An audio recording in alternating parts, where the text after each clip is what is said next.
No, you did not misread the title.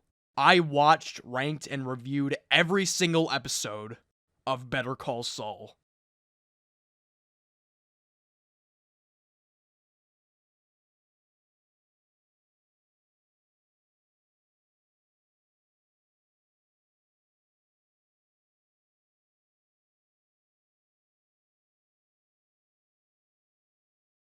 Rather than watching my individual season uploads, and I thank you very much for your patience. I believe this video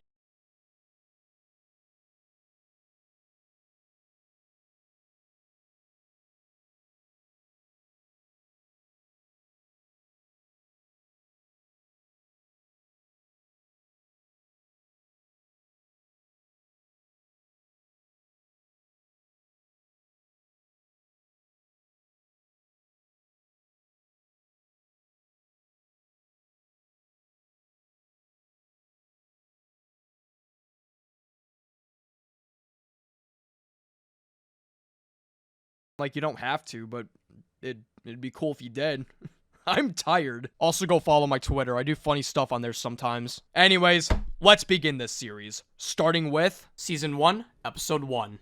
Uno. Considered by many to be one of the greatest prequel series ever created, Better Call Saul follows the origin story of Saul Goodman, a shady criminal lawyer, showing how he came to be, and where he ended up after the events of Breaking Bad. Your first thoughts are probably, hey, you just said he was a lawyer. Why the fuck is he making cinnamon rolls? Well, as it turns out, his prediction in the episode Granite State actually had quite a bit of merit. From here on out, I'm Mr. Low Profile, just another douchebag with a job and 3 pairs of Dockers. If I'm lucky, a month from now, best case scenario, I'm managing a Cinnabon in Omaha. Saul, going under the name Gene Takovic, now spends his days making mediocre cinnamon rolls and living under constant paranoia that he's going to be outed for his criminal history. He goes home and watches his old Better Call Saul commercials, reminiscing on his glory days and silently hoping that those days would return. He watches on the brink of tears, with the commercial reflecting in his glasses in full color. This may come as a surprise, but his life sucks. But let's not worry about the present. Let's go back to the way cooler past in full color. It's like the Wizard of Oz, but in reverse and also depressing. As this lady sucks down this ridiculously large big gulp, Saul pisses his pants and bursts into the courtroom, defending 3 teenagers for a crime they committed. What crime, you may ask? Nothing major. Just cutting off the head of a dead body and having sex with it. I dare you to stick your wang in the throat hole. I will if you will, loser. All right. Would this count as giving head or receiving head? As Saul receives a small check for his public defense work, he walks to his god-awful Suzuki Esteem and heads out, and is forced to pay extra money for parking stickers by the toll booth operator, who's revealed to be Mike. Backing up! I have to back up! I need more stickers! Don't have enough stickers! Thank you! Employee of the month over here! Yeah! Hooray! Saul meets with his new clients, Betsy Kettleman and her cuck husband Craig, who stole well over $1 million from the state treasury. They initially rethink having a lawyer, since they don't want to look guilty. Saul attempts to convince the two that having a lawyer is extremely important, but since they're both fucking stupid, they walk out. Don't you think, Mr. McGill? We should sleep on it. Oh, please call me Jimmy.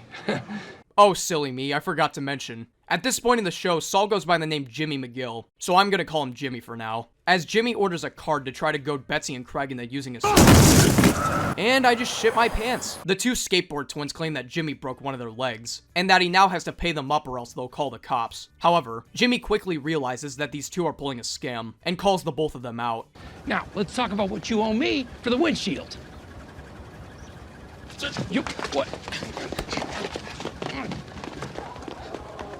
I'll take a check! Jimmy drives to a nail salon, and walks to his worn-down office, and receives a check from a company named Hamlin and McGill, HHM for short, which he tears apart. He enters the building, and criticizes Howard Hamlin, a main member of the firm, for sending such a small amount of money. This check was sent to help support Jimmy's brother, Chuck, since he is unable to work at the firm. And while Jimmy claims that Chuck is owed a substantial amount of money, Howard tells him off, claiming that the firm still holds Chuck in high regard. Jimmy says, "Shut up, you're nitpicking and biased, I won the argument," and storms out of the room. As he walks out of the building, though, Jimmy notices that the Kettlemans have decided to use HHM as their legal counsel, and he beats the Kentucky Fried fuck out of a nearby trash can out of anger. He vents his anger to Kim, another member of HHM, and shares a cigarette with her. Later, Jimmy goes to Chuck's house, and it's revealed that Chuck is EMS, a disease that causes his body pain when coming into contact with electricity. Jimmy has devoted a large portion of his time and money into keeping Chuck's well-being secure. and Chuck reimburses his efforts by giving him like $2. Jimmy tells Chuck that it's about time he cashed out of HHM, since his condition is not likely to get any better, but Chuck refuses, fearing that the firm will be liquidated. To add more on top of Jimmy's already hefty amount of woes, Chuck recommends changing the name of his law practice. Howard brought this. You have to admit it could be confusing. Hamlin McGill, James M. McGill. Wait, so I'm not supposed to use my name? Wouldn't you rather build your own identity? Why ride on someone else's coattails? Jimmy would never change his name though, so let's ignore that part. You want to dance, Howard? Let's dance. Jimmy tracks down the skateboard twins from earlier and tells them the tale of his youth in Cicero, Illinois, where he was given the nickname Slippin' Jimmy after collecting a ton of money from running slip and fall schemes during the winter. Jimmy offers the twins a con job, giving them $2,000 if they can hit the car of Betsy and Craig Kettleman. This is so that Jimmy can make another pitch to the Kettlemans to switch over from HHM to his practice. As the car drives over, the twins get into position, and they successfully crash into the windshield. However, rather than stopping to help the boys out, the car drives away instead. What the? Funny to run into you, Betsy. I was just, And the winner for Best Editing goes to... Better Call Saul.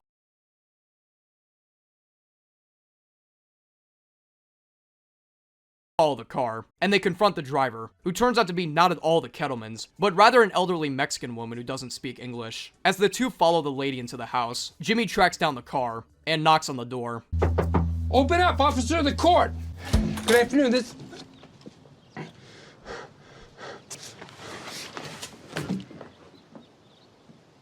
Oh, fuck. I cannot believe I thought this first episode was just okay the first time I watched it. This episode was shockingly really good, and I had a lot more to say about it than I realized. The episode perfectly sets up the tone for the entire show going forward, as well as the slower pace that it's going for, with that scene near the beginning with the court just waiting around for Jimmy for like a solid minute. I love the little bits of foreshadowing here and there, from Chuck telling Jimmy to change his name, and Jimmy telling the court, if I were held accountable for some of the stupid decisions I made when I was 19, oh boy, wow. The cinematography is also a big step up from Breaking Bad, and trust me, this will not be the only time I bring this aspect of the show up. Overall, this episode is getting a high A tier, a very strong start for the show.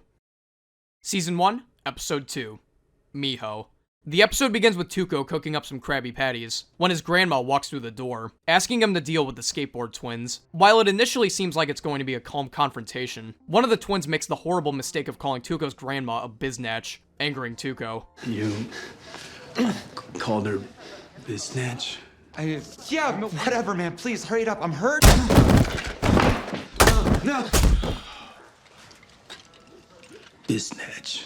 As Tuco cleans up the damage and calls for backup, he answers Jimmy at the door and forces him inside at gunpoint. Before Tuco cancels the show, Jimmy uses his quick wit to convince Tuco to keep him alive and to let the skateboard twins leave unharmed.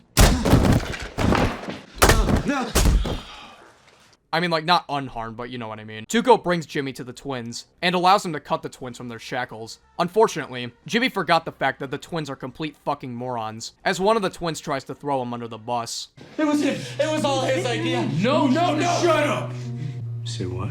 He wanted to scam you. He said we could clear $2,000 easy. Oh, no!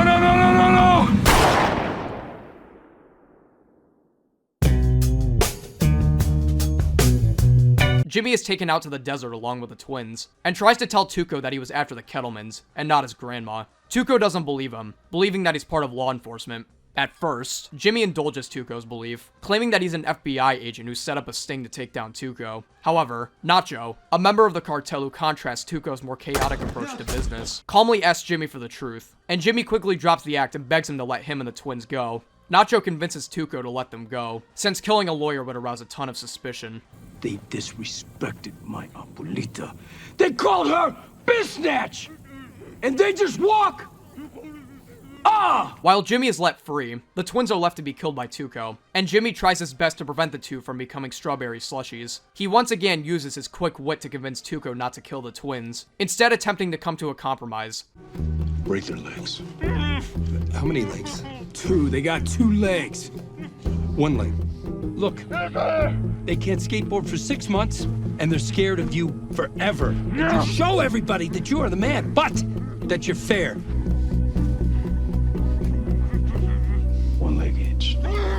Jimmy is forced to listen to Tuco break the twins' legs, and he rushes them both to the ER. You are the worst lawyer ever. Hey, I just talked you down from a death sentence to 6 months probation. I'm the best lawyer ever.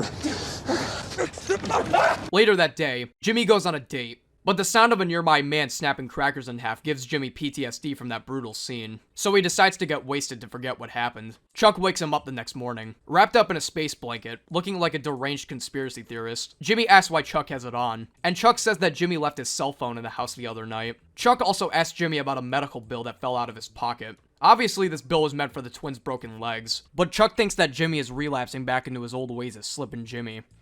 Take off the space blanket. I didn't do anything wrong. It has nothing to do with that. It was your phone. But you threw the phone outside hours ago. What's next? Are you gonna tell me that your illness is brought on not by a physical disorder, but due to the stress of worrying about Jimmy's behavior? You silly goose. We get one of the first great montages of the show, with Jimmy going about his day-to-day life defending criminals, collecting paychecks, and ranting about stickers. Petty was a prior. Petty was a prior. Petty was a prior. Petty was a prior. Petty was a prior. Petty was a prior. Petty was a prior. Petty was a prior. Petty was a prior. You can have the rest of these. Petty was a prior. Jimmy goes back to his office, and before he can start another drinking binge, he's greeted by one of his customers, who turns out to be Nacho. He tells Jimmy that he's going to rob the Kettlemans of the $1.5 million they stole, and that he'll give Jimmy 10% of his earnings. I like ripping off thieves because they can't go to the cops. They have no recourse. Why would you come to me for that? You already tried ripping them off. I'm gonna finish what you started. Jimmy claims that he wasn't trying to rip off the Kettlemans, and that he only wanted their business. Nacho laughs at this, and tells Jimmy that if he rats to the police, he'll kill him. For when you figure out you're in the game. Another easy A tier. Season 1, Episode 3. Nacho.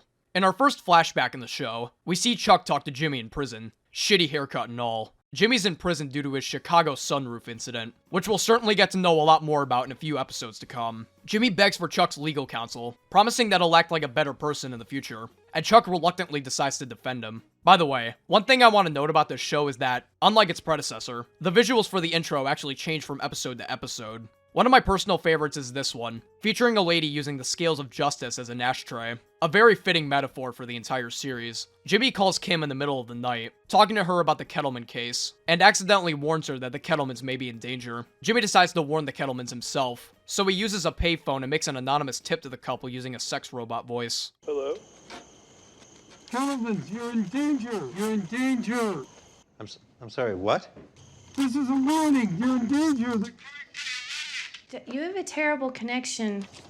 Kettlemans, you're in danger. They're coming for your money. Bye. Betsy and Craig look outside the window and spot a suspicious-looking van outside their house. The next day, Kim notifies Jimmy of a home invasion at the Kettlemans, and he rushes out of the courtroom. Here, I'm in a real rush. I didn't have time to get the validation. Fine, $9.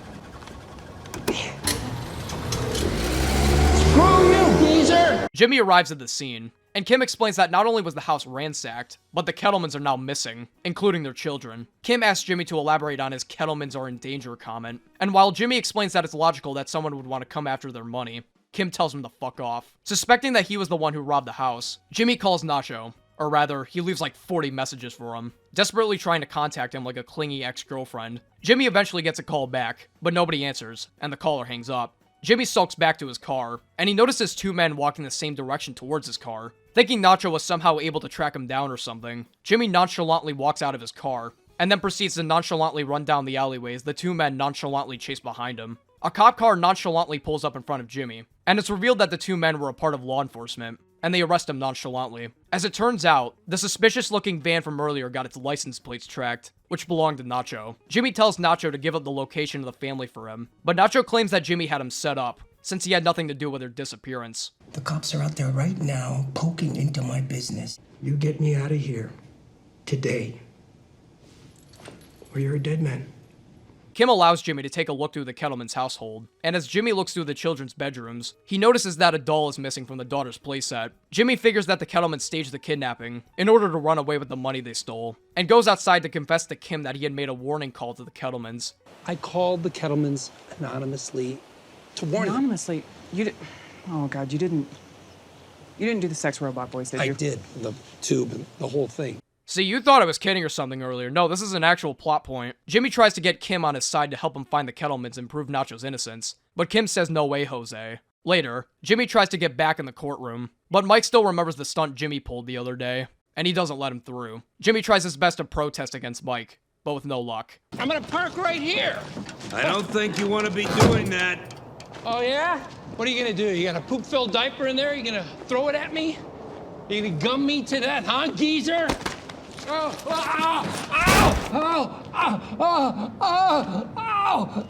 Jimmy gets in trouble for assault, even though it was really him getting assaulted. And Mike is willing to drop his charges if Jimmy gets Nacho to tell where the Kettlemans are hiding. However, just as Jimmy is about to get booked, Mike changes his mind at the last minute and decides not to press any charges. We talked about this. You want to press charges. No. No, I don't. What are you doing, buddy? I thought you had our backs. No, I don't think I said that, buddy. As it turns out, Mike actually believes Jimmy's story, which is why he changed his mind. Mike believes that the Kettlemans didn't run very far from home, as he recalls a case from his days as a cop in Philly detailing a similar incident. With this advice in mind, Jimmy takes matters into his own hands, and starts investigating the nearby area in search of the family. Eventually, he locates the family singing in a tent. Nice foreshadowing, by the way. Hey, it's me. Listen to this. You hear that? I found your dumbass clients. With the Kettlemans in the palm of his hand, Jimmy calmly confronts them. Here's Johnny! Kettlemans, no. Time to ship out. No! Yes, you are! No! This is happening! No! This yes, is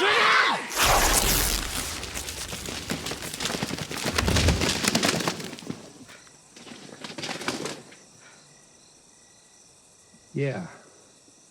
Another A tier. Season 1, Episode 4. Hero.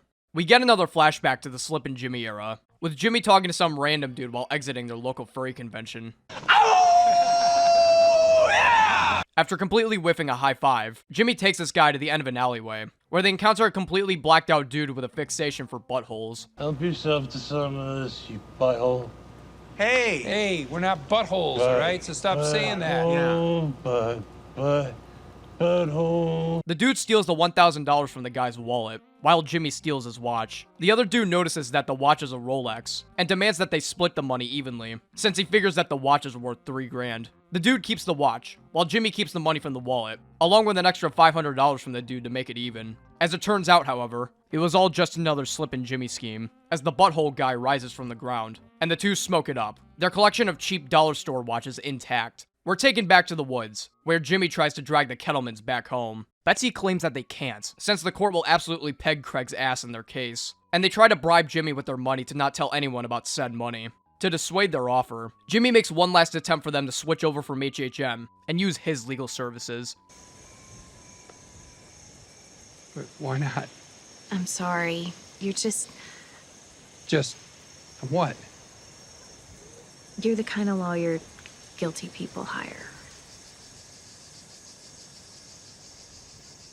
The next day, Jimmy thanks Mike for his advice, and Nacho is taken out of police custody. However, even though Jimmy just got him out of life in prison, Nacho still thinks that Jimmy ratted them out to the Kettlemans, which he did, but Jimmy defends himself, claiming that some neighbors ID'd his car, which they didn't. You have no idea the tap dance I had to give those cops to get you out of here. You gave them probable cause out the wazoo. You should be thanking this good Samaritan, because whoever he is, he did you a favor. Jimmy slumps back in his office later that night, and it's revealed that he ended up taking the Kettleman's bribe, which he enters as a retainer so it looks like an actual payment. Jimmy uses some of the money to give himself a new makeover, and we learn what he was doing that for once Howard takes Kim on a ride-along. Whoa. Yeah. I mean, that's my suit, right? Am I crazy here? No, you're not crazy. Look at the logo. That's our logo.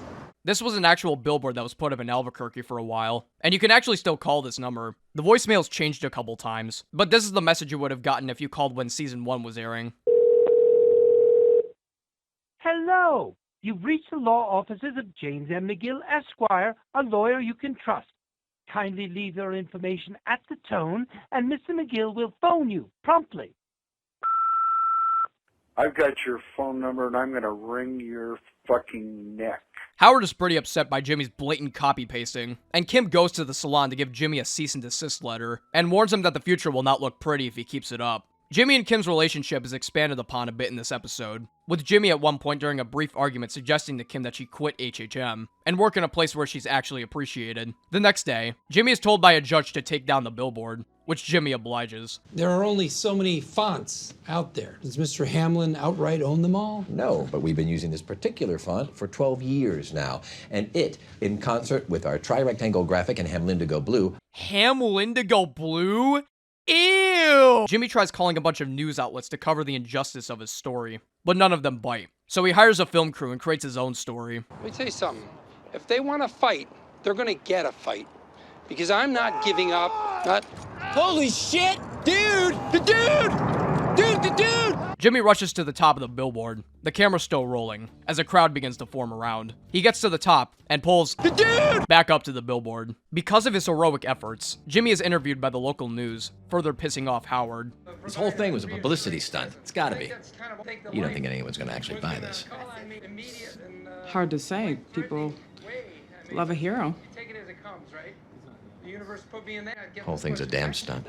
But I think my clients know that when they're in trouble, I'm there. I was just a guy. Jimmy's plan works out in his favor, as he gets several voicemails requesting for his services, and lands himself a spot on Chuck's daily newspaper. However, Jimmy doesn't want Chuck finding out that he ran another con, so he gives him a different paper, and claims that his sudden rise in business was because of Chuck's advice. Chuck congratulates Jimmy, but notices that his usual newspaper is nowhere to be seen. Desperate for his daily fix of the Albuquerque Journal, Chuck rushes out the door in his space blanket, the symptoms of his EMS taking over like crazy.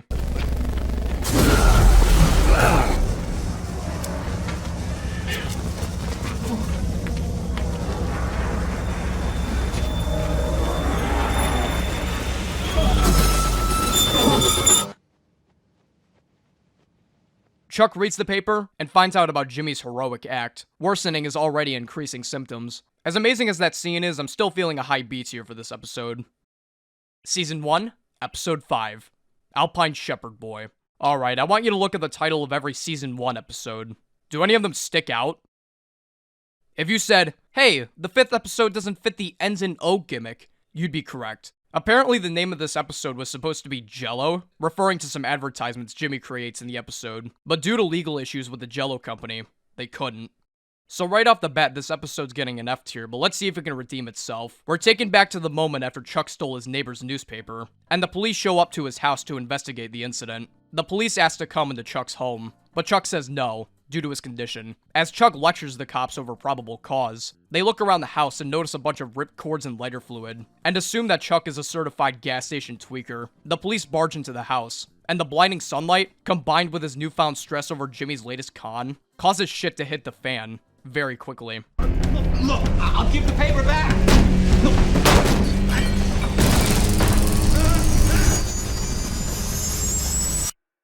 While Chuck is recovering from his Call of Duty flashbang, Jimmy is out to talk to some potential clients as a result of last episode's con. But sadly for Jimmy, most of them turn out to be total nutjobs. The first guy is a crazy sovereign citizen cowboy dude who wants to secede his land from the United States and create his own country. The cowboy offers Jimmy $1 million to work his case, but Jimmy quickly realizes that the cowboy is using his own form of currency. So that's strike one. He gives one of the best yee-haws I've ever heard in my life though, so bonus points for him.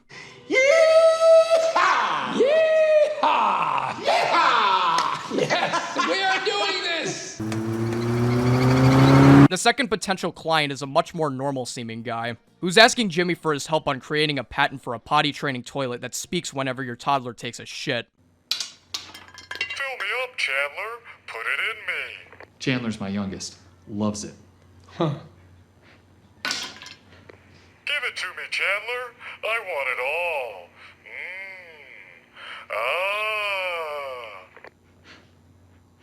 Never mind, this guy's not normal. The third guy, or gal rather, uses Jimmy's services for estate planning. And by estate planning, I mean redistributing a bunch of Hummel figurines to her family. Her name is Mrs. Strauss, and she's the most sane out of the trio of potential clients. And Jimmy manages to strike up a deal with her. Jimmy talks to Kim about his day while painting her nails, and Kim suggests to him that he should start focusing on elder law, since that lady from earlier wanted to fuck him. Aren't you a spicy one? Well. If I were 40 years younger, I'd have you buy me a pina colada. But there's no time for elder fucking, though, because Kim gets a call from Howard telling her that Chuck is in the hospital. The editing and sound design for these Chuck electricity freakouts are awesome. It really makes you feel like you're being attacked by 1,000,000 volts of electricity. Jimmy tries turning off all the lights in the room to prevent Chuck's symptoms from flaring up, and tries explaining his condition to the doctor. However, the doctor reveals to Jimmy and Kim that Chuck's illness is all completely in his head, as she turns on the electricity on Chuck's bed without him noticing, and none of his listed symptoms begin to flare up. The doctor suggests to Jimmy that he should commit Chuck to a mental institution, but Jimmy decides to send Chuck home instead. Jimmy arrives at the house with Chuck, and notices the newspaper on the ground with Jimmy's face on the cover. He realizes that Chuck got sick because of the paper, and he once again professes to Chuck that he isn't relapsing back into his Slip and Jimmy days. He tells Chuck that he'll be focusing more on elder law for the time being, and Chuck's symptoms magically seem to decrease upon hearing this news. "You're Slip and Jimmy." "No, I'm not." "Okay, all cured now." Jimmy begins his transition into focusing on elder law, by copying the clothing and mannerisms of famous TV lawyers, and placing ads at the bottom of Jell-O cups. Imagine eating Jell-O and being reminded that you're going to fucking die. We get this beautiful transition to the next day, and Mike has a stare down with some woman before driving back to his house, chugging down a Pabst Blue Ribbon. Heineken? Fuck that shit! Pabst Blue Ribbon! He notices a shadow creep past his window, and he answers a knock at the door, who turn out to be the police. It's a long way from home, aren't you? You and me both. Kind of shocked how overhated this episode is. I'm feeling a high beats here for this one. Season 1, Episode 6, 5-0. We're taken to a flashback of Mike moving from Philadelphia to Albuquerque, as he meets the same woman from earlier at the train station, who's revealed to be his daughter-in-law, Stacy Ermintrout. As she walks away, Mike heads into a nearby restroom. Mike is on his period right now, so he takes some tampons from the ladies' room and uses them to clean himself up, along with treating a wound on his left shoulder. He breathes heavily, as if he just overcame a traumatic event. Mike leaves the station, and heads over to Stacy's house, where Mike plays with his granddaughter, Kaylee. Stacy talks to Mike about Maddie, her former husband who had recently passed away, and talks about how he acted moody and unreasonable in the weeks preceding his death. She mentions a phone call that Maddie took in which he acted belligerent and irrational, and how she believes that phone call was directed to Mike. He denies having any heart-to-heart conversations around that time, and tells Stacy to accept the fact that Maddie is gone.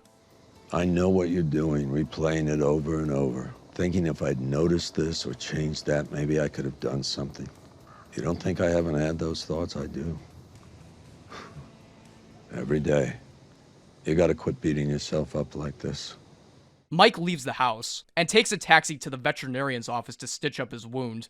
"Oh, what's that? You thought I meant to say doctor's office?"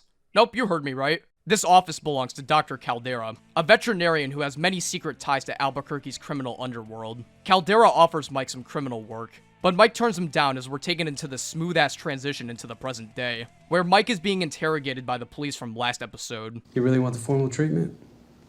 Lawyer. It's just a couple of questions. Ain't nothing but a thing. Lawyer. You're not under arrest. Lawyer. Okay, did anybody here say arrest? No. Lawyer.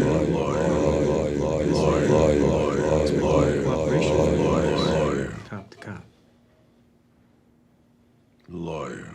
Mike coerces a plan with Jimmy for him to, accidentally, spill some coffee on one of the detectives. Jimmy denies going through with his plan, and the detectives begin to grill Mike. The detectives state that Mike worked as a Philadelphia cop for over 30 years, alongside his son, Matt, a rookie officer. Matt answered a call along with 2 other officers, Hoffman and Fensky, and was killed during a shootout at a crack house. The case ended up going cold, and no leads could be found until 3 months ago, when Hoffman and Fensky both turned up dead. The detectives figured that the two got caught up in some shady business, and they asked Mike what business Hoffman and Fensky were involved in. Mike claims that he doesn't know anything about the two, and the last time he saw them was at a bar the night they were killed. The detectives ask if Mike remembers anything from that night at the bar, but Mike still claims that he remembers nothing, and the interrogation is cut short by Mike.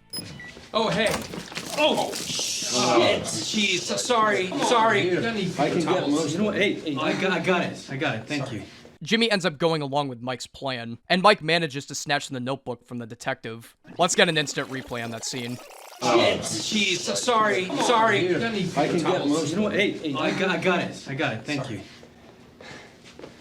Amazing. The attention to detail in the show is incredible. I love how they didn't do the cliche cut back to previous shot with alternate angles thing that they do in movies. Not only do they let the audience fill in the gaps themselves, but they also make rewatching the episode all the more interesting. Mike reads through the detective's notebook and realizes that Stacy was the one who called the cops in the first place. Mike storms over to her house, angrily asking why she called them. She explains that she found money Matt hid in a suitcase, and reported the cash to the police in an effort to catch Matt's killer. Mike asks why she didn't come to him first, to which Stacy says that she believed it would have destroyed him to think Matt was a dirty cop. Stacy believes that it doesn't matter whether or not Matt was dirty, but Mike vehemently argues back this point. He wasn't dirty!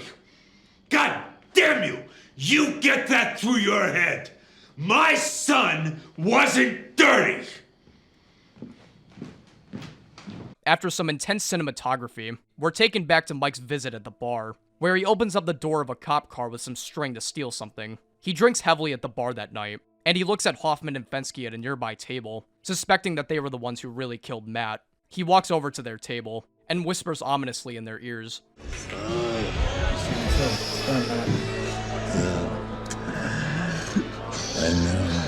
I know it was you. Later that night, Mike leaves the bar, proclaiming that he'll be moving to Albuquerque.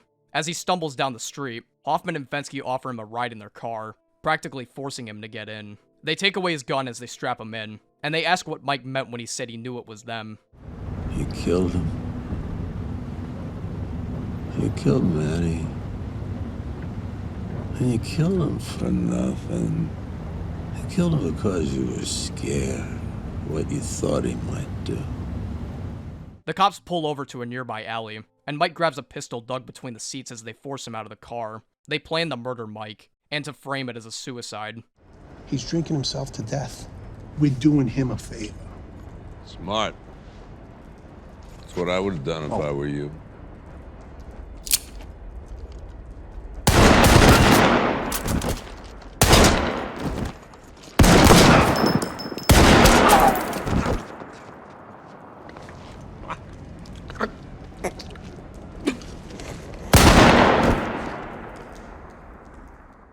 We're taken back to the present day, where Mike returns to Stacy's house to explain what had truly happened.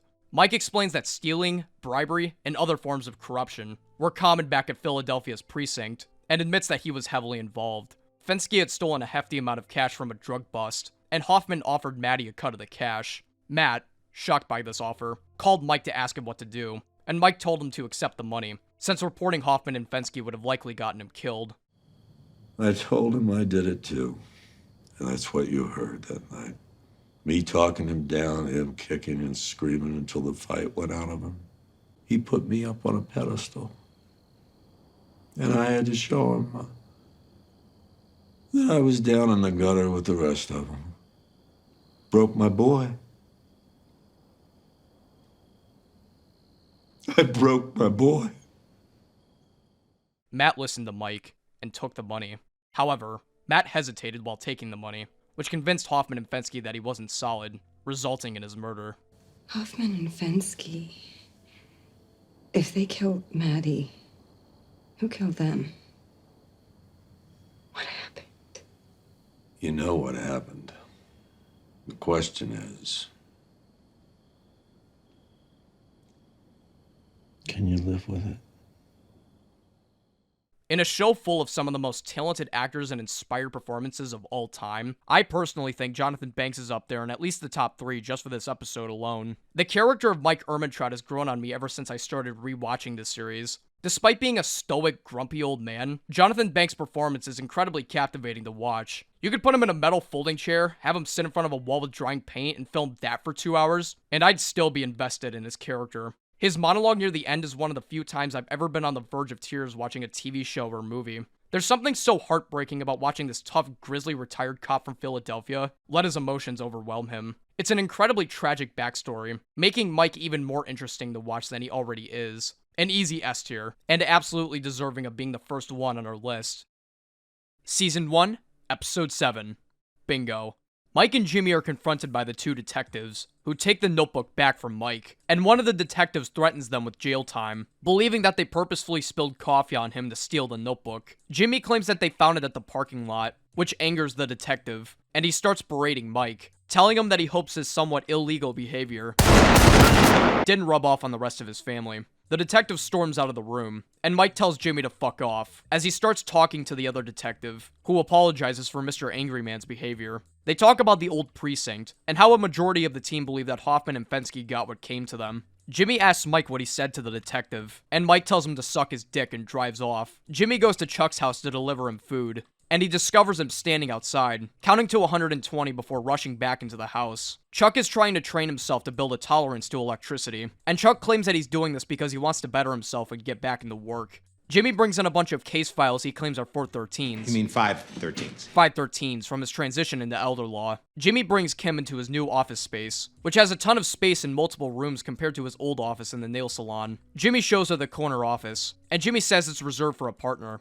More specifically, Kim. However, Kim tells Jimmy that she's too invested in HHM to partner with Jimmy, and that she feels as if she owes a lot of her life to HHM, since they put her through law school. Jimmy is definitely feeling really good about this statement and not at all heartbroken and disappointed. I mean, just look at him. He's so happy for Kim that his eyes are welling up. Kim breaks it to the Kettlemans that they probably aren't going to be getting a favorable verdict, but that she's worked up an arrangement with a DA to lessen Craig's sentence from 30 years to 16 months, at the cost of admitting their guilt and giving back the stolen money. Since these two are some of the smartest characters in the entire show, they make the right call and go with Kim's deal. You're fired. Okay. The two storm out of the office to Betsy's boyfriend's house, and Jimmy starts hosting bingo games for the elderly people he's doing work for. And we're introduced to Irene, who secures the bag with a bingo. She talks about her stupid fucking cats, and Jimmy stops his bingoing to take a call from the Kettlemans, who have asked to reuse him as their legal counsel. They tell Jimmy that they've parted ways with HHM, and Craig's attempt to get a coffee is rejected by his dominatrix wife. Jimmy brings up the "you're the type of lawyer guilty people hire" quote, but the two brush it off, saying that they realize Jimmy's passion. Jimmy tells them that he can't, since he now focuses on elder law, but they remind him about the retainer they bribed him with just a few episodes ago. Jimmy calls Kim, ranting to her about the stupid Kettlemans, and she tells him to try to convince the couple to return to HHM. Jimmy tries his best to do this, but that $30,000 retainer's looming over him like the ghost of Christmas past, and he realizes that his hands are tied. Jimmy goes to the HHM office, with Howard giving him a small amount of paperwork in the Kettleman case, and Jimmy finds out that Kim was demoted due to her losing the Kettlemans. Jimmy and Kim have a smoke together, mirroring the shot from Uno, and Jimmy apologizes for taking the Kettlemans' case. Kim talks about how guilty and stupid the Kettlemans are, and that the only current chance they have at winning their case is by using their money to make a plea deal. As Jimmy struggles with the case, he thinks about Kim's money comment and comes up with an idea. He hires Mike to run a con job on the Kettlemans. He first sprays Jimmy's leftover retainer money with fluorescent liquid, and places it on a toy truck. He eats a ton of apples as he waits for the Kettlemans to notice the money lying about, and Cuckold shows the money to Dommy Mommy Betsy, who blames the misplacement on the kids. As the family goes to sleep, Mike sneaks into the house with a blacklight, and tracks down the sprayed stash of cash with a fluorescent glow. Mike takes the money down to Jimmy's office, and Jimmy puts the rest of his retainer money along with the stolen cash. What are you doing? The right thing. The next day, Jimmy heads to the Kettlemans, telling them about the deal they'll be taking. But before we get to the nitty-gritty, I think we should chat about your deal. We told you there will be no deal. Might I suggest that you go check on that money you insist you didn't take? In the upstairs bathroom, under the sink? Wait, how could you? Betsy? No. What did you do with it? By it, you mean... Where is it? Oh, you mean the money? Jimmy tells the two that the money is headed to the DA's office, and Betsy threatens to have Jimmy arrested. You stole from us. We will have you arrested. I can see how upset you are, but think about what you just said. Criminals have no recourse, and you two, you're criminals. Big time.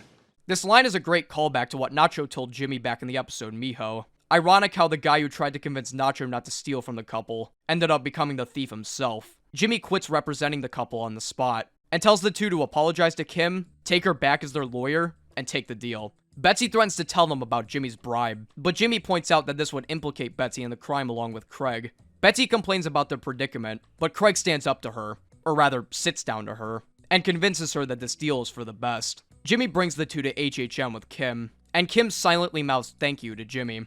Jimmy slumps back into his new office, and walks into the corner office, viewing it as if it's a huge blemish in an otherwise perfect situation. His plans to work with Kim have been completely dissolved, and he kicks the door in rage before collapsing on the ground.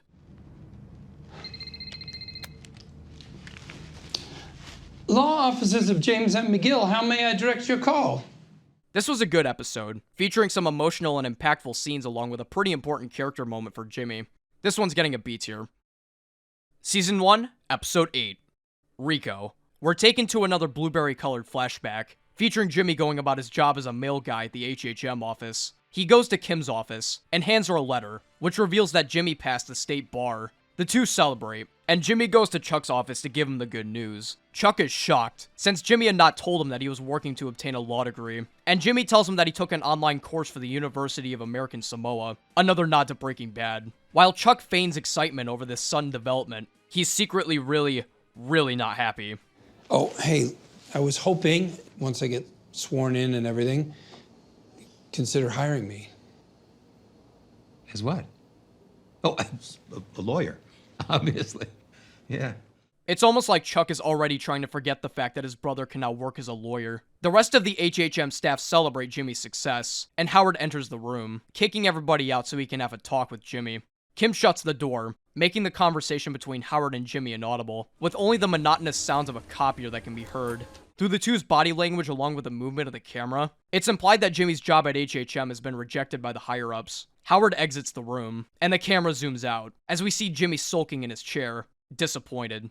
The cinematography perfectly captures Jimmy's feelings of isolation and disappointment, giving off similar vibes to the ending of Crawl Space. Back in the present, Howard and Kim are interviewed by news anchors, sharing the news of their successful plea agreement with the DA for the Kettleman case. Jimmy watches the report unhappily before meeting with Irene, authorizing her last will and testament. Jimmy fronts her the bill, but Irene is seemingly low on cash, only being able to pay $43 of the $140. Irene says that she'll be able to pay the bill once she receives her weekly allowance, which catches Jimmy off guard as he walks out of her apartment. Irene reveals that she's given $500 a month, and that all of her money goes through Sandpiper, including her pension and Social Security. She says that Sandpiper takes out what they need before giving the money back to her. Jimmy checks with her friends to make sure that Sandpiper isn't just doing this to Irene, and sure enough, his suspicions are confirmed. For those of you who thought that segment was too complicated, Sandpiper overcharged big monies on old people not legally. Jimmy rushes to the house, and it's revealed from the previous episode that Chuck filed all of Jimmy's Sandpiper wills,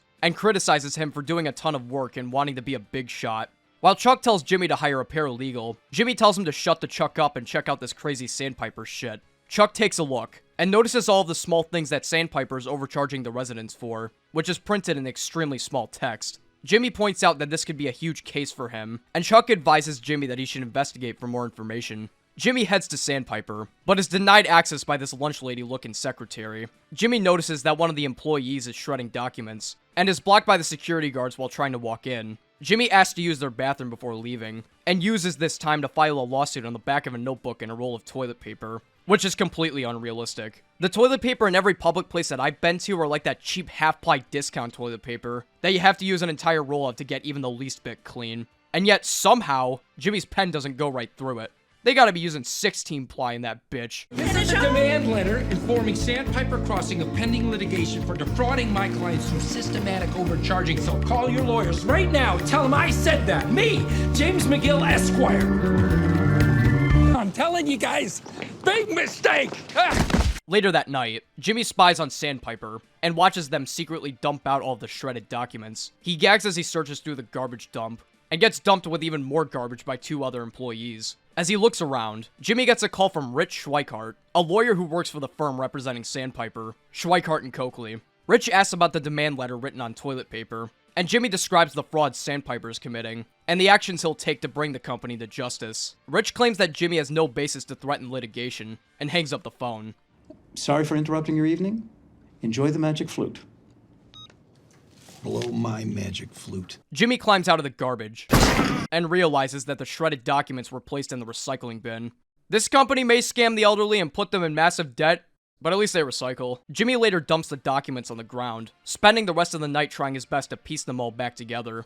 Chuck asks Jimmy what the fuck he's doing, and Jimmy tells him what happened, convincing Chuck that this was a totally legal move. Chuck gets Jimmy a cup of coffee, but Jimmy falls asleep before he can get his caffeine hit, and Chuck decides to sort the papers together on his own. Impressively, Chuck manages to put a ton of papers back together, including one that Chuck claims to be the smoking gun to Jimmy's case. Chuck also offers his help with the case, which makes Jimmy ecstatic. Rich gets sent a fax revealing the unshredded documents, and he pulls up to Chuck's to arrange a meeting. Chuck is initially nervous, since it's the first time in a while he's done any legal work, but Jimmy motivates him to march onwards. Rich claims that Sandpiper is a perfectly moral place for their customers to live in, and they claim that the overcharging was due to an accounting error. They offer to give their clients a check to cover the miscalculated expenses, as well as another $46,000 to cover legal fees. Jimmy doesn't give in, however, as he pulls out the smoking gun paper, which reveals that interstate deals were made with the company on overcharged syringes, making Sandpiper viable for a RICO case. Rich asks their price, to which Chuck responds with $20 million,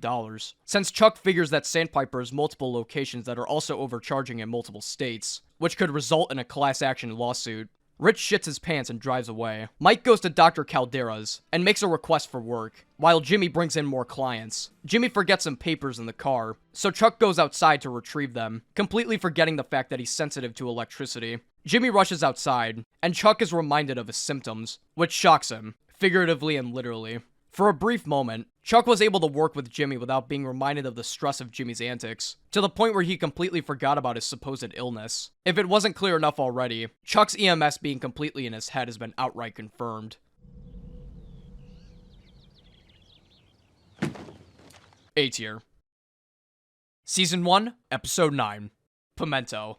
Chuck and Jimmy sit on a park bench together, taking in Chuck's newfound tolerance to the electricity around him. We get a sneak peek at Bob Odenkirk's OnlyFans, and Chuck warns Jimmy that Sandpiper is likely to file a restraining order to keep Jimmy off the property, which Jimmy later successfully manages to deny from being approved. Mike accepts his very first job offer from Dr. Caldera, and as Jimmy cheers about his minor victory over Sandpiper, he realizes that Sandpiper has resorted to dumping a metric fuck ton of documents to halt their progress. Jimmy thinks that this won't be a big deal, but Chuck says that the case is no longer a two-man job, and suggests referring the case to HHM, which pisses off Jimmy, since he feels like his one chance to regrow his bond with his brother has been eliminated once again. Chuck manages to persuade Jimmy into referring the case, and Jimmy reluctantly agrees, figuring that this case will get him a job at HHM. I guess I'll have to get an office right next to yours. Finally out of the mailroom, huh? Mike stands around in the parking lot next to Big Muscle Man and Trevor from GTA 5, waiting for his client to arrive. Trevor asks Mike what he's carrying, to which Mike responds that he's carrying a pimento sandwich. Trevor clarifies that he meant what weapons he's carrying, to which Mike responds that he's carrying a pimento sandwich. Mike's client, Price, pulls into the parking lot, and he turns out to be the biggest Reddit user in the entire show, competing with the likes of Gail Bedecker. Price awkwardly stumbles through his introduction, offering $500 per guy, but Trevor says he should just give him and the big guy $750 each, since Mike over here didn't pack a gun. Mike offers to take one of Trevor's guns, which pisses off Trevor, and he challenges him to take his gun off his person, to which Mike responds that he's carrying a pimento sandwich. What the son of a... Mike takes his pimento sandwich and heads off with Price, and Jimmy and Chuck head to HHM to refer the case, with Jimmy sneaking in Chuck's conspiracy blanket to help ease the symptoms. Jimmy realizes that his phone is dead, and HHM shuts down the power of the entire building in preparation for Chuck's arrival. Howard thanks Jimmy for bringing the case in, but rather than giving him a job at HHM, Howard offers Jimmy 20% of the overall settlement, as well as a $20,000 of counsel fee. Jimmy's like, yeah, cool, thank you, but where's my fucking job? To which Howard explicitly states that the firm is not hiring Jimmy back. Jimmy and Chuck attempt to argue back, and Jimmy threatens to keep the case for himself, but Howard makes his stance clear. Jimmy calls Howard a pig fucker, and Howard wishes him luck moving forward. What the hell just happened? Kim asks Howard what the hell just happened, saying that Jimmy deserves a seat at HHM for offering the case to the company, but Howard tells Kim that it's none of her concern. Kim continues to ask Howard to elaborate, saying that he's making the wrong decision, but Howard tells her that she is welcome to keep it to herself. Because I don't care. Something comes over Howard as Kim leaves, and he tells her to stay and close the door. Price meets with his customer, Nacho, and exchanges the pills he stole from his employer. Price notices that they're short $20. We're short $20. $20. That's fine. Agreed amount, or no deal. Nacho asks if Mike is willing to blow up the deal over $20, to which Mike rhetorically asks the same to Nacho. Nacho agrees, and hands Price over the missing 20.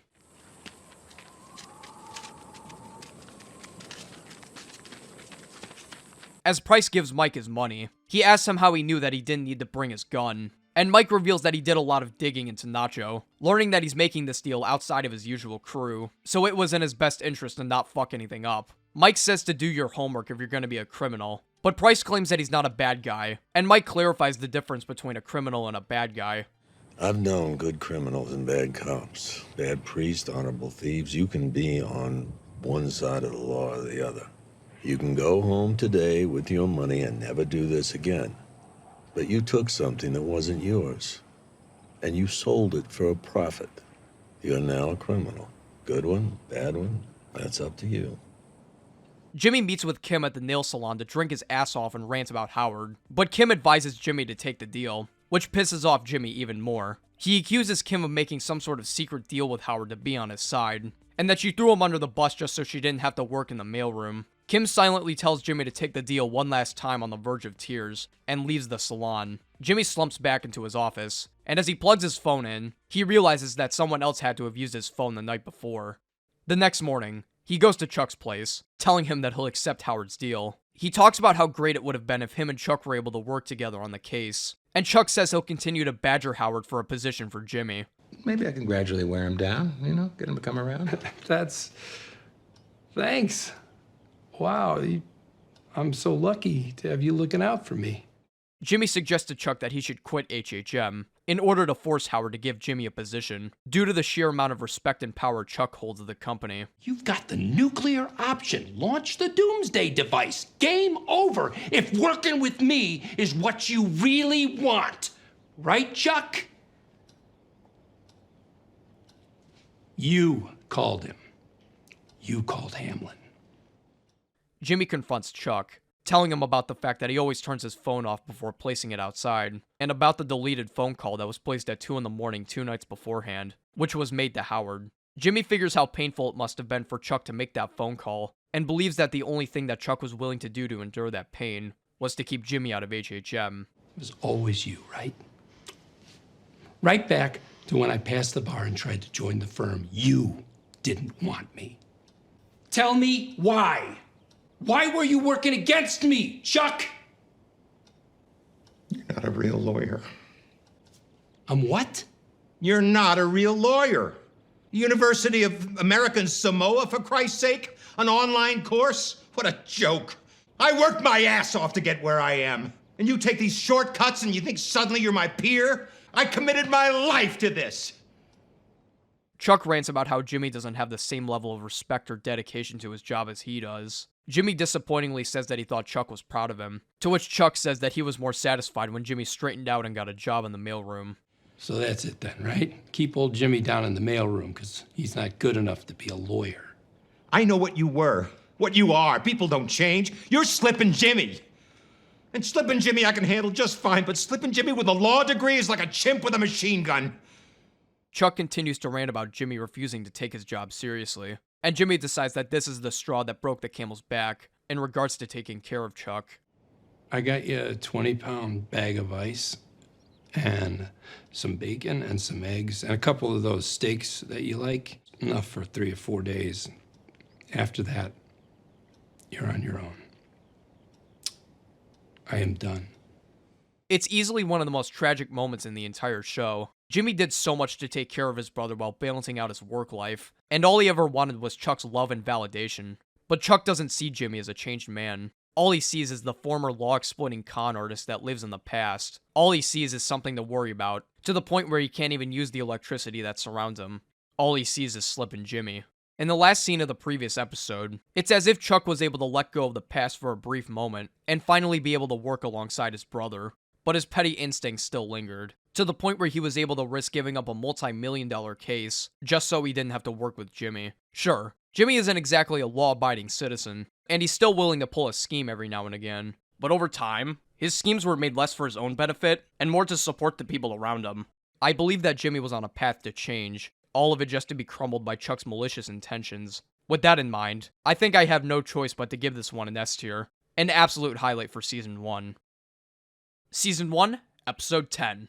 Marco. We open up with a flashback to Cicero, with Marco tricking two boys out of $20. Shitty haircut Jimmy enters the bar, telling Marco that he'll be moving to Albuquerque with Chuck for a job in the HHM mailroom. Marco tries to tempt Jimmy into staying for one last blowout, but Jimmy puts his foot down and says goodbye, frustrating Marco. Back in the present, Jimmy begrudgingly hands over the sandpiper case to HHM, and apologizes to Howard for calling him a pig fucker. Howard hands over the check for $20K, and Jimmy hands over a long list of needs for Chuck, asking Howard to take care of him for the time being. Howard is impressed by Jimmy's commitment to Chuck, and promises to take care of his needs. This information makes the previous episode all the more frustrating. Imagine denying the person who took care of your needs for a year, and brought a multi-million-dollar lawsuit to your company, a job, all because of some stupid mistakes he made 10 years ago. Chuck has got to be the pettiest man alive. It's like over the course of Season 1, we're led to believe that Howard was going to be the major obstacle for Jimmy. But as it turns out, he was actually just a decent guy, forced to bend to the will of one of the most revered and powerful members of the company. I'm telling you, man, Chuck sucks. In another shot paralleling Uno, Jimmy and Kim bring up the papers to the sandpiper case, and Jimmy apologizes to Kim for yelling at her the night before. Kim tells Jimmy that he can let out his emotions, but Jimmy decides not to, saying that there's nothing he can do about it, to which Kim compliments him on his maturity. He's my brother. He thinks I'm a scumbag. There's nothing I can do to change that. Wow, that's mature. Dalai Lama's got nothing on me. I mean, like, that's objectively true. Jimmy hosts some more bingo rounds at Sandpiper, but keeps landing on B's, as he struggles to find any other words that start with B. Hey, it's our old friend B. B as in betrayal. Benedict Arnold betrayed the United States. The constant string of B's begins to frustrate Jimmy, as he begins to let his anger and resentment over Chuck's betrayal fester into the bingo game. B as in brother. Brother. Jimmy pulls out yet another B, and with the context of Breaking Bad in mind, unintentionally slips the fact that he wants to drop dead. B as in battleship. B as in bourbon. B as in Belize. I would love to go there, but let's face it, that's never going to happen. None of us is ever leaving this godforsaken wasteland.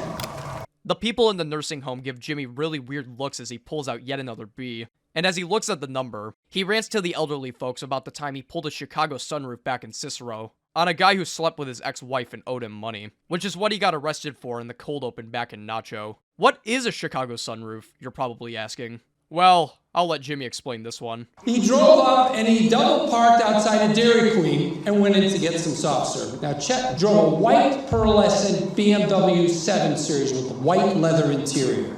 I climbed up top and I may have defecated through the sunroof. I did not know that his children were in the back seat. Okay, maybe I spoke too soon. The emotional turmoil eventually becomes too much for Jimmy to handle, and he storms out of the room. This scene is yet another example of the brilliant writing of this show. It perfectly manages to balance both intense emotional drama and comedy, going from, oh no, the emotional scars left by Jimmy's brother after over a year of taking care of him are starting to bleed into his personal life, to, damn, Jimmy, you shit with that ass? Jimmy takes a cab back to Cicero, and heads to the old bar where him and Marco would pull endless schemes on unsuspecting customers. He spots Marco inside, completely tapped out. What happened to Myrna? Myrna? She's doing all right. She's my stepmom. Tell her Slippin' Jimmy says hello. Marco and Jimmy greet each other after 10 years of being apart, catching up with each other's lives. Marco has trouble breathing for a moment while asking Jimmy about his mom, and Jimmy reveals that his mother passed away 3 years ago. As the two drink, Jimmy notices a Ted Beneke-looking-ass customer, and pulls a scheme with Marco, making up an elaborate story about a fake JFK coin facing the west, that's supposedly rare and worth a ton of money. This piques the interest of Ted Beneke number 2, who ends up buying the coin off Jimmy, successfully pulling the con. We get this fantastic montage of Jimmy and Marco spending a ton of time together pulling cons and making money, as Jimmy recluses back more and more into his Slippin' Jimmy persona. We also get the origin to Jimmy's Kevin Costner story. Hey, you are not Kevin Costner. I was last night. As the girls leave, Jimmy looks to his messages, remembering the responsibilities he left back in Albuquerque, Jimmy tells Marco that he's gotta go home, revealing that he now works as a lawyer. Before Jimmy leaves for good, Marco reveals that they have one last fake Rolex to rip somebody off with. While Jimmy is reluctant at first, Marco tells him that conning is the only thing he lives for, and begs him to do one last con for old time's sake, which Jimmy agrees to. They set up the con at the same alleyway from the 4th episode, as Marco silently hums to himself.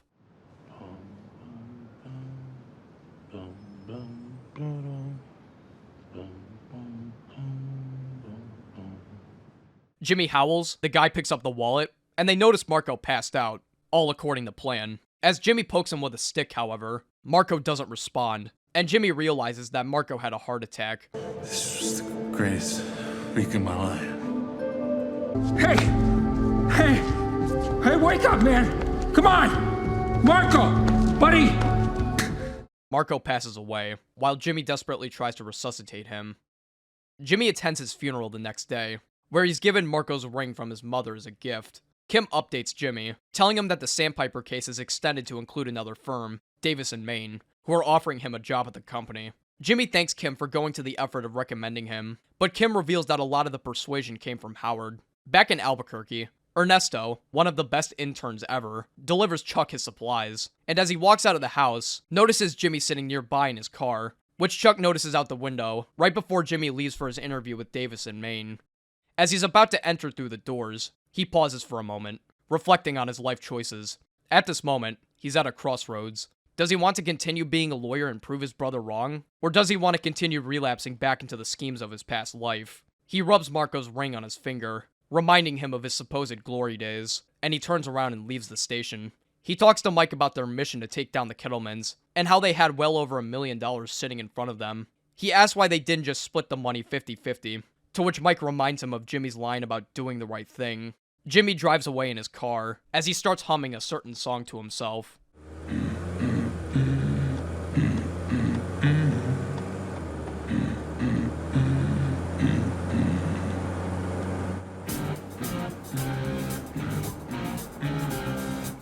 Season 2, Episode 1, Switch. The season kicks off back in the Gene timeline, with the employees shutting down the restaurant after a quality day of depression. Gene tries picking up some hot chicks but is instantly rejected, so he compensates by flirting with the janitor. As he throws some trash bags into the dumpster, the doorstop decides to stop stopping the door and locks Gene inside. Gene tries to leave using the emergency exit, but a note on the door states that the police will be notified if he uses it. And since Gene is kind of on the run right now, he decides not to risk it and spends the night with the garbage. A janitor enters the room a few hours later, freeing Gene from the scene, and we zoom in on a message carved into the wall. SG was here. SG. Now what could that stand for? I got it! Steve Gomez! Bravo, Vince! We're taken back to the Season 1 finale, as Jimmy walks into the building to meet his new associates at Davis & Main. He's initially on board, but when he learns that he won't be working alongside Kim on his endeavors, he's completely off board. So as it turns out, Jimmy walked away from the offer not because of his instincts to go back to his roots as Slip and Jimmy, but because he couldn't get any pussy. Jimmy busts through the parking lot and hums Smoke on the Water to himself, and he drives to the nail salon. He bukkakis himself with a cucumber water before packing his things, while Mike waits for Price in the parking lot. Price pulls up in one of the most abhorrent lifts I've ever seen in my life, and Mike rightfully tells him that he's not getting in that affront to God. Price tells him, okay fine, if you're not getting in my car then I'm going alone, and figures that he doesn't need Mike anyway, since Nacho seems like a trustworthy fellow. If he doesn't need backup men, then, why do I need you? I should just go alone. I'm throwing away money. Just tossing it away into the trash. Yeah, you said it, buddy. Price shows up to the meeting without Mike and his SpongeBob booties, and Nacho immediately takes advantage of Price's naivete by locating his address. Meanwhile, Kim finds Jimmy floating down a lazy river, telling his clients that he's no longer a lawyer. Kim asks Jimmy why in the Sam fuck he turned down such a huge job opportunity, and Jimmy tells her about his struggles with Chuck, how he's tried for so long to make Chuck happy, only to be turned down again and again. He also says that he got into law for all the wrong reasons, and that he believes his talent to sell to and convince people is better spent elsewhere. Kim tries convincing Jimmy of how great of a lawyer he is, reminding him of how much time he spent studying for the bar. But Jimmy claims that this is a sunk cost fallacy, saying that his efforts have gotten him nowhere. All that effort, you're just gonna toss it away? That's the sunk cost fallacy. It's what gamblers do. They throw good money after bad, thinking they can turn their luck around. It's like, I've already spent this much money or time or whatever. I gotta keep going. No, there's no reward at the end of this game. Donkey balls. After overhearing douchebag Ken from the car exploding episode of Breaking Bad, Jimmy uses this opportunity to demonstrate his talents being put to use other than the law. He tricks Ken into explaining the ins and outs of stocks and inheritances and other stupid shit, and they trick him into buying a boatload of $50 tequila shots. This expensive alcohol is named Zaviro Añejo, which you might recognize as being the same tequila that Gus used to poison the cartel with in Salud. They drink their asses off and leave Ken with a huge bill, and they rush outside, celebrating their con with a kiss and a confirmation of their relationship. That's right, the will they won't days are officially over. Any lesser TV show would have dragged this on for at least 6 seasons, but Better Call Saul is here to confirm it in the season opener. Jimmy looks at the Zaviro Añejo stopper, telling Kim that he wishes they could pull cons like this every night, and Kim heads off to work, while Jimmy heads off to dick around in the pool. Meanwhile, Price alerts the police that somebody broke into his house and stole his baseball cards, seemingly oblivious to the fact that he's a fucking criminal. This becomes apparent after Price mentions that some cash was stolen as well, and when the police ask how much, he's like, that's not important. My baseball cards are all gone. All of them. They're really rare. Calm your tits, Price. Baseball cards aren't worth shit anymore. When I was like 8 years old, I got this Topps All-Star Stitches card containing a part of Derek Jeter's jersey that he wore during his last MLB All-Star game. And do you know how much this shit's worth today? $18. You are not missing out on much, buddy. The cops once again prove Nacho's point that criminals have no recourse, as they investigate Price's house and find a secret hidey hole for his cash. After some more lounging on the lazy river, Jimmy eventually realizes that living every day like he's on vacation is not the right way to go, and he drags his sunburned ass out of the pool and into the offices of Davis and Maine. He's introduced to his new office, and right off the bat, it's apparent that Jimmy is not feeling like he fits in with everyone else. He requests a custom Coco Bolo desk to be created, and he spots a light switch that clearly tells him not to turn it off, which he does anyways.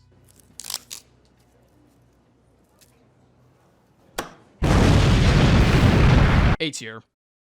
Season 2, Episode 2, Cobbler. The episode starts with Chuck playing an unironically pretty beautiful rendition of this song that I'm not even going to attempt to pronounce. He's garbage as fuck though, and he keeps messing up. And Howard comes a knocking at his door to deliver his supplies. Howard tells Chuck that Jimmy got the gig at Davis and Maine, and Chuck tries to pretend he's cool with this while secretly drowning in bitter resentment. Chuck tries to clear his mind by playing the piano, but Jimmy's living in his head rent-free, so he just kinda sits there. Kim and Jimmy's relationship continues to blossom, with Kim switching some dude's seat with Jimmy's at a meeting so she can have a tickle fight with his feet, and later giving him a gift in the parking lot. Just keeping it real.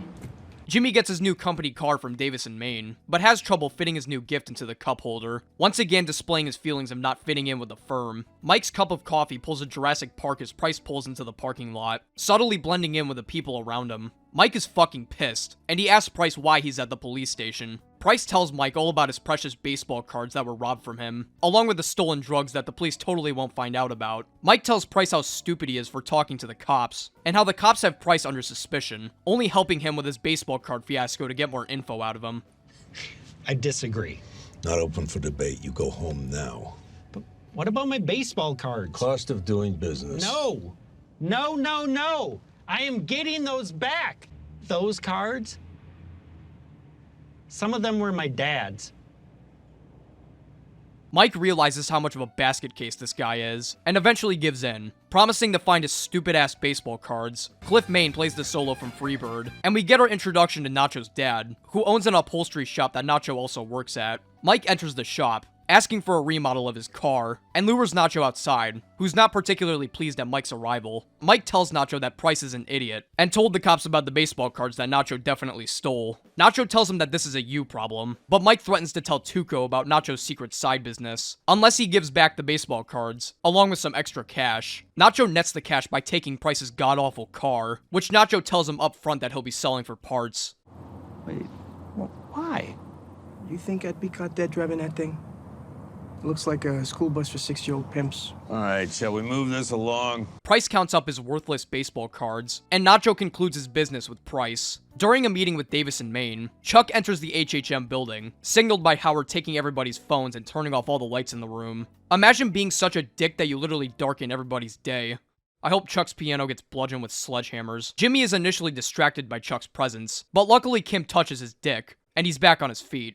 Later, Mike calls Jimmy, requesting for his services to protect Price from going to prison. Price tells the cops that he found the cards, and that they don't need to look for them anymore, and that everything is all good, and that they don't need to worry, and that they can just stop now. Surprisingly, this doesn't stop the cops from grilling Price. Jimmy tells Price to get fucked, and he explains to the cops that Price wasn't hiding drugs or money in his hidey hole, but rather fetish videos of him sitting in peach cobbler pie. I refuse to explain this. Take it away, Jimmy. Squat cobbler. He sits in a pie. And he... You got to be shitting us. Yeah, like I would make this up. They actually did end up making this video for the season 2 extras.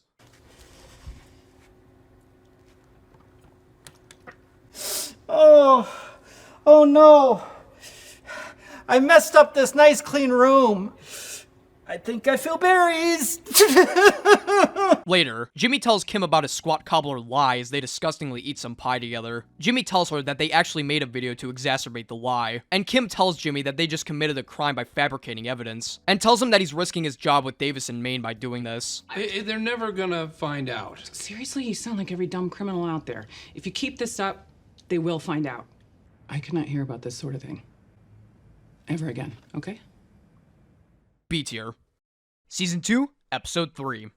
Amarillo. Beginning with an iconic Better Call Saul shot, Jimmy walks up to a Sandpiper Crossing bus in his Doug Dimmadome cosplay, paying off the bus driver for it to stall out. With his limited time, Jimmy tells the folks that they're being overcharged by Sandpiper's services, convincing Colonel Sanders and the rest of the residents on the bus to sign up as plaintiffs for the future lawsuit against Sandpiper. HHM and Davis in Maine compliment Jimmy on getting so many clients on their side, and Jimmy says he plans to bring in at least 200 more by the end of the month. Shocking Cliff. Huh? However, Chuck is a piece of shit, and tries to rat Jimmy out, claiming that he got his new clients as a result of solicitation. But luckily, Jimmy slam dunks Chuck's crusty ass, saying that news of Sandpiper's overcharging spread by word of mouth. Jimmy tries to celebrate by receiving some under-the-table action with Kim, but Kim remembers that Jimmy has cooties and runs away. Jimmy asks Kim why she's acting this way, and Kim warns him that he should really stop running cons to get people on his side, since solicitation could get him disbarred, as well as get Kim demoted, due to a recommendation of him to Howard. You and I both know you can do this job. But please, you just have to do it right. Mike puts batteries in a dancing toy pig, the same one he used in Breaking Bad to kill his assassin. Are you ready? This is Mike. Mike delivers Stacy some money, and Stacy tells Mike that she heard gunshots outside of her house, while cooking the most mediocre macaroni and cheese I've ever seen. Mike promises to look over the house, while Jimmy notices that the responses from Sandpiper residents are extremely low, and he suggests to Cliff to make a TV commercial to boost up the numbers. Cliff says maybe, and has Jimmy watch a previous commercial created by the company for another lawsuit years back. It's the most boring shit ever though, and the cogs in Jimmy's brain start to turn as he comes up with a way better advertisement. Remember, they worked real hard to get that just right. To get what just right? The swirl. Are you serious? It's a fucking Windows screensaver. How did you have trouble with this? Who'd you hire to edit this commercial, a baby? Such bitch shit. Check it out. Ricola! Ricola! Hey! Two ass clowns act like the professionals your parents are paying for you to become. This happens to be very valuable. Jimmy hires the film crew to film a way better commercial with Mrs. Strauss from Alpine Shepard Boy, while Mike keeps guard over Stacy's house, and enjoys a pimento sandwich. Mike starts to hear banging noises, and it turns out to be the newspaper delivery guy. Mike calms down, realizing that Stacy is only stupid, but as he goes back to his job, he gets another call from her, and she shows him a mark on the house that she suspects to be from a bullet. All right. That's it. We're getting you and Kaylee out of this house. End of story. Kim and Jimmy talk about big balls. Who was it who first said, hey, I know. Big balls. Hey, don't be jealous of my big balls. It's unbecoming.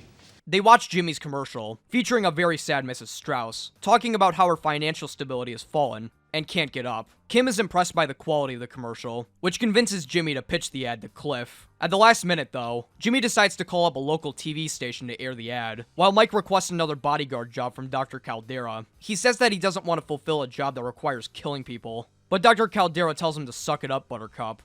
Look, we discussed this. You want next level pay? You gotta do next level work. I respect where you're coming from on this thing. I do. But that's just how it goes. Jimmy waits for the calls from the elderly clients to start rolling in, and after doing the magic fingies thing, the elderly clients begin to roll in one after the other. Later that night, Jimmy gets a call from Cliff, who's really cliffed off that Jimmy ran a commercial without his permission. Jimmy lies to Kim though, pretending that Cliff loved the ad. Meanwhile, Mike gets a call from Dr. Caldera, who tells him that an anonymous client is requested for Mike's services specifically, and Mike learns just who this anonymous client really is. You gonna tell me what we're doing here? I've got a problem. There's a guy. I need him to go away. Although there's a few great moments in this episode, this one's unfortunately getting the first C tier on our list. Season 2, Episode 4, Gloves Off. The episode begins with Mike stumbling into his house, a sweet couple grand richer, but one usable eye fewer. He tries regenerating his health with a Pabst Blue Ribbon, but to no avail. Jimmy shows Cliff the ad, and him along with the rest of the board criticize Jimmy for running the ad without their permission. Jimmy tries his best to defend himself, saying that he totally fits in with the company, and Cliff decides to give him a second chance, but warns him that this is strike 1 and strike 2. Jimmy calls Kim for a pick-me-up pegging session, but Kim is too busy getting pegged by HHM for not warning them about Jimmy's commercial. Meanwhile, Nacho and Mike coerce their plan to take out their target, Tuco Salamanca. Nacho suggests giving him the tried and true 360 no-scope, but Mike isn't too keen on outright murdering people, so he tries to come up with a better idea, one that's a lot more subtle and not in broad daylight. Nacho tells Mike a story of when Tuco killed 2 bikers over nothing while on drugs, and warns him that Tuco's less than rational behavior will get the best of Mike if he tries a secret don't get caught with murder plan. Jimmy rushes to HHM, and finds out that Kim was demoted at doc review by Howard and Chuck for Jimmy's stunt, which Jimmy apologizes for. Knowing it'll be a while until that pegging session, Jimmy angrily pulls up to Chuck's house, and finds him wrapped up like a baked potato on the couch, tweaked out of his fucking mind. I love how even though Jimmy feels nothing but anger toward Chuck, he still feels the need to take care of him, going out of his way to keep his electronics in the mailbox, give him some water, and spend the night with him. Mike meets with the arms dealer from Season 4 of Breaking Bad to prepare his 360 no-scope of Tuco, and Chuck wakes up the next morning, admitting that working at HHM is starting to take a toll on him. Jimmy criticizes Chuck for putting Kim in doc review, but Chuck tries to pull the old, "it was Howard, not me" card, which Jimmy sees right through. Tell me, when Howard was making his management decisions, was he sitting on your knee with your arm up his ass? Hey, can he talk while you drink a glass of water? That's uncalled for. And if Howard were my puppet, he certainly wouldn't have recommended you to Davis in Maine. Chuck tells Jimmy that it was Kim's responsibility to look over Jimmy's behavior, but Jimmy tells him that Kim really didn't know that the commercial wasn't approved to air, which Chuck says Kim didn't tell them about. You have to admit this shows a lack of judgment on her part. She knows you. She should have known better. You are such an asshole. Why? For pointing out that her one mistake was believing in you? For Christ's sake, can we get some perspective here? You are such an asshole. Chuck condemns Jimmy for always thinking that the ends justify the means, saying that everyone involved looks like an idiot because of Jimmy. Jimmy tries to test Chuck's character by promising to quit the law if Kim is taken out of doc review. A tempting offer for Chuck, no doubt. Chuck hates Jimmy, but having Jimmy quit the law would prove his point about Chuck hating him. Also, it's extortion, but that's not really important. Come on down, Chuck. Roll around in the dirt with me. All your dreams will come true. Go on, do it. I am not the bad guy here. Yeah, you are. Mike remembers that murdering people isn't very cool, telling Nacho that no amount of money will make it right. Mike gives Nacho his way better plan to get rid of Tuco, and they pull it off later that day. Tuco pulls off his goofy-ass lie detecting test on one of his customers, who's revealed to be Domingo, better known as Crazy 8. Meanwhile, Mike calls the police, claiming that there's a fight going down at Tuco's restaurant, and wipes off his fingerprints before driving over to the place, pretending to accidentally bump into Tuco's car. The fuck? Mike pretends to be a dumbass as he walks into the restaurant, acting like he did nothing wrong as Tuco attempts to confront him. Mike pays for his meal with literally hundreds of dollars right in front of Tuco, pissing him off even more. Look! You see that? You did that. Oh, come on, that'll buff right out. Mike still pretends to act like a tottering old fool, as Tuco starts to get aggressive, demanding for cash up front. Mike says he has no money, an obvious lie, and Tuco takes his keys as Nacho hears the cops and drives away. Tuco and Mike start fighting, as Mike knocks the gun out of his hand, forcing Tuco to use his bare fist to beat the fuck out of him. Sadly for Tuco, the police pull up at just the right moment, busting Tuco literally red-handed. That all you got? Get on the ground!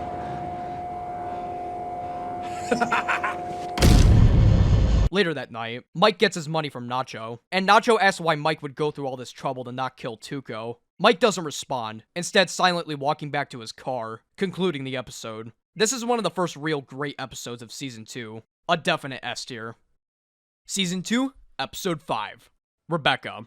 We open with another pre-Chuck going crazy flashback, with Chuck setting up the electrical units in his house without even flinching. He turns on some 24/7 lo-fi beats as he prepares dinner with his wife, Rebecca, for their soon-to-arrive house guest, who turns out to be Jimmy. While Chuck warns Rebecca that Jimmy is something of an acquired taste, Rebecca acquires the taste very quickly, with Jimmy telling some interesting stories and funny lawyer jokes that make Rebecca go hee hee hoo hoo. Jimmy's natural charisma causes Chuck's jealousy to skyrocket, so he attempts one of his own jokes on Rebecca later that night, which bombs horribly. What do you call 25 attorneys buried up to their chins in cement?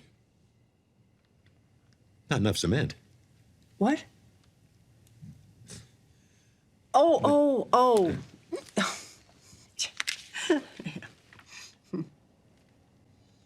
Back in the present, Jimmy types on a keyboard like he's in first grade, and the annoying intern lady starts nitpicking Jimmy over the most minor of details on a document, a result of Cliff's promise to start acting harder on Jimmy. You went a tad overboard with the quotations? It's okay to present a quote from a controlling legal opinion, but when you use too many, it disrupts the flow of your argument, and it gives the impression you don't know how to write an argument of your own. I'm sure you do, so... I've never been this angry in my life. Jimmy bum rushes the fuck out of there, while Kim listens to Playboy Cardi while working in doc review. Jimmy hurries into the HHM building, handing over Kim some legal documents stating that she'll sue HHM. Jimmy tries convincing Kim that her demotion was Chuck's doing to get back at Jimmy, but Kim says it was all Howard's doing, and that he'd done this before during the Kettleman case. Jimmy still claims that this is all Chuck's fault, but Kim gives Jimmy a reality check, by telling Jimmy that she knows he's only helping her to get back at Chuck for something he didn't do. And don't insult my intelligence by saying you are doing any of this for me. You don't save me. I save me. The next day, Kim starts looking for work, getting rejected multiple times in the process. Meanwhile, Jimmy is forced to deal with the worst punishment of all time by working with the annoying intern lady. Whoa, hold on. What the hell happened to you? I get it. The first rule of Fight Club, right? That's Rocky, you fucking idiot. We get a great montage of Kim continuing her search for better work at a different firm, one that I think demonstrates the clever use of color in the show. Throughout Kim's ordeal, she wears exclusively black and blue outfits, symbolizing the pain and frustration of her constant rejection. However, once she finally gets the call from a firm that'll take her in, she's wearing a purple shirt, contrasting the previous outfits with a more pleasant palette, while also giving off undertones of uncertainty and frustration. Thanks, Google. Also, I'm not sure how I didn't notice this the first time, but the song that's playing in the background during the montage is a faster-paced Spanish cover of My Way by Frank Sinatra, referencing Kim's I Save Me line that she gave to Jimmy. Anyways, back to the story. Kim breakdances to this good news, and she meets up with her new clients the next day, Kevin Wachtel and his assistant Paige. Kevin Wachtel is the CEO of a large bank named Mesa Verde. Even though Kim's received such a large get, however, she still hasn't quite won Howard's approval. I'll circle back with Paige, get the ball rolling. I'll put Francis on that. You've got enough on your plate in doc review. Howard celebrates with Chuck on securing the Mesa Verde bag, and Chuck is impressed when Howard tells him it was Kim's doing. Chuck goes into work, and notices Kim at the office early. Well, I guess it's true what they say. The early bird gets the worm, which is good if you like worms. Boo, you suck! Kim asks Chuck point blank if she has a future at HHM, and Chuck starts trash-talking Jimmy, saying that he always made the mistake of going out on a limb for Jimmy. Chuck tells Kim a story of his kind father who ran a corner store in Cicero, and had 14 grand stolen over the years by none other than Jimmy. I discovered $14,000 was just gone. Turns out Jimmy had pilfered it in dribs and drabs. Just took it out of the till. My dad wouldn't hear it. Nope. Not his Jimmy. 6 months later, he was dead. At the funeral, no one cried harder than Jimmy. Chuck leaves to get some more coffee without Kim's aid, seemingly relieved after venting his frustrations to Kim. Another thing that I love about this show is that there's never a character that you can truly root for. It's like people in real life, every character has their own set of good and bad qualities. While Chuck is a narcissistic asshole, you can completely understand where his frustrations are coming from, even if he can be extremely petty. And even though we root for Jimmy, he still has his clear downsides, such as his rash decision-making and willingness to con and lie to others for his own benefit. It makes moments like these incredibly interesting, because now you don't know who the hell to love or hate or feel sorry for. It's why I think the anti-hero in particular has become so much more common over the past few years. People want to see flawed and complicated heroes and villains. People want to have their morals questioned. Simply put, it makes for extremely entertaining TV. Anyways, enough of that introspective bullshit. Let's finish the episode. We see Mike at the same diner that he met Lydia at in Breaking Bad, and we're reintroduced to the one and only Hector Salamanca, pre-wheelchair. He apologizes to Mike for Tuco's rash behavior, but says that 8 years in prison is too much for the poor little guy. He bribes Mike into telling the police that the gun was his own, so that Tuco will receive a lighter sentence. I'm looking for the best possible outcome for everybody. And for your trouble, you take home $5,000. Think about it. This was a shockingly great episode on rewatch. A tier.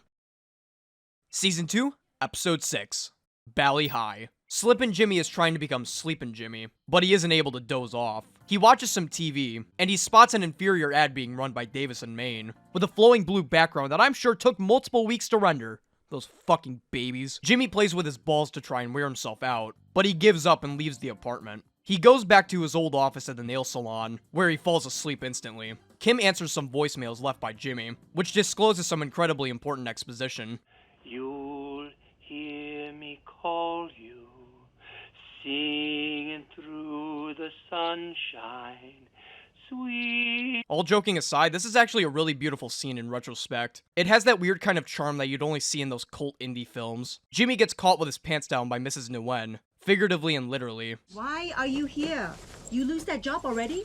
I should be so lucky. You don't like your job? Boo-hoo, poor baby. Jimmy walks out of the salon, and Kim and Howard do the Patrick Bateman walk as Kim is re-promoted out of doc review. Mike notices that one of Hector's goons is sitting outside his door, and he's like, "Hey man, that Hector guy's pretty cool, you should accept his bribe." But Mike refuses stupid ponytail guy's offer. Kim takes a massive L in court, but Rich compliments her for going down swinging. He takes her to lunch, and tells her a story of how his boss dicked him over during what he didn't realize was an unwinnable case by not showing up, basically telling her that she should only work with people who truly have her back. Rich asks her why HHM is screwing her over so much, considering her talent as a lawyer, and offers her a job at Schweikart and Coakley. Later that night, Mike checks on the welcome mat he placed outside his house to check if any of Hector's men decided to take a visit, which they did. Mike sneakily enters the house with his gun in hand, and I like the detail of the camera movements reverting back to Breaking Bad's handheld format, compared to the more stable shots of Better Call Saul, in order to enhance the suspense of the scene. Mike searches around the house, and hears the floorboard creak nearby. He decides to lure the criminals in by turning on some quality TV. Warning, the following program contains scenes of graphic stupidity among four lifelong friends who compete to embarrass each other. Ooh, impractical joke. Stupid ponytail man's like, "Hey man, that Hector guy's still pretty cool, you should really accept his bribe." And Mike kicks him and his friend out of the house. Mike cleans up the scene, and his hand starts shaking, traumatized by the ordeal. Kim gets pissed off at some lady offering her salad, and Mike watches Kaylee in the swimming pool, when out of the blue, two familiar faces silently tell Mike, "Hey man, you should really be taking that offer by now." Kim lounges at the restaurant, contemplating on either staying at HHM or moving to Schweikart and Coakley. She also starts reconsidering her relationship with Jimmy, watching a couple kiss outside the window. This Peter Dinklage looking dude tries to pick up Kim with a free drink, and she uses the name Giselle when introducing herself, the same name she used in her con against douchebag Ken in Switch. Jimmy starts to get lippy with annoying intern lady, turning into Lippin' Jimmy even. And he tells her to get fucked as he takes a call from Kim, who asks him to hurry to the bar so they can con Faker Dinklage. Jimmy, now going under Victor with a K, hurries down to the restaurant and aids Kim in her con. Mike pulls up to an ice cream store to talk to Hector face to face. Hector essentially forces Mike into telling the police that the gun was his, and Mike proves that he has the biggest balls of any Breaking Bad character by demanding Hector pay him 50 grand instead of the initial 5. Hector threatens Kaylee's life, to which Mike responds by threatening everyone's life. You willing to die for this? Maybe I need the 50,000 more than you do. Hector is impressed by Mike's big balls, and agrees to the 50K. Nacho delivers the money to Mike that night, and Mike gives him half, since Tuco isn't likely to be in jail for long due to the removal of the gun charge. Jimmy and Kim's con succeeded, earning themselves a cool 10 grand. Kim tells Jimmy about her mixed feelings moving from HHM to Schweikart and Coakley, and the two head off to work, as Jimmy once again has trouble fitting his mug into the car. This time, however, Jimmy decides that enough is enough, and decides to take out the entire cup holder of his car, so he can finally fit the mug in. Only Better Call Saul could take such a mundane and weirdly specific action and turn it into something incredibly satisfying to witness.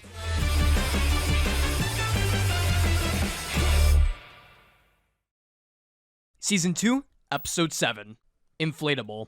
We're taken to a flashback of Jimmy's past as he reads a porno magazine in his father's shop. A customer walks into the shop asking Jimmy's dad for $5, but Jimmy tells him it's a con, saying that the shop has become a hotspot for easy handouts. Jimmy's dad says, "What? Easy handouts? No way!" as he hands out $10 for the customer. Jimmy's dad tells him to man the register as the customer gives Jimmy some advice that will completely change the trajectory of his life moving forward. There are wolves and sheep in this world, kid. Wolves and sheep. Figure out which one you're gonna be.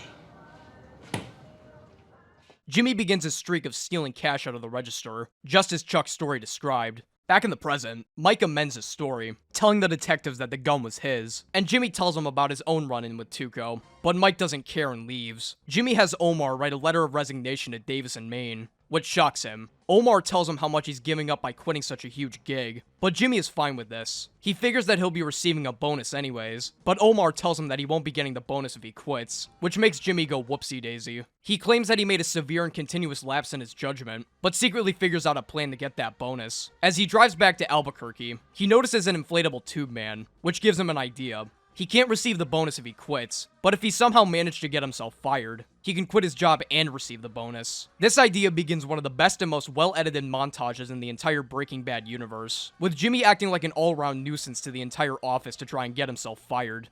Got a juicer for the office. Jimmy, it's very loud. Ryan, come on in. We have clients out there. Sure you can. Two, coming right up. Jimmy. Sometimes it gets a little jammed. You just gotta force it. Oh, shit. It all comes to a head once Cliff catches Jimmy playing bagpipes in the office, and Cliff fires Jimmy from Davis in Maine. Cliff knows that Jimmy is only acting like a jackass to keep his bonus, but at this point, he doesn't care. Cliff asks why Jimmy did all this, considering the numerous benefits to the Davis in Maine gig, but Jimmy simply apologizes and leaves. Hey, Cliff, for what it's worth, I think you're a good guy. For what it's worth, I think you're an asshole. Kim struggles to revise my script to this video, and Jimmy walks into her office, making her a huge deal. He offers her to work alongside him in his own law firm, and promises to use his bonus from Davis in Maine to pay off her student loans. Kim says that this would be a hard deal to take, since Schweikart and Coakley is such a huge gig, but Jimmy sees Schweikart and Coakley as just another Howard Hamlin type that'll throw Kim away at their first opportunity. Kim thinks Jimmy is overreacting, saying it'll be the same as his deal with Davis in Maine, but Jimmy tells her that he got fired, and Kim asks Jimmy to make a promise for her. If we're gonna be law partners, I need to know one thing. What kind of lawyer are you gonna be? Are you gonna play it straight? Or are you gonna be colorful?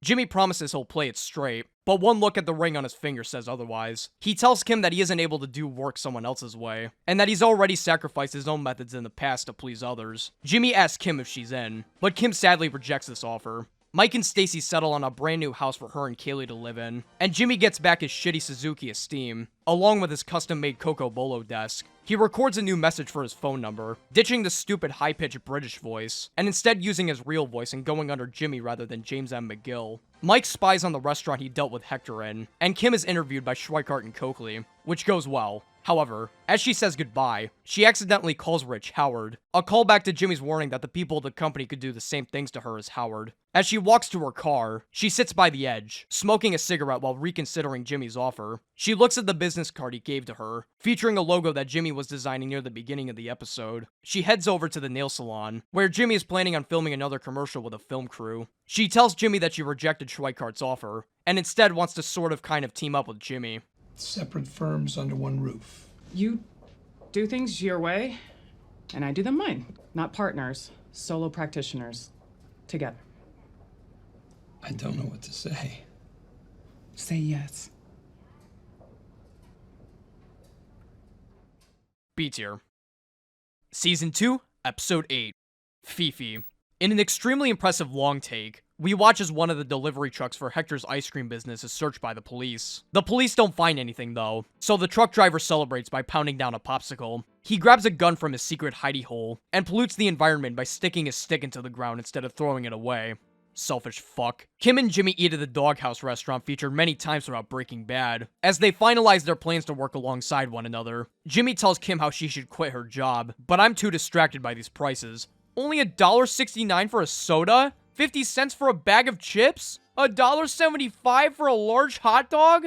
What the hell happened to this world? Anyways, the next day, Kim goes into Howard's office to officially tell him that she's leaving HHM, which Howard suspected before she even walked in. Howard figures that she's moving to Schweikart and Coakley, but Kim tells him the big news that she's working as a solo practitioner with Jimmy. Howard wishes her luck moving forward, congratulating Kim for her hard work and promising to pay off the rest of her loans as a thank you. Kim suddenly has to take a massive diarrhea shit and runs to the bathroom. And Mike chugs down some G Fuel while continuing to spy on Hector's business. He watches Hector and goofy-ass ponytail man walk into the restaurant, and he writes down the license plate of their car. Kim talks to Kevin and Paige, convincing them to move from HHM to her law practice, and promises that Mesa Verde will be her sole focus moving forward. Kim visits Jimmy at a potential new office, and Kim tells him the good news that Mesa Verde accepted her offer, and they both play a round of tonsil hockey.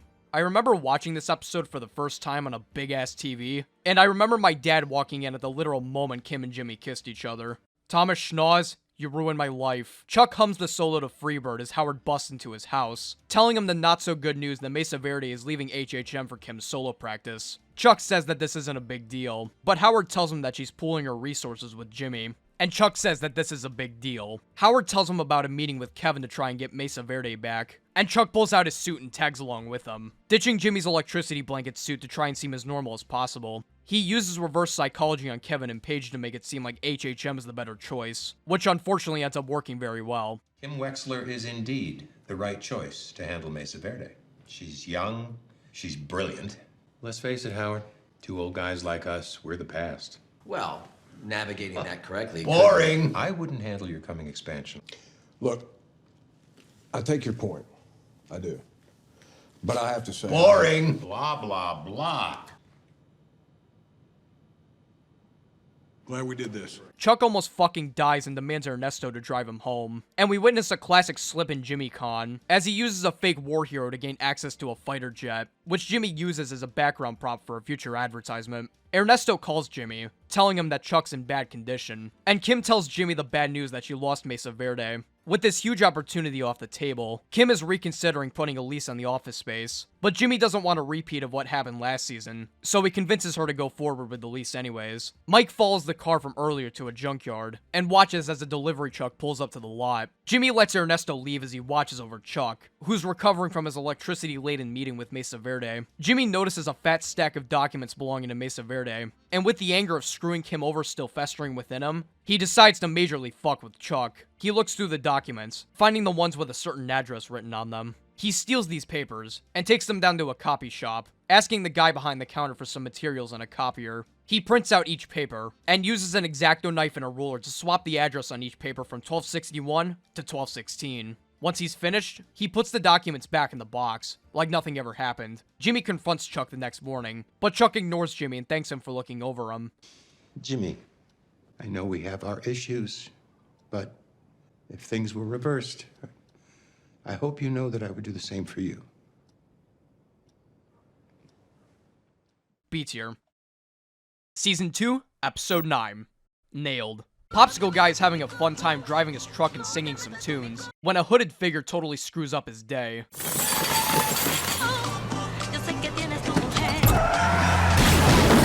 The hooded figure, who turns out to be Mike, leaves the driver hogtied, as he uses a saw to open up the tires of the truck he was spying on just last episode. He finds a tire with a boatload of money hidden inside, and books it out of there. By the way, going back to the title cards, this one right here is also one of my personal favorites. It not only stands out visually, but it also depicts Saul's entire operation quite literally going down the drain. Chuck and Howard attend a hearing with Mesa Verde, and as Kevin expresses Mesa Verde's attention to detail, the board points out Chuck's massive fuck-up. Yes. Can you give us the address of the proposed Scottsdale branch again? Certainly. It's 1216 Rosella Drive. In the original submission, we're seeing 1261 Rosella Drive. In usual Chuck fashion, Chuck thinks that Kevin and Paige are wrong, but upon further inspection, he realizes his error. The board tells him that the meeting will be delayed by 6 weeks due to this mistake, and Chuck's symptoms begin to flare up, signaled by the subtle rising electrical hum in the background. We're in 6 weeks, at which time we will revisit this application. That's on the schedule now? Chuck is pissed off as he returns home with Howard, and he checks the papers, which magically changed back to the original address. That's weird. I wonder how that happened. Howard tries to make Chuck feel better, insisting that everyone makes mistakes, and Chuck pauses for a moment, realizing that this was no mistake. This was no mistake. Hey, I just said that! Later that night, Mike watches Hector, who's slightly annoyed about his truck being hijacked, and Mike giggles to himself as he pounds down some whiskey to celebrate. Kim and Jimmy begin to remodel their new workspace, and Kim later gets a call from Paige, who asks to take Kim back as her client. Kim also gets a call from Ernesto, who tells Kim that Chuck's ready to hand over the Mesa Verde files. Chuck is clearly taking this mistake like a champ. As he talks to Jimmy and Kim slumped over like a depressed Snickers bar, Jimmy asks Chuck why he changed the locks on the door, but Chuck ignores him and confronts him like a baby. Chuck claims that Jimmy somehow swapped the numbers on the Mesa Verde files, and that Jimmy must have swapped the files back to the original address the morning Chuck and Howard left for the meeting. I believe he went off on his own and did this as some kind of twisted romantic gesture. You can't stand the fact that they chose her over you. I can't stand the fact that my own brother stabbed me in the back. I can't stand the fact that you've deceived and ruined this fine young woman. Ruined? What is this, the 1840s? What are you talking about? She's not ruined. Jimmy. Because Kim is the best character in the entire show, she absolutely obliterates Chuck's claims of Jimmy pulling this massive scheme, shaming him for blaming his caring and accepting brother for a mistake that he made. He's capable of this, you know he is. I know he's not perfect. And I know he cuts corners. But you're the one who made him this way. He idolizes you. He accepts you. He takes care of you. And all he ever wanted was your love and support. But all you've ever done is judge him. You never believed in him. You never wanted him to succeed. Kim then beats the shit out of Jimmy in the car, as she knows for a fact that Jimmy pulled this scheme. This is easily one of the best scenes in the entire show. The feelings I have for each character are so conflicting that it makes my head spin. You know for a fact that Chuck is absolutely right in his assessment, but you don't want him to be right because of how much of a petty douchebag he is. You want to root for Jimmy, but you also know how much this scheme affects the rest of HHM and Mesa Verde. You want Kim to tell Chuck how wrong he is for accusing his loving brother of pulling the scheme on him, but you not only know that Chuck wants Kim to succeed with her career, but you know that it all goes back to the fact that Chuck is in the right. At the end of the day, there are clear villains and heroes in this situation, but their flaws prevent you from truly being able to tell right from wrong. Anyways, back to the episode. Jimmy does a funny Beatles reference with the film crew, as he attempts to get some more B-roll for his future advertisement. He sings about pina coladas before obtaining another iconic Better Call Saul shot, and Mike meets with Nacho, who tells him that somebody hijacked $250,000 out of their truck. Nacho accuses Mike of being the robber, since Mike is the only dude he knows that would rob a guy of $250,000 and still keep him alive. Mike tells him that the driver didn't hear his voice or see his face, and asks why the robbery wasn't in the papers. Nacho tells him that they covered up the story, as a good Samaritan who reported the robbery was shot to death by Hector. Mike realizes that he probably shouldn't be going after Hector anymore, as his attempts to not kill anyone ironically lead to more death. Later that night, Kim warns Jimmy that Chuck is one smart cookie, and how Jimmy will need to cover up any loose ends if he wants his story to hold up against Chuck. Jimmy heads back over to the same copy shop from before, and pays off the guy behind the counter to not tell anyone about his copy-pasting shenanigans from the night before. Chuck later heads into the store as Jimmy watches from afar, and asks the dude if he saw Jimmy, using the newspaper from all the way back in Season 1 as a reference. The dude behind the counter claims he didn't see him, which starts to drive Chuck a little bit crazy. The same electrical hum from earlier starts to fade in once again, as Chuck tries again and again to jog the dude's memory, and it all starts to take a toll.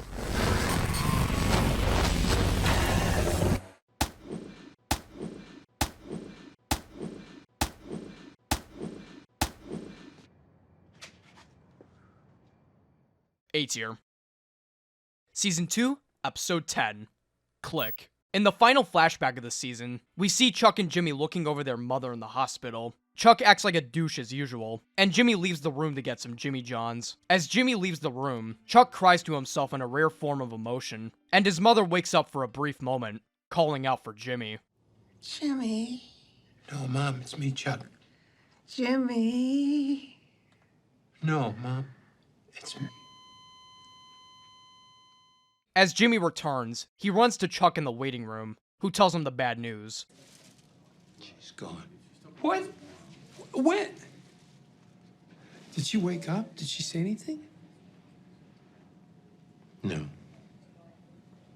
Okay, now there's two different ways of looking at this scene. The first way is that Chuck kept his mother's last words away from Jimmy, as a way to prevent any guilt for not being there in her final moments. A rare form of sympathy for Chuck. The second, and unfortunately way more likely option, is that he didn't tell Jimmy because of his jealousy and hatred of him. It's been shown time and time again how Jimmy was the much more beloved brother of the two, so this act was a subtle way to get back at him. What a douchebag. I hope he gets chained to a hospital bed later in life while dealing with the symptoms of an allergy to electricity. Charles? Please stay calm, Charles. Oh, sweet. As it turns out, Jimmy rushed into the copy shop as soon as he witnessed the fall, and prevented his brother from bleeding out on the floor. Chuck is rushed into the hospital, and is forced to endure a metric fuck ton of electricity in another impressive one take. The camera angle is stable, but Chuck's sanity definitely isn't. Draw a little bit of blood, suture up your wound, and do a very simple CAT scan. No CAT scan. Calm. No CAT Can we scan. just get some restraint? Gentlemen, please come in here. Figure it out for you. We got you. Just keep your head down. Chuck is suspicious of Jimmy being at the copy shop so quickly after his fall, and before he can start accusing Jimmy of causing the downfall of mankind, Ernesto steps in, telling Chuck that he called Jimmy to the shop, cementing his status as a stone-cold legend. The next day, Chuck has another electricity freakout in the CAT scan, and Kim meets Jimmy in the waiting room, where we finally see Jimmy's commercial, which features a callback to the best episode in the entire series, Alpine Shepard Boy. Moxie is in such short supply these days. Give me Jimmy. Give me Jimmy. Because Moxie is in such short supply these days.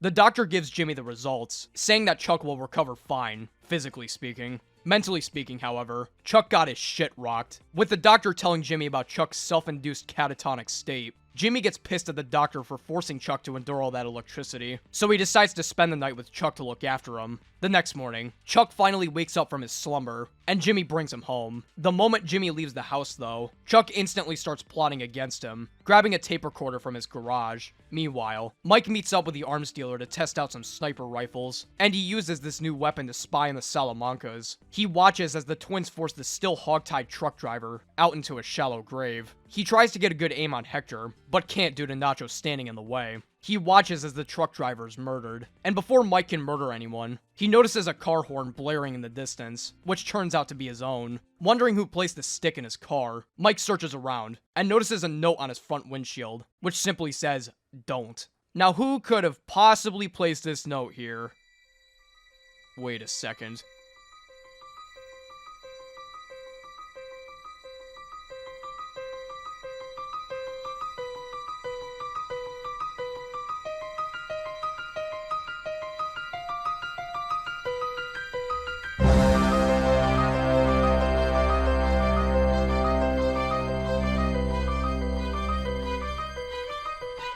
Hello, and welcome to the Los Pollos Hermanos family.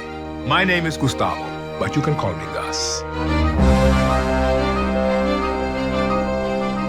Oh, fuck. Jimmy answers a call from Howard, who tells him that Chuck has gone mega cuckoo and quit his job at HHM. Jimmy rushes to Chuck's house, who's initially hesitant on letting Jimmy in, likely because of the fact that Chuck has cased up his entire living room like it's a Costco hot dog. Jimmy starts to realize that he's probably fucked Chuck up for good, so he tries his best to sympathize with him and make him feel better. Chuck claims that he's too far gone to do any more legal work, citing his mistake with Mesa Verde's address from the last episode, and how he pinned the blame on Jimmy rather than himself. As he starts ranting about his illness to electricity, Jimmy decides to make a huge risk to make Chuck feel better. He admits that he was the one who changed the address on the Mesa Verde documents, complimenting Chuck on being able to pinpoint exactly what Jimmy had done to do it.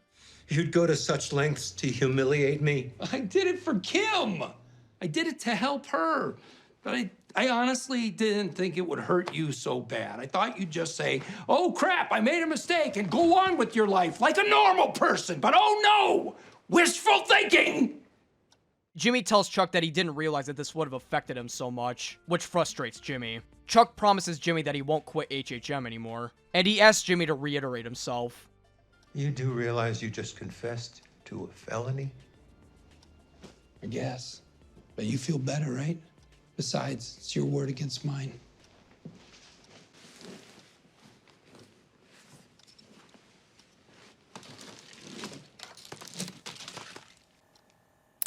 You dick! A tier. Season 3, Episode 1. Mabel. Oh boy, it's the season opener, and you know what that means. Gene time! We get a montage of Gene going about his usual tasks at Cinnabon. He munches down on a pathetic excuse for a sandwich during his lunch break, as this dumbass kid drops some stolen goodies right in front of him. The police ask Gene if he's seen any dumbass kids around here, and Gene rats him out. However, Gene remembers that snitches get stitches, so he screams at the kid to get a lawyer. Gene goes back to work, and then he has a heart attack and dies. We're taken back to the moment Jimmy confessed to Chuck that he swapped the numbers. Chuck puts the tape recorder in his desk as Jimmy calls Howard, telling him that Chuck is no longer mega cuckoo. Jimmy helps Chuck take down the space blanket shit off his walls, and Chuck shows Jimmy how to gently roll the tape off the wall, instead of ripping it off like a crackhead. Also, holy shit, look at Chuck's right thumb. That thing is longer than my lifespan. No wonder Rebecca married him. Chuck and Jimmy have a small bonding moment as Jimmy discovers an old book that Chuck used to read to him as a kid, but Chuck ruins it by being a piece of shit. Jimmy, don't think I'll ever forget what happened here today. And you will pay. The scenes with Chuck and Jimmy actually getting along are some of the most painful, because they serve as short glimpses of what could have been. Jimmy busts into Kim's office and talks to her about his conversation with Chuck, and how, for a brief moment, he didn't feel like Chuck hated his guts. Meanwhile, Chuck is busy hating Jimmy's guts, presenting a pissed-off looking Howard the tape of Jimmy confessing to his crimes. However, Howard says that the tape is pretty much useless, pointing out the multiple legal boundaries, preventing it from being admitted as evidence. Chuck, if that tape is useless in a court of law and no help in the court of public opinion, what's the point? Because I can't think of a single use for it. I can. We're taken back to the moment Mike found the don't note on his car, and Mike hurries the fuck out of there. He stops his car for a brief moment, figuring that someone must have put a tracker on it somewhere, so he stops it by a junkyard to search around and pick it apart. In any other boring TV show, this scene would last something like 30 seconds, maybe a minute, minute and a half. However, Better Call Saul is the best show on TV, so it says, fuck that, we're gonna spend like 4 minutes straight on this shit, and it's gonna be peak TV. Mike eventually gives up, asking the junkyard owner to call a cab. However, he notices a fuel cap in the shop, which gives him an epiphany. He checks the fuel cap he dismissed early on in the montage, and bingo, he finds the tracker. He writes down the model of the tracker on a notepad, and Jimmy deals with some old lady at his office. He meets that one dude from Fifi, who's really pissed off that Jimmy lied to him in order to gain access to the B-29. He tells Jimmy to pull the ad off the air, and Jimmy starts arguing back, and for a brief moment, lets his frustrations toward Chuck seep into the argument. He wasn't even in a wheelchair. Well, periodically he is. And when he shows up in court, you better believe he'll be in a wheelchair. Right, because you're an ambulance-chasing piece of shit, because you're all the same. You're the same as all. Always on a high horse, always trying to make me feel like I'm...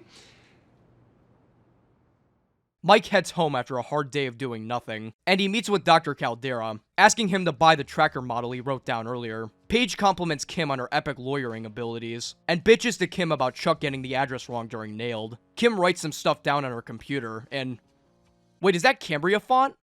Oh my god, I use Cambria font too. Maybe she really is writing my script. Anyways, Kim has some trouble picking the right punctuation. And later, Ernesto delivers some supplies for Chuck, including a fresh package of batteries for the tape recorder. Chuck is a little baby bitch and has trouble putting the batteries in, so Ernesto helps him, and accidentally plays a recording of Jimmy getting exposed. Changed 1261 to 1216. It was me. Turn that off! Turn it off! It all went... Turn it off! You need to understand something. You must not, you cannot tell anyone. There could be terrible consequences. Mike receives the tracker from Dr. Caldera, and replaces the original tracker in the fuel cap with his brand new one. He chomps down some pistachios as he watches over his car, and he spots an unidentified figure, who takes the fuel cap from his car with a brand new tracker inside, which Mike uses as an Uno reverse card to track the location of his trackers. He heads off in his car, ready to kick gum and chew ass. Not a bad season opener. This one's getting an A tier to kick off Season 3.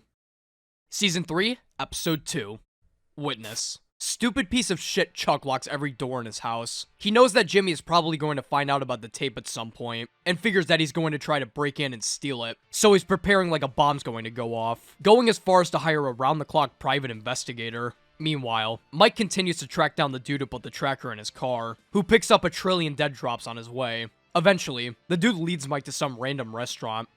Hey, wait a second. This isn't some random restaurant. Obviously, every Breaking Bad fan creamed their pants when they saw this, but you gotta figure that Better Call Saul only viewers were probably like, what, it's just a restaurant, why is this so dramatic? Oh my god, it's Wendy's. Anyways, Kim and Jimmy start looking for employees to work in their office, and their first applicant, Francesca Liddy, another Breaking Bad alumni, walks through the doors. Francesca makes a really good first impression on Jimmy during the interview process, so Jimmy makes a rational decision and hires her immediately. Kim asks Jimmy what the fuck he's doing, but Jimmy persuades Kim to give Francesca a test run, since he's got a commercial that's gonna air in 10 minutes. The test run ends up going well, with Francesca mentioning Cracker Barrel every 2 seconds, but she ends up getting a call from Mike, who's less interested in Cracker Barrel and more in a certain other restaurant. Ermin Trout? I hear Cracker Barrel has excellent air. This one really don't want to talk about Cracker Barrel. He requests Jimmy for his services once again, asking him to spy on a dude carrying a knapsack in Los Pollos Hermanos. As Jimmy spots the guy, he tries to subtly listen in on his conversation, but fails miserably, dumping like 40 sugars into his coffee, and then proceeding to spray Powerade over himself. That's what the kids call epic fail. He moves closer to the guy as he takes a sip of his now shitty coffee, and the dude walks out of the restaurant, his knapsack still in hand. Thinking that he put something from the bag in the garbage, Jimmy proves that he learned absolutely nothing from RICO and starts dumpster diving once again. He gets his fat ass stuck in the can and doesn't find anything, and some random dude asks Jimmy if he needs anything. Can I help you?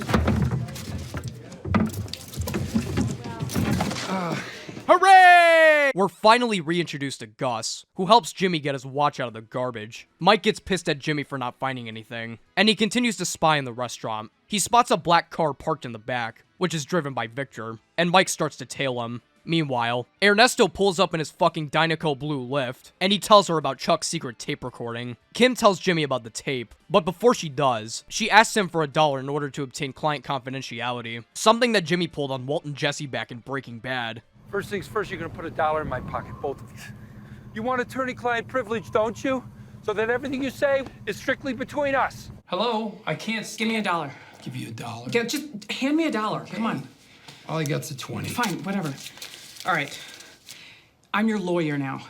Jimmy tries to tell Kim that he confessed to Chuck because of how mentally unwell he was, but Kim tells Jimmy about the tape that Chuck had hidden, which makes Jimmy incredibly sad. It's interesting to see how Chuck and Jimmy initially react to each other's betrayals, while Chuck acts like a belligerent asshole and immediately tries to get back at Jimmy. Jimmy is just crushed. Hey, thanks, Francesca. You were great today. You too. Those folks love you. Who doesn't? Like, since he legitimately loves his brother, he actually takes time to process his betrayal, and doesn't immediately resort to anger. At least, not yet. Kim tells Jimmy that Chuck legally can't use the tape against him, and that they should wait for Chuck to make the first move. However, as Jimmy removes the tape off the wall, he realizes that he's using the same technique Chuck had taught him just last episode, which causes his betrayal to really settle in. As he rips the tape off the wall and runs out the door, Mike locates the tracker right in the middle of the road, with a cell phone placed right on top. Meanwhile, Howard shows off his insane parkour skills, and leads himself all the way to Chuck's house without even a speck of dirt on his suit. A true gentleman. Howard tells Chuck that his secret plan to catch Jimmy is starting to get expensive, considering the PI working around the clock, and tells him that Jimmy's definitely not going to break in at night. And he's absolutely right. Jimmy's not going to break in at night. He's going to break in right now. Jimmy! You take me? You asshole! Jimmy! You pulled that heartstrings con job on me? You piece of shit! For this, you destroyed our family? You have me now? For what? For nothing! Is that all there is, Chuck? How'd you make copies, huh, Chuck? You tell me or I'll burn this whole goddamn house to the ground! Jimmy! Jimmy! That's enough! Howard? You were a witness to what happened here?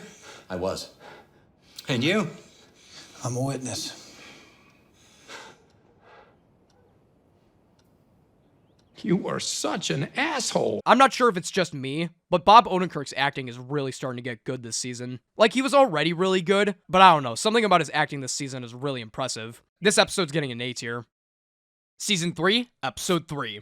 Sunk Costs. The episode begins with a pair of fake Jordans falling from the heavens, as a Los Pollos Hermanos truck drives off in the distance. After this, we're taken back to the moment Mike found the cell phone on the tracker, and he answers a call from Gus, who tells him to wait for his DoorDash delivery. Mike's delivery comes with a chicken quesadilla, a Baja Blast, and a side order of Gus, who tells Mike why he put the don't note on his car. You care to elaborate? It's not in my interest for Hector Salamanca to die at this time.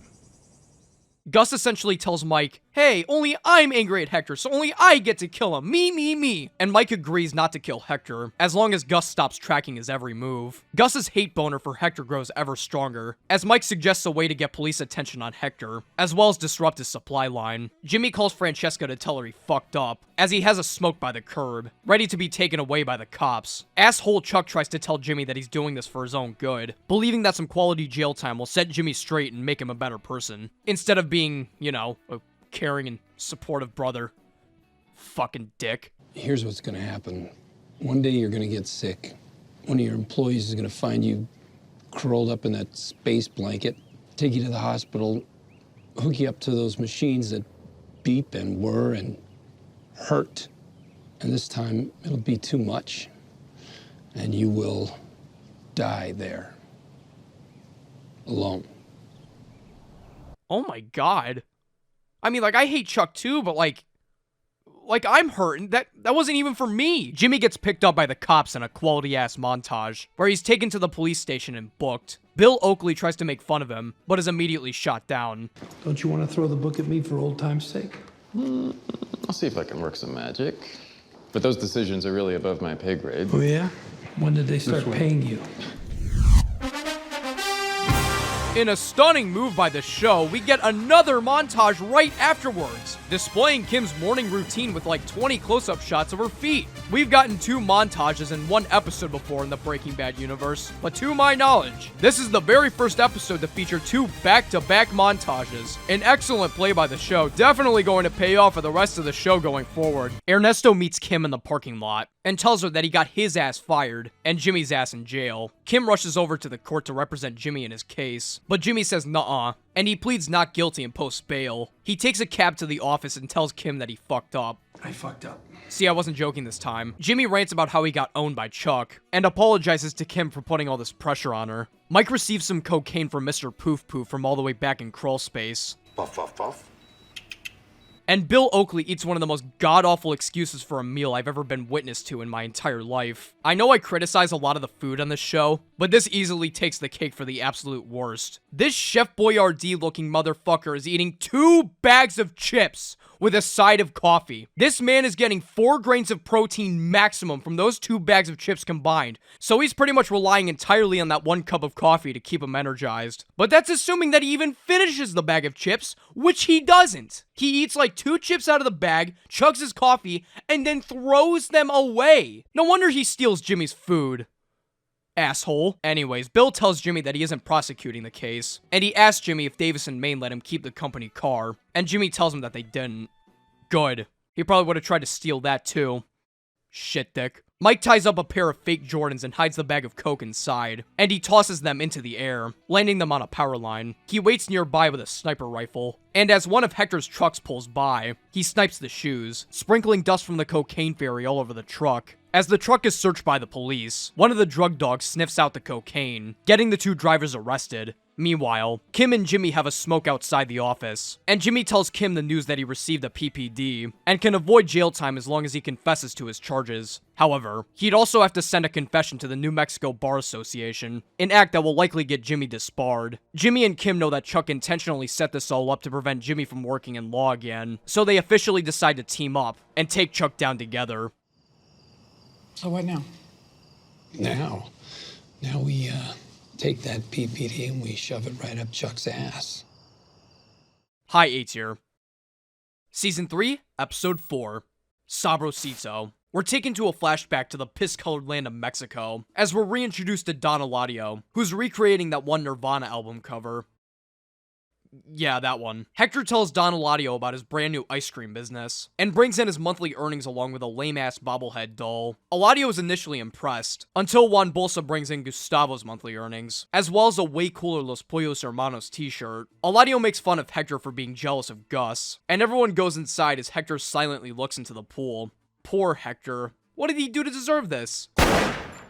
Oh yeah, my bad. Back in the present, Hector's ice cream shop gets raided by the cops, and Mike celebrates by watching my videos with Kaylee and Stacy. Hector is really salty about his business getting fucked up, so he retaliates by dicking around in Los Pollos Hermanos, lighting up a fat ciggy and asking to see the assistant manager's balls. Men's room is over there on the left. Cabron, I need to see you a boss. Okay, well, I'm the assistant manager. Manager's actually not. I need to see you a boss. The boss. Okay, well, I need I'm to the... see you a boss. I'm sure I could help you with whatever you need. I need boss. Okay, sir, if you don't mind, there are other customers. I need to see you a boss. Gus rushes over to the restaurant and talks with Hector in his office, who demands Gus to ship his product north while scraping shit off his shoe. Hector exits the restaurant, and Gus cleans up the place, hitting a fat 3 in the process. Mike receives a fat stack from Victor, but he tells Victor to tell Gus that they're square, and throws it back in his car, hitting a fat 3 in the process. In the span of 2 minutes, we have 2 confirmed characters in the Breaking Bad universe that could feasibly outperform Shaq. Gus apologizes to his employees the next morning, making up a story as to why Hector and his men showed up to the restaurant. Many years ago, I opened my first Los Pollos Hermanos in Michoacán. Those same men showed up. They wanted money. I'm ashamed to say that I paid them. But yesterday they came here. They intimidated my customers. All right. Kim looks around for the place that Chuck called to have his door repaired, and cancels the appointment, having Jimmy send Mike over instead. Chuck tells Mike to not use any tools that involve electricity, but Mike tells him to get dicked and uses them anyways. With Chuck's attention averted, Mike starts taking photos of the house, displaying the abnormal condition it's currently in. Mike gives Jimmy the pictures at the diner, as well as a note containing some other info about Chuck and his home. Later that night, Gus asks Mike why he didn't take his money, and Mike tells him that he did the job for him and himself alone. Gus thanks Mike for fucking with Hector, and makes Mike an intriguing offer. Well, perhaps in the future, you will consider working for me. Would you care to know why I stopped you from killing Hector? A bullet to the head would have been far too humane. Man, this guy is not happy. Jimmy sits in his chair like his dad just caught him playing the Xbox in the middle of the night, as Howard enters the room, turning off all the lights in the process. Also, I just want to say, whoever came up with the idea of Chuck being sensitive to electricity is an actual genius. It not only gives us some interesting visuals and fantastic moments, but it also perfectly represents the complete pettiness of Chuck's character. Like, imagine being so annoyed by someone that you get cancer. Also, I mentioned this before, but the lights being turned off whenever Chuck is around is such a great way of representing Jimmy's day literally being darkened by Chuck's presence. Speaking of Chuck's presence, likely serial killer Chuck McGill walks into the room. Chuck's lawyer finalizes the terms of Jimmy's confession, but she feels as if the confession isn't sorry enough, so she forces Jimmy to give Chuck an apology. Jimmy rightfully gives Chuck an extremely passive-aggressive apology. I regret it all of it, more than you can imagine, because you're my brother. And no one should treat his own brother like that. Not ever. After the meeting, Kim confronts Chuck, telling him that she suspects that there's a duplicate of the tape, since Chuck knew that Jimmy was going to break in at some point. Chuck tells Kim that Jimmy actually destroyed the duplicate, and that the original is locked away, ready to be used in court. Well, what? Bingo.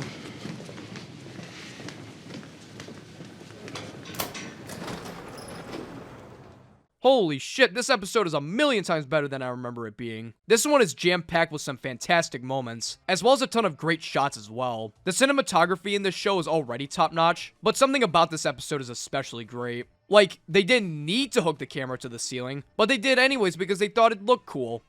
And it did! An easy S tier. I'm shocked at how underrated and overshadowed this episode is, but something tells me that's likely because of the episode I'm about to cover next.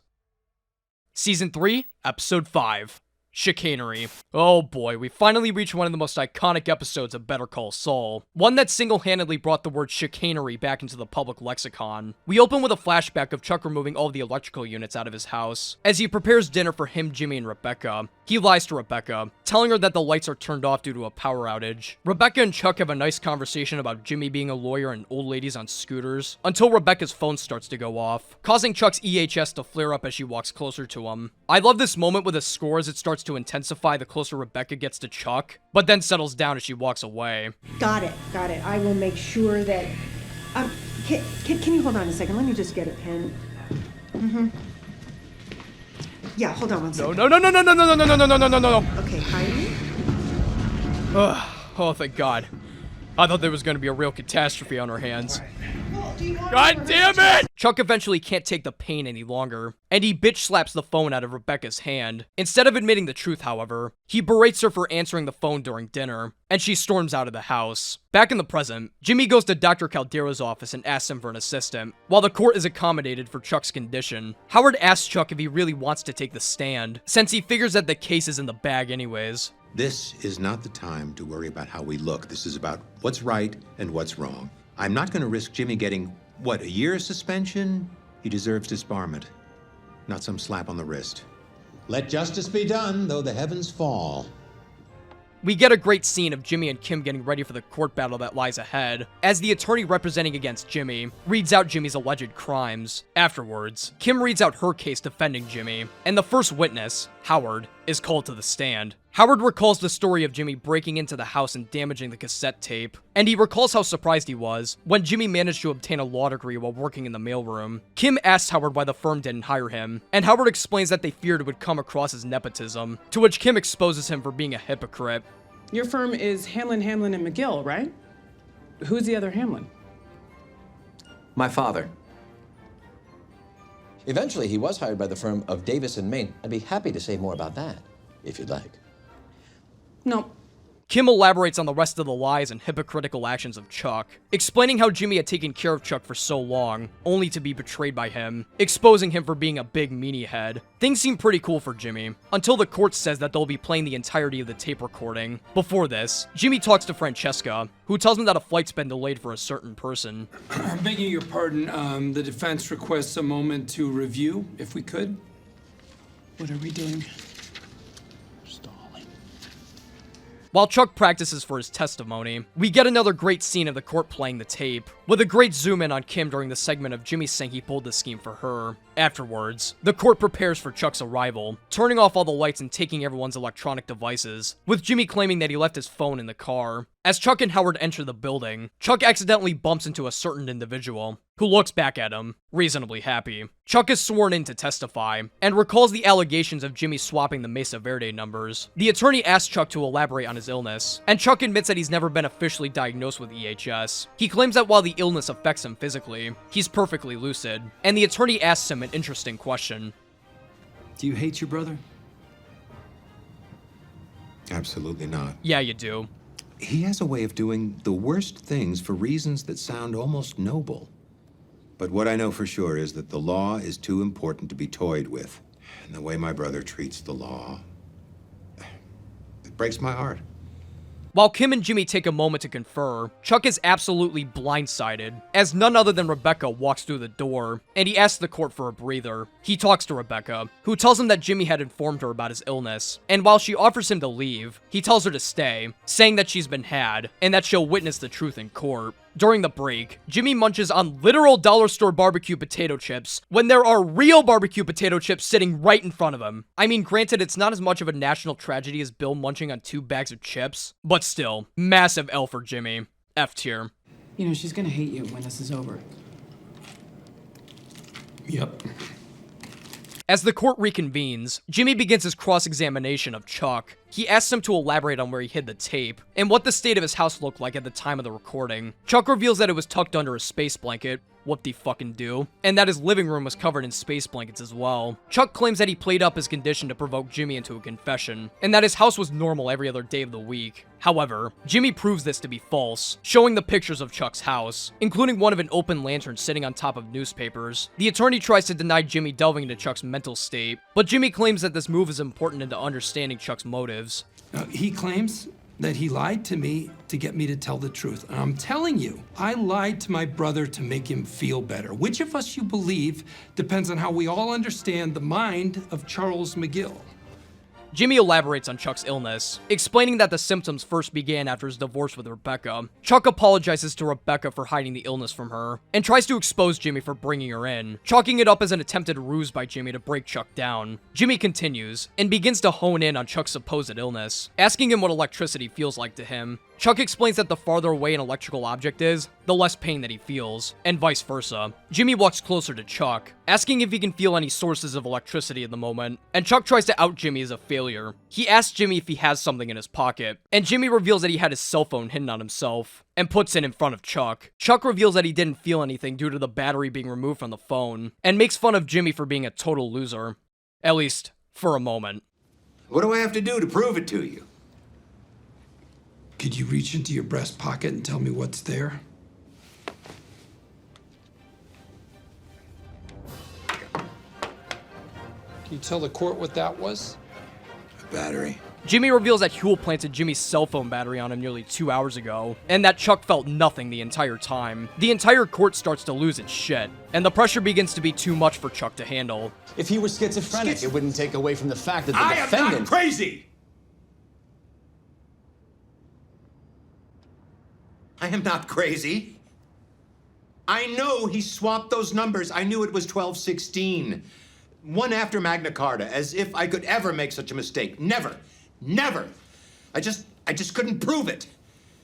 He covered his tracks. He got that idiot at the copy shop to lie for him. Mr. McGill, please, you don't have to go. You think this is something? You think this is bad? This chicanery?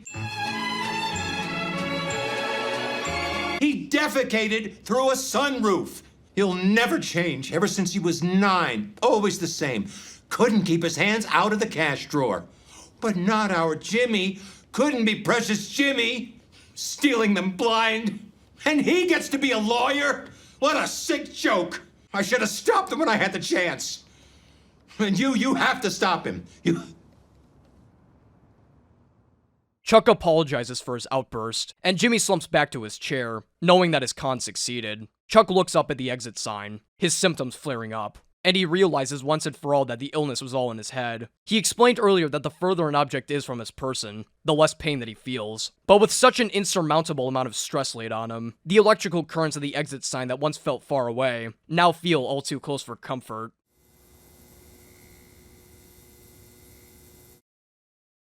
Damn, there's quite a good reason why this episode is so high up on everybody's lists. Many people consider this to be the first real amazing episode of the series, and that it truly cemented Better Call Saul as its own thing, and not just the Breaking Bad spin-off. Chicanery is the culmination of 3.5 seasons worth of build-up, and it all comes crashing down beautifully. The cold open does a great job of reintroducing us to Rebecca, as well as emphasizing the importance of Chuck's mental illness. That moment when Rebecca walks into the courtroom to a stunned Chuck is when the episode really goes from "Oh yeah!" to "Oh yeah!" That entire rant near the end has such a plethora of amazing callbacks that expertly demonstrate how much of a resentful douchebag Chuck really is, particularly with that "couldn't be precious Jimmy" line. It really feels like years worth of jealousy and hatred spat out in just a few words. While everyone does an amazing job this episode, Michael McKean really does steal the entire show. I know that I've done nothing but shit on Chuck for the past 2 hours, but I just want to elaborate that I don't hate Michael McKean. Actually, the fact that I hate Chuck as much as I do is in part to his amazing performance, and this episode in particular is a massive home run for him. Bravo, Vince. The pacing of this episode is tighter than an old lady's and it's pretty amazing that this episode doesn't once cut to the cartel plot of the show. It's all Chuck versus Jimmy the entire way through, which was definitely for the best. Anyways, I think I've said my piece about this episode, and I don't think you'll be surprised when I say that Chicanery is getting the first double S tier on our list. An excellent mid-season showdown, 3.5 seasons in the making. Season 3, Episode 6. Off-brand. The episode begins with Hector pissing into a cup as he watches Nacho deal with Crazy 8. Crazy 8 is light on cash, and while Nacho's about to let this one go, Hector criticizes him for being a little pussy bitch, which Nacho disproves by beating the shit out of Crazy 8. No, I'm sorry. Nacho gets a big ouchie on his finger while working in his father's shop, and we're taken back to the court, where Kim gives a speech defending Jimmy's actions as nothing more than a mistake driven by anger. The two celebrate their victory later that night, with Jimmy only getting a 1-year suspension rather than permanent disbarment. Call the Pope, because according to your summation, I ought to be a saint, me and Mother Teresa, right up there with her. Saint Jimmy. Yeah, that's a nice ring to it. Boom. Okay, I've been trying to avoid this for the past couple videos, but the amount of scenes in this show involving bare feet as the sole focus has become too big to ignore, especially with Kim. There were maybe like 2 feet scenes overall in Breaking Bad, but out of the blue, that number increased into the double digits once we entered Better Call Saul. And that's just with Kim. But why? Who's responsible for putting these little piggies on display? Well, I'll have to save that question for later. I'm too busy looking at Bob Odenkirk's Instagram. Oh great, this joke again. Hey, wait a second. Oh my. It all makes sense! Oh no! Rebecca stops by the office and asks Jimmy to help her get Chuck out of the house, which Jimmy refuses. Rebecca realizes that she got bamboozled by Jimmy, and that he never wanted to help Chuck in the first place. Jimmy, he's still your brother. Not anymore, he's not. Chuck was right about you all along. Enjoy your champagne.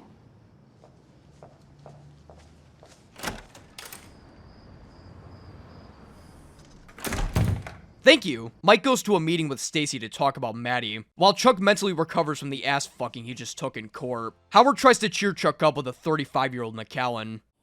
I'm not going to tell you how much it cost. But don't worry, it's coming out of my end. Man, I want to be a lawyer. Howard tells Chuck that Jimmy got suspended for a year, and convinces him that this was still a win at the end of the day. As Howard leaves, Chuck pulls the batteries out of the tape recorder, and begins his journey to overcome his sensitivity to electricity. We get a really funny montage of Jimmy telling all of his old-ass clients that he won't be able to be their lawyer for the year, and Jimmy makes the horrible realization that his ads are still running on TV. He manages to pull them before they air, but he's forced by the TV station to use the rest of his ad space, or else he'll have to pay a hefty fee. Kim suggests throwing in the towel and giving up the lease in the office space to save cash, but Jimmy insists on keeping it, as he's come up with another way to make cash for the time being. For a reasonable price, we will shoot your commercial, and then we'll throw in the airtime for the low, low price of free. We'll shoot 9 commercials for $4,900.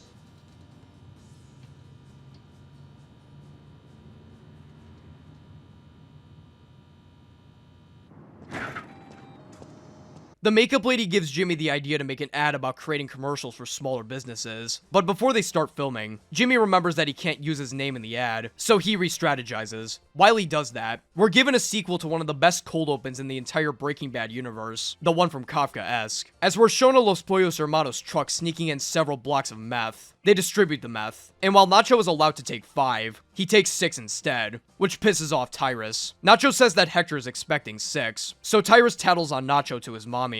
Gus says he's chill with it though, so Nacho walks out bullet hole free. Meanwhile, Gus is exploring some new territory to build his new meth lab in, which turns out to be the laundromat from Breaking Bad, and we get a surprise cameo from a certain stevia enthusiast.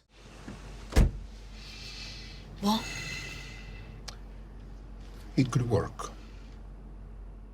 Chuck continues his quest to overcome his EHS. As he walks out in public looking like an actual serial killer, he finds a telephone booth and calls the number of his doctor. Meanwhile, Nacho talks to Hector about his encounter with Tyrus and Victor, and Hector comes up with the idea to use Nacho's dad's upholstery shop as the new mule for his meth empire. Nacho tries to convince Hector not to do it, since Nacho's dad isn't in the game, but Hector is already dead set on using him. Dumbass ponytail guy gives Hector some bad news. Leonel talked to a guy in Los Lunas. Looks like Tuco knifed the guy, but he definitely broke a guard's jaw. They got him in solitary. What? All he had to do was 6 months. He'd be in there forever. As Hector freaks out, he takes his heart medication to stop his body from collapsing, and he accidentally drops a pill on the ground, which gives Nacho an idea. Meanwhile, Jimmy shows Kim the new advertisement he'll be airing, which features Jimmy taking on a different persona with an all-too-familiar name. What's that I see? Albuquerque's next TV star? It's you, small business owner. Call me, Saul Goodman. The world needs to know about you and your business. Call me now. Saul Goodman. Yeah, it's like Saul Good, man. That guy has a lot of energy. Yeah. It's just a name. Beats here. Season 3, Episode 7. Expenses. The episode begins with Jimmy and a bunch of other people lining up for community service. He starts collecting trash under a bridge, and he picks up a bottle of piss. A joke that's going to age very well 2 hours and 45 minutes from now. After he picks up the piss bottle, he picks up a few calls from potential customers as a result of the new advertisement. However, after they finish for the day, Louis C.K. only counts 30 minutes of the 4 hours that Jimmy worked due to him using his phone, which frustrates Jimmy. 30 minutes? That's not right. You can do better than that. We could make it 0. Dickhead. Afterwards, he rushes to his car and cleans himself off with a bunch of wet naps, before heading off to film a few commercials. He tries pressuring this one guy into filming more commercials for more money, but he says no, so Jimmy and the film crew are left with shit. However, Jimmy wants Kim to think that he's making European OnlyFans model money, so he drains his bank account and uses whatever he has left to pay off the bills for the office, as well as the Chinese food. Keep the change. $1. Yeah. We can make it 0. Dickhead. The gods have opened up the clouds and graciously gifted us this episode, with the return of Mr. Baseball Cards himself, Price. He walks into his house and runs into Nacho, who Price is very happy to see. Nacho assures Price that he isn't there for his baseball cards, but rather to ask him to obtain a bunch of empty capsules for a specific prescription. Mike fulfills a promise to Stacy and works on some new cement for the church playground, and he meets this new girl, Anita, who helps him out. Later that night, he spots Price watching porn in his car, who asks him to be his backup man once again, which Mike refuses. Kim shows signs of her exhaustion working at Mesa Verde, in one of the most relatable scenes ever, as she sets a timer for 5 minutes to take a nap, only for the show to jump cut immediately to the timer going off. Paige makes fun of Chuck for being an asshole, and Kim acts like an asshole to Paige, which she apologizes for. Kim makes a sudden comment about Chuck, claiming that all she and Jimmy did was tear down a sick man, before returning back to her work. Jimmy rushes around for another day of filming commercials, and he ends up flooding the battery to his car, drawing a lot of parallels to Jesse and Walt in the RV, so he and the film crew end up taking the bus. Holy shit, for a moment there I completely forgot Jesse and Walt even existed. Is Better Call Saul a good show? The owners of the shop are starting to have second thoughts shooting the ad, and Jimmy gets desperate, and offers to shoot the spot for free as long as they use his services in the future. They shoot the ad, and Jimmy pays the film crew for their work out of his own pocket. He sits on the curb, realizing how much he fucked up, and the nice makeup lady offers to give her share back to Jimmy, which Jimmy rejects. Mike goes to group therapy once again with Stacy, and talks to Anita, who tells him a story about her now-deceased husband. Later, Mike goes outside and calls Price, and accepts his offer for bodyguard work. Jimmy takes Kim out on a trip to do some more conning work, and they spot a guy acting like a huge douchebag, and Jimmy's anger starts to manifest as he comes up with a really intense scheme to take the guy down. Kim says, "Alright dude, you gotta calm down, this is just rhetoric." And she talks to Jimmy about Chuck, asking him if there could have been another way to take him down. Jimmy justifies his actions, saying that everything that happened to Chuck was his own fault. Meanwhile, Nacho meets with Price, who's surprised that he's also brought Mike along. Mike already knows all about Nacho's plan, and he asks Nacho how he's gonna make the switch between Hector's pills and Nacho's happy pills. Nacho tells him that Hector keeps his pills in his coat pocket, and he'll make the switch then. Mike warns Nacho that the Salamancas are some spooky bitches, and if he gets caught, he'll be fucked. He checks Nacho's gas cap for any trackers, and warns him that he's also got more than the Salamancas to worry about, as well as advising him to come up with a plan to switch the pills back. Nacho makes the deal with Price and Mike, but not before Mike asks one more favor of Nacho. The next day, Jimmy meets with his insurance agent, and tries to get a refund on his malpractice insurance. However, the insurance lady tells Jimmy that they can't, and not only can they not cancel it, but his premium is gonna go through the roof once he goes back to lawyering, due to his suspension. Stunned by this news, Jimmy has a breakdown in the office, airing his grievances to the insurance lady all about all the hardships he's facing in his life, and at one point during his spiel, lets out the news about his brother's mental illness and his breakdown in court, which the insurance lady writes down on a piece of paper. What are you writing? No, don't write. I didn't mean to say that. I don't want him to get in trouble with you guys because of me. Sorry, I'm gonna go.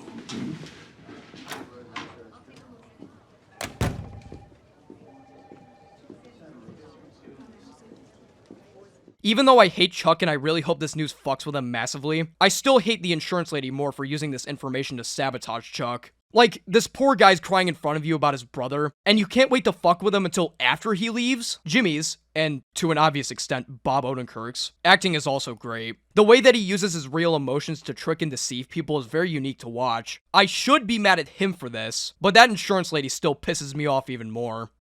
Oh, and Chuck too. Fuck Chuck. Overall, this one's getting an A tier. Some good scenes, along with a great ending scene. Season 3, Episode 8, Slip.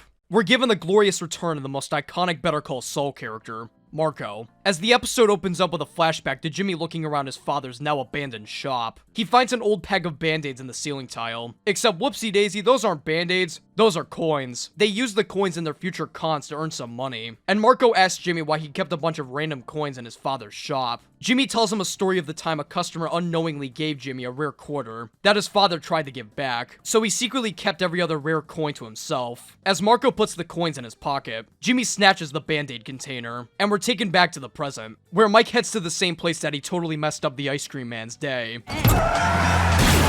Mike feels kind of bad about the truck driver getting killed, so he spends some time looking around for his body in this great shot, in order to give the family of the driver closure. Meanwhile, Chuck talks to his doctor, telling her about the crazy fast progress he's making with his tolerance to electricity, but the doctor tells him to hold his horses, essentially telling him that Rome wasn't built in a day, and that this sickness could take a while to overcome. She asks Chuck why he called for her assistance, and he tells her about his experience being tonight's big loser during the court session. In a stunning moment of self-awareness, Chuck realizes that he might have actually been crazy after all, and seemingly admits that he was the one who put himself in this situation.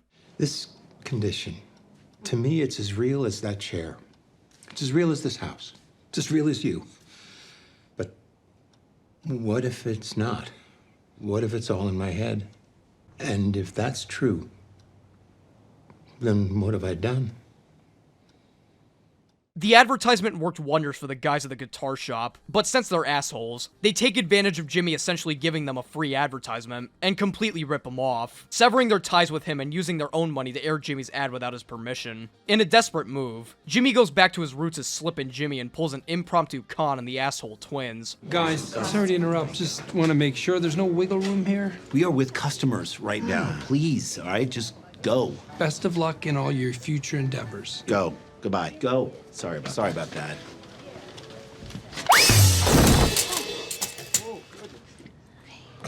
You guys have liability insurance, right?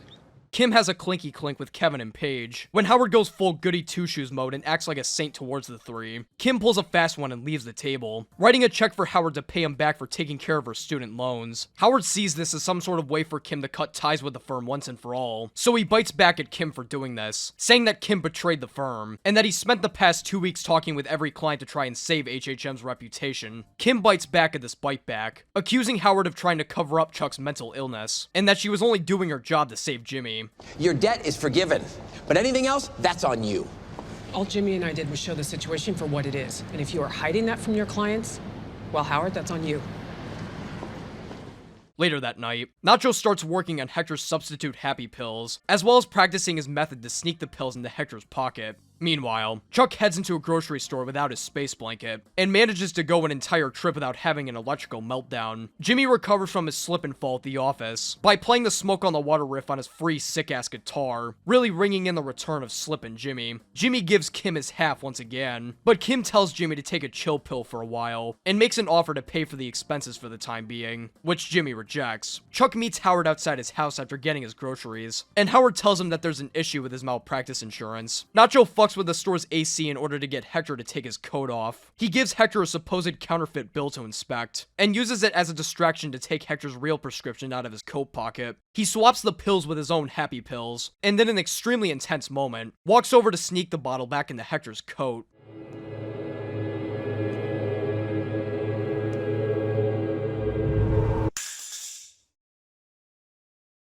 Nah, I'm just kidding, he made it in. Jimmy continues his community service, and he watches as Louis C.K. denies one of his fellow workers the opportunity to visit his sick daughter. Jimmy decides to help the guy out in exchange for $700, and he starts resting on the ground to attract the attention of Louis. While he says that he won't count Jimmy's hours, Jimmy threatens a litany of lawsuits towards Louis, which he says will cost him an ungodly amount of money.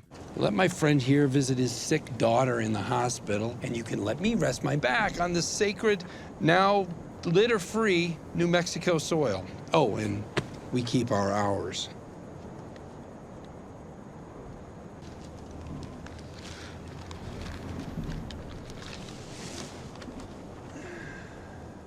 Mike realizes that he can't spend any of his money from the Hector truck bust, so he meets back up with a certain chicken man to work for him.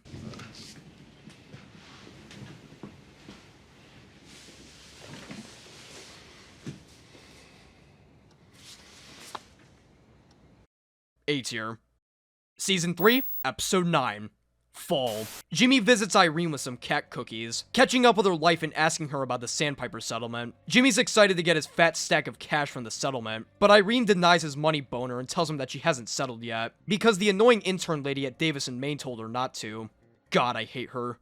She's too real. Jimmy cries about Irene not settling, but Irene doesn't give a shit. She invites Jimmy to smoke crack with her friends, but he denies her offer and cries in the parking lot. Mike watches some nerd on a Segway as he waits to meet with Lydia, arranging his paycheck from Gus to be laundered through Magical. Mike says that Lydia is risking a lot for Gus, considering that he's a drug dealer and stuff, and Lydia essentially warns Mike not to fuck with Gus and undermine his operation. What do you mean? This guy? He seems so friendly. Oh. Howard and Chuck meet their asshole malpractice insurance agents, who tell them to have someone supervising Chuck at all times, or else they'll double their premiums. Chuck, who I somehow find right in this argument, threatens a lawsuit, and the agents leave the office. Chuck talks to Howard about how sick this new lawsuit is gonna be, but Howard suggests to Chuck that it might be time to throw in the towel. Chuck thinks that this suggestion is outrageous, and tries to convince Howard that he's not crazy by acting like a crazy person. I'm better! Howard, I'm fine! This is not what fine looks like. I'm just now realizing that Chuck still has a scar left from his injury all the way back in season 2. Howard tells Chuck that he can't work with him anymore, and Chuck leaves the office like a big fat baby. Kim deals with a new client, Gatwood Oil, as a way to bring in some more revenue to pay off the office. Kim has some car trouble, so she uses some nearby plywood and pushes her car out of the dirt, which doesn't go exactly as planned.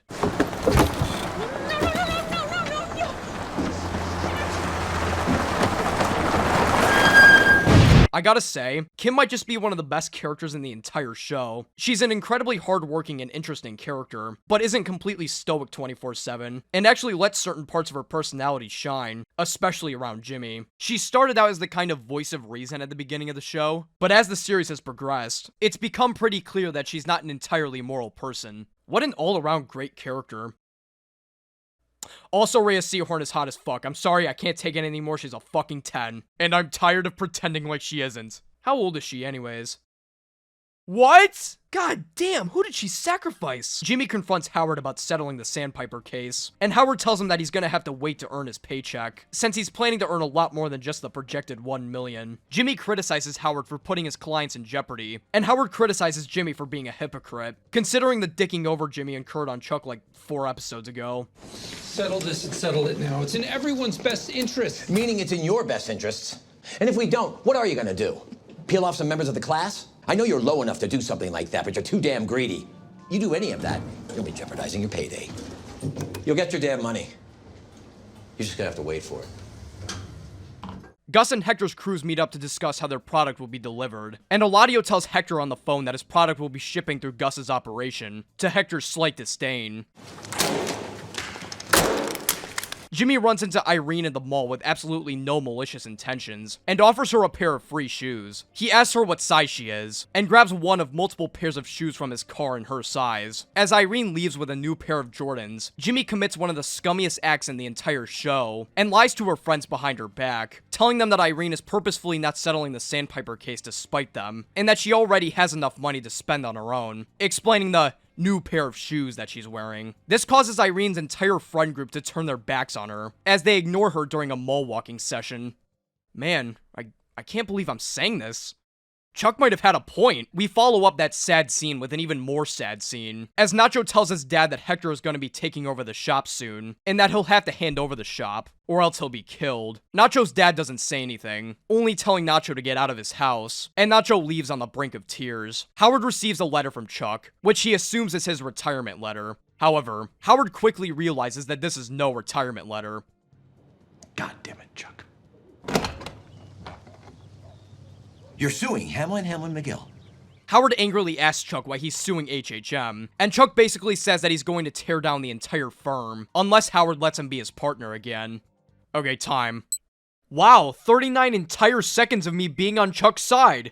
That's a new record! Jimmy returns back to his job as the bingo host at Sandpiper, and he fills certain balls with a magnetic liquid, rigging the game to win in Irene's favor, making her seem like an even bigger prick to her friends than she does already. Give it up for the big winner, Irene Landry!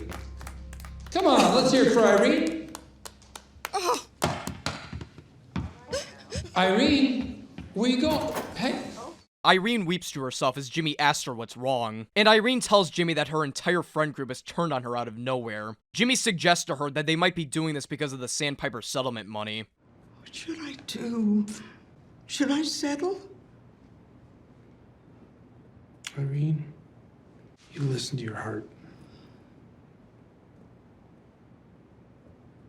Jimmy walks his stupid ass into the office and offers Kim a shot of Zaviro Añejo, but Kim is way too stressed and busy to enjoy herself. Jimmy tells Kim that Sandpiper is settling and tries to convince her to stay, but she leaves anyway. She practices her speech with her client in the car. Aw man, now I gotta change my pants! Kim walks out of her car, her arm broken, and we get this amazing shot of the entire wreck, closing out the episode.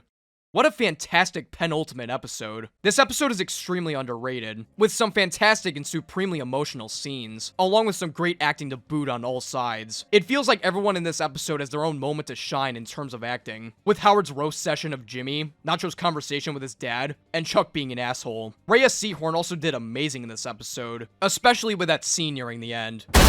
You might be thinking that this crash happened because of Kim overworking herself to the point of exhaustion, but... Hey, wait a second. Go back.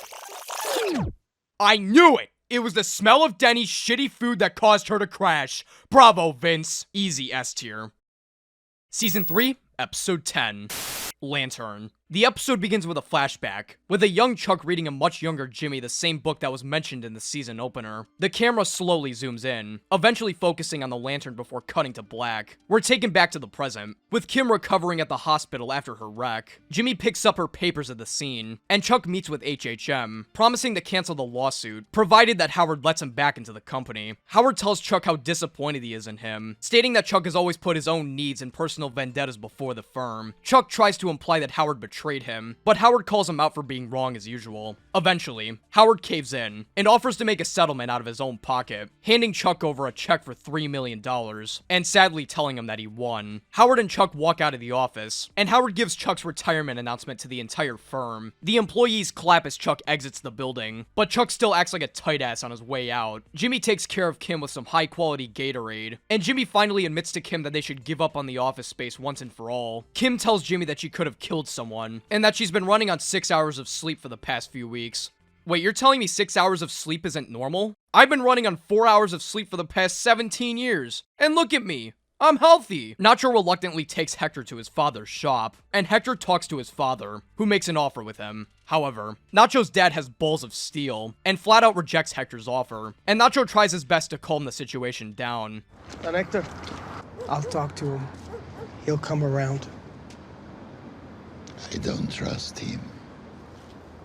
Francesca helps Kim out with her schedule, and Kim decides to give herself some quality free time, and she decides to go to Blockbuster. I keep forgetting that this show technically takes place in the early 2000s. Come to think of it, Better Call Saul feels like a period piece in a lot of ways, with everyone using flip phones and Blockbuster still being in business. Kim steals a bunch of DVDs from Blockbuster, while Jimmy storms into Chuck's home, where he's shocked to see that all of the electrical units have been restored, with some 24/7 lo-fi jazz playing in the background. Chuck tells Jimmy that he's disproven Jimmy's claims of him never recovering, which Jimmy denies while complimenting Chuck on this huge progress in defeating his illness. Jimmy tries to apologize to Chuck for the actions he's taken against him, stating his regrets. Chuck asks why Jimmy has regrets in the first place, stating his beliefs that Jimmy can never change his ways. What's the point? You're just gonna keep hurting people? That's not true. Jimmy, this is what you do. You hurt people over and over and over, and then there's this show of remorse. I don't doubt your emotions are real, but what's the point of all the sad faces and the gnashing of teeth? Jimmy calls Chuck out, pointing out the fact that he isn't exactly a blameless victim either, and Chuck responds with one of the coldest and cruelest lines in the entire show. I don't want to hurt your feelings, but the truth is, you've never mattered all that much to me. I'm not even joking with you. This is the first time I've ever been legitimately furious with a character in any medium. Like, I know I've done nothing but shit on Chuck and get angry at him for the past few hours, but there's something about this scene in particular that really resonates with me in the worst way possible. Chuck knows for a fact that Jimmy has nothing but the utmost love and dedication towards him. We know this because Kim has literally told him that to his face. He knows what he was about to say would absolutely break Jimmy, and yet he told him anyway. Chuck has always had this consistent viewpoint that Jimmy on a foundational level cannot and will not change, but it ironically speaks a lot to Chuck's character. Like, despite him getting over his illness, he still acts the exact same, treating Jimmy like he just burned his house down. And the worst part about it is that he isn't even technically wrong. Jimmy has shown time and time again to make the same mistakes over and over, pulling cons with Kim and concocting elaborate schemes to make absolute sure that things go his way. For God's sake, he was just doing that last episode. In a way, Chuck and Jimmy are two different sides of the same coin, but the main thing that separates the two apart is that Jimmy, despite his flaws, is a good-natured and caring person. His biggest flaw, though, is that he's an extremely short-term thinker, and he doesn't think about the long-term actions of his consequences, which could have all been prevented and treated had the person he'd idolized and respected for so long not completely discouraged any change from occurring. It's pretty ironic, isn't it? Chuck thinks that Jimmy can't change, but the reason Jimmy hasn't changed for so long isn't because of his nature, but because of the way Chuck treats him, creating this endless snowball of shit. I think that's what really pisses me off about all this. Oh, it isn't my fault that Jimmy doesn't change, it's just the way that he is. What Chuck fails to realize is that change doesn't justify or absolve you of your past mistakes. It proves that you won't make them again. But nope, Jimmy's a douche, always will be. I don't care about you, bye-bye. God, I hope he dies in a fire. Jimmy leaves Chuck's house, devastated, and Chuck starts to relapse back into his old ways, turning off all the electricity in his house. Jimmy heads to Irene's place, bringing over some gifts and checking in on Irene's social status. Irene reveals that her friends still hate her for not settling, and Jimmy tries his best to reconcile her friends, but to no avail. Chuck notices the power meter on his house is still turning, and he believes that more power is still being drawn around the house because of it. He looks around the house, trying to find the source of the electricity that keeps the power meter spinning, and he gets progressively more desperate. He cancels his doctor's appointment in order to free up time, and he starts to destroy his own house in an effort to find the source. Eventually, he cuts out the middleman, and completely destroys the power meter in an incredibly powerful scene. The score for this scene in particular is some of the best in the entire show. It really captures Chuck's descent into madness. He was this close to recovering, but in the end, he wasn't able to change. Later that night, Nacho attempts to kill Hector once and for all, but he's stopped by Gus Bolsa and his crew showing up to the scene. Bolsa tells Hector face to face that he must deliver his product using Gus's business, and that no disrespect was intended. You have to work together. It's what the boss wants. The boss can sock me. Hector shouts at Gus and Bolsa, telling them that the entire business was built on Salamanca blood. Hector, this isn't personal. It is! It is personal!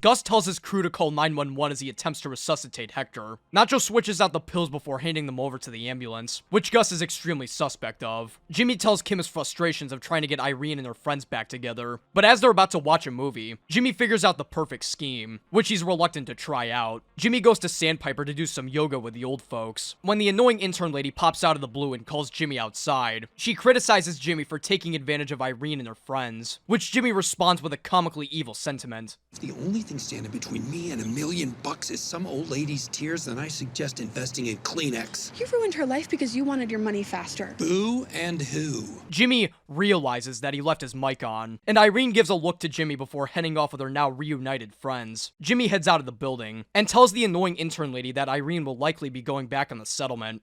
Hey, well done in there. I meant every word I said.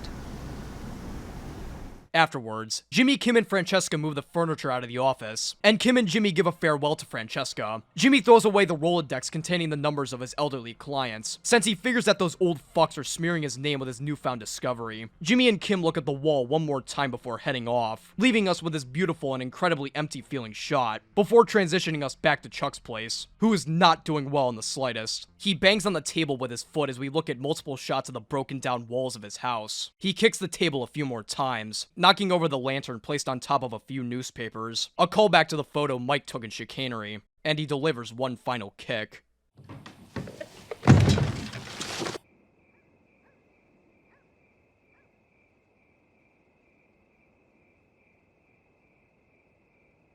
And that, my friends, is the end of season 3.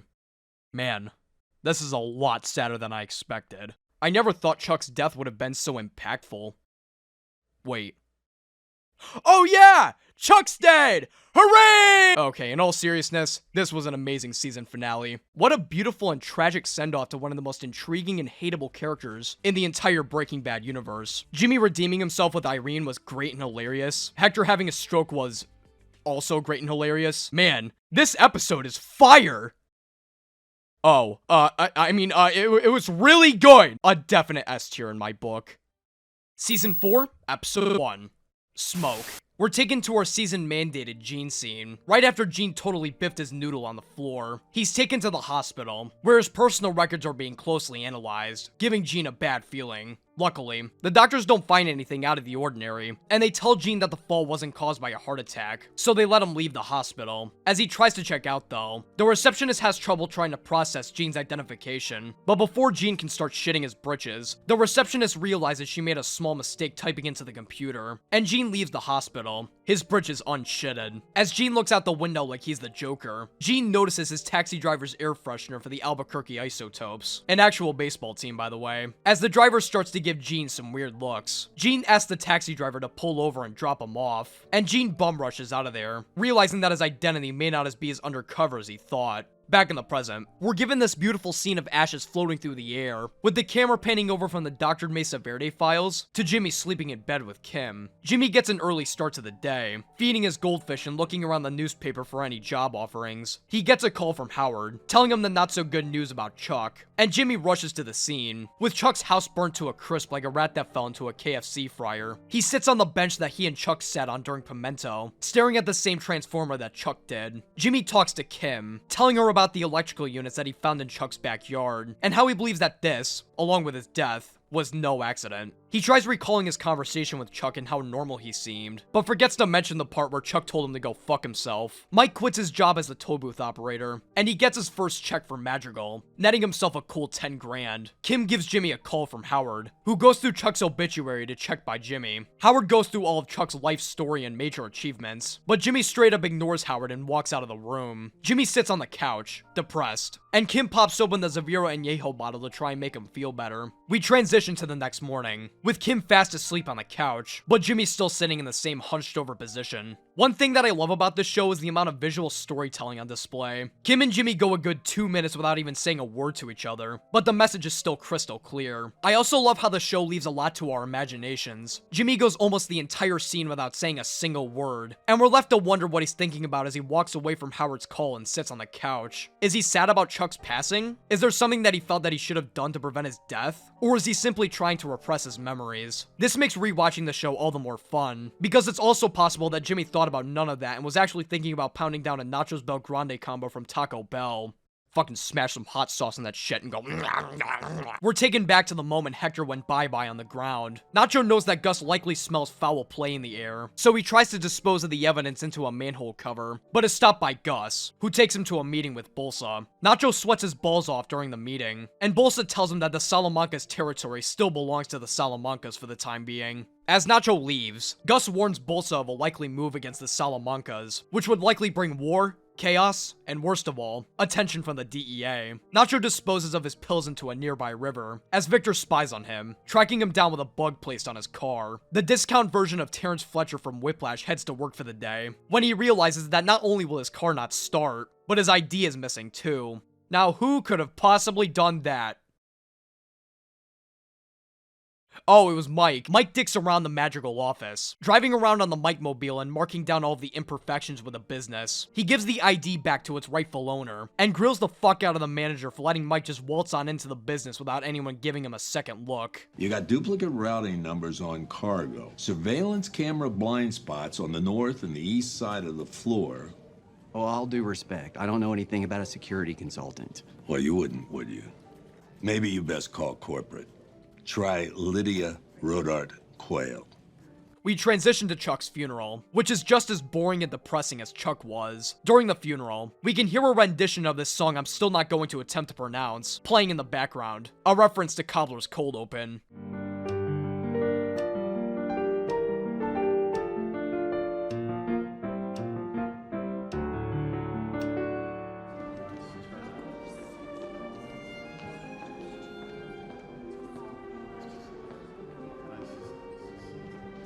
Many attendants at the funeral talk to Jimmy, sending their condolences, but Jimmy remains numb, seemingly void of any emotion. Howard and Rebecca grieve for Chuck's loss, as the show abruptly cuts to Jimmy and Kim driving back to their apartment. They spot Howard sitting on the curb, devastated, and Howard talks to the two inside, telling them that he believes that Chuck's death was intentional, since he lived without electricity for over 2 years, and knew damn well to be careful with the lanterns. Howard believes himself to be the cause of Chuck's death, since he was the one who pushed Chuck out of HHM in the first place. Howard also mentions Chuck's malpractice insurance premiums being raised as another key factor of him leaving the firm, and you can literally see Jimmy's heart sink as he hears of this news. Jimmy knows that he played a major role in Chuck's death, but rather than coming to terms with this knowledge, he plays an extremely dirty card.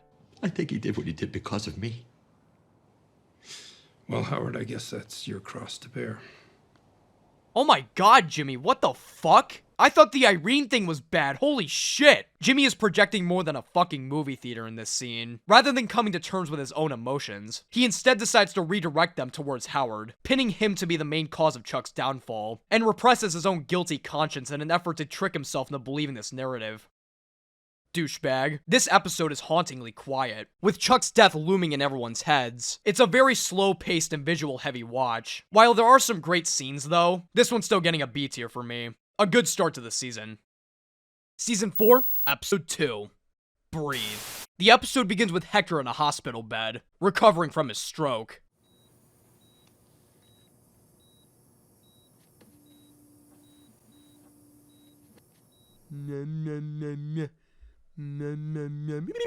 Mr. Poof Poof plays with Hector's nasty fucking toes as he gathers data for Gus, telling him that Hector is no longer in a coma, but is still unresponsive.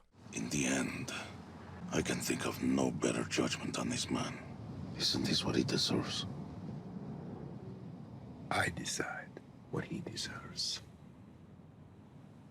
Jimmy is up and at him early in the morning, ready to attend some job interviews. Kim asks Jimmy if he wants to take some time off, considering that Chuck is dead and stuff. But Jimmy is way too good at this whole repressing traumatic memories thing, because the thought hadn't even crossed his mind. Nacho meets his dad at work, who's over here looking like a depressed Mario brother. Nacho tries to assure his dad that Hector won't be a problem anymore, but he's way too disappointed in Nacho's actions to be relieved. He asks Nacho when he's going to quit the cartel business, and Nacho tells him that he's trying to. Jimmy almost totals his fucking car as he drives to his first job interview and heads into the office. He talks to the owners, who show Jimmy all the stupid shit in their office. During the tour, Jimmy notices a Hummel figurine, similar to the ones that he helped Landry with in an Alpine Shepard Boy. The interview goes very well, but the store owners tell them that they'll make their choice in a week. And since Jimmy doesn't want to spend that free time thinking about his potential responsibility for Chuck's death, he pulls a quick scheme and makes an impassioned speech. Hey guys, I know you said you'd take a week, but can you hire me right now so I don't have to think about my dead brother?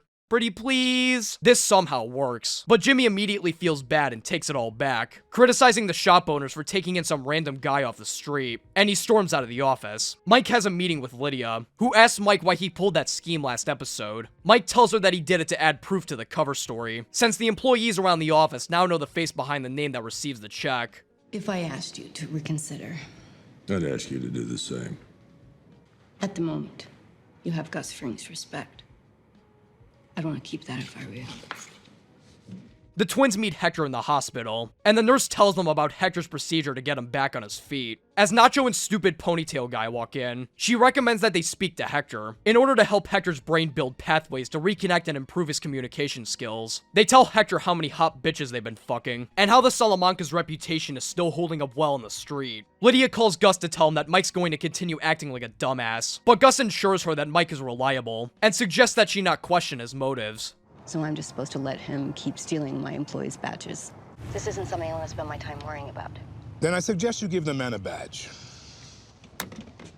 Kim heads to HHM, where Rebecca and Howard deal with Chuck's estate. Howard hands Kim a personal letter from Chuck to Jimmy, along with a check that amounts to $5 grand, which is essentially the bare minimum for Chuck to give in order to cut Jimmy out of his will. Even beyond the grave, Chuck can't help but give Jimmy one last middle finger. Kim gets pissed at Howard, criticizing him for proposing to Jimmy his Chuck committed suicide theory on the day of his funeral. Howard apologizes, stating that he thought that he owed it to Jimmy, but Kim doesn't let this one go and continues to lay it all on Howard. Who cares what it does to Jimmy, right? As long as Howard Hamlin is okay. Kim, I don't think that's fair. Fair?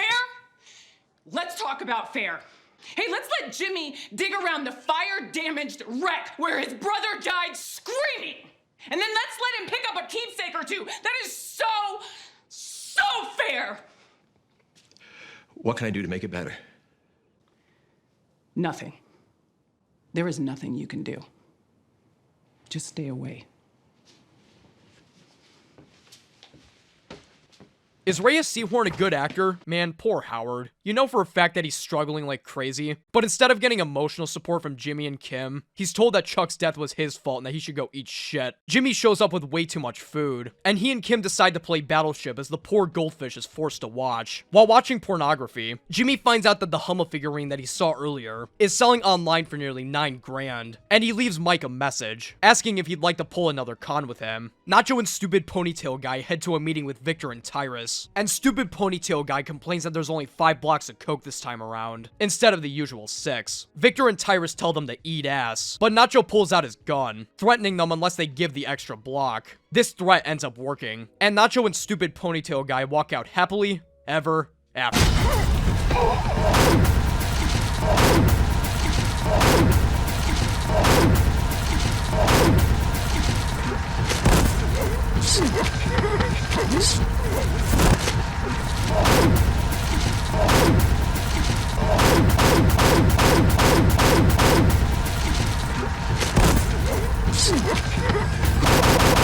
I know what you've done. The Salamancas, they do not. Do you understand what I'm saying? From now on, you are mine.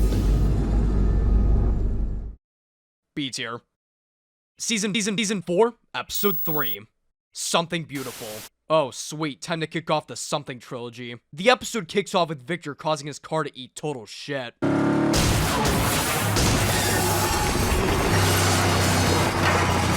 Ow! This wreck was an intentional setup, as Tyrus falls behind him, tossing bullets and glass out his door like a fire truck tossing candy during a parade. Nacho watches from the car as they open up the trunk, revealing the currently decomposing body of Stupid Ponytail Guy. Instead of pulling a Walter White and just dissolving the body in a barrel, they decide to create a fake shooting that Stupid Ponytail Guy and Nacho were supposedly involved in order to fool the Salamancas. Unfortunately, their plan involves a shit ton of bullets, so in order to make it realistic, Nacho allows himself to get shot.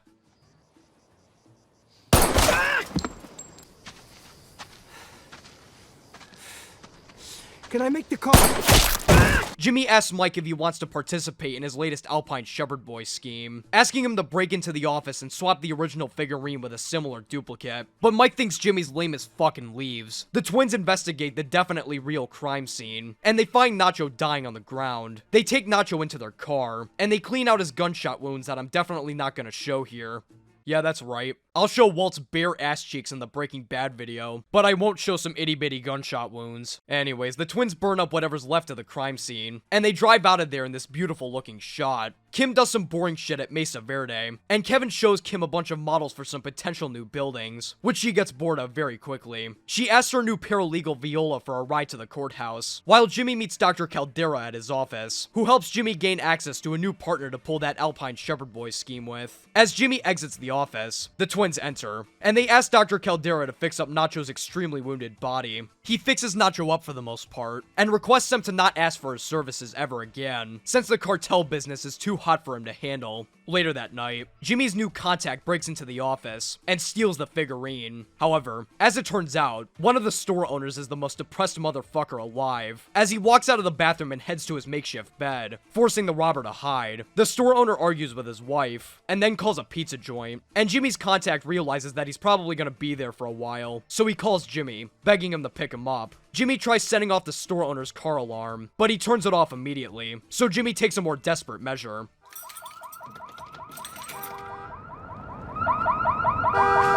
Hey! Hey! Hey! Hey! Stop! Oh, no! My favorite part about this is how he yells at the car to stop moving. The fuck did you think the car was gonna do?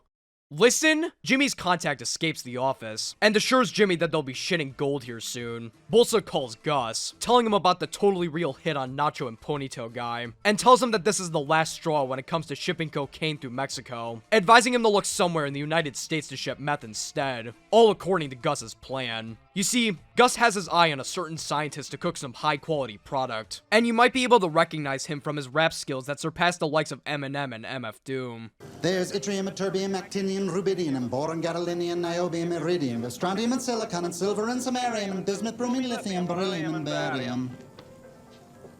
Oh, Mr. Friend.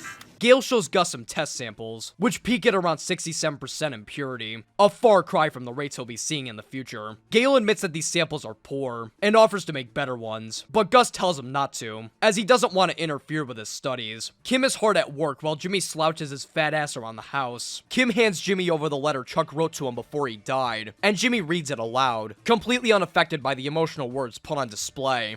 I remember quite clearly the day you came home from the hospital. You can't imagine the joy on Mom's face. I can honestly say I never saw her happier than she was on that day. We have not always seen eye to eye. I expect that will continue to be so in the future. However, nothing will ever change the fact that we are brothers, flesh and blood. Say what you want. A man could write a letter.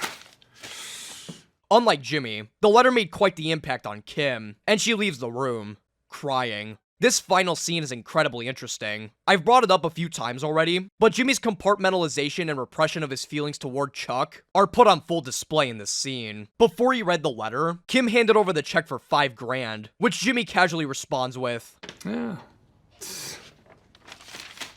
I can pay off my MasterCard. I don't know about you, but if I got a $5,000 check from a deceased family member, douchebag or not, my first thought probably wouldn't be to immediately think about what to spend it on, let alone voice it out loud. Not only that, but as he's reading the letter, he's casually munching on a bowl of cereal, going as far as to narrate through a mouthful of Cheerios. I sincerely admire your energy and resilience. I used to worry about you finding a place in the world. This is some next level emotional suppression. Imagine going to a family member's funeral, and you just see your uncle in the corner with a bag of Doritos. Kim's reaction is also interesting, but I think it makes a lot of sense in retrospect. I believe the reason Kim cried is because she's taken Jimmy's issues very personally, dating all the way back to her roast session of Chuck back in season 2, due to how well her and Jimmy bond together. It's likely why she lashed out at Howard last episode, as she's projecting her frustrations with Jimmy's emotional numbness onto him instead. She probably figured that the letter would have been the breaking point for Jimmy to realize his true emotions, but instead, the severity of Jimmy's emotional repression was put on full display, deeply disappointing her. That's what I personally think anyways. There's this one theory that states that Kim was actually the one who wrote the letter, which is what invoked her reaction, which, like, no. There's a lot of very personal shit in Chuck's letter that I don't think Kim, as smart and as hot as she is, would have been able to truly replicate. Plus, Chuck's handwriting was on the letter, so you're telling me that she knew exactly how to recreate it without Jimmy getting suspicious? With a broken fucking arm? Anyways, I digress. Overall, this was a really underrated and solid episode. Great scenes throughout, especially the ending scene, of course. Solid A tier. Season 4, Episode 4. Talk. The episode begins with a flashback to a younger version of Maddie, as he watches an also younger version of Mike fill concrete into the ground. He lets Maddie write his initials in the ground, and the show hard cuts to Mike back in the therapist's office. You wanted me to talk. I talked. Back in the present, Victor adds the finishing touch to the fake shooting by having this random guy deliver the rest of the cocaine to a rival gang in order to make the Salamancas think that the drugs were stolen. Jimmy gets a call from the owner at CC Mobile, offering him a position at one of their stores. You know, as I'm writing this, I'm just now realizing how impressive it is that the show manages to go from cartel plot with drugs and murder and bloodshed to some asshole gets a retail job, and is able to keep both plot lines equally engaging. Like, holy shit. That's like overdosing on Speedball and then going to church. Anyways, Jimmy's a lazy ass and rejects the offer from CC Mobile, and Kim gives Jimmy the number of a therapist, since she knows that Jimmy's mental state at this point is majorly fucked. However, Jimmy really doesn't want to talk about his feelings, so he lies to Kim, telling her that he got a new job at CC Mobile, so he'll be too busy for that lame therapy nonsense. Jimmy adds credibility to this lie by actually getting the job at CC Mobile, calling back the owner to tell him that he's reconsidered. Meanwhile, Kim heads over to the courthouse courthouse to watch some cases like an episode of Judge Judy. The actual judge of the case exchanges some weird glances at Kim and tells the security guard to tell her to meet him in his office. Kim meets the judge after the case, and he tells her to fuck off out of his courtroom. This judge has absolutely no chill, telling Kim that she's never gonna find any once-in-a-lifetime cases, or rediscover her love for the law by lounging around in his court, and threatens to give Kim PD work if she enters the courtroom again. Kim enters the courtroom again. Anita meets Mike at the diner, who tells him that she's going to try to help Henry, a member of the group therapy, recover from losing his wife. Mike thinks that Henry is a bitch-ass liar, since his story changes slightly every time he tells it. Mike claims to Anita that Henry has a tell for when he's lying, and the two place bets on whoever's correct. Jimmy listens to sex jazz as he works at CC Mobile, and he quickly gets bored out of his mind. He asks the owner if he can be moved to a busier location, but the schedule's full, so Jimmy plays with his bowls. Nacho tips off the twins about the stolen drugs, so the twins take a rational approach by killing everybody. Fucking son of a monkeys. Nacho, still wounded from last episode's injuries, rushes in to assist the twins, and gets his very first kill of the entire show on the way inside the base. Before Nacho can get a second kill in, one of the twins finishes the job, making the entire base look like a scene from The Walking Dead. Man, Nacho sucks at these first-person shooters. He got only 1 kill and had 0 assists the entire game. Bronze rank motherfucker. Nacho tells Gus that the base has been wiped out, and Gus rewards Nacho by giving him more work. During the next meeting, Stacy talks about how she hadn't thought about Maddie all morning, and talks about her worries of forgetting about Maddie and losing the sound of his voice. Henry chimes in, talking about how he misses his fake wife, which pisses off Mike, knowing the actual heartbreak that him and Stacy feel at the mere thought of Maddie. In retaliation, Mike absolutely exposes Henry for the liar that he is. This guy was never married. That's just not true. Yeah? Okay. So I'll go to the public library and I'll get the papers from 1997 and I'll run a search on Judy DeVore, beloved wife of Henry DeVore. Tell me I'll find her obituary.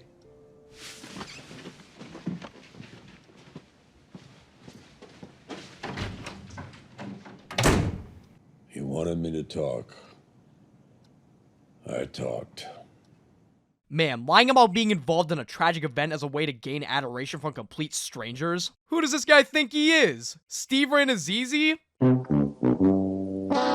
Womp womp. Nacho's dad heads to his house and notices that his door is unlocked. He walks in, calling out for intruders, and quickly realizes that it's only Nacho, sitting on the couch badly wounded. Nacho's dad almost calls the hospital, but Nacho begs him not to, asking him to recover at his house. Mike continues critiquing various magical warehouses, and he gets a call from Gus to meet him later. Jimmy heads home for the day, and...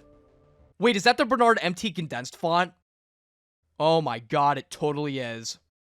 What is it with me in discovering matching fonts in this show? Anyways, Jimmy talks to his contact from last episode, who gives him his half of the revenue, which turns out to be way more than projected. The two part ways, and the contact gives Jimmy some useful advice. We're gonna do this again. I'll find something. When you do, call the vet. Yeah? Yeah, new job, new phone. You never know who's listening. Jimmy decorates the CC Mobile store, hoping to grab the attention of a more plentiful crowd. Mike drives to the meeting with Gus, and Gus gets pissy at him for knowing that Nacho was gonna try to kill Hector. So, what now? You gonna make a move, you better make it. But they're not gonna, are they? You brought me here because you haven't asked. So why don't you stop running a game on me and just tell me about the job? A tier. Season 4, episode 5. Quite a ride. In one of the most random-ass cold opens in the entire show, we're taken to a flash forward to the Breaking Bad era, where Saul's desperately trying to plan his escape from Albuquerque. After Walt fucked everything up in Ozymandias, he rips open a secret compartment in his wall, and pulls out a secret box, which he stores in a briefcase along with a shitload of money. As Francesca leaves, Saul tells her to dump the shredded files into separate dumpsters, so it doesn't trace back to each other, and pays her a wad of cash for her troubles. Guess, that's it. Quite a ride, huh?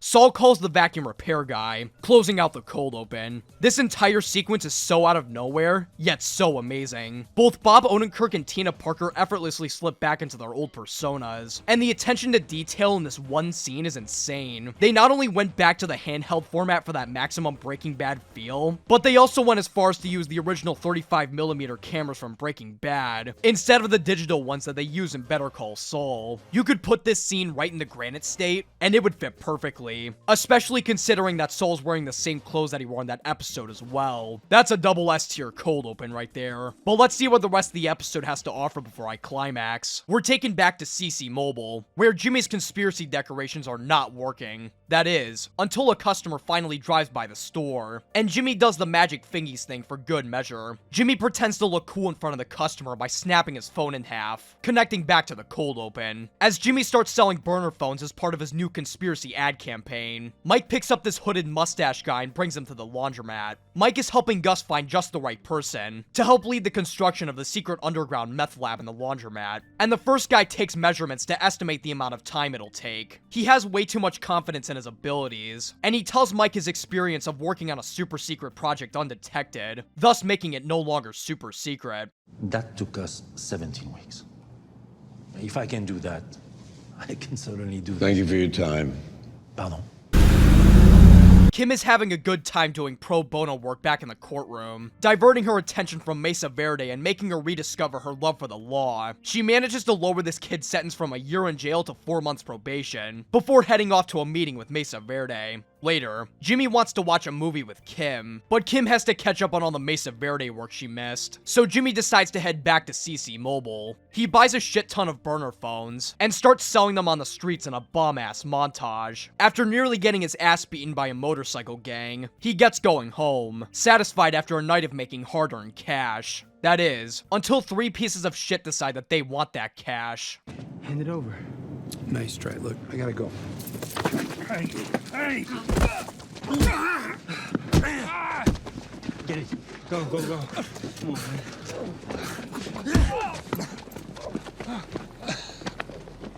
Kim helps Jimmy recover at the house after hearing about his mugging, and Jimmy contemplates his life choices, talking about how he used to be one of those kids, and he tells Kim that he'll be contacting the therapist that she recommended. The next day, Jimmy cleans off the store decorations, while Kim picks up one of her pro bono clients, who refuses to come out of the house. Kim eventually convinces her to come to the court, and as her client gets ready, she gets a call from Paige, who asks her to fix a document error ASAP, but Kim says no thank you and hangs up. Once she's done, she heads to the office to a very pissed off Paige. Let me be very clear.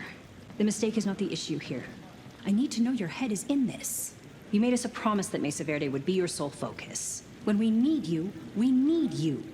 We're not a client you hang up on. I'm really sorry, Paige. It'll never happen again. I hope not. Mike picks up the next guy, who's a major step up for Mr. Super Secret Project. He takes the measurements by hand, doing a deep dive analysis on how the meth lab will be constructed and operated, and is a lot more honest about how long it'll take for it to be built. After secretly listening in on his analysis, Gus decides that this man, Werner Ziegler, is the man for the job, and introduces himself. Gustavo Fring. Es freut mich, Ihre Bekanntschaft zu machen.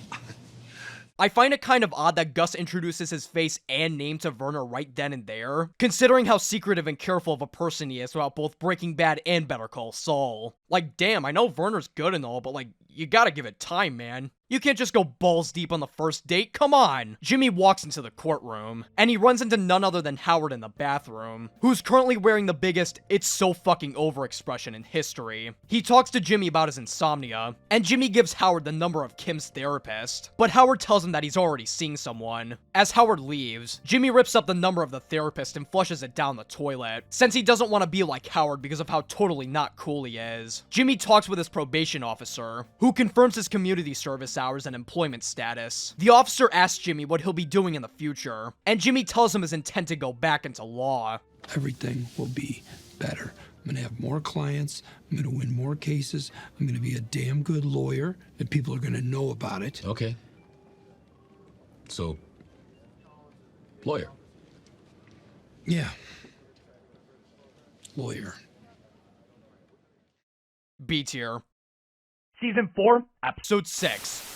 Pinata. You know, season 4 isn't too bad so far. Personally, I think the best part of it is that we'll never have to deal with Chuck again. We're taken to a flashback to Jimmy's mailroom days, where the entire office congratulates Chuck for winning what was thought to be an unwinnable case. Jimmy makes a joke about Chuck's case, and it bombs so badly that Chuck leaves the office. Inspired by his brother's success, Jimmy sneaks into the office library and begins to study up on law, changing his life forever. Back in the present, Kim is exhausted, trying to balance both Mesa Verde work and pro bono cases. She walks into her room and notices Jimmy's notepad, containing a bunch of potential company names and logos for when he gets back into the legal business. The next morning, Kim finds out that Jimmy decided to skip his therapy session, and Kim responds with an incredibly interesting and philosophical retort. Okay. Jimmy lies to Kim, telling her that he went to therapy, but felt that it wasn't for him, stating that he just wants to move on and leave the Chuck stuff in the past. I need to be moving forward, you know? And now I got this job, and I'm kind of on a path. Just wanna give this a try. Is that okay? Sure. Yeah, listen, I know you wanted me to go. You have to do what's best for you.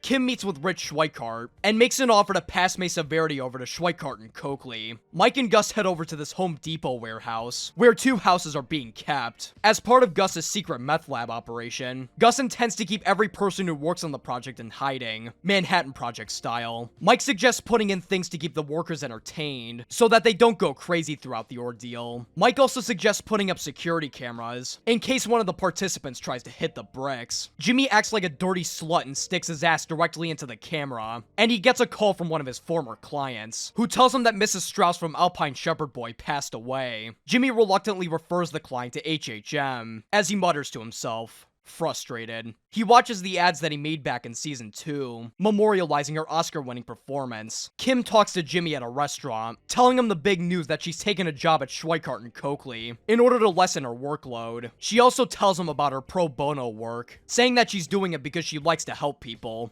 No, it makes a lot of sense. I have been thinking about criminal law myself lately. You know, from when I get my license back. Ha!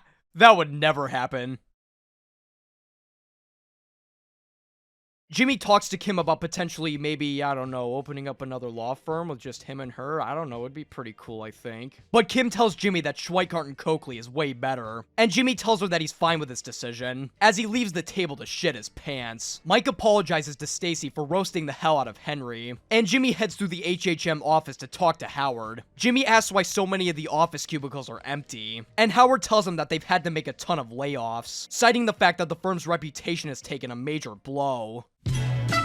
Pop quiz! Jimmy has just heard that HHM is going down the shitter, and that Howard is not doing well mentally in the slightest. Will he? A. Give Howard moral support to help him through this crisis. B. Offer to help Howard with the firm's needs. Or C. Act like a massive fucking douchebag for absolutely no reason other than to project his frustrations on some guy who doesn't even deserve it in the first place under the false narrative of trying to motivate him. Now, this might be a tough question, so make sure to take your time. It's C. I just referred a client to you guys. You're welcome, by the way. And you're telling me this place is falling apart? Get your shit together, Howard. Excuse me? Oh, please. You suffer one little setback and you're gonna let your entire legacy go? You wanna save your business? You wanna save your dignity? You're gonna have to fight. You're a shitty lawyer, Howard. But you're a great salesman. So get out there and sell.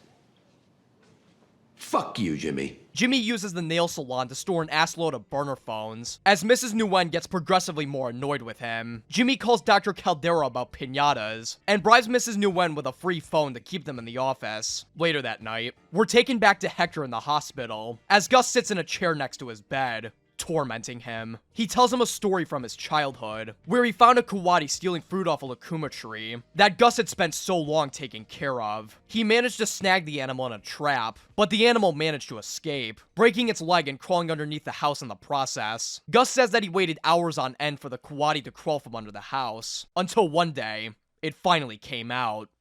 This time, I was ready. I caught it. It fought me.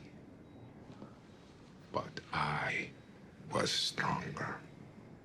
The merciful thing would have been to kill it. I kept it. I believe you will wake, Hector. It's interesting to see that Gus's vengeful instincts weren't something that spawned due to his hatred of the cartel, but rather something that's always been with him ever since he was a young child. What a great scene, by the way. This is definitely one of the more underrated Gus moments. The workers from Germany arrive at the Home Depot warehouse, and they all huddle together, except Kai, who immediately takes advantage of the free beer. Werner swears to Mike, or Michael as he calls him, that the boys will start behaving once work begins, and Mike heads to the security office, telling the guards to keep an eye on Kai. Hey, that rhymes! Jimmy confronts the three assholes who stole his cash last episode, and he tries to make an offer with them, but one of them immediately pulls a knife, and Jimmy books it the fuck out of there. He tries running away, but unfortunately winds up in a dead end. Or in this case, fortunately. You should have taken the deal. You're like the stupidest person I've ever met.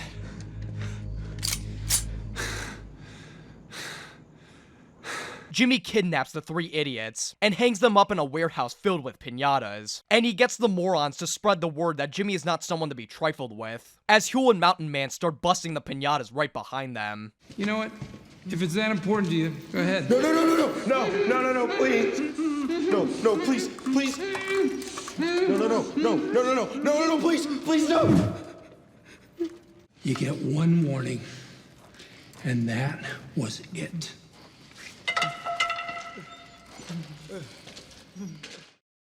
A-tier. Season 4, Episode 7.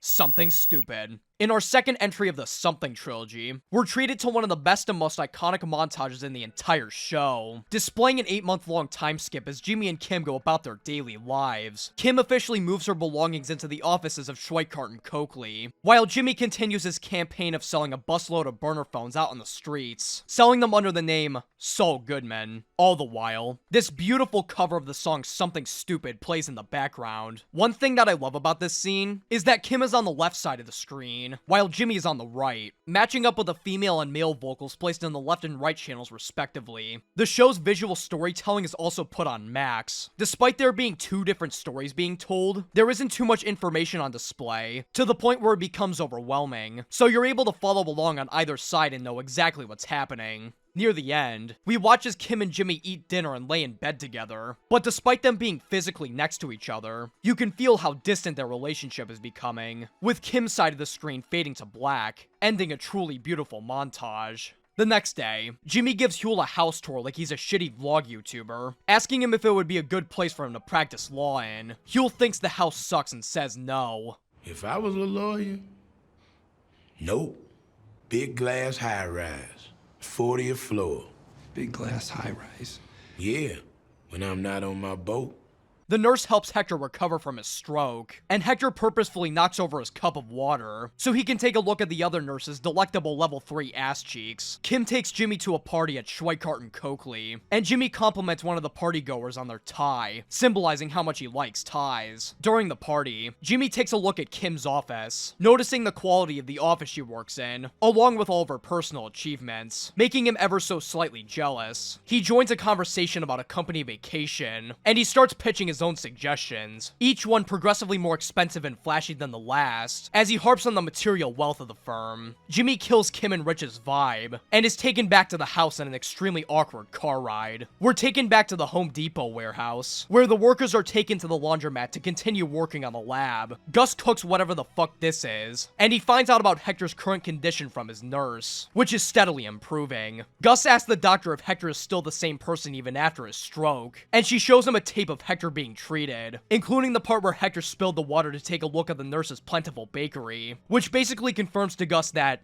yes, Hector is still the same person. Gus tells her that Hector doesn't need help from the nurse anymore, and we're taken back to the laundromat, where one of the workers, Casper, makes a massive fucky-wucky.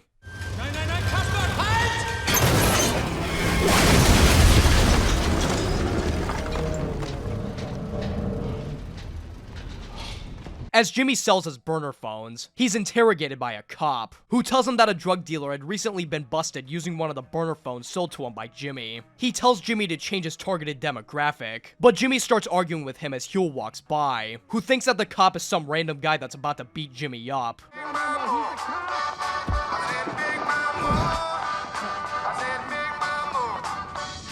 He's a cop. Huell is taken in the back of the cop's car, and the cop reveals that he arrested Huell 3 years prior for pickpocketing, so he's not gonna let him off the hook easily. Jimmy tries to convince the cop not to send Huell to jail by promising not to sell his burner phones anymore, but the cop tells him to suck it and leaves, with Huell sitting in the back, reasonably unhappy. Mike chugs down some beer and proposes sending Kai back to Germany to Werner, which he denies. He explains how tired and restless the workers are becoming, and requests some R&R for everyone on board. Huell finds out from Jimmy that he may have to serve 2.5 years in prison for his stunt, and Huell says that he's gonna try and escape. Jimmy promises that he'll prevent Huell from going to jail entirely, as long as he doesn't bounce. How you gonna do that? You ain't even a lawyer. A lawyer? Dude, I don't need to be a lawyer, all right? I'm a magic man. You have a little faith in me? Jimmy heads to the offices of Shit and Cum, and he asks Kim to defend Huell, revealing to her his secret burner phone operation. Kim is fucking pissed at Jimmy for this, but Jimmy ignores her and proposes a scheme to get the officer that arrested Huell drunk on the stand without his knowledge. Kim, however, thinks a bit more rationally and takes Huell's case. Kim proves to Suzanne Erickson that Huell is being unfairly treated for his supposed crimes, to which Suzanne replies with a line that really gets under Kim's skin. And our only witness is a scumbag, disbarred lawyer who peddles drop phones to criminals. You don't know the whole story. All of Kim's rationality has been thrown out the window, as she begins to plan a last-minute scheme, starting out by buying a bunch of paper, pens, and markers from a nearby grocery store, closing out the episode. Despite this being the shortest episode in the entire Breaking Bad universe, it still manages to pack a ton of great scenes into its short runtime. Solid A tier. Season 4, Episode 8, Coushatta. Jimmy heads on a bus to Coushatta, Louisiana, the birthplace of Huell, as he writes down various letters in his seat through the day and night. On the way there, he gets a ton of other people on the bus to help write letters for him as well. I like your passion, but would you just maybe tone down the anger? Make it that you're sad that you even have to write the letter.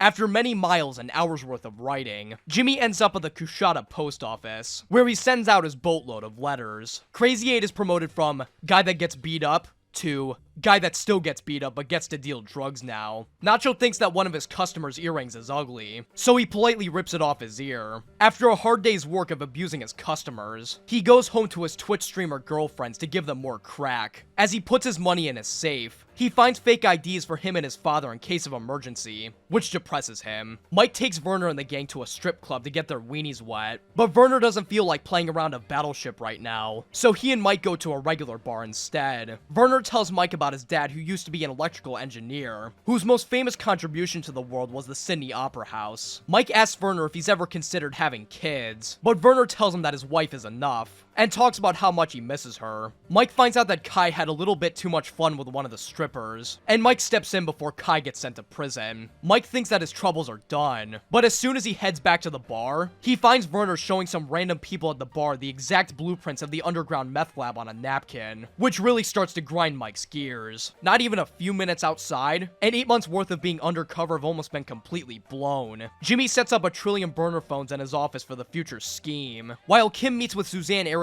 to lower Huell's sentence from 18 months in prison to a battery charge. She, along with her team, request to postpone his trial in order to find more information about the crime, and Suzanne later asks Kim in private why she's going so hard on Huell's case, and Kim says okay and leaves. Mike yells at Werner for being a fucking moron, handing over the napkin blueprint from the night before. Don't be concerned. I said nothing. No details, no scale at all. Could be a skyscraper. Could be a box for shoes.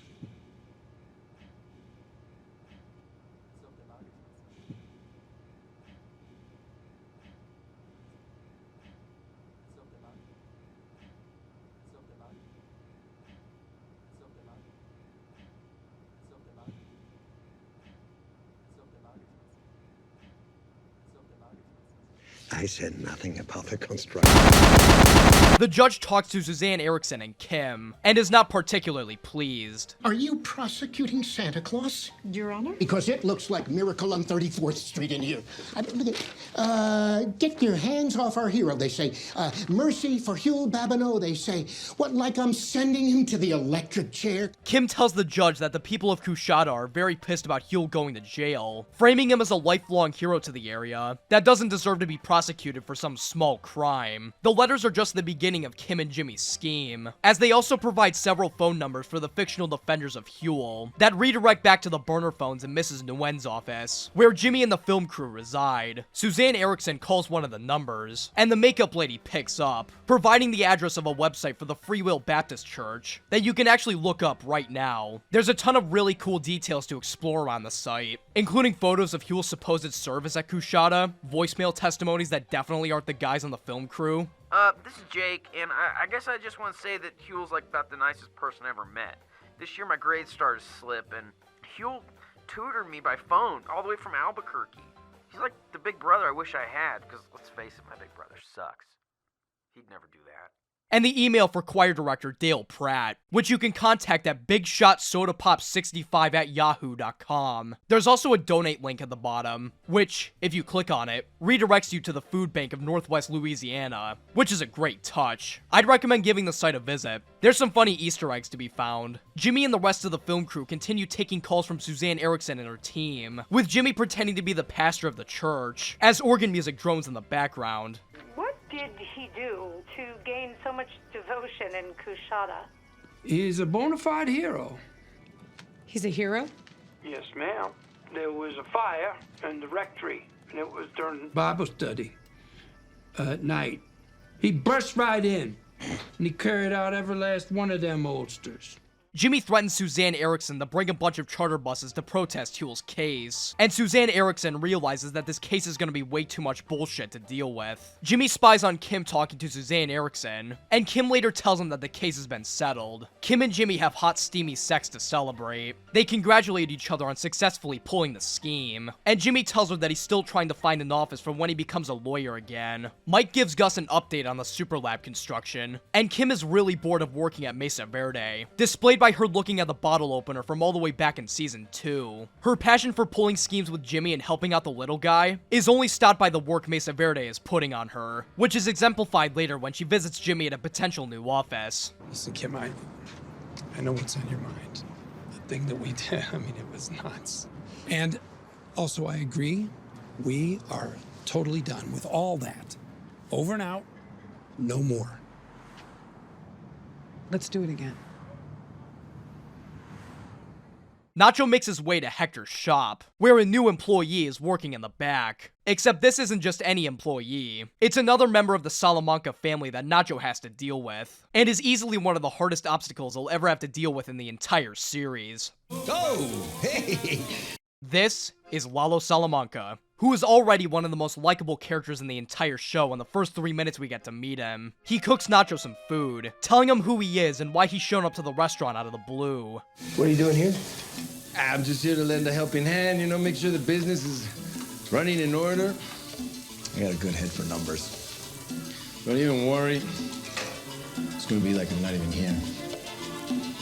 Nacho realizes how fucked he is, as the music drones in the background. Another overall great episode. This one's getting an A tier. Season 2, Episode 9. Season 4, Episode 9. Weidersehen. The episode begins with a classic slip in Kimmy Con, as she walks into the city hall of Lubbock, Texas, talking to the lady behind the counter about building plans for Mesa Verde's future branch in Lubbock. She believes that the wrong version of the plans ended up in the building by mistake, and asks to take a look at them. Kim is playing the role of an extremely stressed out single mother who's under a lot of pressure from her company, so that the lady behind the counter will act more sympathetic and help Kim along. The lady now in front of the counter looks over the plans along with Kim, but they don't find anything wrong, so they're in the clear. That is, until Jimmy, who's playing the role of Kim's asshole brother, walks in, asking Kim to smell her breast milk and telling her that he left her 8-month-old in the car, which turns Kim's character into a stressed out mess. Jimmy places the breast milk on top of the Mesa Verde plans, as Kim rushes over to the car to save her dying baby. As she finishes saving her baby, she comes back to the plans completely ruined, and the lady in front of the counter tells her to calm down, asking Kim to trade out the ruined plans with her own copy. Kim thanks the lady now back behind the counter, as she replaces the plans inside the unit with another set of plans for a bigger building, making the scheme a success. We watch a bunch of old fucks play poker, as Nacho and Lalo visit Hector, who's officially entered his wheelchair phase. Lalo talks to Hector, reminiscing on fond memories of the two burning down a hotel and killing the owner, because he gave them a slightly dirty look. Those goofballs. He tells Hector that he went back inside the hotel to grab a memento of this particular crime, and gives it to Hector as a gift. This gift turns out to be a bell, the same bell that Hector uses throughout the rest of the show and the entirety of Breaking Bad. I'm not a huge fan of TV shows or movies giving backstory on something that doesn't really need it in the first place, but I actually really like this addition, because the bell is such an iconic part of Hector's character. Like, when Hector's introduced into Breaking Bad for the first time, the bell is just a weird quirk that he has for no particular reason. But with this new context in mind, it makes the feature make a lot more sense. Lalo tells Nacho to fuck off and get some jello, as Hector has some fun going ding-a-ling-a-ling-a-ling-a-ling-a-ling on his new bell. Same old Hector, just wants to kill everybody. Wait, what? Jimmy talks about how sick that last scheme was, and tells Kim that he wants to include more schemes in the future, as part of his return into the world of law. Kim says that she only wants to use her scheming powers for good, a statement that will age very well 2 videos from now. And we're taken back to the laundromat, where Kai and Werner are setting up an explosion of a rock blocking the way of their progress, which is labeled Weidersehen, German for see you later. They have trouble with some of the wiring, and Werner nervously goes down and fixes them, telling himself to pull himself together, idiot. Luckily, Werner doesn't blow himself up, and the explosion is a certified banger.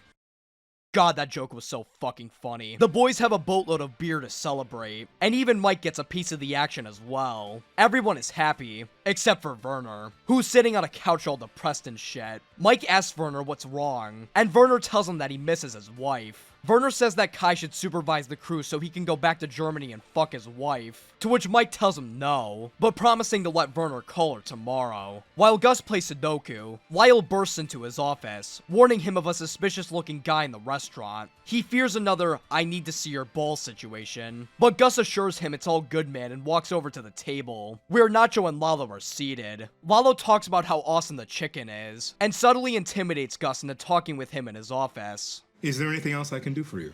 Is there any chance, and I know the answer is probably no, but is it possible for me to meet the owner? I am the owner. Really? How lucky for me.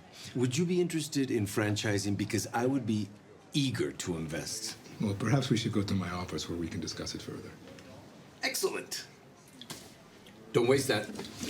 Gus looks at Nacho like a dog that just took a shit on the carpet, and Lalo thanks Gus for saving Hector's life, while also asking if he thinks Don Eladio secretly enjoys the conflict between the Salamancas and Gus. Gus assures Lalo that there isn't any bad blood in the first place, and that he's satisfied with the current plan between him and the Salamancas. Lalo walks out, once again thanking Gus for his last-minute CPR, and Gus's fake-ass smile fades away as Lalo walks out the door. Lalo decides that he wants to do a little more prodding into Gus's business, and asks Nacho to give him a ride around town. So you pick up 6 keys a week? Yeah. Where? He's got a chicken farm way out of town. Show me. After many months of waiting, Jimmy heads to the hearing to reinstate his law license. Everything seems to go well, and the board members let him out with a sticker on a lollipop. However, as Jimmy leaves the room, he has a regretful look in his eye, as if there was something, or someone, that he forgot to mention. As one of the board members leaves the room, Jimmy asks what decision they made, and the board member responds with nothing but silence. Jimmy desperately tracks down one of the other members, asking him what he did wrong, and he tells Jimmy that they found his responses insincere. Jimmy goes wah wah goo goo gaga and throws his briefcase against the wall. Mike asks the security guards how everybody's doing in the lab, and they tell him that Werner has been talking to his wife for quite a while. As Werner hangs up, he walks back to his room, taking a good look at the security cameras that hang above him. Kim has some gifts to congratulate Jimmy, including an improved coffee mug and a briefcase with his initials on the front, until she receives a really pissed off phone call from Jimmy, telling her to meet him at the parking lot. Jimmy does some Mario Kart drifts on his way up to the top, and he storms out of his car, yelling about the board members giving him a hard pass. Kim asks Jimmy to calm down and recount the story, and Jimmy tells her about all the questions they asked, including one where they asked him what the law meant to him. Jimmy claims that he nailed this answer, and Kim is confused, asking him what they said when he talked about Chuck, and Jimmy asks Kim what Chuck had to do with anything, and the pieces start to click in Kim's head. Kim promises that she'll help Jimmy appeal, but Jimmy believes that Kim thinks that he wasn't sincere, and starts to bombard Kim with allegations of her own insincerity. You don't believe me? Of course I do. Jesus, it's right there on your face. You think I'm some kind of lowlife, some kind of asshole. What? Kind of lawyer guilty people hire, right? I never said that. Yeah, but you thought it. Man, Jimmy really let that quote live in his head rent-free, didn't he? You're the kind of lawyer guilty people hire. Kim spells it out for Jimmy, telling him that the committee didn't hire him because he didn't mention Chuck once. But Jimmy still doesn't understand what's the big deal about mentioning his brother who committed suicide, reaching insane levels of repression. Jimmy says that Kim's attitude is the reason that they don't have an office together, claiming that Kim only loves the idea of him rather than his actual person. But Kim claps the fuck back at Jimmy, telling him that she would drop anything in order to get him out of whatever mess he's put himself in. Who comes running when you call? Who cleans up your messes? I have a job, but I drop everything for you. Every single time you confess to a felony on tape, I'm there. You have a bar hearing, I represent you. And maybe next time you call, I won't come. There you go. Kick him in when he's down. Jimmy, you are always down.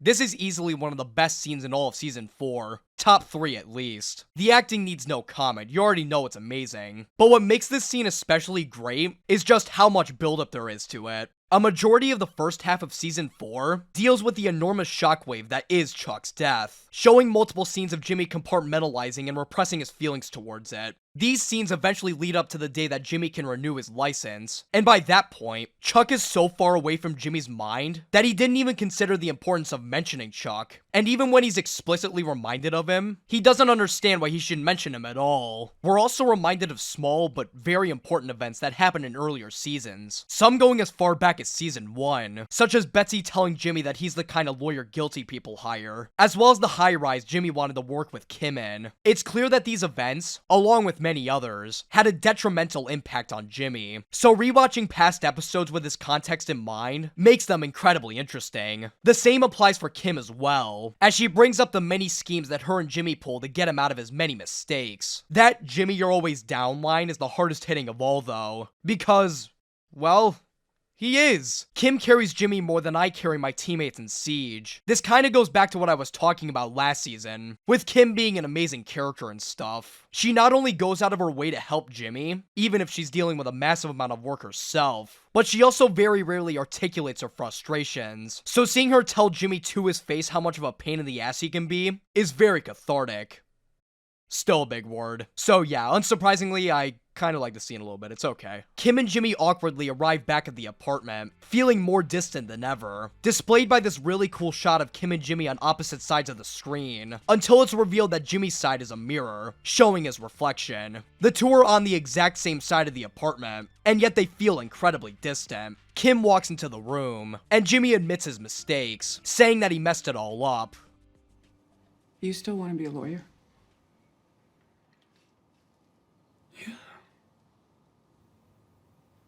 Well, we can start with that. Mike heads to the Home Depot warehouse with a handful of Big B's, and notices that one of the security cameras has a couple of dead pixels. The guards tell him that there was a voltage spike hours earlier, and Mike worryingly asks them to check on the outside cameras. Surprise, surprise, these ones also have dead pixels. Mike and the guards check in on the Home Depot warehouse, where he finds that Werner is nowhere to be found. They check outside the building, and Mike finds a laser pointer on the ground, which he figures out was used to kill the cameras.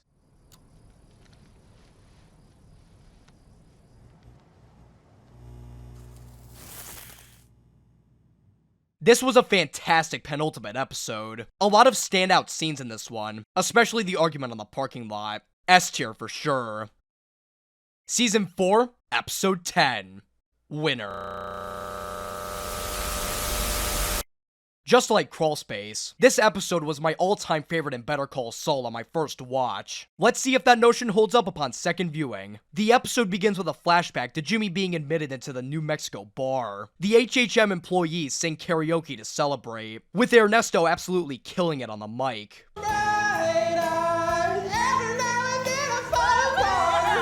As Jimmy gets drunk with Kim, he notices that Chuck is ready to leave, and he convinces him to stay to watch his performance of The Winner Takes It All by ABBA, which is equally as amazing as Ernesto. I don't want to talk about things we've gone through. No, it's hurting me. Jimmy forces Chuck to come on stage, and in an extremely rare moment, Chuck and Jimmy manage to get along and sing together. Chuck eventually upstages Jimmy and sings an unironically pretty beautiful rendition of the song. Play by the rules. The gods may throw the dice. Their minds as cold as ice. Before the scene is cut off by Chuck helping Jimmy stumble into his apartment. Jimmy drunkenly rambles about how they should add a second M to the HHM name, as Chuck sets him to bed. Chuck turns off the lights, but as he's about to leave, he decides to look over Jimmy for the night, sleeping next to him. Jimmy starts singing The Winner Takes It All, and Chuck joins along with him. I was in your arms, thinking I belonged there. I figured it makes sense. Building me a fence, building me a home. Words cannot describe the brilliance of this scene. As I said before, a huge part of Season 4 deals with the shockwave of Chuck's death. You can practically feel his shadow, not just throughout the season, but the rest of the show as a whole. There was not a single scene throughout the entire show where Jimmy and Chuck actually had fun together and bonded with one another. Sure, there were scenes where they put aside their differences and worked together, but never did Better Call Saul show them truly enjoying each other's company. So the entire time, you're left to question whether there was even a moment where Chuck and Jimmy equally loved each other. And then the show hits you with an answer. Yes, there was a moment where Chuck and Jimmy loved each other. One where Chuck was able to put aside his differences and appreciate the respect Jimmy upheld for him. We've spent the past 4 seasons growing to despise Chuck and root for his downfall. And then this one scene comes in and makes you realize the broader picture of their relationship. It doesn't undo the fact that Chuck was a massive prick, but it certainly makes you realize that Jimmy's love for his brother may have been mutual after all, even if extremely rare. God, this scene is so good. And this is just the first scene. Let's get this show on the road. We're taken back to Mike finding out that Werner ding-dong ditched the Home Depot warehouse, and he initiates a search with a security team. As the team heads off, Mike calls a money wiring agency pretending to be Werner, in order to find the closest branch in Albuquerque. We're taken to the gravestone of Chuck, as Jimmy pretends to act sad and mourn his loss. God bless. Bless you. Very thoughtful.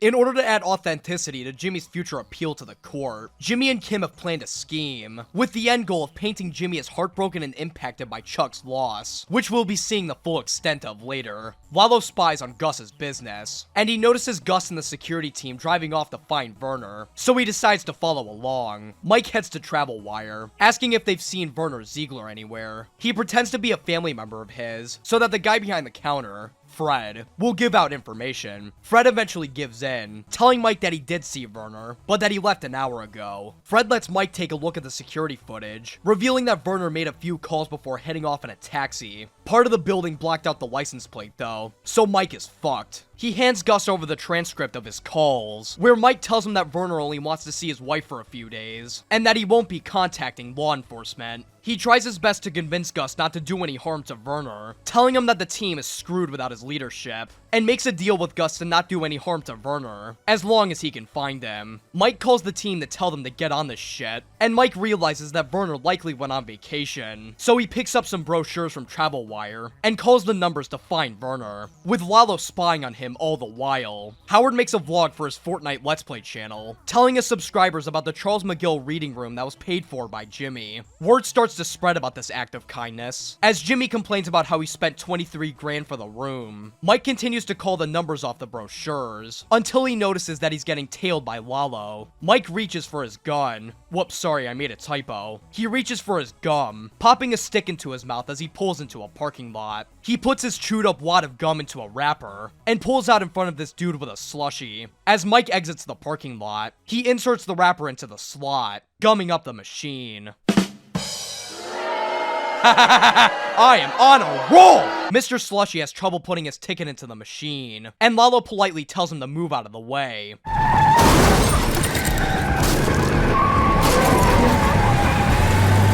Unfortunately, Lalo is too late to catch Mike, and boy is he pissed. Jimmy stares at an ugly-ass painting of Chalk as he participates in a panel, reviewing candidates for an HHM scholarship in place of Chalk. The first applicant is Duncan, who has some very interesting words to say. Duncan's delegation was selected to visit the real UN in New York City. Duncan, what can you tell us about that? Oh, it was... This is Marcy Ramirez? Damn, that was deep. Imagine memorizing a huge monologue for one of the biggest TV shows of all time, and then the editor's like, nope. All of the participants get a decent amount of votes, except for one, Christy Esposito, who only got one, which was from Jimmy. The reason Christy only got one vote was because she was busted for shoplifting, which everyone except Jimmy finds to make her an untrustworthy applicant. Jimmy tries his best to convince the rest of the members that her one count of shoplifting doesn't negate her accomplishments, and that she has a lot of potential, but unfortunately, nobody's buying it. Even after a second vote, Jimmy tracks down Christy and tells her up front that she's not getting the scholarship. Jimmy then begins to project all of his problems onto Christy like crazy, under the guise of motivating her. You made a mistake, and they are never forgetting it. As far as they're concerned, your mistake is just, it's who you are. I mean, they'll smile at you, they'll pat you on the head, but they are never, ever letting you in. But listen, it doesn't matter. It doesn't, because you don't need them. They're on the 35th floor. You're going to be on the 50th floor. You're going to be looking down on them. And the higher you rise, the more they're going to hate you. Good, good. You rub their noses in it. Remember, the winner takes it all. Jimmy obviously sees a lot of himself in Christy, not only on account of her shoplifting and being judged for her past mistakes, but also due to the fact that she has a lot of involvement in elder work. It's almost like Jimmy is trying to motivate himself in the mirror, with how much of Jimmy's projections line up with his actual problems. For God's sake, he even references Chuck's infamous monologue at the end of Lantern. You make them suffer, because you don't matter all that much to them. So what? I don't want to hurt your feelings, but the truth is, you've never mattered all that much to me. After his speech, Jimmy walks to his car, which refuses to start.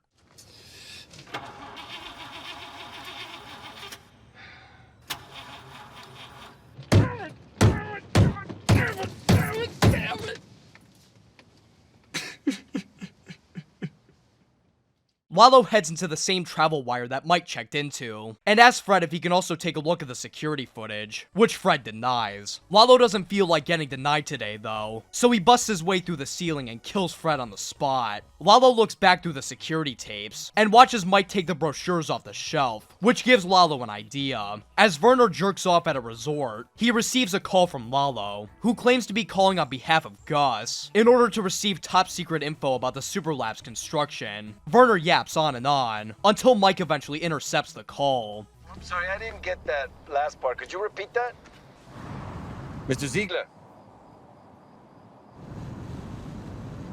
Michael, is that you? I'm so sorry if Get dressed. Mike takes Werner out in the middle of nowhere and calls Gus, telling him that he found Werner and that he was giving information to a certain individual. Gus immediately pinpoints this certain individual to be Lalo and orders Mike to kill Werner. Mike sadly looks upon Werner as he desperately tries to tell Mike what his endgame was. He tries to ask Mike to let him talk to Gus, but Mike tells him that there's nothing he can do to change anybody's minds, and Werner slowly begins to realize the severity of his situation. He tries promising Mike that he won't speak a word of the operation, but Mike has already made up his mind, and tells Werner to call his wife to go back to Germany. Werner calls his wife, and his final conversation with her ends in a desperate argument, with Werner telling her that he doesn't want to see her again. Werner was told that she was being followed, so his argument was solely to protect her. But God, going out knowing that the last thing you told your wife was that you never want to see her again is fucking brutal. Werner cries to himself, asking Mike if there really is no other way out. Is there no other way, truly?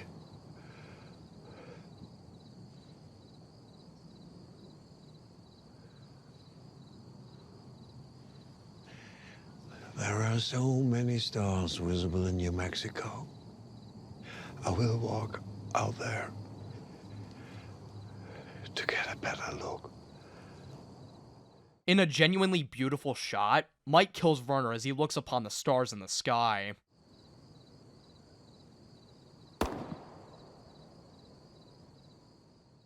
After plenty of preparation, Jimmy and Kim finally head to the courtroom to make the appeal to the board. Jimmy decides not to write a speech, and instead lets Chuck's letter do the talking for him. However, as he reads out the letter, he stops right in his tracks, and puts it away. He admits that the letter was meant for only him and Chuck, and he goes on an impassioned impromptu speech about Chuck, talking about how, while he loved Jimmy as a brother, he did not love him as a lawyer. Big reason I became a lawyer was Chuck. He was the most brilliant man I ever knew. And all my life, I wanted to make him proud.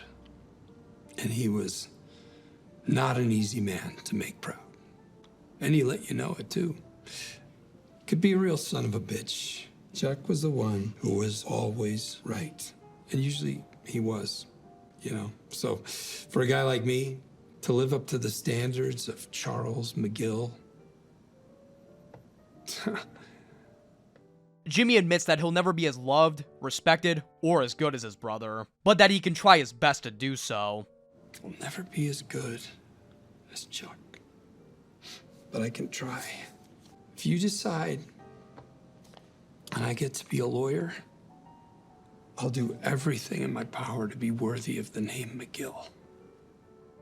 Jimmy moves the entire court to tears, including Kim herself, guaranteeing his reinstatement. Jimmy and Kim celebrate down the hall, but as it turns out, the two are excited for completely different reasons. They have to reinstate you. Yeah, did you see those suckers? That one asshole was crying. He had actual tears. Jesus, Kim. I just went off on this flow, you know. I had this energy going through me. It was like improv or jazz, and then boom, I sunk the hook in. Kim's excitement fizzles out, as she realizes that the speech was merely an insincere performance put on by Jimmy. While Jimmy claimed that he wanted to be worthy of the name McGill, he surprises Kim by asking for a DBA, since he won't be practicing under the name Jimmy McGill anymore. Wait, Jimmy, what? It's all good, man.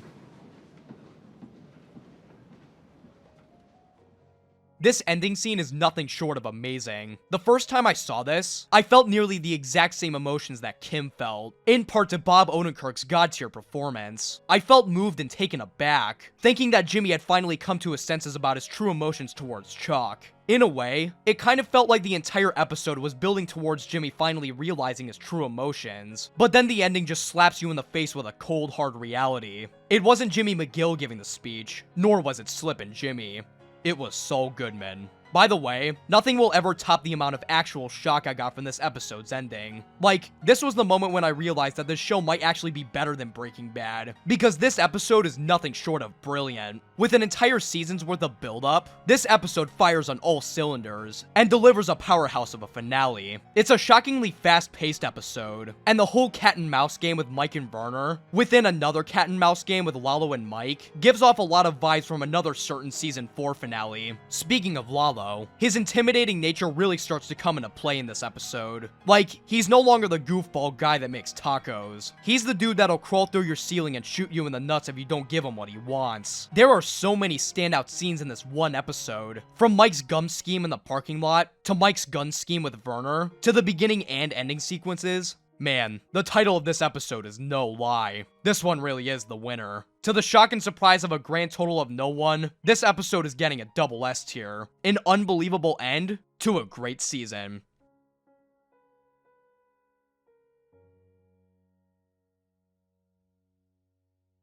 Season 5, Episode 1. Almost Magic Man. In one of the longest cold opens in the entire series, we're taken back to our usual Gene timeline shenanigans, with Gene still on the run after that taxi driver gave him a conspicuous pair of fuck me eyes. He walks to his car at JCPenney, and drives back to his house, packing up all of his belongings in case the taxi driver tipped off the cops. He pulls out his pack of band-aids from back in season 3, which is, and you're not gonna believe this, not full of band-aids, but full of diamonds. He does a bunch of other shit to cover his tracks, including memorizing the number of the vacuum repair guy and changing his license plates. And he drives off to the middle of nowhere, listening in on the police radio to make sure that he's all good, man. He hangs out at a diner for the day, and calls up the dudes at Cinnabon, saying that he'll be unavailable for a few days, and asks if anyone in particular has been asking about or looking for him. Gotta say, this is some insane overkill for what was essentially just one suspicious glance. Gene Takovic? More like Gene Pussy. Shockingly enough, nobody was asking about Gene, so he decides to head back home, listening in on the police radio just in case. We're taken back to the magical land of Cinnabon, as Gene munches on a sandwich during his lunch break while watching Beat Rice videos. A strange man who looks a lot like that taxi driver from earlier starts pointing at Gene, telling his friend that Gene is exactly who he thought he was. Gene's worst nightmare starts to come to fruition, as this guy starts rambling on about how he used to see Gene on billboards and commercials. You got me mixed up with someone. My name is Takovic. Gene Takovic. Come on, man. That is not cool. I know who you are. You know who you are. Let's just get past that. Gene shits bricks as he asks this weirdo what he wants, and the man simply asks Gene to admit who he really is. Gene tries to play dumb, suspecting that this guy might be with the feds, but the guy sees right through Gene and tells him to say the thing. Gene, desperate to ditch his present life and embrace his more colorful past, proceeds to say the thing. Better Call Saul. There we go. Little rusty, but you'll do better next time. As Gene looks on in both pride and disappointment, the weird guy introduces himself as Jeff, and offers Gene to give him a ride in his cab anytime he needs. I'll see you, Gene. The guy who played Jeff in this scene was fantastic. Just like Gene, the audience has absolutely no clue what Jeff's deal is. Is he part of law enforcement? Does he want money from Gene? Or is he really just that big a fan? Sincerely yours, this is Stan. Don Harvey did an amazing job portraying this skeevy, suspicious weirdo, conveying such a great, I have a plan for this guy, but only I know the details of it type of attitude. So little screen time, yet such a lasting impact. I sure hope this actor isn't recast later in the show due to a contractual obligation. That would suck. Anyways, Gene is left with shit in his pants as he rushes over to a payphone, contacting Ed the vacuum repair guy to get him the fuck out of there. Ed tells him that this vacuum cleaner is gonna be way more expensive and difficult to deliver than normal, considering Gene's current situation. As Gene is about to close the deal though, he looks out through the crowd of people as a plan begins to formulate in his mind. Still there? I've changed my mind. I'm gonna fix it myself.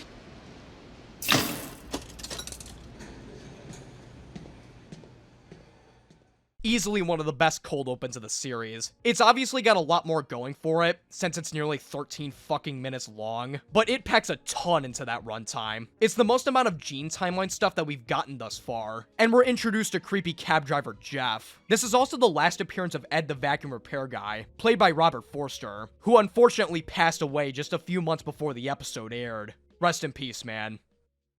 We're taken back to the moment Jimmy McGill became Saul Goodman. I said the thing! As Kim disappointedly walks to him in her not bare feet. I know. She watches Jimmy sign away at his DBA, and he tells her why he's going along with this name change. He tells her that the customers buying his burner phones already know him as Saul Goodman, so he decided that it would be much easier to change his name instead of rebranding to Jimmy McGill. Kim is clearly not happy about this decision, with the still aching sting of her getting bamboozled by Jimmy's scheme in court still fresh on her mind, but she tells Jimmy to do whatever he's happy with, and Saul Goodman is finally born. Legally speaking. We're taken back to Hector's shop, as Lalo can't stop thinking about Werner Ziegler. Oh, I'm sorry, I mean, Werner Ziegler. Werner Ziegler? He tries asking Nacho, Crazy 8, and all the other customers for information about Werner Ziegler. Werner Ziegler?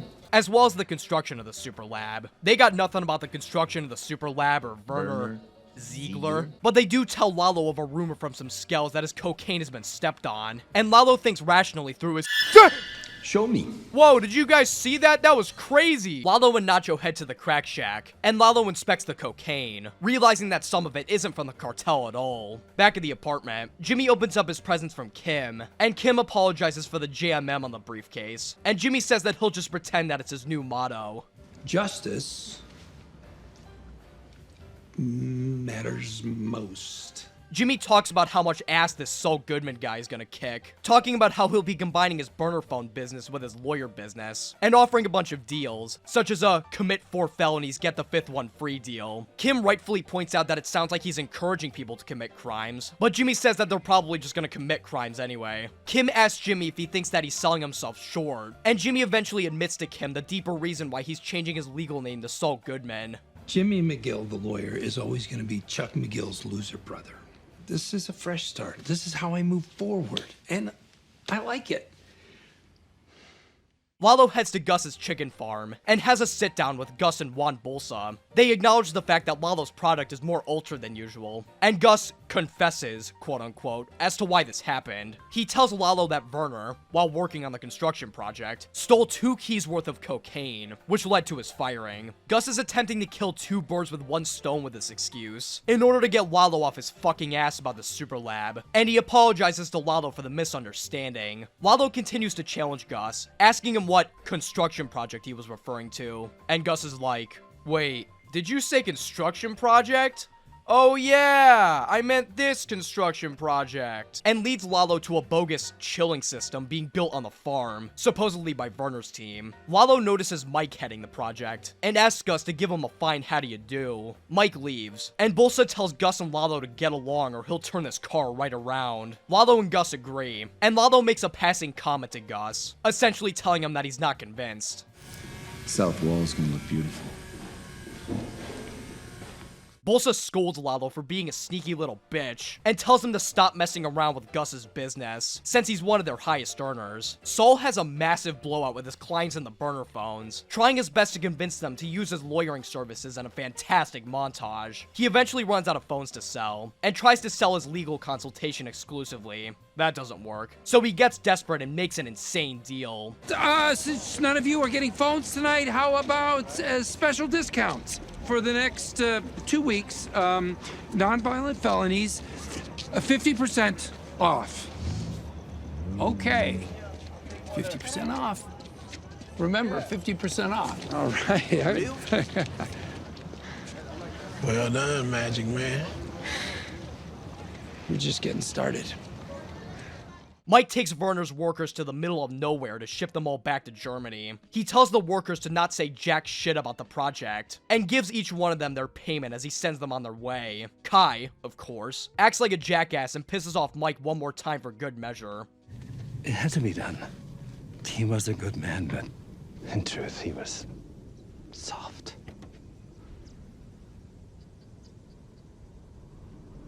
Mike gives his payment to Casper, who tells something to Mike that cuts him really deep. It was worth 50 of you. Gus meets Mike at the chicken farm, who tells him that all of his tracks have been covered. Mike's like, well, guess that's it then. Have a good one. But Gus tells him that their partnership is not over, since they've still got Lalo Salamanca to worry about, along with the rest of the super lab to build. Gus essentially offers Mike a retainer so he can keep him on standby, and he tells Mike that Werner's wife believes the story that Werner died due to a construction accident, and that she's been compensated. All of this doesn't sit right with Mike though, as the guilt of killing an innocent man weighs on his conscience. Compensated. I would choose my next words very carefully if I were you. You keep your goddamn retainer.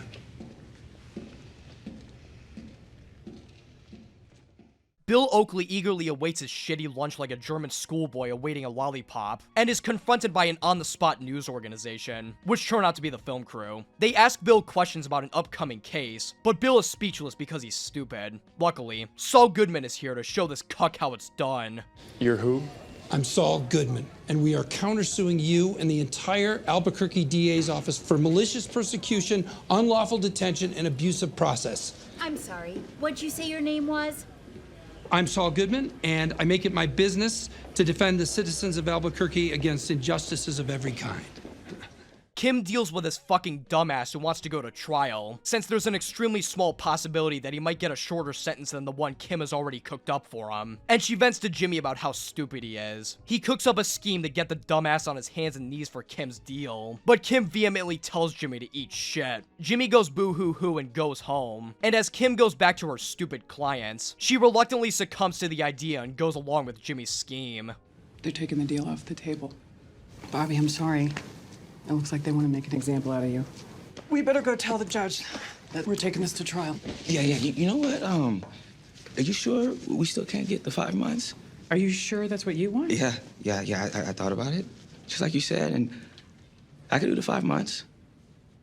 Unlike Jimmy from the last episode, who took nothing but great pride in tricking the people around him, Kim has a complete opposite reaction, as she walks away with a blank expression on her face, and has something of a breakdown in the stairwell of the building, contemplating her actions. I'm blown away by how much of an amazing episode this was. This episode went way harder than it had any right to go. From the amazing cold open with skeevy taxi driver Jeff, to the aftermath of Winter and the birth of Saul Goodman, to Lalo's increasing suspicions of Gus's operation, I'm happy to say that this season is kicking off with an S tier. I don't think a season has ever kicked off with an S tier on this channel yet, so congratulations, Magic Man.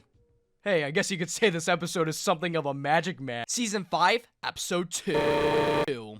50% off. We're taken back to that one scene from the previous episode, the one where Saul offers that insane 50% off discount. Two idiots get a hold of that discount, and they decide to commit as many crimes as humanly possible to get their money's worth in the funniest montage in the entire show. 50% off! 50% off! 50% off! You know, that whole they're gonna commit crimes anyway argument isn't holding much water anymore, is it? We're taken back to Nacho's crack shack, where Gus's men rudely awaken him from his Betty by time. They drive him over to a restaurant where his dad is eating with some friends, and Victor walks in with a loaded handgun, seemingly ready to end his life. As Victor hangs out in the restaurant, Gus walks into the car and tells Nacho that he wants more information on Lalo and what he's planning. Gain his confidence. Make him rely on you. How? Find a way. Has nothing to do with this. I'll find a way. I'll make him trust me. Man, Gus is acting like such a dick for no reason. Like, dude, you already have Nacho under your grasp. You don't need to wake him up from his hot e-girl date and threaten to kill his dad right in front of him to tell him this. Just, like, fucking call him. Back at the apartment, Jimmy and Kim get ready for the day as Jimmy takes a billion phone calls from his brand new clients. Kim is clearly unhappy about this new Saul Goodman persona practically taking over Jimmy's life, and Jimmy takes the hint and busts into Kim's car before she heads to work, bringing her over to a potential new house that he's been looking at. Jimmy tells Kim that he has 45 new clients on his plate, and admits to Kim that it might be because he kind of maybe gave out the 50% off discount. It was a bonehead move, and I shouldn't have done it. Say the thing! Say the thing! Okay. Yeah! Kim tells Jimmy that she doesn't want to aid into any of his schemes that involve her lying to her clients anymore, and they make up by dousing Jimmy in shower water. Lalo has a talk with Ding Dong Salamanca about Gus and his super lab construction, and how Gus is definitely lying about Werner Ziegler's firing. Werner Ziegler? But that nobody cares because Gus is the one that makes the big bucks. Mike wakes up from a fun night of drinking his memories away when he's called in by Stacy to look over his stupid granddaughter Kaylee. 7 times 4? 4 touchdowns equals 28. Go Eagles! Kick ass! You don't talk like that. Who taught you to talk like that? You did. Oh. Kaylee starts to talk about Maddie out of nowhere, asking questions about whether or not he wanted to be a police officer when he was young and how the bad guys got to him, which makes Mike's hungover rascal full rageaholic mode. I told you to make those even. I am. No, you're not. You're making a mess. You either do it right or you don't do it. But I want to do it. You're done. You are done! The 50% off guys get some cocaine at the hidey hole from earlier, but the coke gets stuck in the gutter, which leads to an intellectual debate between the 2 guys and the lady giving them the goods. Shut up! You shut up! Shut up! You shut up! Shut up! Nacho tries to get some information out of Lalo, but Lalo tells him to shut up because he's playing poker. He raises 200, which causes Crazy 8 to fold, and Lalo reveals that he had jack shit. He looks at Crazy 8's cards, and finds out that he had a set of 8s, and proceeds to give him the nickname that we all know and love. Mucho loco, this guy, huh? All right, guys, give me a card. Honestly, that's a justifiable reason to give him that nickname. Why the fuck would you fold on a 3 of a kind? Yeah, that's right. I know Texas Hold'em. I played it on New Year's Eve with my friends, and you know what happened? Yeah, that's right. I lost everything. Anyways, Crazy 8 gets a call about the dudes that didn't get their coke, and he heads over to fix the issue. Unfortunately, Lady Luck is not in Crazy 8's favor. As the cops bust in to investigate, they ask Crazy 8 what he's up to, and Crazy 8 tells the cops that he's just fixing a block in the drain pipe. Guess you fixed it. Lalo and Nacho head over to the scene as Crazy 8 is arrested, and that one lady gets in the car, telling Lalo that the coke is still inside the building. Lalo and the rest of the crew think that they're fucked, but Nacho, deciding this to be the perfect opportunity to earn the trust of Lalo, gets out of the car and heads to the hideout. He jumps from building to building and snatches the cocaine from inside before any of the cops get it, with Lalo all the while laughing at him like he's watching a football game. No mames. Oh, look at that.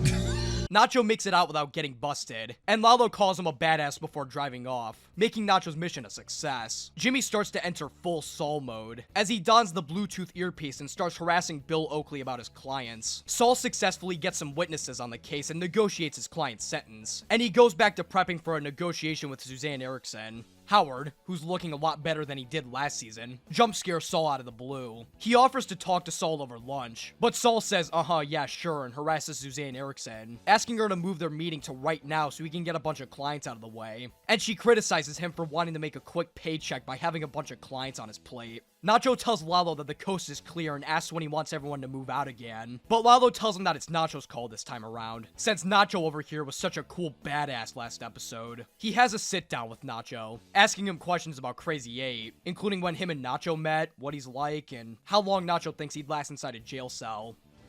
You worried about him? You want me to take care of it? No.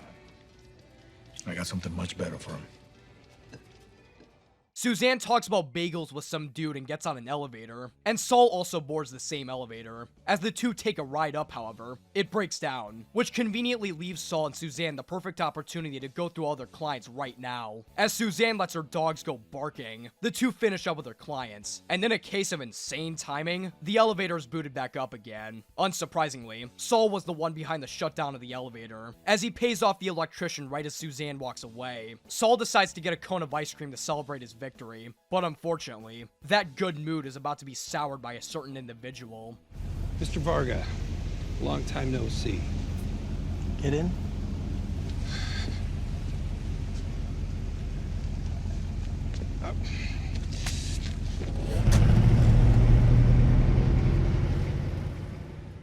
This was easily one of the most comedy-driven episodes of the entire series. So many funny moments in this one, like Crazy 8 getting busted by the cops, the montage with the two guys yelling 50% off, and Mike yelling at Kaylee. That being said though, this episode's getting a low A tier. Some funny moments, but not enough to catapult it super high. Season 5, Episode 3. The guy for this. In one of the weirdest fucking scenes in the entire Breaking Bad universe, which is saying a lot, the episode opens up with a scene of a colony of ants consuming the ice cream cone that Saul dropped a few minutes ago, all while some weird yodeling music plays in the background.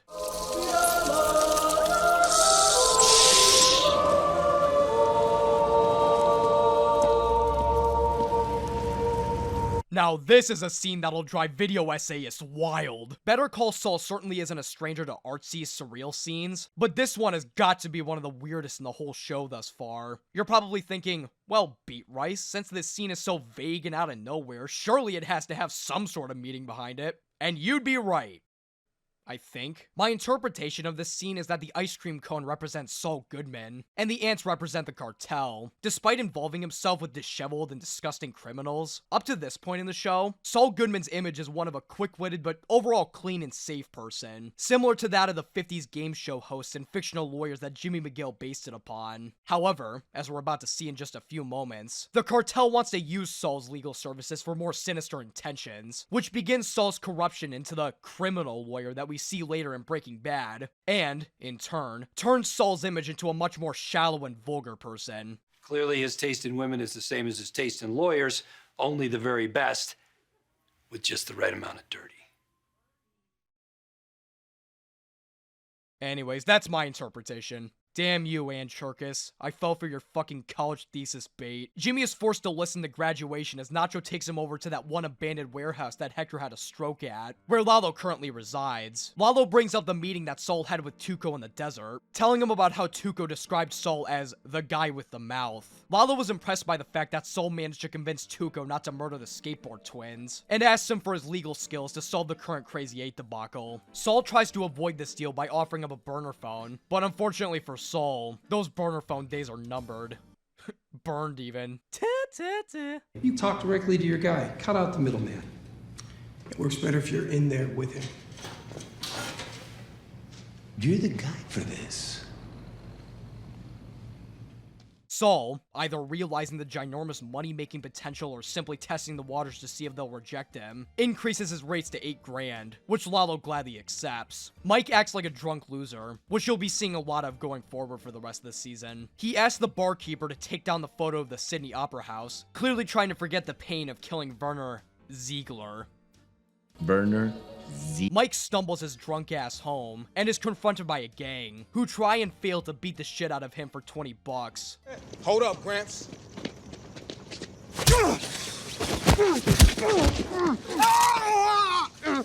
So?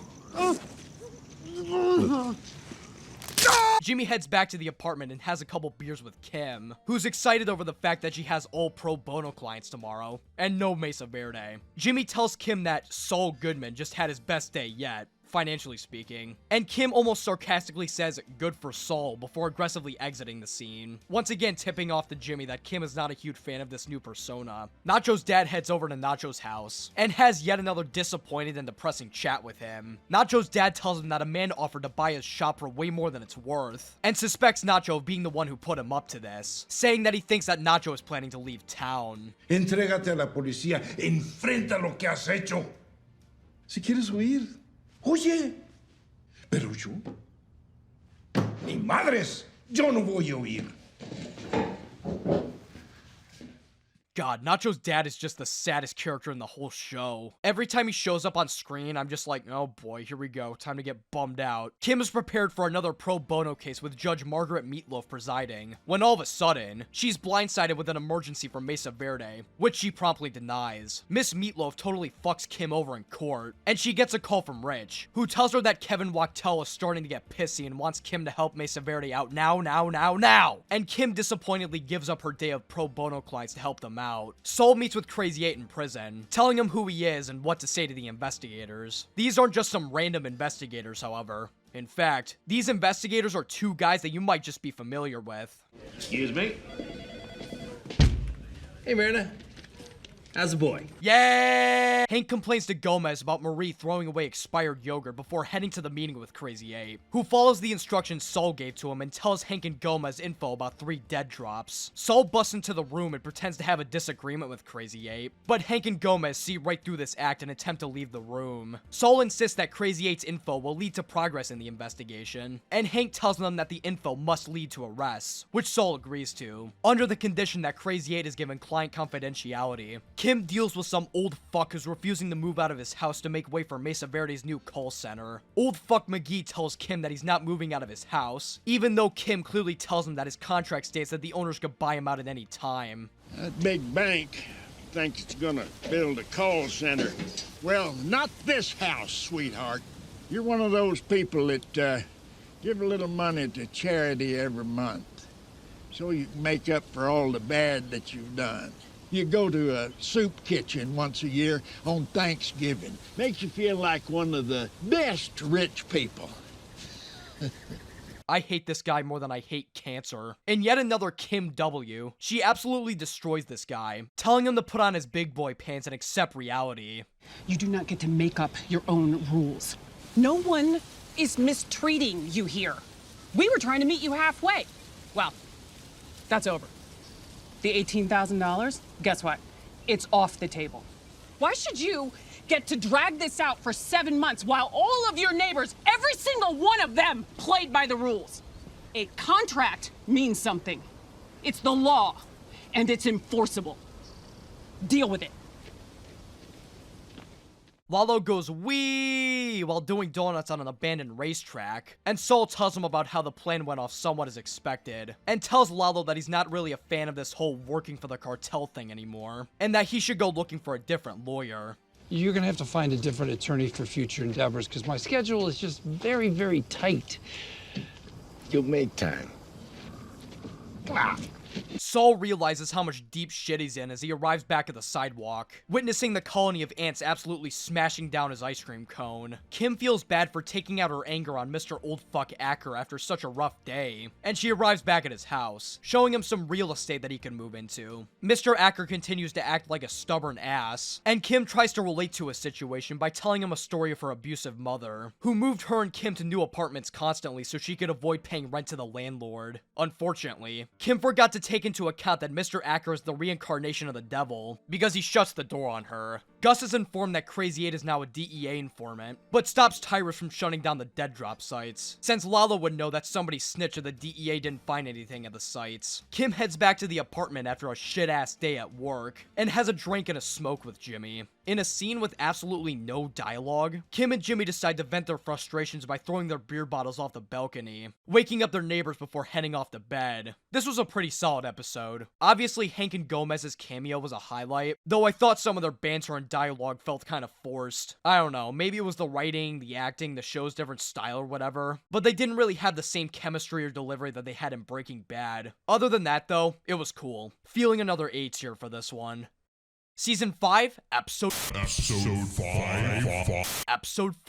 Namaste. Jimmy walks into an antique store, grabbing a bunch of objects and testing to see whether or not they'd be good to throw. After almost knocking a bunch of shit over with a golf club, he eventually settles on some bowling balls, and walks out of the store with all 3 of them. Jimmy and Kim wake up from a long night of playing Battleship, and Kim cleans up the mess that she and Jimmy caused the night before heading to work. Saul deals with the 50% off guys in their laundry list of crimes, and knocks down their sentence from 5 years to around 5 months. He asks the boys to pay up their $4,000 fee, which outrages the two, as they ask what happened to the whole 50% off thing, and they start to reconsider asking for a free lawyer instead. Did you ever hear the phrase, you get what you pay for, you Nick? Without me, they're gonna lock you up and throw away the key. You twerps even know who I am? I am Saul Goodman. I am the real deal. You're lucky I'm even talking to you. Saul pretends to walk out the door, but the 50% off guys beg for him to come back, promising that they'll use him and pay the fee instead.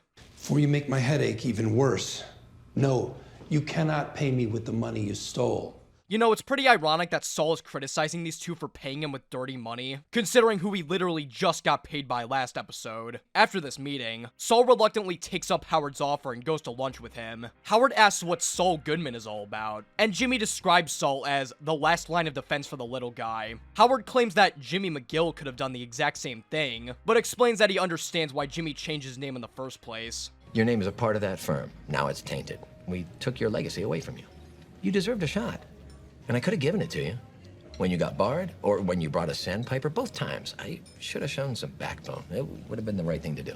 Jimmy acts like a sarcastic douchebag to Howard as usual, and Howard asks Jimmy if he'd like to finally work as a lawyer at HHM. Jimmy tries bringing up his troubled past with Howard and Cliff, Maine, but Howard explains that this isn't a spur-of-the-moment decision, bringing up the scholarship meeting with Christy Esposito along with a court battle from Chicanery. Howard tells Jimmy that HHM is growing again, and that the firm desperately needs someone like Jimmy to make HHM thrive. I could use you. Charlie Hustle. Howard might just be one of the biggest underdogs in the whole show. Just last season, he was at the lowest point of his entire life. His smartest and most influential law partner killed himself, his mental state was at an all-time low, and his company was falling apart by the seams. But now look at him. Not only has he fully recovered, but according to him, HHM is bigger and better than ever. How's business? It's good. It's very good. You? Actually, it looks like it's gonna be one of our best years ever. In a way, Howard represents what Jimmy could have become, had he actually faced his fears and insecurities early on and gotten the help he so desperately needed, which I think is part of why Jimmy resents Howard so much. He hates seeing the person that he believes to have screwed him over so many times in the past actually improve and thrive with his business. I think part of it also goes back to that one scene in season 4, where Howard believed that he was the one who caused Chuck's suicide, and Jimmy told him that it was his cross to bear. I think that Jimmy still subconsciously believes this, since Jimmy played a major role in Chuck's death, but doesn't want to acknowledge or even believe that fact. So he projected Chuck's death onto Howard so he could subconsciously avoid any responsibility. Douchebag. Long story short, Jimmy really hates seeing Howard happy, as he watches Howard exit the restaurant in his car that has the license plate Namaste on it, pissing him off. Kim meets with Mesa Verde and suggests moving the new call center to a new location, so that she doesn't have to deal with stupid Mr. Acker anymore. But Kevin and Paige think that's lame as fuck and decide to make an example out of him. Mike drunk drives to Stacy's house and apologizes to her for yelling at Kaylee. Stacy tells Mike to take a break from babysitting Kaylee for a bit, since she knows that Mike is clearly not mentally stable right about now. And Mike angrily stomps away to his car like a baby. In a classic Better Call Saul scene, Kim walks into the court, where Saul is asking the witness of a crime questions about his client. The witness states that the defendant stole some almond joys and money from the register, claiming that he got a good look at the defendant. Unfortunately for the witness, this good look was not as good as he thought it was. As it turns out, Saul's actual client was sitting in the back of the courtroom, causing everyone in the room to shit their pants. Oh, Mr. Goodman, really? You didn't recognize him either, Your Honor. All right, settle. Kim waits for Saul to leave the meeting with the judge, who tells her that it was deemed a mistrial, and asks for his scheming abilities to help her with the call center debacle. Gus harasses Lyle for making a small mistake with the Friars, and Hank and Gomez spy on a dead drop that was placed in a covert, which the two argue over. Hey, Byers and Baca, roll back 30 yards.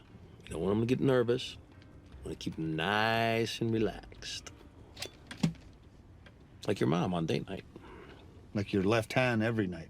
We get a really tense scene of Gus waiting for a call while continuously forcing Lyle to fix the issue with the Friar, interspersed with Hank and Gomez spying on the guy obtaining the dead drop. Hank and Gomez eventually stop the guy right in his tracks, but the guy books it out of there, leaving his truck behind. He eventually loses the two and makes it to Victor's car, and Hank and Gomez obtain the money from the truck, with Hank disappointed that he didn't catch the criminal. Gus gets a call saying it's all clear, and he angrily snaps his phone in half and tells Lyle that he can go home. Saul heads over to Mr. Acker's house and convinces him to use his services the only way he knows how. Please just take a look at my proposal, okay? Because I think you'll find it persuasive. What do you see? A man fucking a horse. Picture me as the man and Mesa Verde as the horse. I'm the guy who'll do whatever it takes to stick it to them. Mr. Acker falls in love with Saul and accepts his legal counsel. Later that night, Jimmy sneaks over to Howard's mansion in disguise and uses those bowling balls from earlier to totally fuck up Howard's lift. Mike lures the same guys that tried to beat him up last time and reignites the conflict. Yo, Gramps!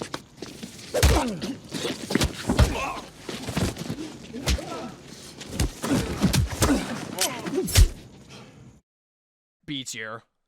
Season 5, Episode 5. Dedicado a Mike wakes up from that epic Smash Brothers tournament in the middle of some ranch. He walks around and talks to this lady, asking her if Gus was the one responsible for this, but she doesn't speak English. So Mike goes, fuck it, and books it off the property. Mike takes a seat on a stump after his stab wound starts to open up, and Mr. Poof Poof eventually tracks him down. What am I doing here? You were meant to be recovering. What's he want with me? He's asked me to keep you alive. As Mesa Verde's construction team gets ready to pummel Mr. Acker's house, Saul pops his little head in there and begins his plans to disrupt literally everything. His first disruption of many involves the home address, or in this case, lack thereof. A police officer shows Saul the eviction notice on the house with the address listed, but Saul tells him that they can't know for sure that this is the house, since the home address numbers were taken off the mailbox. While the notice says 11:30, Mr. Acker walks out and claims that it's 12:40, and proves it with all the definitely real mail that he's received. Saul advises the crew to take a second look at the address with the judge, buying Mr. Acker some time. Kevin complains about the new lawyer that Mr. Acker's hired, and Kim advises Kevin to pull out of the Tucumcari project entirely. Kevin, however, smells a rat, claiming that Mr. Acker hired Saul specifically to spite Kim and the company, and tells Kim that he's not leaving until he gets his call center. Mike gets his wounds stitched up by Mr. Poof Poof, and Mike asks Mr. Poof Poof why Gus carted him all the way down to the ranch, as if he hasn't been acting like a drunken asshole for the past 4 episodes. Mr. Poof Poof says that he doesn't know and sends Mike back to the ranch. Mike walks around for a bit and finds a fountain, which is dedicated to Max, Gus's partner who was shot and killed by Hector back in Breaking Bad. While Jimmy works on making Jell-O, Howard gives him a call with his disgusting fucking feet out in the open, asking him if he's given any thought on that HHM job. Jimmy says no and hangs up. Kim arrives at the apartment and tells Jimmy how pissed Kevin was about this new ordeal. She describes the entire scene for Jimmy, which eventually devolves into roleplay, with Kim playing Kevin and Jimmy playing Kim. I'm not gonna let him deprive me. No sirree. Kim, I need it sooner than yesterday. Blah, blah, blah, blah, blah, blah, blah, blah.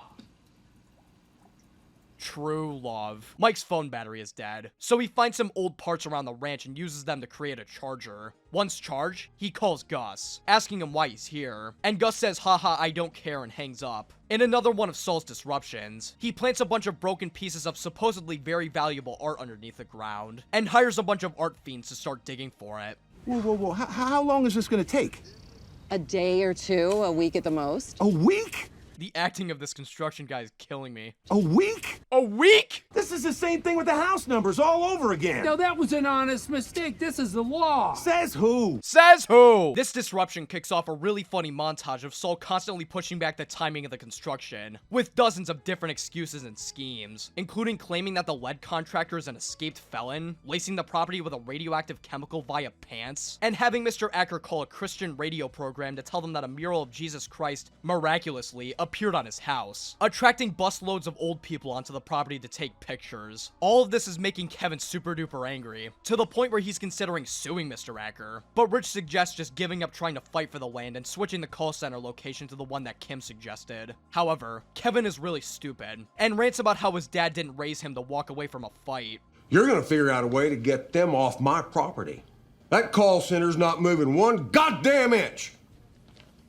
Jimmy tries to make Kim feel better about their scheme not working, and he proposes a last-ditch, no-holds-barred plan to stop Kevin Wachtel once and for all. While he advises Kim that they probably shouldn't push this issue any further than they should, Kim thinks that they should push this issue further than they should. Mike gets a call from Jimmy, who asks him if he'd like to participate in his latest scheme, which Mike politely denies. Straight piece of Oppo research. This is a lawyer hiring a PI. What do you say? No. Mike uses his free time at the ranch to help this old lady out around the house, while Kim and Jimmy replace Mike with another familiar face to work as their PI, Trevor, the guy who got busted up by Mike all the way back in season 1. Apparently, Bill Burr was supposed to reprise his role from Breaking Bad in this scene, but couldn't due to personal matters, which is a damn shame, but luckily we got the next best thing. Trevor tells Jimmy and Kim that he couldn't find any dirt on Kevin, even after essentially breaking into his house and looking through every room. He gives the two whatever he could find, and pitches the idea to hire a couple more guys to kidnap Kevin and take him out to the middle of the desert, which hits a little too close to home for Jimmy, causing him to kick Trevor out. Kim investigates the photos that Trevor took, and to Jimmy's surprise, finds the dirt to end all dirt. What? What is it?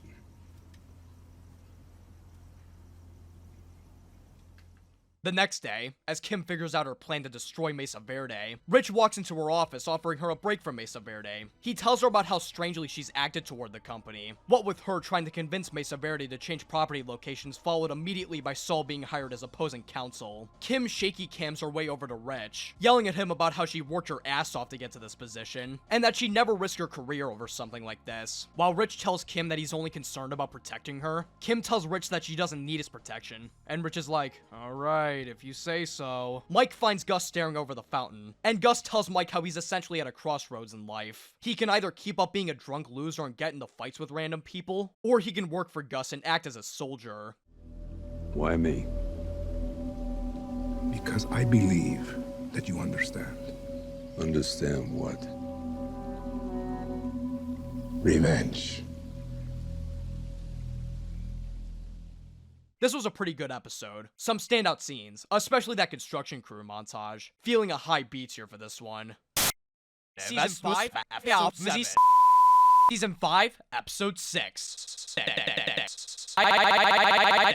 Wexler v. Goodman. Now, with a title like Wexler v. Goodman, you just know that shit's about to go down. The episode opens up with a flashback to Kim's youth, with her getting picked up by her alcoholic schizo mother. We learned a bit about Kim's rough upbringing a few episodes ago, but this scene shows us the extent of just how terrible her mother really is. Kim's mom arrives at the school way later than she should have, and Kim refuses to get in the car due to the strong smell of alcohol. Her mom tries to tell her that it was only one beer, but Kim rightfully doesn't believe her and decides to walk home instead. Kim's mom, insulted that her daughter would think about her own personal safety, drives off, telling Kim that she never listens. Back in the present, we're shown an old Mesa Verde commercial, featuring Kevin's father Don Wachtel talking about how kick-ass Mesa Verde is.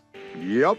Saul shows the ad to the film crew, asking them to help him create a bunch of advertisements in the style of this ad in the span of a day. They aren't able to film on location due to this extremely tight deadline, so Saul settles by creating a crappy green screen in the nail salon and filming a bunch of actors in front of it. We get a fantastic montage of Saul shooting footage for the commercial, featuring Saul making one of the biggest pouty faces I've ever seen in my life, and Kim later arrives at the office, telling Saul that she wants to cancel the scheme and de-escalate the conflict. She tells Saul about all the weird stuff Rich was talking about last episode, and how she doesn't want to risk any issues with Mesa Verde, and Saul sadly complies with her wishes. Nacho meets Mike and Gus, and tells the two about Lalo's plan to rat out all of Gus's dealers, as well as chip away at Gus's business by causing issues in his restaurants, so that the cartel will find no use in dealing with Gus anymore. Gus tells Nacho to suck his dick and report to Mike from now on, and Nacho talks to Mike about how Gus is such a big meanie head. Mike tells Nacho about how he warned him a few seasons ago that trying to kill Hector would have had major repercussions, and Nacho tells him about how he's had his hand forced so many times due to the harm that the cartel would have done to his father.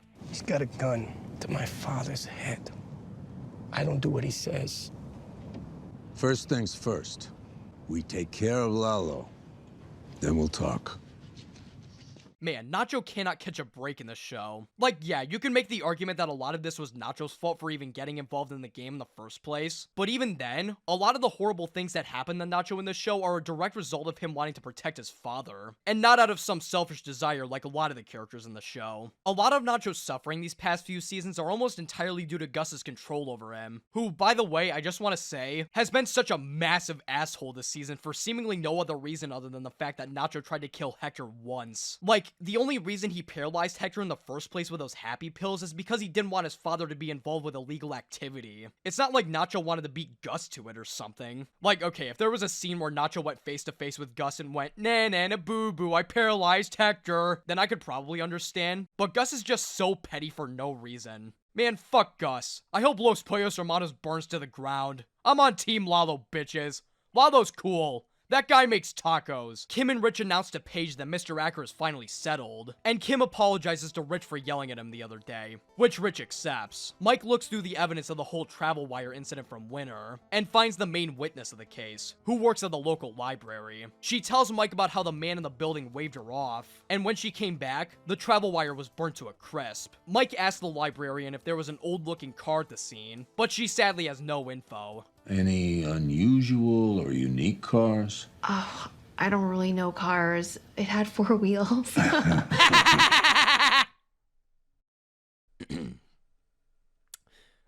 Mike shows the librarian a picture of the car, which she recognizes as the one of the scene. Mike thanks the librarian for her help and tells her to report this finding to the detectives ASAP, while Saul once again acts like a massive douche to Howard for no reason. He hires 2 hookers that he defended in court to show up to one of Howard's lunches, making a scene at the restaurant and embarrassing him.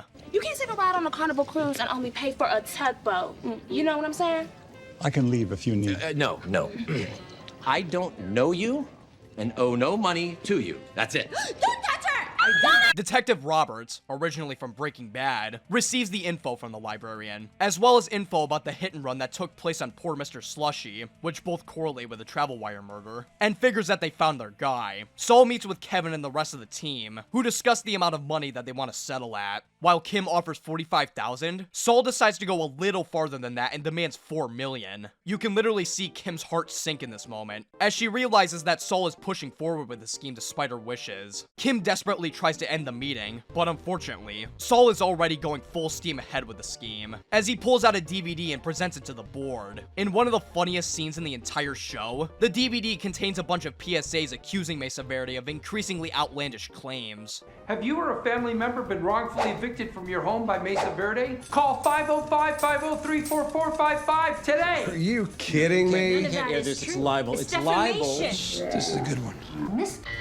was standing there with his pants down, bare genitals. Yep. My dad never, ever did anything like that. All of these claims serve as blackmail for the real lawsuit that Saul is planning to ensue, which involves an old artist named Olivia Bitsui. Saul claims that this woman was the photographer behind the inspiration for Mesa Verde's logo, and that Kevin's father used Mrs. Bitsui's intellectual property without her permission. It's not your fault, sins of the father, but we filed an injunction, so you're gonna have to take down all your horsey logos, or if you throw a big tarp over them, we'll be seeing a lot of each other. Till next time.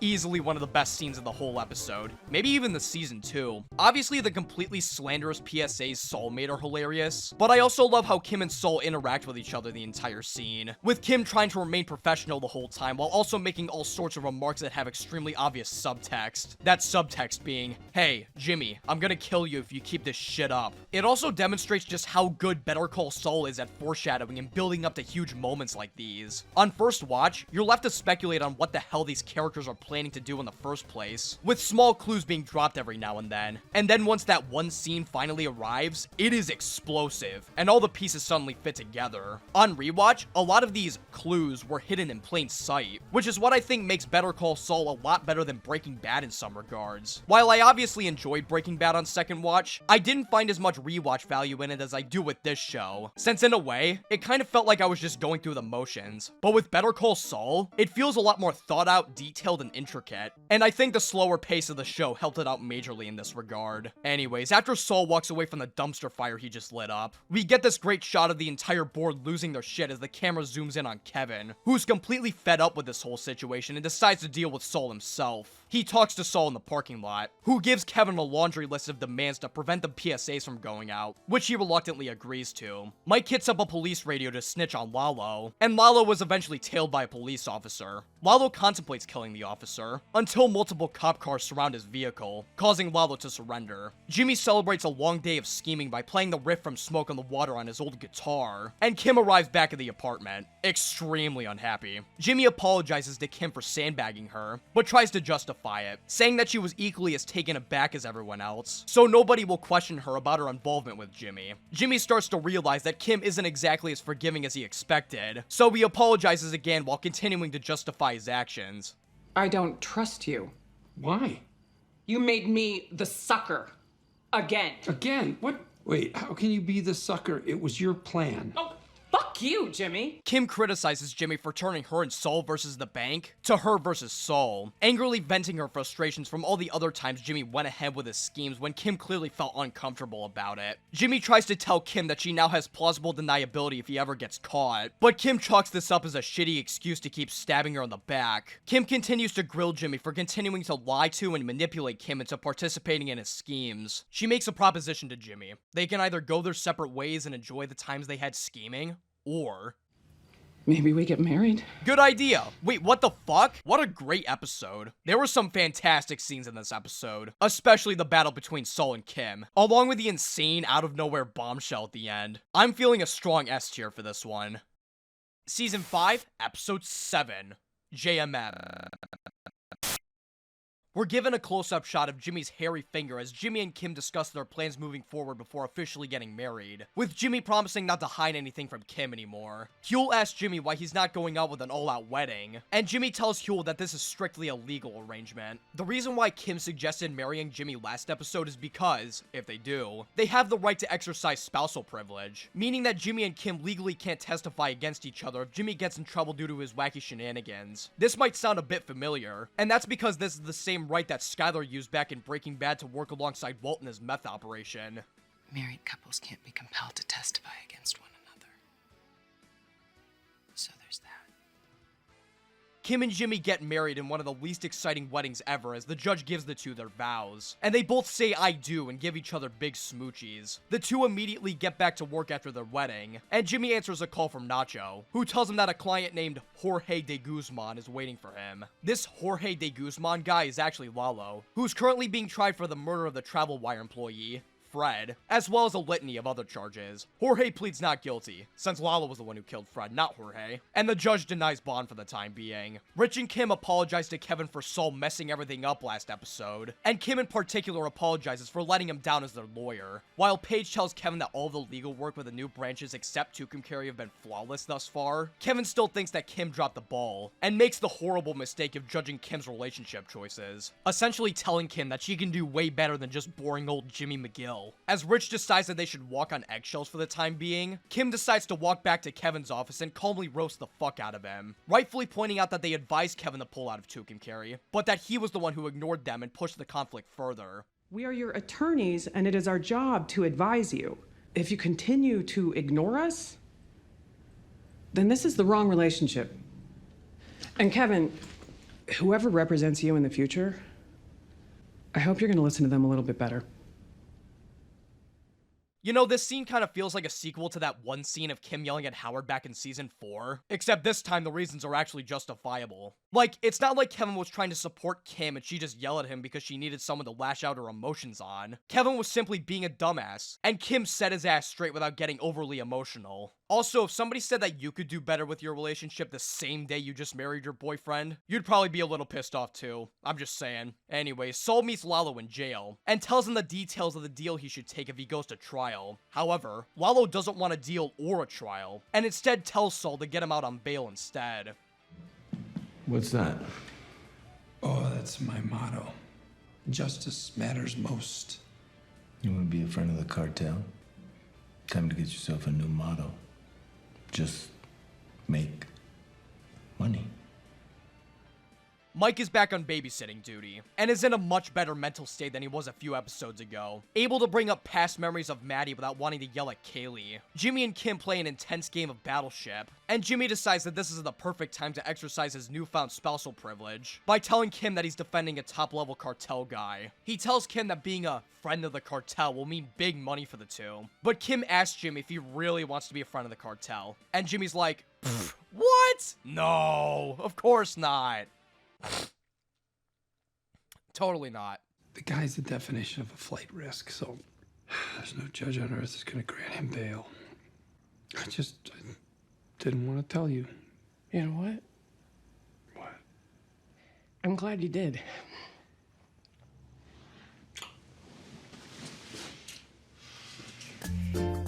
Aw, what a cute little puppy. Nacho tells Mike that he wants out of the cartel business, and asks Mike to help him keep his father safe in the process, since Mike promised Nacho that he'd do so once Lalo was out of the picture. However, Nacho tells Mike that Lalo called him inside the jail cell and told him to burn down one of the Los Pollos Hermanos restaurants, and Mike points out that that means that Lalo isn't out of the picture yet, and Mike drives away with his middle finger sticking out the window. We're taken back to Magical Electromotive, where Gus meets with a bunch of fast food restaurant CEOs to report Los Pollos Hermanos' statistics. He invites everyone to try out the new spice curls, including the head of Madrigal, Peter Schuler, who gives a much more enthusiastic taste than the one he gave back in Breaking Bad. Gus later meets Schuler in a hotel room with Lydia, who is damn near on the verge of a panic attack. Gus tells him that Lalo is still pulling schemes against Gus, including burning down one of his restaurants. And while Lydia pitches the idea of killing Lalo in jail, Gus says that the cartel would assume that it's his doing and lead to an all-out war. Schuler freaks out about Gus not building the super lab yet, and how the auditors are gonna start coming for him if he doesn't regain his funds. But Gus calms him down and motivates him with a story of how Schuler saved both of their asses from a life-threatening situation. They pop open some champagne to ease their minds, while Kim and Jimmy plan a location for their honeymoon. After Kim leaves, Mike calls Jimmy, asking if he can join the honeymoon. But Jimmy says no by pretending that he has bad service. A word, yeah. Yeah, I have a word for you. Tunnel, which is where I am right now. Coming! Hey, you forget your key? Mike tells Jimmy that he's gonna get Lalo out on bail, and Jimmy asks Mike if he knows who Lalo even is or what he's done in the past. You know what Salamanca did, right? I am aware. I'm starting to notice in this episode especially just how fucked up Mike's morals are starting to become. Like, after the whole killing Werner thing, it's like he's finally hopped over this hurdle of, should I kill people or should I not kill people? And is finally transitioning into the Mike that we all know and love from Breaking Bad.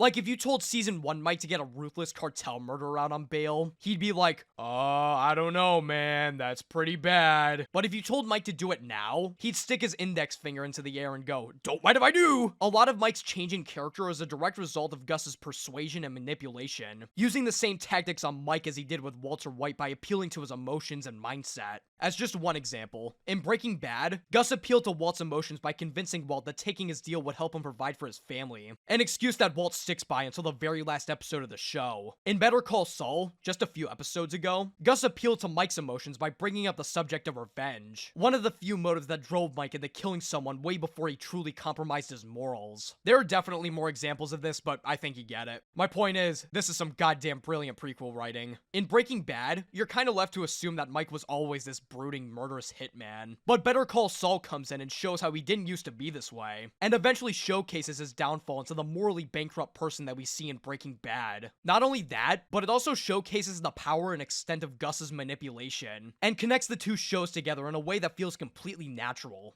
God, this show is so fucking good. There's a very good reason why these videos are way too long. Nacho heads to a Pollos Hermanos restaurant to burn it to the ground, with Gus helping him by his side. While Nacho is busy completely trashing the restaurant, Gus calmly grabs a chicken, and sets it by an active fryer. The chicken eventually slips its way into the fryer, and...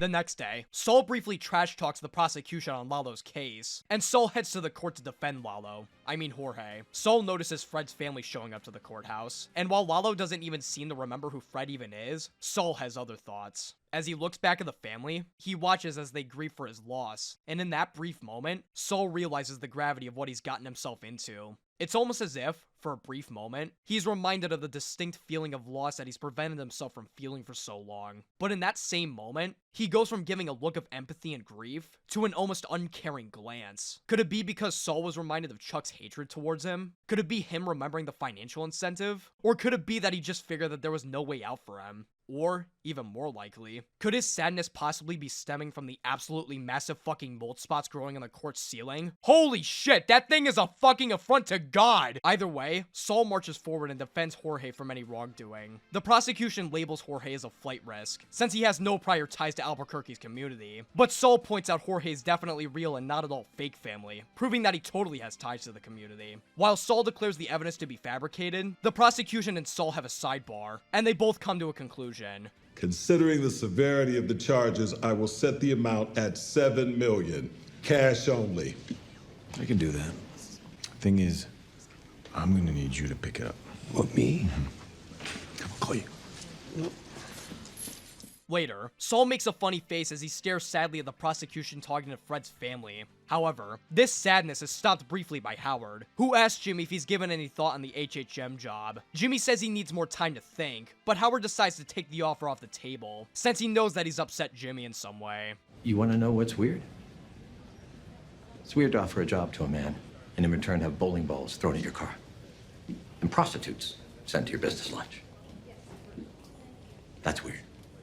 Jimmy tries to play dumb, acting like Howard is the crazy one. But Howard ignores him and actually empathizes with Jimmy, saying that he's sorry that Jimmy is in pain. In response, Jimmy throws an absolutely massive temper tantrum on Howard, and outright confirms that Howard lives in his head rent-free, to the point of admitting his belief that Howard was the cause of Chuck's death. He tells Howard that he wasn't upset by the job offering, but that he was upset by how small it was, and tries to flex on Howard how cool his life is and how insanely important his clients are and how he definitely doesn't care about Howard. It's nothing to me! It's a bacterium! I travel in worlds you can't even imagine! I'm like a god in human clothing! Lightning bolts shoot from my fingertips!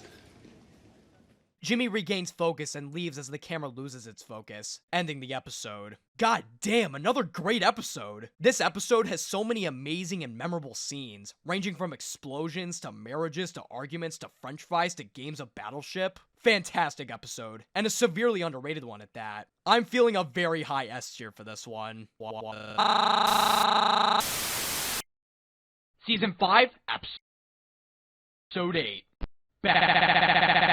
Bagman. Oh man, now this is a big episode. The episode kicks off with some happy Mexican music as two guys clean blood off a few car seats like that one scene in Pulp Fiction. A car pulls up to the warehouse, and two familiar faces walk out in their usual synchronized fashion. They walk past a bunch of shiny cars and men counting up dollar bills as they head into a room with even more dollar bills, and proceed to fill up 2 bags to the brim with cash. As the twins leave, one of the people at the warehouse makes an intriguing call. Hey, tengo algo para él, si es que sigue interesado. Man, what an interesting cold open. I hope the next scene doesn't involve any close-up shots of people's feet. I just want to be loved! Lalo laughs at Gus's restaurant being burnt to a crisp, and tells Saul to plan on where and when he needs to pick up the bags of cash. He tells Saul to meet the twins at a well in the middle of the desert, and Saul asks why he specifically has to bring back the 7 million. Lalo explains that he needs to keep this low profile, since he has a lot of enemies that want to steal from him, and that no one will bat an eye if Saul took the money since he's a nobody. Huh. Where have I heard that before? Lalo offers to hire someone else to do the job, and Saul initially takes up that offer, before something inside him makes a counteroffer. $100,000? Yeah, That's a lot of money. to bring back 7 mil, and I'm the best guy to do it. Done. Jimmy tells Kim the news that he got Lalo out on bail, and that he's gonna be picking up $7 million worth of cartel money. Kim is rightly concerned about this, saying that no amount of money is even remotely worth this journey, and tells Jimmy that she doesn't want him to do this. Jimmy, however, tells her that things will be okay, and gives Kim a hug while making a face that indicates that things will not be okay. The next day, Saul waits for the twins by the well, silently rehearsing the phrase "Yo soy abogado" to himself, which means I'm a lawyer in English. The twins pull up to the scene, and quietly hand over the bags of money to Saul. He puts the money in the trunk, drives away, and faces absolutely no conflict on the drive home. 6,999,000. Oh man. Jimmy is very quickly surrounded by multiple cars, and is forced out of his Suzuki Esteem by gunpoint. Jimmy complies with the polite gentleman as they take away Jimmy's keys and take the bags of cash out of the trunk, and one of the men orders Jimmy to be murdered. Abogado!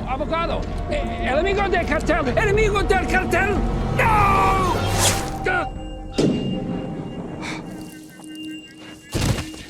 Suddenly, a huge gunfight takes place, with every single person on the crew getting downed as Jimmy desperately crawls around the place trying not to fucking die. It's this incredibly intense scene, and it's in part to the fact that we're put in Jimmy's shoes throughout the entire duration. You're left to wonder what the hell the crew is fighting against as every single member is killed one by one. As the fight dies down, Jimmy is relieved and looks around the bloody battlegrounds. However, he spots a truck driving towards the scene from the distance, and one last member of the crew tries to fight off against it before eventually just giving up and driving away. The man in the truck walks to the scene, killing the last breathing member of the crew before walking over to Jimmy. As it turns out, the man who saved Jimmy's life was Mike, who was tracking Jimmy for Gus, and he tells Jimmy to calm down, recognizing that he's in shock. Mike tries to bring the bags over to his truck, but his truck is all shot up, so he starts up Jimmy's car instead. Jimmy fingers his car door as Mike drives him home, and Mike tells him to stop acting like a big pouty pout and look on the bright side. However, that bright side is about to turn into an extremely dark side, as Jimmy's shitty car starts to break down right in the middle of nowhere. Get out. The alternator's shot. Literally. Literally. Yeah. Wait, holy shit.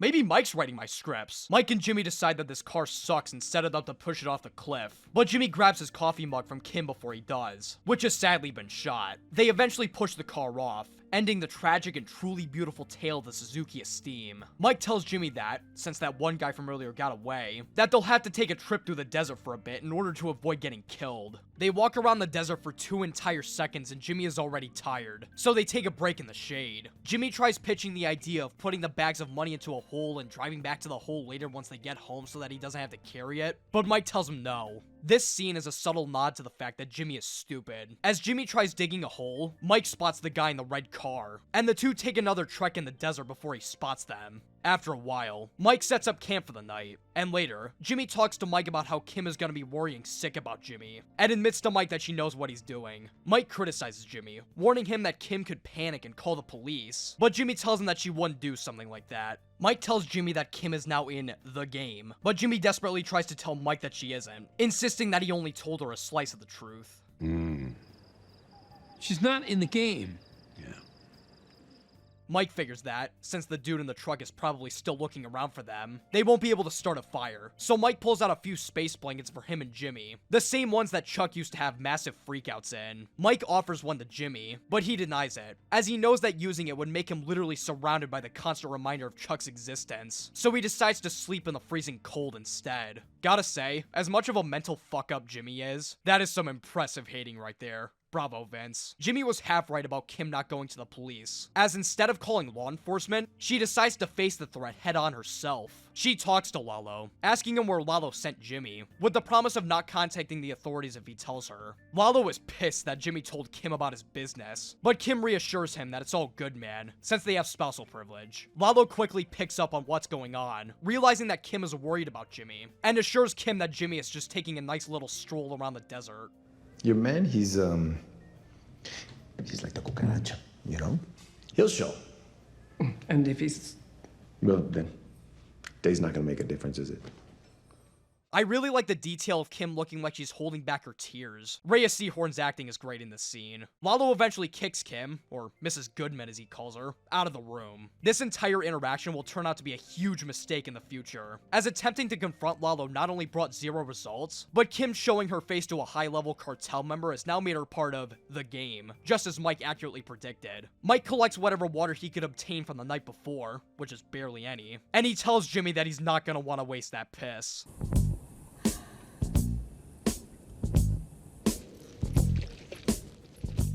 We get another scene of Jimmy and Mike walking around through the desert, and...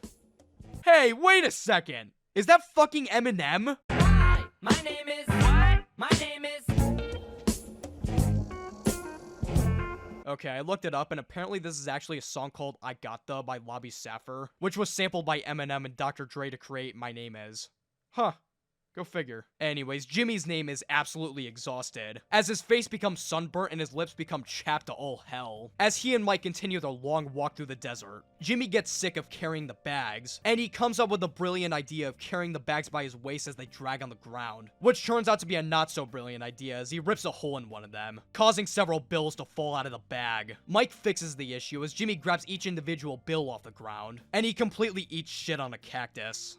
Hey! Ah, shit! Ah! After this, Jimmy falls to the ground and declares that he's done, saying that he wants to die in the desert, and Mike demands him to get up, motivating Jimmy by telling him how he's gotten this far. I have people waiting for me. I do what I do so they can have a better life, and if I live or if I die, it really doesn't make a difference to me. I will go knowing I did everything I could for them. As Mike finishes this empowering speech, he spots the red car, and hides behind a rock to spy on it. However, Jimmy decides to take a different approach, wrapping himself up in the space blanket to attract the driver's attention and telling Mike to prepare a sniper rifle. Jimmy walks in the middle of the road, angrily cursing the driver under his breath. Come and get some, you dickhead. The red car eventually spots Jimmy, and starts to drive full throttle right in Jimmy's direction.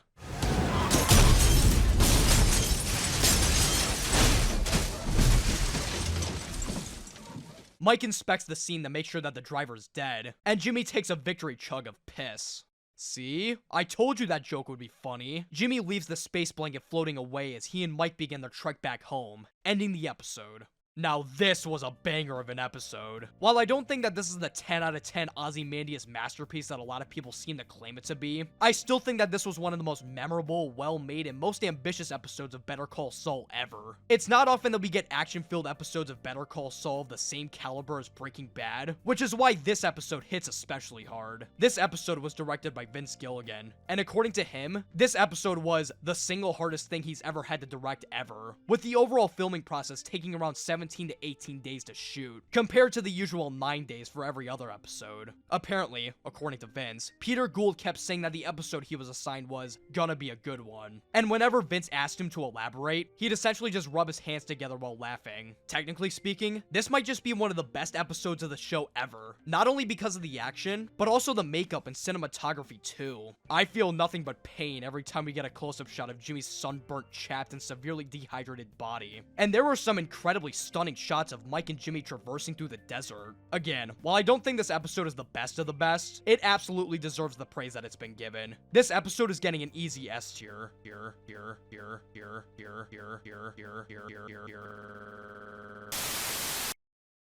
Season 3, Episode 10, Fly.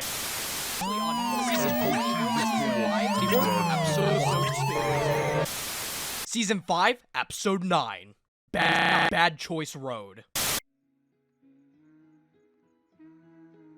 In a goddamn stroke of brilliance, the episode opens up with this fantastic callback to the Something Stupid montage, with Jimmy and Mike walking around through the desert as Kim anxiously waits for Jimmy's return. The song this time around isn't the same as the original montage, but rather a more instrumental-heavy version, with the performers humming the lyrics to the song. Both Jimmy and Kim have moments where they compliment each other's actions, such as Kim filling up a glass with some water as Jimmy takes a sip from the piss bottle. Jimmy eventually finds service out in the desert, and makes a call to Kim, falling to his knees on the ground in the process. Jimmy? I'm okay.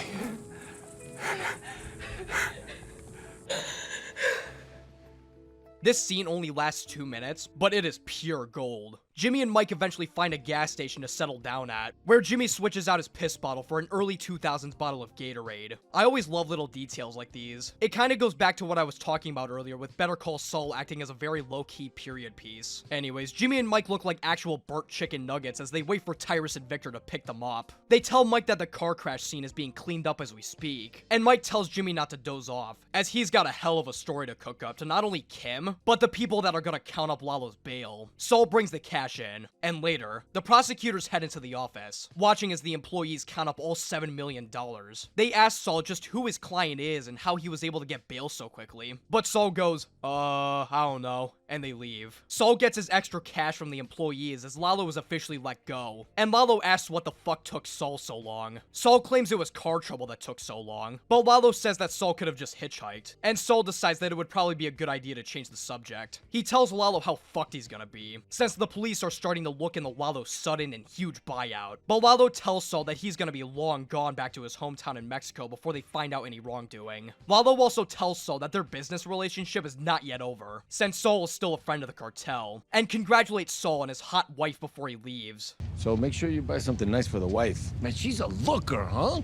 I mean, for somebody who marries that far up, bien hecho, man. Respect, you know?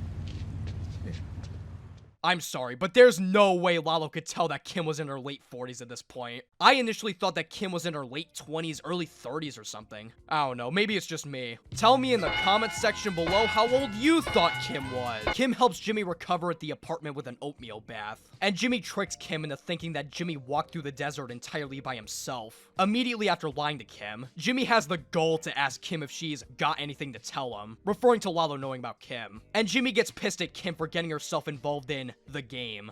Kim, when I was out there, I didn't think I was gonna make it. The only thing that kept me going was knowing that you were here. So... say the thing! Okay. Yeah! Kim asks Jimmy if the whole mission was worth it, and Jimmy tells Kim to look in the bag, attempting to flex how much money he made from the deal. However, as Kim looks further in, she finds the second best lawyer mug with a gunshot through it, and she looks through the hole in this great shot as Jimmy asks if she sees it. You see it? Yeah, Jimmy. I see it. Gotta love how it's only been 2 episodes since Jimmy and Kim promised to be more honest with each other, and they're already acting the exact opposite of honest with each other. Mike tells Gus the deal about what happened with Jimmy and the guys who tried to rob him, and Mike draws a symbol that he found tattooed on one of the men. Gus recognizes this symbol, realizing that the men were hired by a certain individual. He calls Juan Bolsa while he's playing Wii golf, telling him that Lalo has been bailed out of prison and will be heading back to Mexico. He hangs up this pleasant phone call and goes right back to angry Mr. Business Gus mode, telling Mike that Bolsa tried to have Jimmy murdered in order to protect Gus's and his own business, and that their actions with the cartel must be unimpeachable going forward. Mike says alright and leaves, but before he walks out the door, he tells Gus that Nacho wants out of the cartel business, and that the Salamanca business is gonna fall apart anyways if he's cut loose. Gus says no because he's an asshole, saying that it'd be better if they can control the opposition, which causes Mike to drop a truth bomb on Gus. You have a gun to his father's head. That doesn't sit with me. You want to keep Varga for the long run? I don't think fear is a great motivator. This is a sentiment that's actually echoed by Gus later in Breaking Bad. If you want this guy to produce again, why not just tell him? You're the only thing that stands between him and an axe in the head. I don't believe fear to be an effective motivator.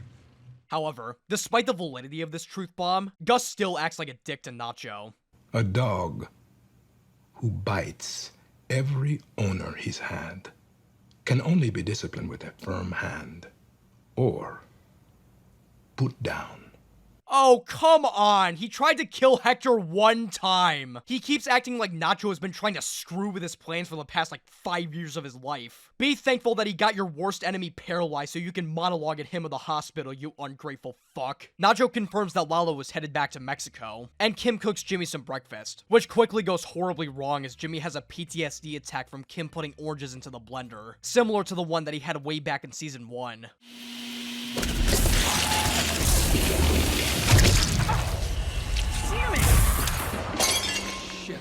Walt Jr. would be fucking pissed. Jimmy dips his disgusting injured feet into some water as he watches some TV with Kim, but he's unable to relax from the trauma he's had to endure, and he's jump scared by his phone going off. He decides to do the classic Jimmy move of burying his trauma by distracting himself and leaves the apartment to help one of his clients. But Kim attempts to stop this repression by telling Jimmy that she knows he's lying about what happened in the desert, and lets him know that she's here for him if he wants to vent his guts out. Jimmy tells a half-truth to Kim, saying that the reason that he had such visceral PTSD is because he had to drink his own piss. When I was in the desert, I had to drink my own pee. Yeah, that's it. So. Yep, that was exactly what he was thinking. Oh no, I had to drink my own piss! Ah! Kim knows that Jimmy is obviously lying about this, and she eventually heads back into the office to do some work. However, as she takes down notes, she looks around her office, becoming too distracted to do any work as she reads a letter written by one of her pro bono clients. This, combined with her current situation with Jimmy, makes her realize that working with Mesa Verde isn't going to work out anymore, and she walks into Rich's office to tell him that she's quitting. What I like about this scene is that it isn't immediately obvious that she's quitting Mesa Verde, and we're left to figure it out for ourselves by reading Rich's body language. After this, Kim tells the assistant to pack her belongings, and before she leaves for good, she walks back into her office and opens up her desk, grabbing the Zaviro Añejo bottle stopper from all the way back in season 2, implying that wanting to focus on pro bono work isn't the only reason that Kim's quitting, and kicking off a new era of Slip and Kimmy. Lalo visits Hector in the retirement home and tells him that he's got to stay in Mexico for the time being, but that he'll still be making moves against Gus by talking to Eladio. He tells Hector that Tuco will act as head of the business for the time being, and whispers something in Hector's ear before leaving. La familia es todo. If this sounds familiar, that's because this is yet another callback to Breaking Bad. La familia es todo. Anyways, Hector angrily sings happy birthday as Lalo heads back to the car with Nacho, with Victor spying on the two all the while. Saul Goodman isn't doing too good, man, as he fumbles horribly in court. It's so embarrassing. You'll probably have to change your name again.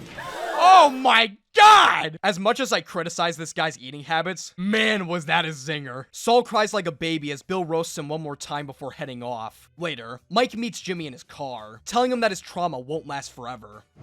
You said this goes away, so what's the time frame on that? One day, you're gonna wake up, eat your breakfast, brush your teeth, go about your business.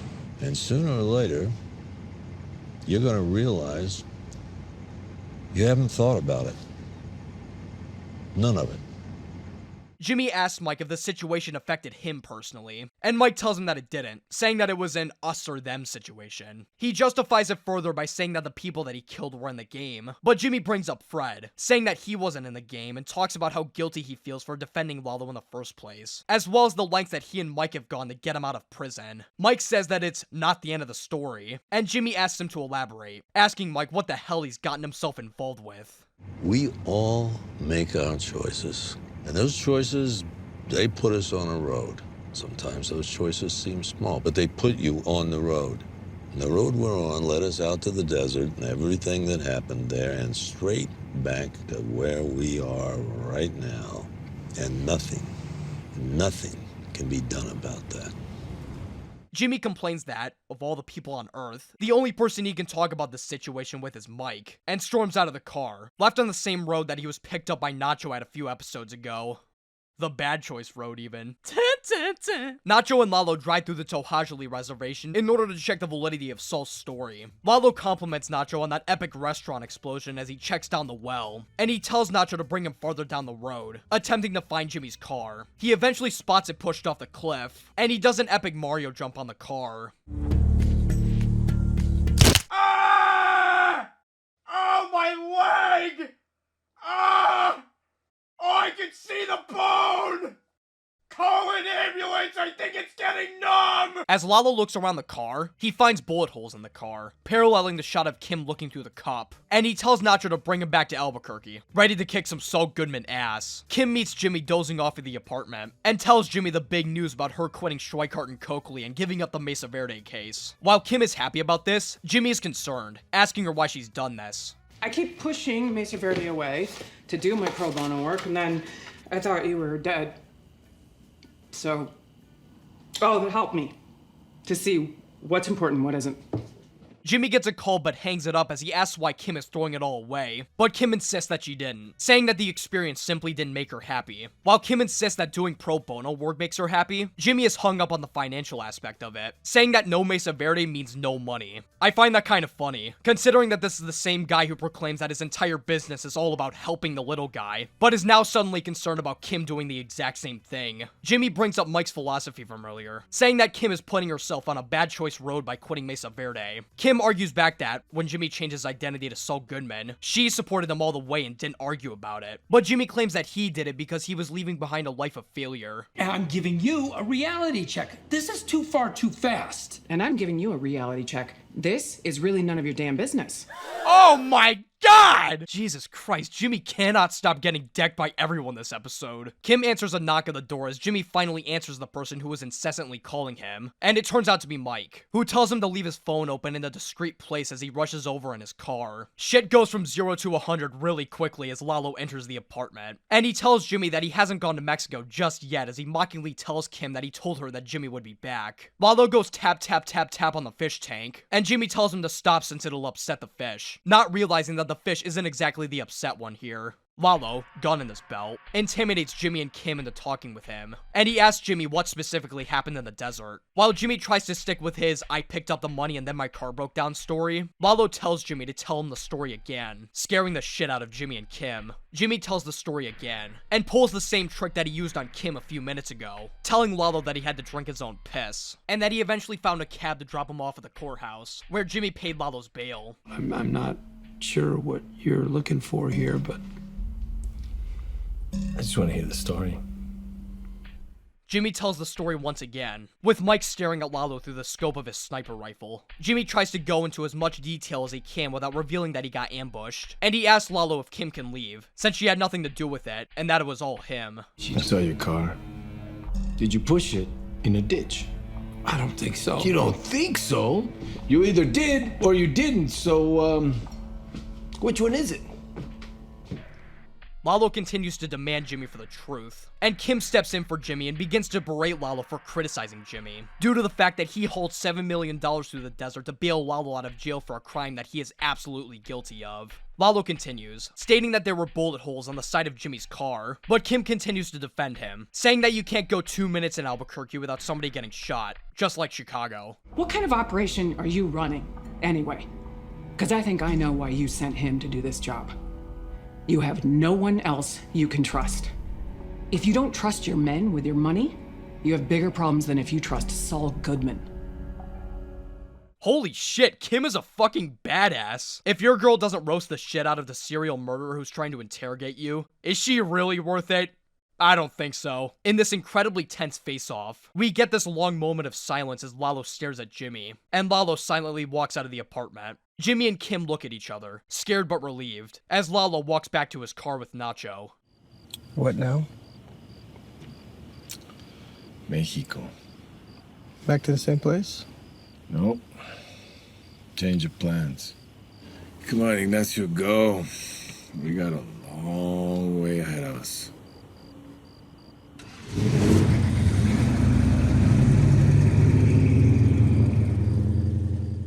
Oh my god, this episode is a masterpiece. There was not a single slow or bad scene in this entire episode, which is incredibly impressive considering what we just went through. Most of the time with series like these, the writers usually slow things down for an episode to let the audience process what just happened. But instead, Better Call Saul just went, hey, what if we made the next episode even better and more memorable than the last one? There are so many fantastic and memorable scenes, from the something stupid callback at the beginning, to Gus being an asshole, to Kim quitting Schweikart and Coakley, to the insane face-off between Jimmy, Kim, and Lalo. That scene is 12 minutes of pure, unfiltered gold. Lalo was already intimidating as an antagonist before, but this really just felt like he was gonna kill someone at any moment. Hell, the first time I watched this, I genuinely thought that Kim was gonna die right then and there, considering the shot of Lalo's gun on his belt. So you can imagine my relief when the show decided not to go that route. That's not even mentioning Mike's whole bad choice road spiel, encapsulating Jimmy and Mike's, and in a sense, every single member of the Breaking Bad universe's story perfectly. Such an incredible episode. I'm genuinely feeling a double S here on this one. It totally deserves it.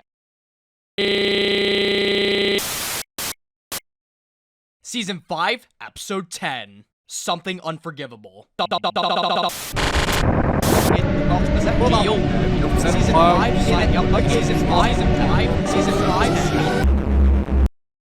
The final entry in the Something trilogy begins with Kim anxiously looking through the apartment peephole, making absolute sure that Lalo's gone. Kim and Jimmy watch as Lalo leaves the premises, and Jimmy talks to Mike on the phone, who tells Jimmy that Kim absolutely carried his ass and hangs up. Jimmy finally admits what really happened in the desert, telling Kim that he got ambushed by a cartel gang and was almost murdered, until Mike swept in to save the day. Kim and Jimmy embrace each other, and they decide that hanging out in the apartment is probably not the best idea, so they get a room at a hotel to stay at for a bit. As Kim gets ready for bed, Jimmy asks Kim a very important question.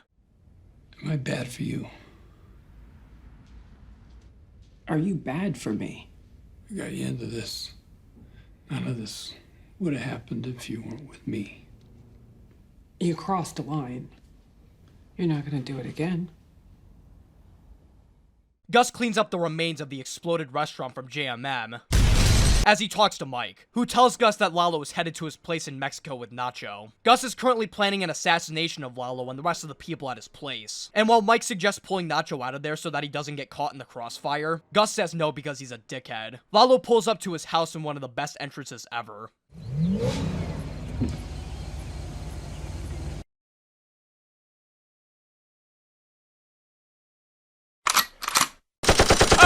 Why do I keep getting hurt? Lalo says hi to his friends and family and introduces Nacho to the rest of them, while Jimmy and Kim get ready for the day. While Kim gets ready to go to court, Jimmy suggests spending the day doing fun things like going to the spa and smoking crack. But Kim is paranoid that one of Lalo's guys is gonna show up and spot them, and says that spending time in the court will be way safer since there's cops there and stuff. Jimmy angrily calls Mike, demanding to know what's really going on as he finally puts on a pair of goddamn pants. Kim asks this dude named Grant if she can have harder pro bono clients, and he shows her this incredibly depressing room full of pending cases to choose from. Back in Mexico, Lalo tells Nacho how to talk to Don Eladio, saying that he's likely to get a promotion if he talks to him the right way. And Nacho heads to the bathroom as he gets a call from an unknown number, who tells Nacho to exit through Lalo's gates at 3 in the morning and get the hell out of there. Kim has an awkward conversation with Howard in the court elevator, and casually drops that she quit Schweikart and Coakley. Howard runs out the elevator, asking Kim why she left in the first place, but Kim tells him that it's personal and leaves. Before she does though, Howard asks for a minute of Kim's time,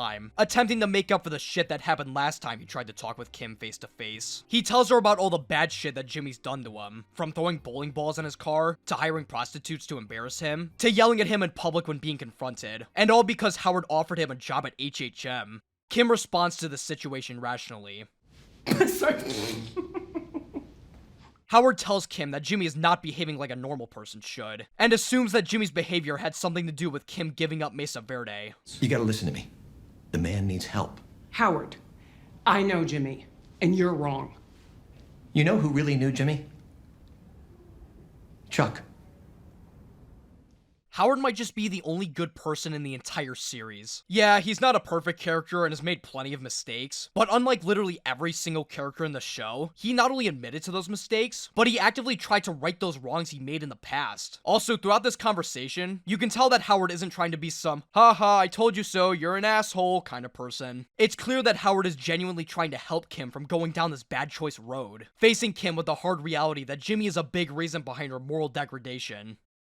Ooh, another big word. I also love that, when he's talking about Jimmy throwing bowling balls on his car, he doesn't immediately bring up the fact that his car was destroyed. He brings up the fact that somebody could have gotten seriously injured. It's subtle, but it really goes to show how Howard has changed into a more caring individual. Even though Howard is spitting his truth, though, Kim does not want to hear it, as she tries arguing back that she knows Jimmy, to which Howard immediately responds that there was another person who also knew Jimmy very well. Chuck. While I do have some bias against this statement, that bias being that I fucking hate Chuck, I can see where Howard is coming from. Howard is implying that Jimmy is an unstable troublemaker who is acting as a terrible influence for Kim, and is warning her of the future that'll come her way if she proceeds down this route. As I've said before, while I do think that Chuck was right about Jimmy's behavior to an extent, Chuck is also majorly at fault for Jimmy's mental decay, as he was too selfish and jealous to realize Jimmy's respect that he upheld for him, and used whatever opportunity he could to kick Jimmy down. But again, it's not like Howard is using this argument maliciously, as he likely had no idea what harm Chuck was doing to Jimmy due to Chuck's manipulation. God, how the fuck is this show so well written? Anyways, Kim is pissed at Howard about this for reasons that I'll be delving into a bit later, as Jimmy angrily knocks on Mike's door.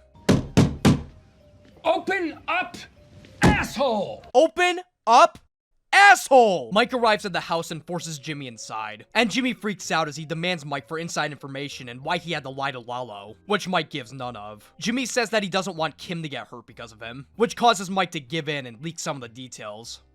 Lalo Salamanca is going to die. Tonight.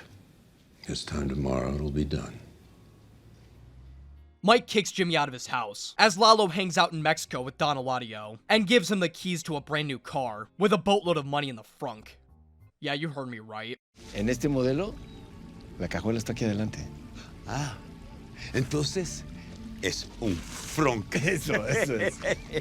Lalo introduces Don Eladio to Nacho, who asks to have a talk with him in private, where they discuss how Nacho is going to make money for the business. Nacho pitches the idea of taking over the territory of a bunch of biker gangs, and turning them against each other during their inevitable war. This approach impresses Don Eladio, and he pours Nacho a drink after Nacho asks for respect in the business. Jimmy assures Kim that they're safe from Lalo, which completely relieves Kim, and Jimmy says that they should leave the hotel. However, Kim notices that the hotel serves truffle salt with their baked potatoes, and Jimmy immediately changes his mind and decides to stay. During a hot, sexy dinner, Kim asks Jimmy about the shit Howard confronted her about earlier, and Kim makes fun of Howard, saying that the only reason he brought this up to Kim is to inflate his own ego. Kim begins to indulge into Jimmy's hatred of Howard, coming up with ideas to ruin Howard's reputation further, including shaving his hair bald while he's drugged. Jimmy interjects, pitching the idea of sneaking Nair in a Howard shampoo bottle so that his hair falls out. This eventually devolves into Jimmy and Kim coming up with ideas to fuck Howard over, until Kim comes up with the ultimate plan.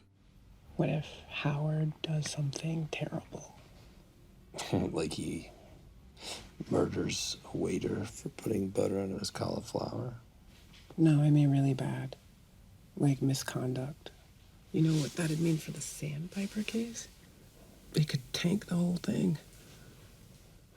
The endgame of Kim's plan involves getting the Sandpiper case to finally settle, so that the lawyers, specifically Jimmy and Kim, finally get paid. Meanwhile, back at Lalo's place, Nacho begins to set up Lalo's assassination, until he unexpectedly runs into Lalo, who is casually lying down by a campfire. Lalo tries to make some small talk with Nacho as Nacho stares at the door that he's planning to escape from. He asks Lalo if they've got any stronger drinks, and Nacho intensely dumps a bunch of oil into a pan that's placed on an oven before coming out with the drinks. As the smoke starts to take over the house, Lalo Lalo rushes into the house as Nacho rushes over to the door, unlocking the lock and letting the assassins inside the house before leaving. As Lalo tries to clean up the mess, he blames Ciro, and while Ciro argues with him, Lalo spots one of the assassins, and uses Ciro as a human meat shield to avoid getting shot. This kickstarts this amazing scene of Lalo dodging all the assassins and heading into a secret underground bunker while leaving everyone else to fucking die. And we get this fucking amazing shot of Lalo crawling through the bunker and escaping through the yard. As the assassins investigate the bunker, Lalo heads back into the house and kills the remaining assassins, using one of their guns and blindly shooting every single one of them. During this intense showdown, we're taken to an even more intense scene of Kim pouring Jimmy a bowl of ice cream, as they discuss what they would do with the Sandpiper settlement money. Kim says that she'd want to open up a firm that focuses on pro bono work, and Jimmy says that he'd want to buy a house. However, Jimmy thinks that this conversation is useless, as the scheme they'd have to pull wouldn't be some regular phone battery in the pocket trick or copyright infringement horse picture scheme. They'd be talking about legitimately and seriously harming Howard and his credibility. We're not talking about a bar trick here. We would have to hurt him. Hurt him bad. To get a bunch of lawyers to run for the exits, Howard would have to have done something unforgivable. At the end of it, he might never be able to practice law again. Kim ponders this for a moment, and tries to justify it, saying that it'd only be a career setback for one lawyer. And while Jimmy understands the amount of people that they could help with the money, he ultimately thinks that it would be a bad idea. Kim, doing this, it's not you. You would not be okay with it. Wouldn't I? Kim, you're shitting me, right?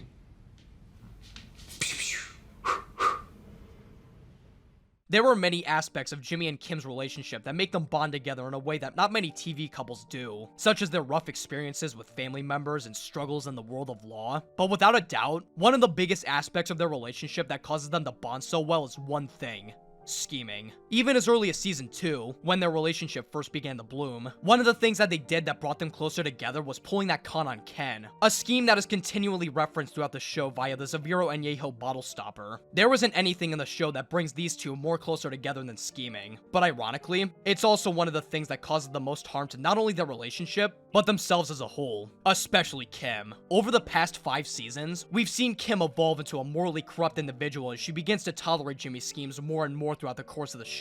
Jimmy and Kim's relationship acts like this almost seesaw, where the moment one person thinks that they should avoid doing something, the other person simply barrels through and goes along with it, enabling the other person's mindset to do the same thing in the process. While Kim thinks that they should avoid screwing over Mesa Verde, Jimmy puts on the Saul persona and goes along with it anyway. While Jimmy thinks that Howard doesn't deserve to be ruined and thinks that they shouldn't pull the scheme, Kim has already made up her mind. This is probably why Kim was so pissed off at Howard earlier. Howard rightfully called Jimmy out for being bad for her, but Kim doesn't want to admit to or even face this fact, as she's having too much fun bonding with Jimmy by pulling cons and planning schemes. It's an incredibly tragic but extremely interesting situation. Jimmy wasn't even mad at Howard anymore because he had let out most of his anger and resentment during the ending scene of JMM, but because he had unintentionally enabled Kim with his constant schemes and her constant toleration of said schemes, it eventually led to him agreeing to the scheme against Howard because of how much scheming causes the two of them to bond.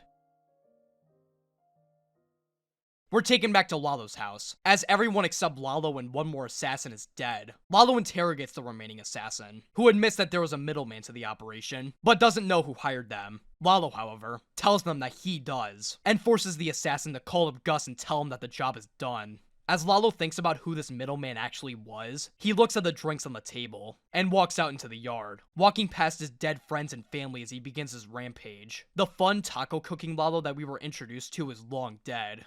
All that remains is him.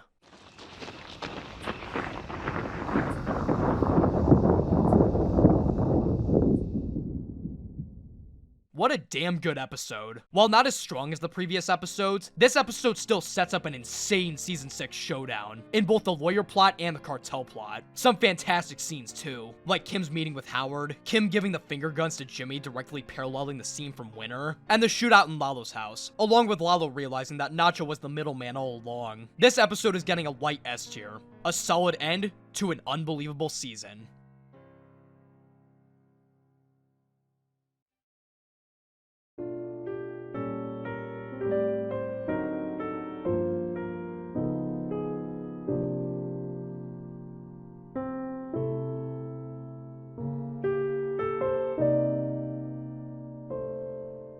That's right, bitches. We have finally made it. It's time to cover the very last season of not only Better Call Saul, but the entire Breaking Bad universe. Let's close the book on this series for good. The episode opens up with this absolutely beautiful shot of a bunch of ties being dumped into a box, with a beautiful instrumental cover of Wine and Roses by Jackie Gleason playing in the background. While we're led to believe that this is a Gene scene at first, with all of the black and white ties falling into the box, the episode throws a curveball on us by throwing a bunch of multicolored ties in as well. This scene takes place right after Breaking Bad, as we're shown Saul Goodman's massive mansion being cleaned out by the authorities, presumably after his involvement with Walter White got #exposed. I love this shot where it looks like this one guy's walking in from the other side of the mansion, only to reveal that it was his reflection in the mirror door as it opens up. We're shown around Saul's extravagant mansion as it gets cleaned out, which is filled to the brim with insane items and callbacks from previous episodes, from his cardboard cutout, which is eventually just thrown in the trash, to the old guitar that he got for free from that one episode,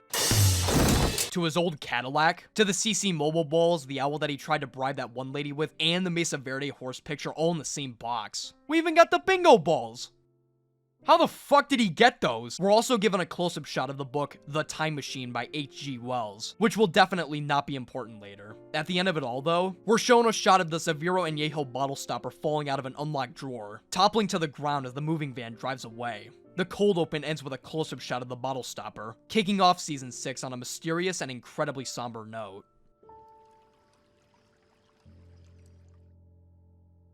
We're taken back to the moment Nacho let the assassins into Lalo's kitchen, and Nacho takes fall damage as he bum rushes the fuck out of there. The next morning, Nacho hides from some farmer dudes as he gets a call from Tyrus, who tells Nacho that Lalo's dead. Is it done? Yeah, he's dead. I don't know. Nacho continues running as Lalo stumbles over to the house of his hired body double. The body double's wife offers him some fresh eggs from the chickens for breakfast, but Lalo is so disgusted by this offer that he murders her and his body double. Jimmy and Kim wake up from a hot night of Battleship and M&M ice cream, and they head back to the apartment to get ready for the day. Kim asks Jimmy to call a cab, but Jimmy's broke ass only has $5, so he reaches into the bag from Bagman to grab some leftover bands. Kim also reaches into the bag, grabbing the second best lawyer mug and sadly staring at the bullet hole through it. The cup is eventually thrown away by Kim, ending the equally tragic tale of the second best lawyer mug. A brilliantly written story nearly 6 seasons in the making. Bravo, Vince.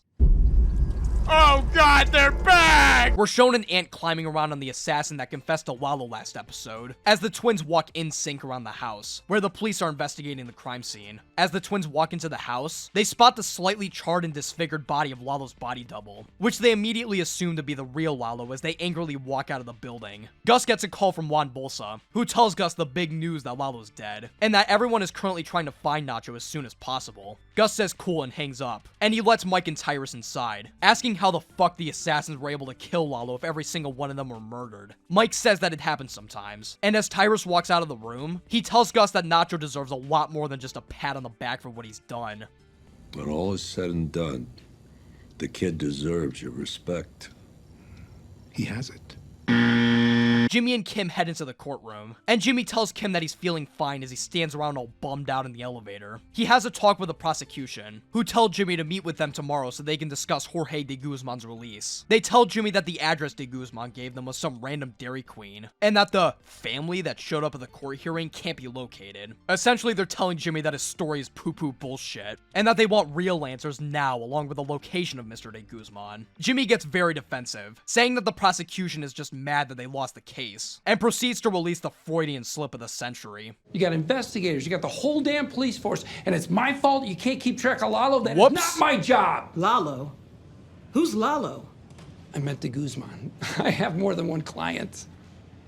I swear to God, the first time I watched this, I felt my heart sink into my stomach. Felt like there was a fucking brick attached to it. Jimmy shits his pants as he nervously enters the courtroom, processing the major fuck-up he just made. Later that night, Jimmy meets Kim at the El Camino diner, which I'm sure isn't referencing anything, and they complain about their stupid, dumb, idiot clients. While Jimmy presumes that Kim had a horrible day, Kim proclaims that it was one of the best days of her professional life, and asks Jimmy what he did all day. Jimmy tries to flex his shitty Ford Taurus that he's renting, but Kim makes fun of him because the car sucks. Don't you think Saul Goodman would drive something with a little more flair? And Saul Goodman has an office, a cathedral of justice. Ooh, a cathedral of justice. They both agree to this idea as Kim switches the subject to the Howard scheme, telling Jimmy that she's found a potential way to get the Sandpiper case settled without causing too much of a nuclear fallout. Jimmy's like, oh, so we're actually doing this? And we get this awkward moment of silence, with Kim asking Jimmy if he actually wants to go through with this idea. What were you thinking? You sure? What's the harm in listening? Kim goes into detail about the plan, convincing Jimmy to join her side. We're not given any details of the plan yet, since the show takes us outside the restaurant, but we are given the details of Nacho's current whereabouts, which is at some random motel. He gets a room key from this old lady on a squeaky chair, and finds an envelope with a gun, ammo, and some money inside. He also finds a cell phone, and he calls Tyrus, who tells Nacho that Gus's men will be picking him up soon, and to lay low for the time being since everybody wants to kill him. Mike plays mousetrap with Kaylee, and while he gets Kaylee another round of vodka, he receives a call from Nacho, which he hangs up on because Nacho's a loser. Kim and Jimmy begin phase 1 of their scheme against Howard, which begins at the country club that Howard plays golf at. While Howard is busy getting hole-in-ones, Jimmy begins the scheme and sneaks into the club. While he's still pretty unsure about pulling this whole thing off, as he once again lies to Kim by telling her that he's totally fine, he looks at Howard's car, reminding him of his completely and totally rational hatred of Howard, and he presses forward. An employee gives Saul a tour around the lounge, which, in a case of really bad timing, is also occupied by Kevin Wachtel, who hasn't exactly gotten over the butt-fucking that Saul gave him just last season. Kevin calls the tour guide over, and tries to kick Saul out of the club by telling the tour guide to tell Saul that there's a 2-year-long waiting list, the tour's over, and to get the hell out of there now. However, Saul is not about to take this one lying down, as he challenges the tour guide, telling him that his attitude changed from wanting to give him a tour to suddenly not being able to accept any new members is very suspicious. He proceeds to go on this loud rant in front of all the members, saying that he's being excluded from the list because of his last name. Mr. Goodman, Goodman, the name. The second you heard it, everything turned on a dime. Here it is, folks. Anti-Semitism, alive and well, right here in Albuquerque. Sir, we have many Jewish members. Oh, good. Well, you met your quota then. Kevin gets in on the argument, accusing Saul of simply pulling another scheme. But Saul fully commits to the bit and starts accusing Kevin of anti-Semitism. You're about as Jewish as my Aunt Fanny. 5,000 years and it never ends.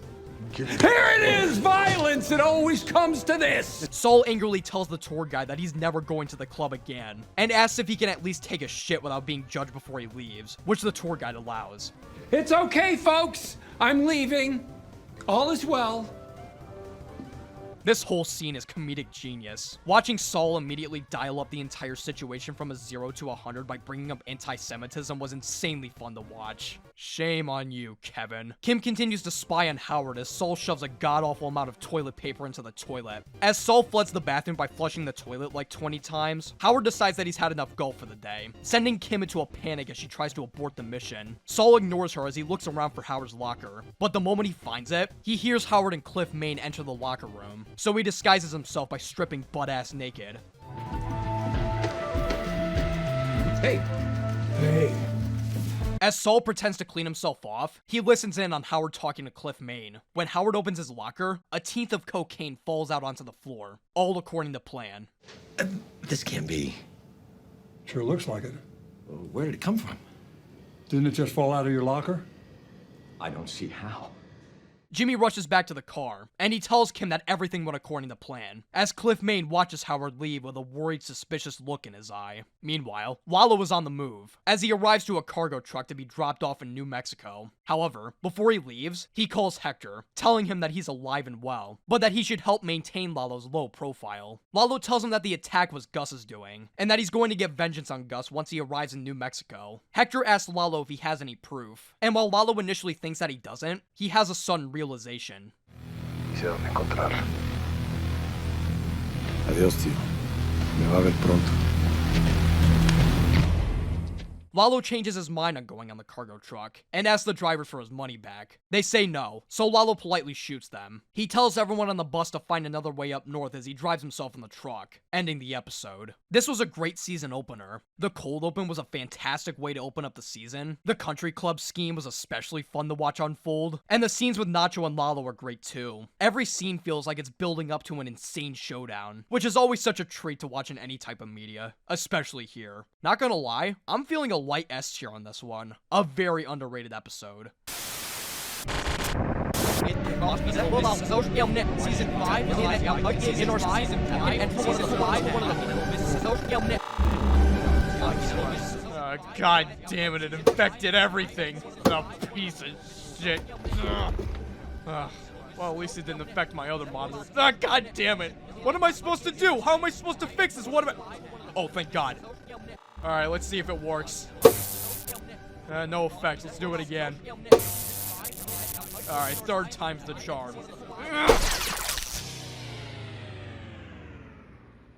Okay. Okay, I think we should be good now. Whew. No more glitches, hopefully. Season 6, Episode 2. Carrot and... Episode 2.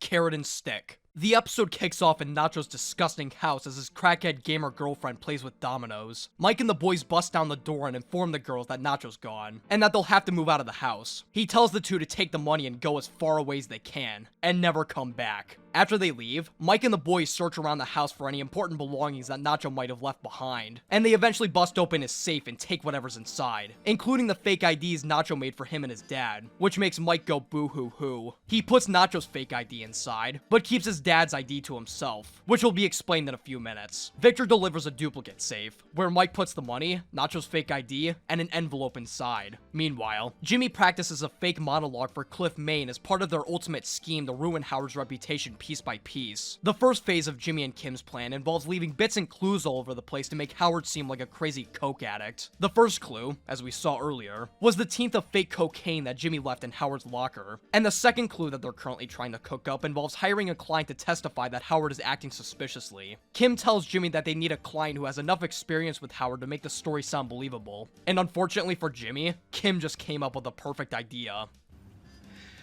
Oh. What? You are going to hate this. Tyra shows Gus all of the evidence the police collected at Lalo's house, and Gus calls up Juan Bolsa, telling him that he's come up with another idea to keep the peace. Jimmy drives over to the business that Kim's clients now work at, and notices a giant inflatable Statue of Liberty, which looks weirdly familiar to the one that he has all throughout Breaking Bad. I wonder why. Anyways, Jimmy walks into the building, which, surprise, belongs to the Kettlemans, the couple that embezzled over $1 million in cash from the government back in season 1. As a result of them losing the lawsuit, they now run a tax preparation service out in the middle of nowhere. And when Jimmy walks into the building, Betsy is not fucking having it. She tells Saul to get out of the building like she's having flashbacks to the Vietnam War, and proclaims that if he doesn't, he'll have her husband Craig physically remove him from the store. Well, considering that Craig just served a really long jail sentence, something tells me that he might have toughened up a bit, so Saul, you might want to get a move on. Mr. McGill! Never mind. Betsy demands to have a private chat with Saul, and angrily pushes him out of the building, ranting about how he ruined their lives, but Saul ignores them and pitches the idea that could get them exonerated. However, he tells them to sign a contract before he does, and while Betsy and Cuckold initially deny it, they eventually give in, and they sign it right on Saul's back. Saul proclaims to the two that the reason Cuckold Craig wasn't given proper counsel was because Howard was coked up the entire time, and that they may have potentially lost their case because of him. They ask Saul if there's any proof of this, but Saul tells the two that things like these always come out in discovery, and says that they should get started on their affidavits. However, Betsy tells Saul that they don't need him as their lawyer to use this information, and she blue balls Saul on the spot by firing him. Nacho is getting really tired of jerking off in his hotel room, and as he angrily paces around the place, he hears a knock and footsteps out his door, which turn out to just be the lady delivering his food. However, as he looks out the window, he spots a suspicious looking man also pacing around the place, who Nacho assumes to be spying on him. He watches the man head into a vandalized building, which Nacho assumes to be his hideout. Cliff Maine is busy playing Guitar Hero as an annoying intern lady walks into the office, telling Cliff that Craig, always up for a peg Kettleman, is here for a rematch, and that they want to sue Howard Hamlin for improper counsel because they think he used... Wait, sorry, what was it again? Cocaine. Oh yeah, thank you. The Kettlemans prove that they're both really fucking stupid, as they avoid saying that they heard that Howard was coked up, and instead make the argument that they knew it this whole time, with absolutely no proof. Did you have any evidence to support this? Well, it will all come out in discovery. Betsy and Cug Craig are gung-ho about creating their affidavits, but Cliff Main tells the two that Davis and Main are partnered with HHM, so it would be a conflict of interest if they move forward. Betsy asks if they can change their mind now that they know the facts, but Cliff Main tells them to suck his dick and get out. Cliff Main initially thinks that the two are weirdos, but as he gets back to playing Guitar Hero, he has a moment of introspection before the show sexily transitions over to Gus in the retirement home. He meets with Juan Bolsa to talk to Hector, who both attempt to make amends with Hector by giving their condolences and promising that they'll avenge Lalo's death for him by capturing Nacho. Hector reaches out to shake Gus's hand, but as he does, Gus notices a strange, disingenuous look in his eye, eerily similar to the one that he gave Gus right before blowing him up back in Breaking Bad. What did you learn? Lalo Salamanca lives. I love how that look recontextualizes the season 4 finale, because it means that when Hector gave Gus that look right before he got injected, Gus didn't think, oh wow, he's actually looking me in the eye. He was probably more like, oh shit, something is really, really wrong here. And there was. Juan Bolsa and his men break into Nacho's house and saw open the duplicate safe from earlier. And Bolsa opens up the envelope, which contains the details of Nacho's offshore bank account, as well as the phone number of the motel that Nacho is staying at. ¿Cómo le puedo ayudar? Disculpe, número equivocado. The whole reason why Mike had to switch the safes was because he was forced by Gus to rat Nacho out to the Salamancas in a way that Gus wouldn't be suspected or implicated. Mike knew that he was dicking Nacho over, but to make up for it, he kept Nacho's promise to make sure that his father was safe by keeping his father's fake ID so that he wouldn't get involved in any way. What a nice guy. Nacho nervously stares out the window, and when he opens his door slightly, he notices movement in the vandalized hideout from earlier. Nacho grabs his food, and he realizes that he got chicken instead of beef tacos, so he throws his tray across the room in anger. Nacho realizes that his cover might be blown after that brief chicken meltdown, and since he's already sick of waiting around in the motel, he decides to take some action against this spy. So he knocks the piss out of this air conditioning unit and then jumps out of the motel.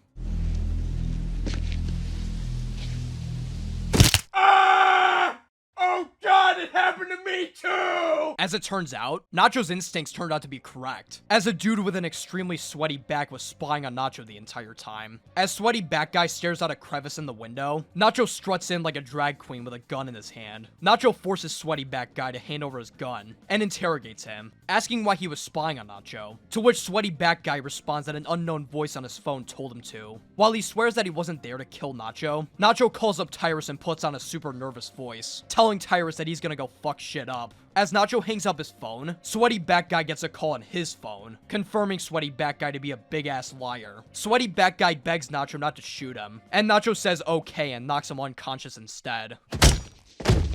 Nacho rushes the fuck out of there and heads into a truck, attempting to flee the scene. However, as he does so, the Salamanca team rushes to the scene, and attempts to corner Nacho in the motel while Nacho nervously ducks down in the truck, gun in each hand. Michael Mando's acting is absolutely insane in this scene. It literally looks like pure adrenaline is rushing through his entire body as an ocean of sweat just douses his entire face. As the twins and the rest of the men break into every room in the motel, Nacho spots one of the men holding the motel's owner at gunpoint, and pumps his ass full of lead.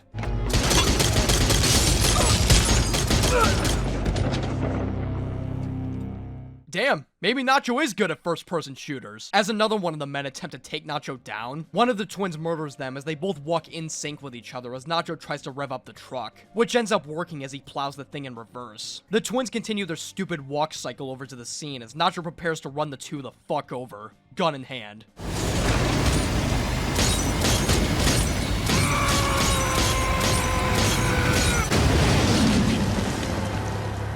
Nope, I was wrong. He still sucks. As Jimmy picks out a shitty suit to wear tomorrow, he gets a call from the Kettlemans, who desperately set up a meeting with Jimmy. Jimmy grabs some more money out of the duffel bag and puts it in his pocket for later, calling it a carrot on a stick. Jimmy says that he'll go solo to meet the Kettlemans, but Kim decides to tag along as well because it'd be funny. Tyrus tells Gus that Nacho got away from the scene, and that the Salamancas as well as the police are currently trying to track him down. Tyrus also tells Gus that Lalo is still missing, but Mike interjects, claiming that if Lalo wasn't dead, he would have found Gus by now, or Gus's men would have found him. He claims that, if Lalo is still alive, he'd be searching for Nacho, and that Nacho is likely gonna get caught or killed sooner or later. None of this reasoning calms Gus down, as he proceeds to make a massive whoopsie-daisy by knocking over a glass cup. I'm sure that's not important. Gus cleans up this career-ruining mistake as Mike continues on, telling Gus that they should send a few guys down the border to track Nacho down. But Gus tells Mike to bring down Nacho's father as he throws away the glass shards. For the first time in fucking ever, Mike puts his foot down, telling Gus that that ain't happening. And Tyrus rudely puts a gun in Mike's face. Just say the word. Whatever happens next, it's not gonna go down the way you think it is. Mike gets a call from Nacho, who tells Mike that he wants to speak with Gus. Saul brings Kim over to the Kettleman's office, and Betsy politely greets Saul by chewing him out in front of her, telling Saul that there was no legitimate Howard might be a coke addict case, as they visited with several different lawyers just to be rejected again and again. They accuse Jimmy of using them as a pawn in some sort of twisted scheme to assassinate Howard Hamlin's character, which is, like, damn, that's spot on. Like, considering how stupid they were to try and take the case themselves, this is a weirdly really accurate conclusion that they drew to. Huh. Bravo, Vince. Anyway, Saul goes, well, you see, as he tries to defend himself, and attempts to use that carrot and stick from earlier, which the Kettlemans reject. They attempt to blackmail Saul into exonerating Craig, the submissive Kettleman, by threatening to report Saul's scheme to Howard Hamlin himself. As Betsy is about to go into an emotional monologue pleading for their old lives back, Kim uncaringly decides to go full throttle on the couple. She dials the IRS, and redirects the blackmail threats over to the Kettlemans, claiming to the IRS that she's found some rundown mom-and-pop tax prep service out in the middle of nowhere that are committing mass fraud on their customers. As Kim is put on hold, she describes just how fucked the Kettlemans are gonna be, telling them that, while Betsy will only get a few years in prison, Craig's case will be an entirely different story, since he's a repeat offender. CID Anthony or Apollo speaking. During this entire scene, Saul nervously paces around the room, avoiding eye contact with anyone as Kim completely destroys the couple. She tells the two to return any money that they stole to their clients, and to completely forget the name Howard Hamlin, or else Kim will return and make them pay the consequences.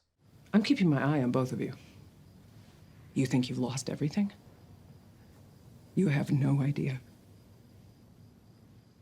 Jesus Christ. The ending of season 5 really was no joke. It goes back to what I was saying earlier about Jimmy and Kim's relationship acting as a seesaw, or maybe more accurately, a pendulum, where the moment one person is unsure about a certain scheme, the other person just completely barrels through. It's clear that the two knew about this nuclear option beforehand, as there's a brief moment before Kim calls the IRS where Jimmy tries to intervene, but he still lets it happen, which clearly makes Jimmy sad and uncomfortable as he stares down at the floor the entire time the blackmail threats go down. The schemes beforehand were a lot more fun to watch, but this one was just sad and full of vile, bitter resentment. It's the first time in the series that I think Kim really became a legit villain, as she feels no remorse listening to the Kettlemans' pleas for forgiveness and mercy and continues to burn their livelihood to the ground. Like, obviously the Kettlemans aren't in the right either, since they're both still really stupid and continue to scam their customers, but still, Kim went way too far with that number she did on them. It's the first act in the series that Kim commits that I believe is truly evil. Kim, and Jimmy to an extent, are clearly having fun,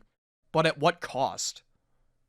Kim leans against the car door, satisfied with herself as Jimmy walks out of the office. When Jimmy heads to the car, Kim says something really interesting to him. You gave him the money, didn't you? That's fucking cold. She knows that Jimmy feels sympathy for the Kettlemans, but instead of talking Jimmy through his emotions, she simply brushes them off and drives back with Jimmy. Wolves and sheep. Huh? Nothing. This is a great callback to the advice that the customer gave a young Jimmy McGill back in season 2. There are wolves and sheep in this world, kid. Figure out which one you're gonna be.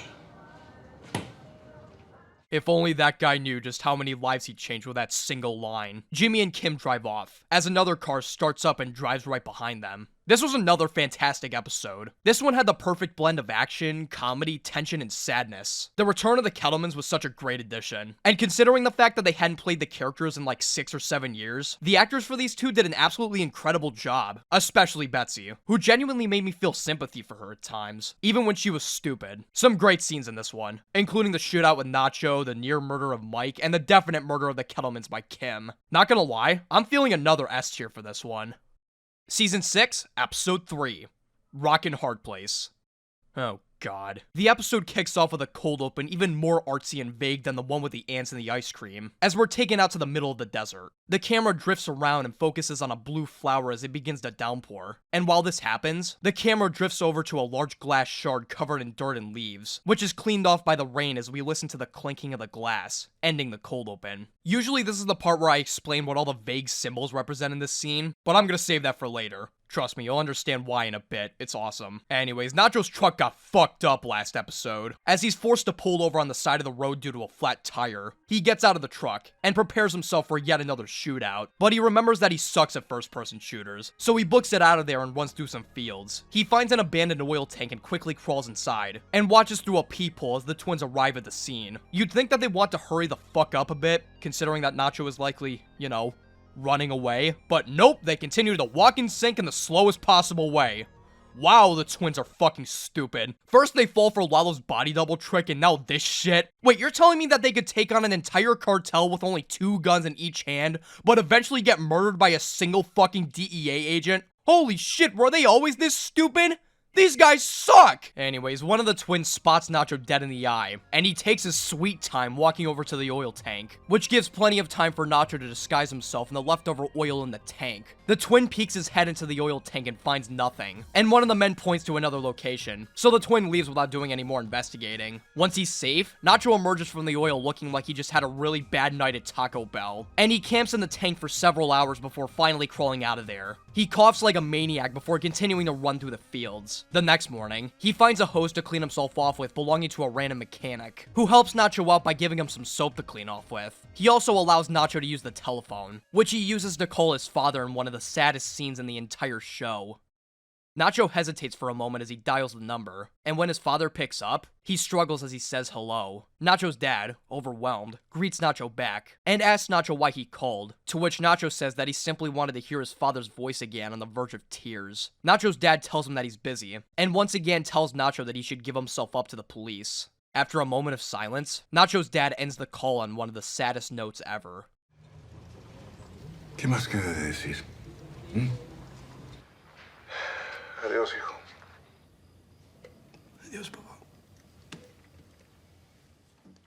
Such an incredibly sad scene. Nacho knows that he likely won't make it out of this situation alive, but he also knows that he can't tell his father this, as it would cause even more issues for him than the one he's already in, leading to this somber and disturbingly casual exchange. The last conversation that he has with his dad is incredibly brutal, even though no arguments were exchanged or voices were raised. No heart-to-heart, no appreciation for each other, not even as much as an I love you. Just another reminder of Nacho's situation to end their relationship. Even though Nacho and his father's relationship has been nothing but stagnant over the last nearly 6 seasons, Nacho still cares deeply about his father, putting himself through hell to make sure that no harm came his way. At the end of the day, it was still Nacho's fault for putting himself through this mess, but he did everything he could to make sure that nobody except himself was harmed because of his own decisions. After this call, Nacho calls Mike, which takes us back to the scene of Tyrus holding Mike at gunpoint. Nacho criticizes Mike for intentionally leading him to the motel and leaving him to die, to which Mike explains that it wasn't his call. And Nacho asks if he can talk to Gus. Nacho tells Gus that he's screwed if the Salamancas catch him, saying that the only way Gus's story will work is if Nacho ends up dead. Nacho makes a deal with Gus, allowing Gus to use him whichever way he wants, but only if Gus protects his father from any harm, a term that Gus accepts. However, Nacho wants to hear this promise from the person that originally gave it to him. Your dad's gonna be okay. How do you know? Because anyone who goes after him is gonna have to come through me. Nacho leaves the mechanic shop, leaving his money and his gun behind. We're taken to the apartment as Jimmy and Kim prepare the timeline of events for the Howard scheme on a board with a bunch of sticky notes. They discuss buying a car that looks identical to Howard's for a future part of the overall scheme, and the way that they'll use said car. However, Jimmy decides not to buy any cars, and instead settles on pulling off a valet scam, which involves the greatest character ever conceived in the history of fiction, Huel Babineau. Kim thinks that this is such a good idea that she plays Battleship with Jimmy. It's not 100% confirmed that they play Battleship, but considering that the scene put a lot of emphasis on their clothes, as well as how aggressive that grab of the neck Kim gave Jimmy was, well, let's just say that some ships were definitely sunken, if you know what I mean. His penis went into her vagina. Suzanne Erickson judgmentally watches Kim and Jimmy talk as Kim trash talks Suzanne before heading out. However, before she leaves, Suzanne asks for a minute of Kim's time, confronting her about Jorge de Guzman, who the prosecution now know as Lalo Salamanca. Suzanne explains to Kim about how Lalo was a major drug trafficker, and how he recently died in a massive gunfight in his house. Kim shows no expression, but you can tell that she's extremely relieved, considering that whole showdown back in season 5. She asks Suzanne why she's showing her this, and Suzanne explains that, from the looks of it, Jimmy might be a friend of the cartel, considering that he has represented several members involved with or in the Salamanca family, including Nacho and Tuco. Suzanne believes that Jimmy may have gotten way too over his head by getting himself involved with a cartel, and makes a promise to Kim that, if she helps Suzanne with the case, and if Jimmy really had no idea about Lalo's fake identity, then she and the rest of the prosecution won't hold Jimmy accountable for his mistakes. Saul. I'm sorry? He practices now under the name Saul Goodman, although I distinctly remember you referring to him as a scumbag. Suzanne admits her mistakes, but says that she believes that Saul knows what he's doing is wrong, and encourages Kim to encourage Saul to do the right thing. For the first time in what feels like ages, we get a scene of Gus's men delivering his product, with Nacho hidden underneath the floorboards of the truck. Mike tells Nacho that the big day is coming tomorrow as Nacho munches down on a shitty Applebee's takeout meal. Victor tells Mike that Gus said that Nacho looks too pretty, forcing Mike to beat the shit out of Nacho so that his kidnapping looked like a legit struggle. Before he does though, he gives Nacho some whiskey, so that the pain won't feel as bad, which, you know, is not a bad gesture considering that you're gonna leave him to die soon. Howard listens to Kendrick as he gives the keys to his valet Parker, who Huel pickpockets the car keys out of after he accidentally bumps into Huel in the parking lot. Huel brings the keys over to this mechanic dude, who starts making a copy of Howard's keys as he rushes back downstairs. This kicks off this really cool, intense montage with the mechanic quickly making the copy of Howard's keys while the valet Parker runs back downstairs. The valet Parker eventually finds the keys laying on the ground, as Huel tells Jimmy that everything went according to plan. Huel gives Jimmy this abomination of a keychain, which has the power to lock and unlock Howard's car, and Jimmy pays him for his efforts. However, before Huel leaves, he asks Jimmy an important question. You're a lawyer. You make good money, right? Why you do all this?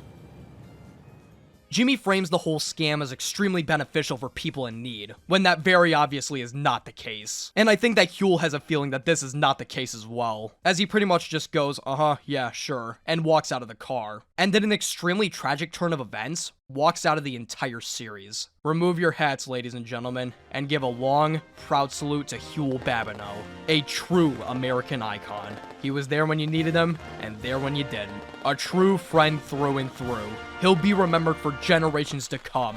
Godspeed, Mr. Babineau. Godspeed. Jimmy arrives home from work as Kim blankly stares into the distance, and Kim tells Jimmy the big news that Lalo's dead, and that the prosecution found out about his fake De Guzman name. She tells Jimmy about Suzanne's pitch to have Jimmy work alongside the prosecution, but that it's nothing more than a test to see if Jimmy will bite, since they have no evidence. Jimmy asks Kim if he should work with the prosecution, and she gives an interesting response. It depends. On what? I guess it's basically, do you want to be a friend of the cartel, or do you want to be a rat? Kim knows that Jimmy confessing to the prosecution would likely mean an end to the Howard scheme, so I believe that she's trying to lean Jimmy into not telling the prosecution anything by using more negative word choice and phrasing. Hey Kim, should I confess to the prosecution? Well, Jimmy, it depends. Do you want to be a super awesome big dick mega fucktron 3000, or do you want to be a dumb idiot loser baby bitch who cries to his mommy?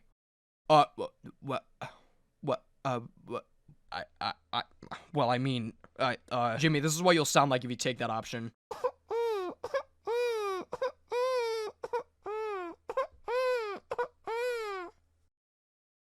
Yeah, I didn't think so. See what I mean? Gus walks into his office, with Nacho sitting down inside all bruised and beat up. They rehearse the story that Nacho will tell to the Salamancas, and Mike tells Nacho to start running as fast as he can so that one of the men can shoot him down. As Mike and Gus leave, however, Nacho finds something in the garbage that catches his eye. The next day, Nacho is taken out to the desert in the same van Werner was taken in back in season 4. As Mike is dropped off, Nacho gives him a farewell glance before being driven off, and Nacho gets his hands zip-tied by Tyrus, with a glass shard hidden in Nacho's grasp. They eventually arrive at the spot where the twins, Juan Bolsa, and Hector wait patiently. Nacho is forced out of the van and onto the ground, where Juan Bolsa asks Nacho who put him up to Lalo's murder. Nacho glances at Gus for a moment, and while it looks like that Nacho might just pin the blame on Gus, he eventually goes along with Gus's story, claiming that it was a man named Alvarez, a member of the cartel in Peru. Hector desperately tries ringing his bell, since he knows for a fact that Gus was behind the entire attack, but to no avail. Bolsa asks if there was anyone else involved, and Nacho looks at Gus, saying that there was no way that Gus could have been involved, claiming that he'd been working on Alvarez's payroll for years. However, Nacho claims that he would have done it, declaring his pure, bitter hatred for the cartel. He gives this incredibly satisfying monologue about how he was glad that Lalo was murdered, and that he'd wish he'd done it himself, and further rubs salt in Hector's wound by confessing that he was the one who put Hector in his wheelchair. Oh yeah, your heart meds. I switched them for sugar pills. So when you are sitting in your shitty nursing home and you're sucking down on your Jell-O night after night for the rest of your life, you think of me. You twisted fuck. After this amazing speech, Nacho puts his glass shard to good use as he stabs Juan Bolsa's leg, holding him at gunpoint. For a moment, it really feels like Nacho's about to pull one of the greatest comebacks in history, with Mike even rooting for Nacho to do it under his breath. However, Nacho knows that he can't risk breaking his promise with Gus, and puts his life into his own hands.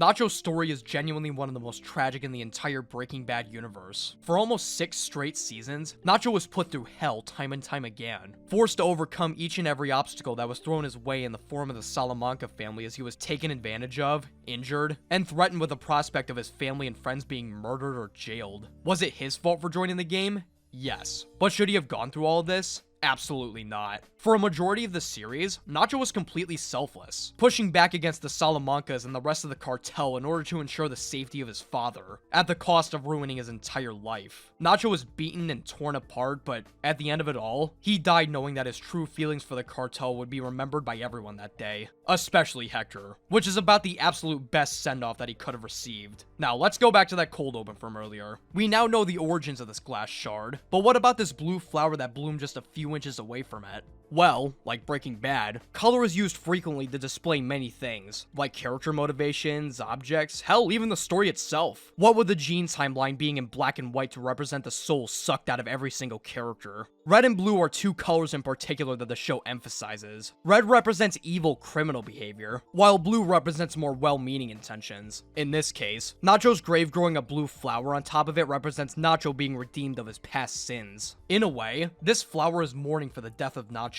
as it grows right on top of his tombstone, where the glass shard remains as well. Such a tragic and beautiful end to one of the most sympathetic characters in the entire show. It really makes me despise everyone who made him go through all of this, especially Gus. I hope that guy gets blown up by his arch nemesis one day. Oh, sweet! Anyways, Mike sadly looks away from the sniper rifle as Hector happily dings away at his bell, and he starts shooting Nacho's dead body because he's an asshole. Everyone moves away from the scene, drawing the episode to a close. This was yet another fantastic episode. This was obviously a very Nacho-focused episode, as this episode finally closes the book on his character and his story. His entire saga goes out with a bang in this episode.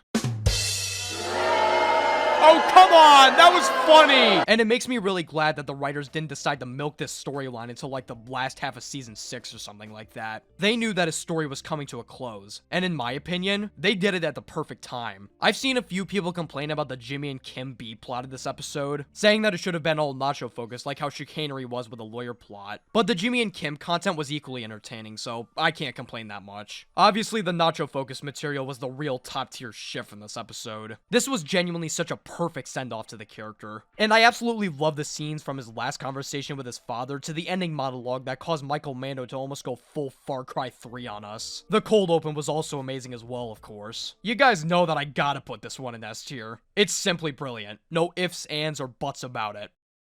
Season 6, Episode 4, Hit. Episode 4, Hit and Run. The episode opens up with this couple driving around on their bikes with some happy music playing in the background. They stop by this house to make fun of it for being painted neon fucking red, and they arrive home and stretch their legs, where a bunch of heavily armed men are just hanging around as a Five Nights at Freddy's security guard watches over 100,000 monitors. Howard listens to Jesus as he drives his car over to his therapist's office, where he talks about how dog shit his life is getting. As Howard talks about his failing marriage with his wife and how the techniques he discussed with his therapist didn't work out, Howard walks over to his car, traffic cone in one hand and weird-looking keys in the other. Hey! As Howard Hamlin discusses a strange dream that he had, Howard McGill unlocks his car door and drives his car out of the spot, placing the traffic cone in front of the sign so that nobody takes the spot. I love this shot with Jimmy opening the car door, with the camera attached to the door so that it follows his movements. It's super creative and adds a ton of energy to the scene. Jimmy eventually drives away in the car as Kim sits down in the restaurant chair, repositioning her chair continuously as she places her phone underneath the table and taps her feet nervously. Cliff Main arrives at the table, talking about the sick-ass lattes that they serve at the restaurant as Jimmy rushes over to a familiar-looking dingy motel. As it turns out, Jimmy hired professional root beer enthusiast Wendy as part of the scheme, who takes her sweet time getting into Howard's car. Hey, come on, we gotta move! We gotta move! Getting a root beer. No, we have a schedule. Remember, we discussed it. Getting a root beer. Here we go. Root beer. Right in. Root beer. Root beer. Root beer. right. Root beer. Root beer. Root beer. Jimmy parks his car by the sidewalk, intensely waits for Kim's approval as she continues eating and talking with Cliff Main. As Kim is about to sneakily give Jimmy the okay underneath the table, Cliff Main talks about his son's drug problem, telling Kim that his struggle made his viewpoint of the legal system much more personal. Now you see, a normal person would be extremely overwhelmed with guilt that they're tricking and taking advantage of a struggling individual, but Kim doesn't give a shit and sends the okay anyway. Jimmy bum rushes onto the scene and does some insane drifts as he kicks Wendy out of the car. You son of a bitch! You twisted, nasty piece of shit! What is that? Howard? I don't know. It happened so fast. Jimmy listens to Howard's Playboy Cardi CDs as he drives back to the parking lot all happy and shit. But that happiness suddenly fades away as he realizes that somebody moved the cone and took Howard's spot. What kind of asshole moves a cone? What kind of asshole steals a car? Never mind. Oh, crap. Oh, crap. Jimmy parks in the spot next to the car and desperately tries to figure out his next move as he notices the patience only sign next to him. He starts giving the sign back shots as he pulls it out of the ground, sticking the sign into the spot in front of Howard's car and narrowly avoiding the real Howard before running away. Thankfully for Jimmy, Howard didn't notice anything as he drives out of the spot and goes along with his day.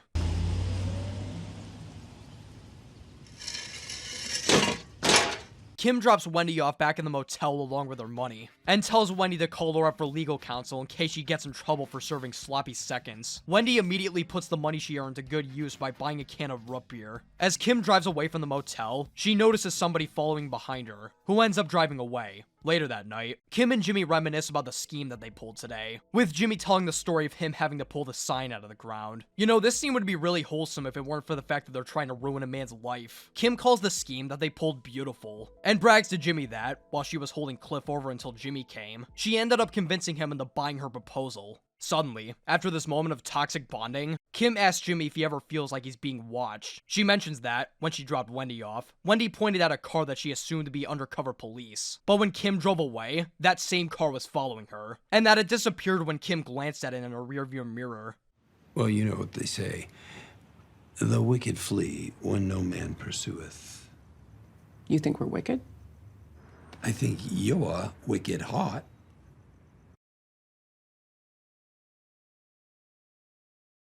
Kim gives Jimmy an uncomfortable glance, but Jimmy insists that she only feels this way because they got away with it, and that nobody knows what they're doing. Kim argues back, saying that Jimmy's mindset is completely irrational. Okay. Never mind. Jimmy heads into the courthouse, where he finds that security has been heightened considerably. Jimmy talks to the secretary lady, and tries to bribe her with a cute stuffed owl to get a client meeting rescheduled early. But the secretary acts like an asshole to Jimmy. Jimmy tries saying hi to this lady delivering files, but she tells Jimmy to fuck off. Hell, even Bill Oakley's fucking pissed at Jimmy, even after Jimmy helps him get his shitty, overpriced chips out of the vending machine. Jimmy asks Bill why everyone is treating him like garbage, and he tells Jimmy that word is spread about his possible cooperation with Lalo, which has completely tanked his reputation.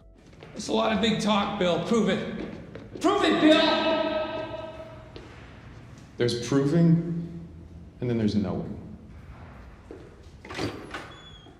As Kim has a meeting with another client, she notices the same car from earlier watching her from a distance, and she walks over to it, confronting the men in the car and asking if they're following her. They don't answer, so Kim threatens to report their plates, and they apologize and drive away.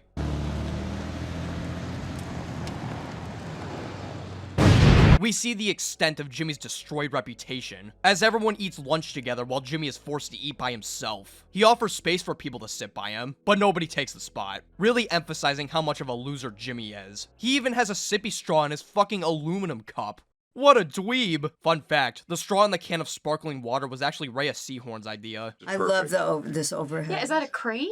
It is. It's a crane. I wanted it to be like going over a lunchroom at school and finding the kid that no one wants to sit with. That's exactly what we were thinking. That's exactly. And I even asked Bob if he would please drink with a straw because I find it more sad. While Saul's reputation in the lawyer world is in the gutter, his reputation in the criminal world becomes the complete opposite, as he gets a sudden influx of customers asking for his service. When he heads to the nail salon, he notices a ginormous load of customers waiting for Saul's service. One of these customers is a man named Spooge, who makes up one half of the crackhead couple from all the way back in season 2 of Breaking Bad. Saul takes care of every single customer, and in an extremely shocking turn of events, actually pays for the cucumber water from Mrs. Nguyen. As Kim takes care of a few clients, she looks out the window, and notices that the car that spied on her yesterday is nowhere to be seen. Mike reassures Kim that the men spying on her are gone, and wait, what the fuck? Mike introduces himself to Kim, offering her to answer any questions that he can. Mike tells Kim that he has several men looking after her and Jimmy, but reassures her that it's not because of the Howard scam. Mike drops the bombshell on Kim that Lalo Salamanca is still alive and out there, which scares the shit out of Kim. Mike tells Kim that they're only monitoring Kim and Jimmy to see if Lalo will contact the two in some way. And after a moment, Kim figures out that Mike was the guy who helped Jimmy escape out of the desert, and she asks Mike why he's telling her this news and not Jimmy. He responds by saying that he believes that she's made of sterner stuff, which makes sense considering that Mike overheard her absolutely roasting the shit out of Lalo during the final scene of Bad Choice Road. Mike leaves the restaurant and tells Kim to just ignore the people spying on her as he slips her some cash. I do know you. You worked in the parking booth at the courthouse. You're the attendant. I was. Kim silently worries to herself as we're taken to the house with 1,000 cameras spying on it, which belongs to Gus, who redresses himself for the day, revealing a bulletproof vest underneath his shirt and a gun holster strapped to his ankle. To prove even more that he's the most paranoid motherfucker alive, he reveals a massive bunker in his basement, which leads directly to the house belonging to the couple and containing all the insane equipment, all in this great one-take shot. Gus complains to Mike that the guy who's cooking for him sucks and is not up to Pollo's standards, and Mike says that he'll try and find a replacement and that the team is starting to get stretched thin. Mike tells Gus that he should really stop being a paranoid little bitch, since he has guys that have been working 18-hour shifts for weeks and haven't even gotten a scent of Lalo's trail, and tells Gus that there's a pretty big chance that Lalo's dead anyways. Gus doubles down, insisting to Mike that he's alive, and we're taken to Kim in the car, who's still extremely preoccupied about Lalo. She drives herself over to Jimmy's potential new office, the one that he'll eventually use throughout all of Breaking Bad, which currently only has one toilet in it, which may or may not be the same one featured in Alpine Shepard Boy. Give it to me, Chandler. I want it all.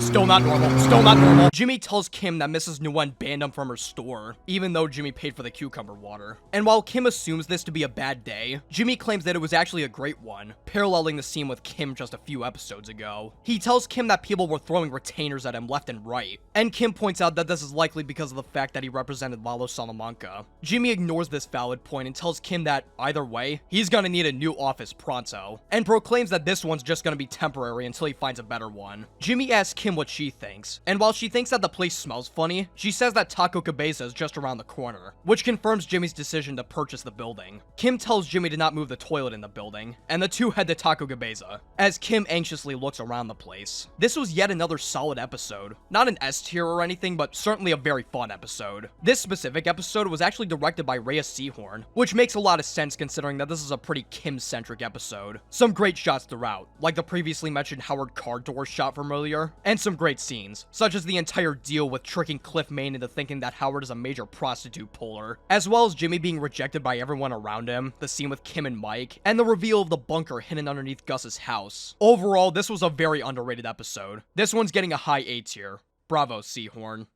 Season 6, Episode 5, Black and Blue. The episode opens up with a dude in a white coat creating a mixture as a German song plays in the background. The mixture is poured into a plastic case with a ruler inside, and the entire thing is turned into an acrylic block, with the phrase, "With love, your boys," engraved in it in German. After this, we cut to a scene of Kim laying up in the middle of the night, unable to sleep. She looks out the peephole and outside the window the same way she did when looking for Lalo, and she places a chair against the door on the off chance Lalo wants another go at Jimmy's jugular. Kim's antics wake up Jimmy, and Kim pretends like she's just up reviewing some documents and not being extremely paranoid. Jimmy catches on to the fact that Kim is not up doing work, pointing out the chair laying against the door, and apologizes to Kim for putting her through this mess. Jimmy says that he's glad that Lalo's dead, and Kim lies to Jimmy by not immediately clarifying with the information she just got from Mike. Man, this is like the most subtly toxic relationship ever. Like, if you were a casual viewer, you'd probably think that this was just a normal relationship, considering that they rarely, if ever, fight. But the constant lying and manipulation on both ends is prevalent in almost every episode, and just worsens as the series goes on. With all this lying going on, you'd think that they'd be in a boxing match with each other right now or something.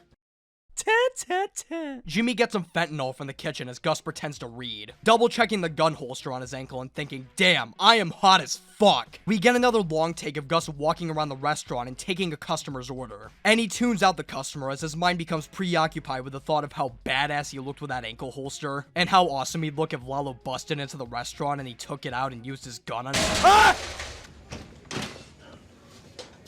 Sorry. Gus's paranoia is starting to get the best of him, as he angrily walks out of the restaurant and looks around the parking lot, wondering where the hell Lalo is. Annoying intern lady explains to the old folks at Sandpiper about Discovery and the whole Sandpiper lawsuit, as Cliff Main suspiciously glances down at Howard's leg, which is bouncing incessantly. The old people are starting to get impatient and want the lawsuit to end already so they can get a payday before they all die, and Howard kicks annoying intern lady off the stage before she tanks the whole ship, making an empowering speech about how the lawsuit is taking a bit so they can earn more money, but that the point of the lawsuit is truly about the old folks, winning back the trust of their clients. While everyone is impressed with this, Cliff Main still can't help but look at Howard differently, as he asks Howard why the fuck he threw a woman out of his car last episode. While Howard denies it was him, Cliff Main starts to get confrontational, saying that that's the same thing his son used to tell him, and that he's only telling Howard because he knows. He tells Howard that he should ask for help, but Howard is not having any of it and recaps the events, from the baggie in the locker to the Jaguar speeding by. He asks Cliff who he met with that day, and Cliff tells Howard that it was Kim Wexler, and the gears start to turn in Howard's head. You can start today, Howard. Oh, I will. Because you're right. I do have a problem. Just not the problem you think. I have a Jimmy McGill problem.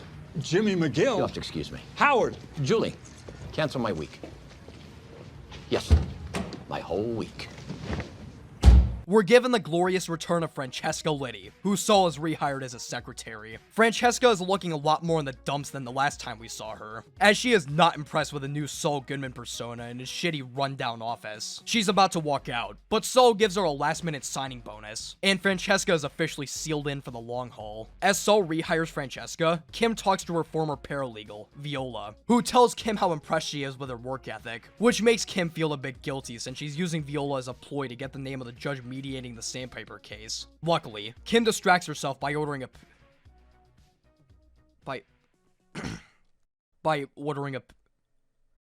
sorry, let me re-record that. Luckily, Kim distracts herself by ordering a I can't say it. By ordering a pizza. Pizza.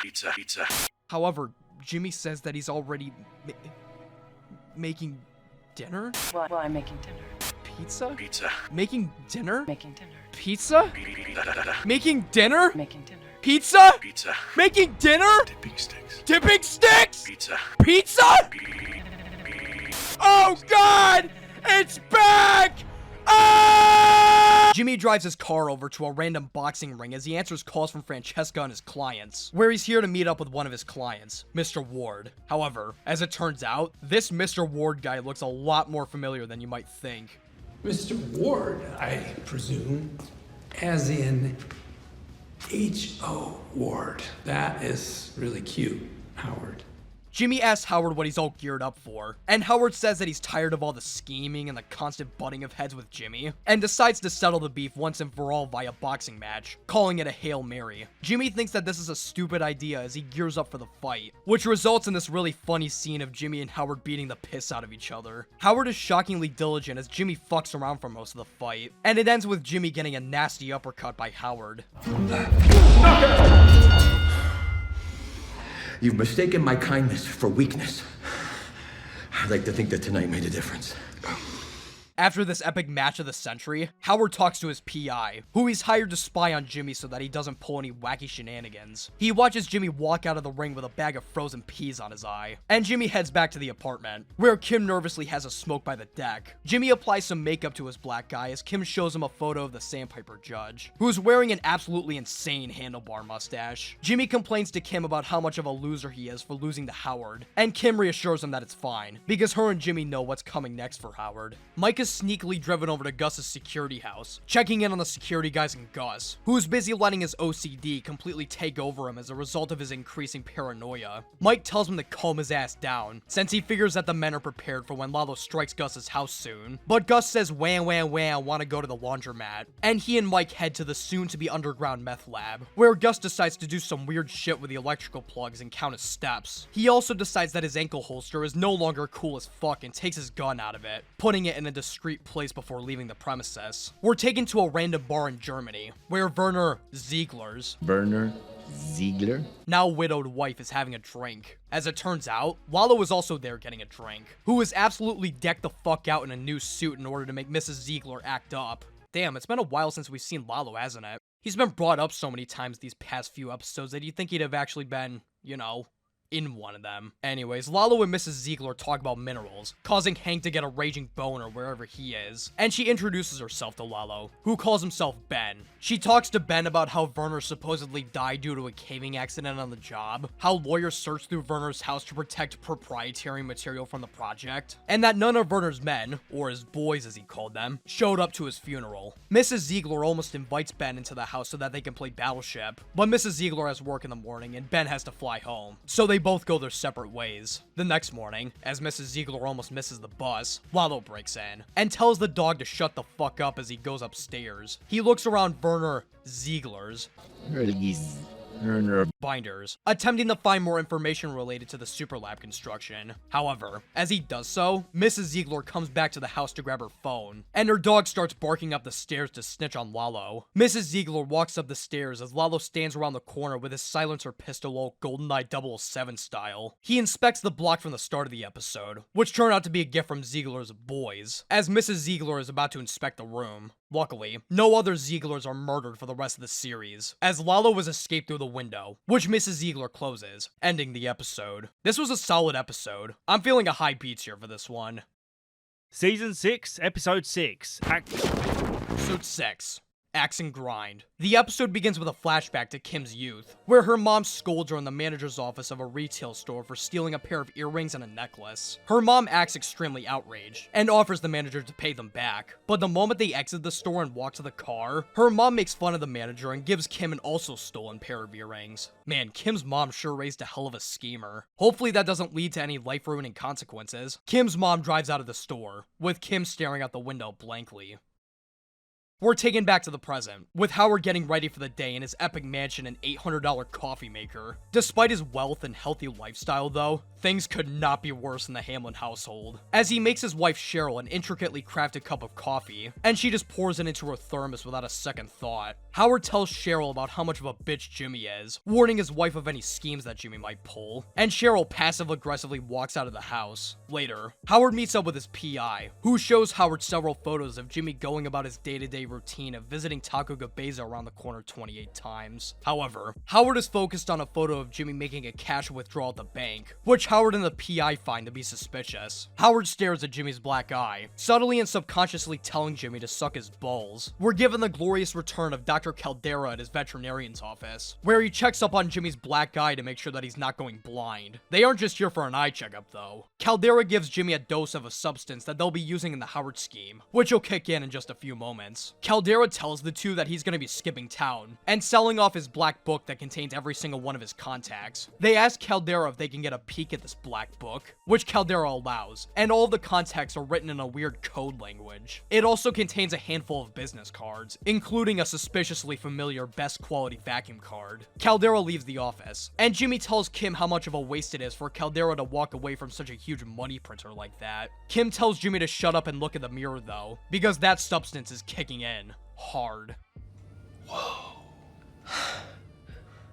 Cliff Main watches Kim defend one of her clients, who states that he was pulled over for an obstructed window, when in reality, he just had an air freshener on his rearview mirror, the same one that cab driver Jeff had in his rearview mirror back in season 4. Cliff Main gets a spilled cup of coffee as he compliments Kim on kicking ass in court, which Kim says she owes HHM a lot for. Cliff tells Kim some big news about a large opportunity involving a charity organization, and we cut to Kim heading to Saul Goodman's office, where Francesca is ecstatic to see Kim again. She shows Kim around the remodeled office, which is a slight step up from the abandoned toilet room, and she congratulates Kim on marrying Saul before walking out for the day. Saul is hard at work staring at a wall of pubes. I mean mustaches. Him and the film crew are trying to find the perfect one for an actor to wear in a photo shoot, and Kim walks into the room and immediately picks out the perfect one. Kim drags Saul out of the room and gives him the big news. The charity organization Cliff was talking about earlier, which specializes in dealing with pro bono clients like the one Kim loves to defend, is offering to meet up with Kim over lunch, and potentially team up with her as well. This would mean extremely beneficial and positive things for Kim's future, and this news makes Saul excited as well. Cliff thinks I have a good shot. A good shot. You have more than a shot. They're gonna love you on sight. There's just one catch though. The lunch is taking place on the same day as the final phase of the Howard scheme. Saul tells Kim that she doesn't have to be there on the day though, saying that this is a huge opportunity. And the two of them celebrate and embrace each other as the show cuts to a man chopping wood, indicating that Saul just got a massive boner. Lalo walks up to this guy and gives him a fine how do you do, which makes the lumberjack suspicious as he starts to put his hand on his axe. Lalo attempts to introduce himself, and the situation immediately escalates as the lumberjack goes fuck this shit and runs away into his workshop. Lalo chases him down with his pistol, and sneaks around the place attempting to confront the lumberjack. Lalo proceeds to get his shit rocked by the lumberjack, as he absolutely demolishes Lalo with an axe to the stomach, causing him to fall. He asks Lalo what he's doing there, and Lalo says that he just wants information on Gus and the construction project, which the lumberjack was involved in. As he shows the lumberjack a card, he slices his face with a knife and cuts his leg off with his own axe in one of the rare instances of legit gore in the show. Tie that off before you bleed to death. You and I are gonna have a talk. We're taken back to Saul's office, where it quickly becomes infested with crazy people. Saul takes Francesca outside the office, where he has her call HHM and pretend to be the family member of one of the clients, obtaining details of the conference call of the mediation for Jimmy. One of Jimmy's clients pulls a Walter White and pisses everywhere except the toilet, which Francesca forces Saul to clean up. Mike heads into yet another paranoia-fueled security office in the laundromat, where Tyrus criticizes Mike for moving 2 entire men out of Gus's house. Mike says, "Lol, I don't care, ha ha ha ha ha ha ha ha ha," and heads to Gus's house later that night, delivering one of the guards some coffee. He walks inside the house and watches over Stacy and Kaylee as they stargaze, creating a wholesome bonding experience even as Mike is 100 feet away on standby for a ruthless cartel murderer. Hi, Pop Pop. Hey, kiddo. You ready for some stargazing? Good. Kim and Jimmy mark off the second to last sticky note on their Howard scheme board, and they decide to go out to eat and celebrate. And by go out to eat, I mean staring at the windows of the HHM meeting room on top of a picnic blanket. That is some next level preying on your downfall shit. D-Day finally arrives, and Kim heads off to the lunch as Jimmy says goodbye, saying he'll record the whole show for her. After Kim leaves, Jimmy heads to a liquor store to pick up a bottle of Zaviro Añejo to drink with Kim while listening to Howard's entire life fall apart. However, as Jimmy waits in line at the register, he realizes that the entire Howard scheme had one error. One very, very grave error. Jimmy notices that the person in front of the line is the same judge of the entire meeting, and that the judge has a broken arm, which Jimmy and Kim did not account for when taking the pictures of the actor. This mistake causes Jimmy to go into a panic, as he slams on his car wheel and calls Kim, informing her of the issue. Kim is now put on a crossroads. She can either continue on with her drive to the luncheon, which, while at the cost of terminating the Howard scheme, would secure her future as a lawyer and even potentially as a person, Or she can cancel the meeting with the charity representatives and move forward with the Howard scheme, fixing up the kinks with it and helping it succeed in the process. Kim has put herself on a bad choice road over these past few episodes, but has now been given the opportunity to give up this life and do what she knows is right. Jimmy even tells Kim that the scheme is essentially screwed, and that there's no shame in giving up and postponing it for another day. Unfortunately, Kim is not interested. It happens today.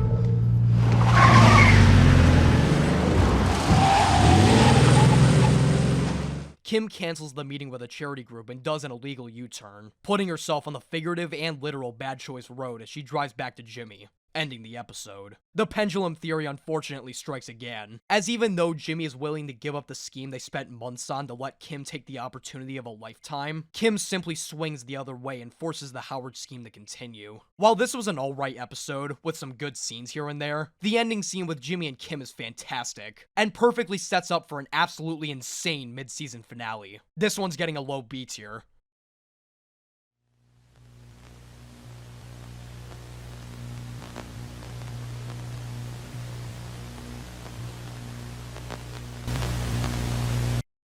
The episode opens up with Lalo pulling a Gordon Freeman and busting through out of a manhole lid with a crowbar. He heads to a gas station shower to clean himself up, where the showrunners tease us by almost giving us a shot of Lalo's bare ass. After this, Lalo heads back to his car to take a 5-second nap, and he heads back to the same manhole that he crawled out of, where Lalo was set up base camp in the sewers to spy on the laundromat without worry of Gus or any of his men finding him. We're taken to the actor for Jimmy's photo shoot last episode, who was working his day job at a retail store while he recites lines under his breath.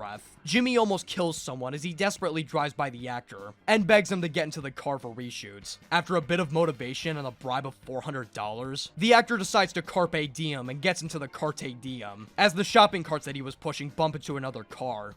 Te diem. Jimmy continues his adventure of desperately picking everyone up for the photo reshoots, including the camera guy, who's busy being an asshole to his students as he lectures a class about camera equipment and porn. Jimmy pulls him out of class along with the rest of the film crew from their endeavors as they prep up the actor to look like the mediator. Kim arrives with the materials for the fake cast as they wrap him up, and they set up the camera to take the pictures. The actor fucks up the take by not having the evidence in view, so Kim runs over to correct this egregious error.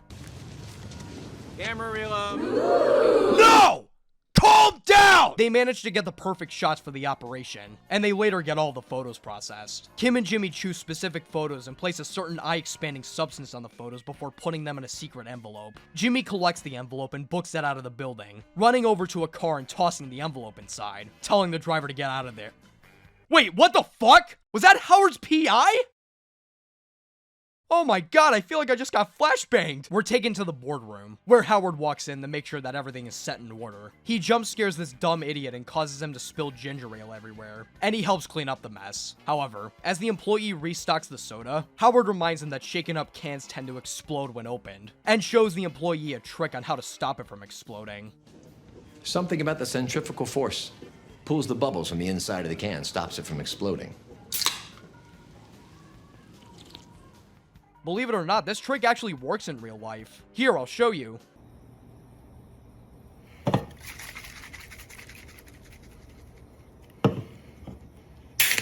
Oh god! Oh god! No, no, no, no! No, no, no, no, no, no, no! Howard explains to the employee that Chuck was the one who taught him that trick, and proclaims that Chuck was the greatest legal mind he ever knew. Howard's secretary walks in, telling Howard that his PI has a big development in store for him. And the PI shows Howard the photos of Jimmy making a supposed deal, and tells Howard that he noticed something off if he looked really close at the pictures. Howard notices that Jimmy is carrying the same envelopes in the set of photos from the last episode, but that he doesn't recognize the man giving him the goods. Nevertheless, Howard attends the mediation, and meets up with professional crack dealer Irene, who is returning from a 2-season-long hiatus as the class representative of the Sandpiper case. Howard gives Irene a rundown of how the case is gonna work, saying that the case is probably gonna take another year or two before it's finally over. Irene offers the kind boy some cocaine before Howard's secretary tells the gentleman that everybody's here, and Howard stares at his hand, noticing that he's acting strangely. He offers Irene to push her to the meeting in the wheelchair, asking everyone if it's hot in here or if it's just him. Howard is unable to do the Patrick Bateman walk as he keeps adjusting his collar, looking like he's about to shit his pants. Howard enters the meeting, with every single representative of the case ready to battle as annoying intern lady does a rundown of the case for everybody joining over call, with Jimmy and Kim secretly listening in on the line. The mediator walks into the meeting, and all hell proceeds to completely break loose, as Howard recognizes the man to be the one that Jimmy was making secret deals with this morning. As a result of Howard's currently unhinged state due to being exposed to the eye-expanding substance rub on the photos, any sense of judgment is completely thrown out the window, as he angrily stares at the mediator as he yaps on about the case. Right before the mediator begins the meeting, Howard interrupts by laughing, stating that the negotiations can't begin today.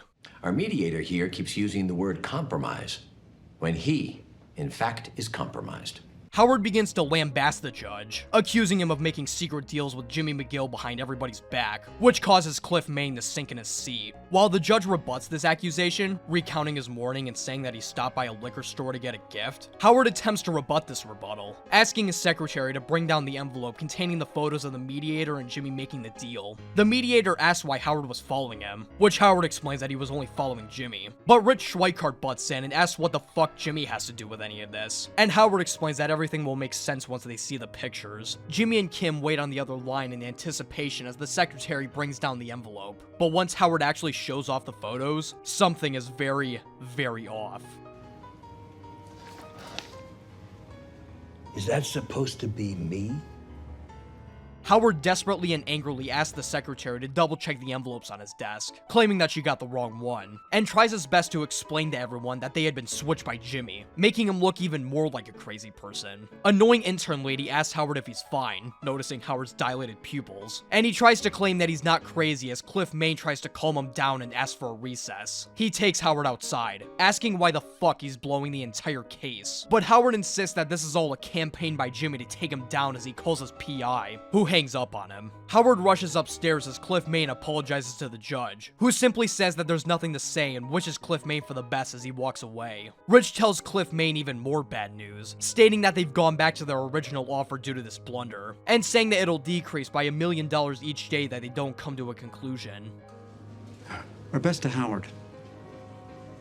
Cliff Main looks almost traumatized as he walks into Howard's office, who insists to Cliff Main that he's not crazy or on drugs as he drags him into his office, looking like a disheveled maniac. He tells Cliff the entire story, stating that Jimmy drugged him with the original copy of the photos by dousing it with a substance, and that his PI came in and switched the photos without his knowledge, because said PI was actually working for Jimmy the entire time. Even though Howard is 100% on the nail with this deduction, his crazed demeanor along with a recent trail of fake clues left out by Jimmy and Kim leave no other option for Cliff Main but to think that Howard is geeked out of his fucking skull. Cliff Main says that there's no use anyways, since Rich went back to the previous offer, and asks why on earth Jimmy would even do this anyway, since a move like this would require insane amounts of pettiness to go through with. Howard claims that Jimmy is a stupid baby and insists that they go to trial, but Cliff Main grows tired of Howard's assertions and states that he'll report Howard's suspicious behavior if he tries to push back on Cliff Main's decision. Cliff, this case is incredibly strong. I put this thing in front of a jury, then I'm everyone not thinking about you, Howard. I'm not thinking about Jimmy. I'm thinking about the time, the expense, the uncertainty. I'm thinking about our clients.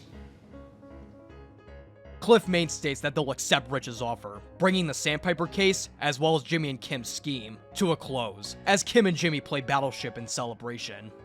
God damn. I have a lot to unpack from this scene. First off, holy shit, Patrick Fabian just carried this entire scene. Now, obviously, everyone else did a fantastic job, but God. Patrick Fabian was at the top of his fucking game for a solid 20 minutes. He goes from this upstanding, mature gentleman to this unhinged mess of a man so naturally that it boggles my mind. The entire scene where he just falls apart trying to convince everyone that Jimmy's plotting against him, only to come across as completely nuts, is simultaneously fun to watch and extremely devastating. There are a lot of connections between this scheme and the Chicanery scheme, like the fact that both subjects are 100% right in their assumptions that Jimmy is behind everything, only to look completely crazy in the process, along with the fact that they both try to insist that they both aren't crazy, only to come across as, you know, crazy. But there's one major difference that separates these two schemes apart. Watching Chuck break down on the stand was incredibly satisfying to witness, since Chuck had been plotting against Jimmy for months due to his bitter hatred of him. But watching Howard fall apart was just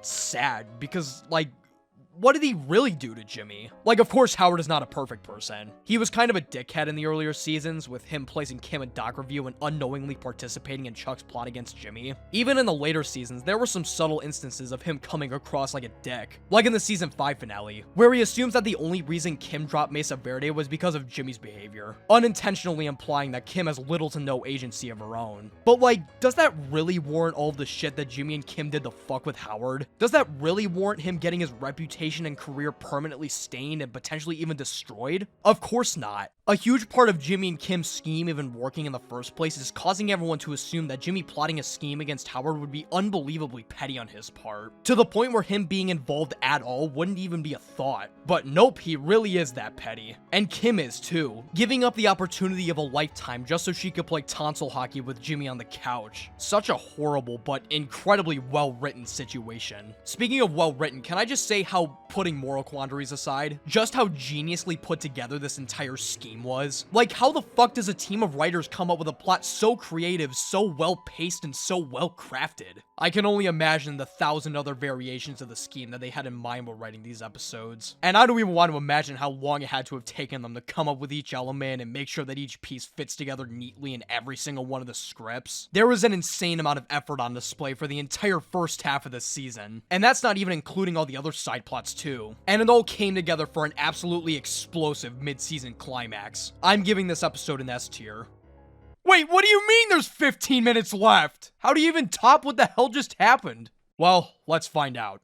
Hey, maybe things will turn around for Howard. Lalo starts filming Let's Play videos for his gaming channel. The current game that Lalo's playing is called Spying on Gus Simulator, and he's filming every step of the way for Don Eladio and the rest of the boys down in Mexico. He claims that he's been spying on Gus for the past 4 nights, and that a little Croatian bird told him the location of the super lab, that bird being the lumberjack whose leg got kablooied a moment ago. Lalo proclaims that tonight will be the night that he sneaks into the laundromat and totally fuck up Gus's operation, proving once and for all that Gus is one sneaky bastard.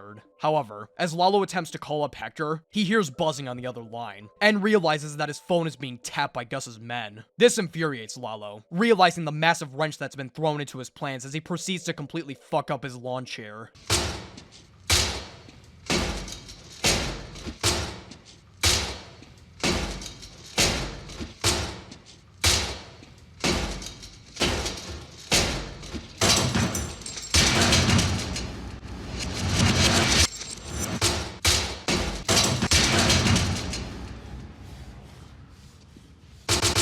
He calls Hector again, telling him that he couldn't find any proof of Gus's operation, but that he's gonna go forward with Plan A anyways, intending to destroy Gus's operation. Hector goes ding ding ding ding ding ding ding ding ding ding ding ding ding ding ding ding ding, subtly implying that he wants Lalo to kill Gus. As Lalo hangs up the call, he watches as an SUV quickly picks up Mike and the rest of his men, ready to kick some Lalo ass. As Lalo thinks about what his next move should be, he watches as a cockroach crawls by the screen, which gives him a wonderful idea.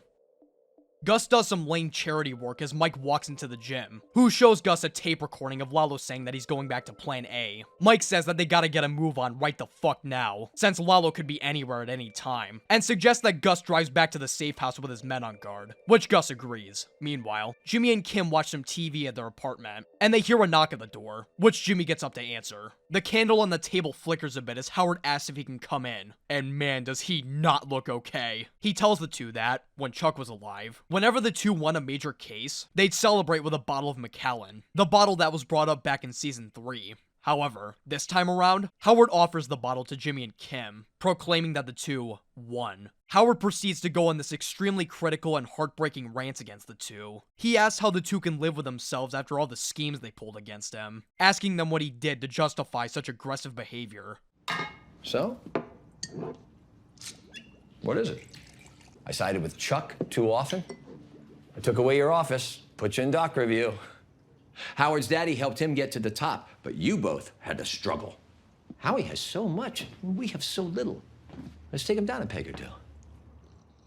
Howard states that this whole plan to burn him and his reputation to the ground went beyond just simple pranking, saying that it had to have taken months to put together, and asks what he really did to deserve such a vitriolic plot against him. Jimmy continues to act like an ignorant asshole, telling Howard that he'll get back on his feet eventually, and Howard sarcastically states that he will, saying that he'll get a pretty good sum of money despite his humiliation at the meeting and the rumors that'll float around saying that he's a drug addict. He talks about how he's worked his way through worse, such as his marriage falling apart, which Jimmy and Kim clearly didn't know about as Howard notices the two glancing at each other, and states that he's been sleeping in the guest house for nearly a year. Howard begins to criticize Jimmy and Kim's character. He claims that this sort of behavior was expected of Jimmy, saying that he was born this way, just as Chuck claimed, but that he never expected Kim of all people to be involved, disappointingly calling her one of the smartest and most promising people he knew. Jimmy's feelings are hurt as he tries to call Howard a cab, but Howard calls Jimmy out for his phony compassion as he tries to continue his speech, which Kim immediately and apathetically shuts down. This shutdown makes Howard realize that Jimmy and Kim really are perfect for each other.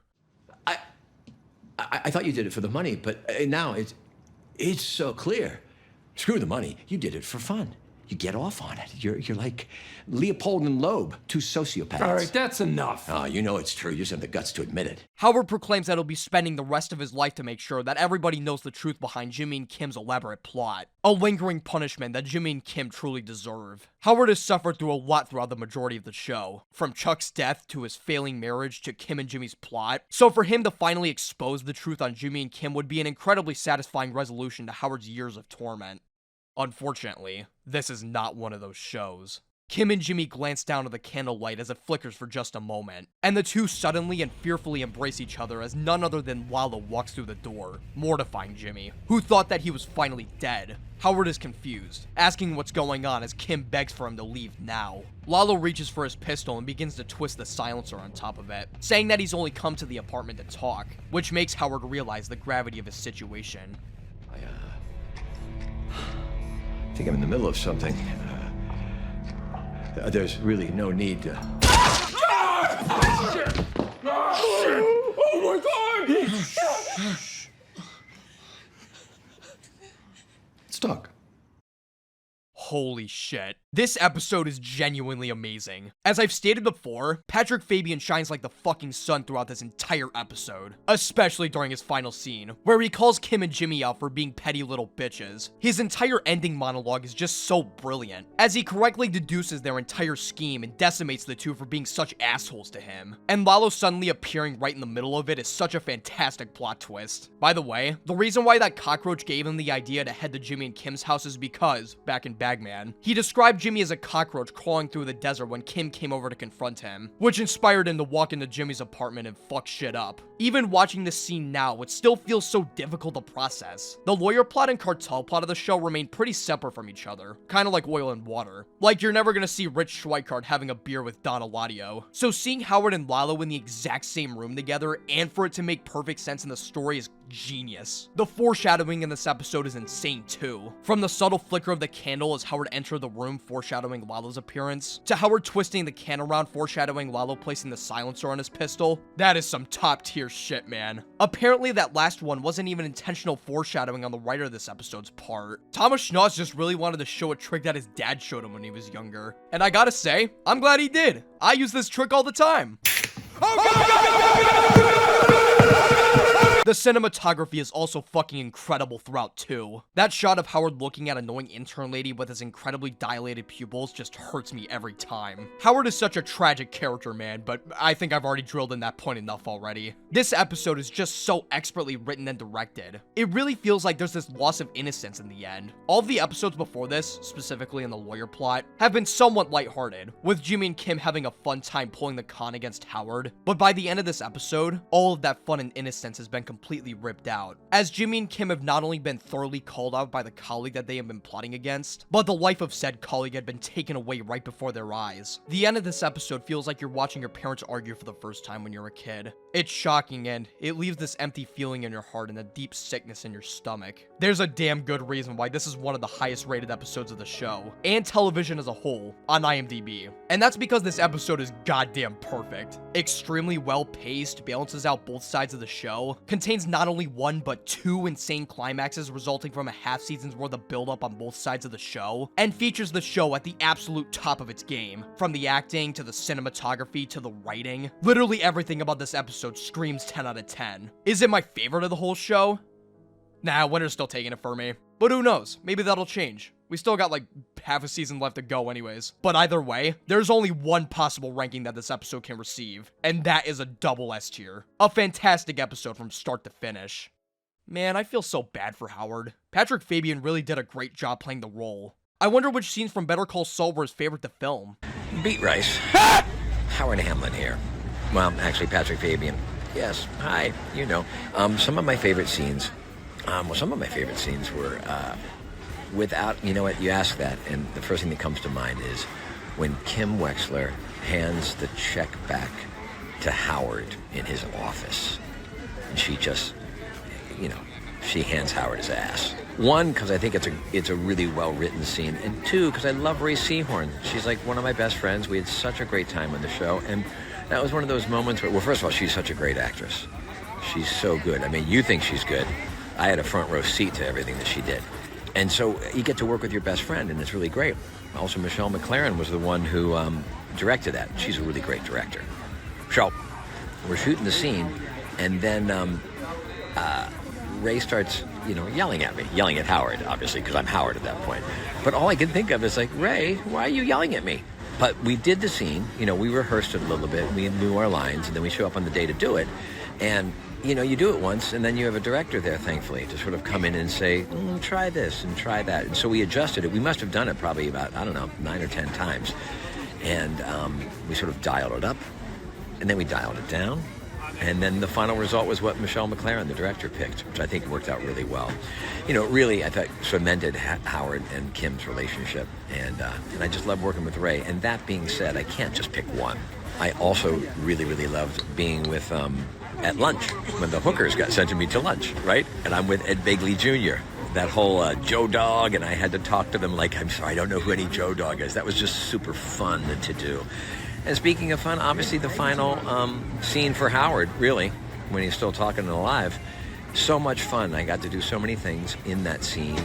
And, you know, rarely do you get a chance to watch a character leave like that. And also I got to do it with my favorite people, Bob and Ray. I started the show with Bob and Ray, and I ended the show with Bob and Ray. In the middle, you know, it's been documented, we lived together for 3 years. So it was really, it was just really like the end of an era. I mean, what a way to go out. What a gift. And even in repeating it to you right now, it reminds me what a gift I got. There's no doubt about it. Okay, massive shout out to Patrick Fabian. He went above and beyond in this cameo to answer my question. He even sang happy birthday to me completely unprompted. Happy birthday to you. Happy birthday to you. Happy birthday, Beat Rice. That's kind of crazy, isn't it? Happy birthday to you. Happy birthday, man. From the Tower Bridge in London, England. So yeah, I highly recommend checking out his cameo. Mine was about 5 minutes, which was already really long, but they can sometimes go up to 10 minutes. Fantastic stuff, easy to work with. Definitely give them a try.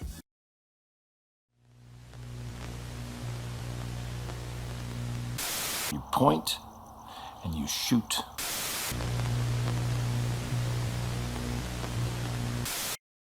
The episode opens up on a super fun note, with a fancy looking shoe going Yahoo! As it moves along with the waves crashing onto a beach. The cold open suddenly becomes not so fun though, as the camera pans all the way back, revealing a trail of shoes leading to Howard's car, which is blaring fancy jazz and piano music as it faces out onto the beach, wedding ring and wallet placed on the dashboard. We're taken back to the moment after Howard was murdered, with blood drawn against the walls and onto the floor as Lalo calms Jimmy and Kim down, forcing them to sit on the couch. Jimmy begs to Lalo, saying that he was on his side the entire time, but Lalo tells the two to quit yapping and listen up. He gives Kim and Jimmy the address to a house as well as the keys to a car, which he says contains a camera and a revolver inside. He tells Jimmy to drive over to the address, walk up to the door with a gun hidden behind him, and when the person inside the house opens the door, well, as Lalo puts it, you point and you shoot. Simple. Yeah, it's simple. Just point and shoot. Point and shoot. Oh, shit. He describes the man that he wants dead for the two, which sounds a lot like Gus for some reason. And he tells Jimmy that, once Gus is dead, he wants him to take pictures of the body with the aforementioned camera. However, Jimmy is a pussy, and he tells Lalo that Kim should do the job instead, since the man at the house would probably be a lot more likely to open the door if a woman was up there instead. Kim desperately tries to stop Jimmy from convincing Lalo, but Lalo eventually caves into Jimmy's demands and has Kim go instead. Kim begs Jimmy not to let this happen, but Jimmy tells her that she's gotta go, and Kim begrudgingly gets up and leaves. Hold on. You're gonna need your shoes, right?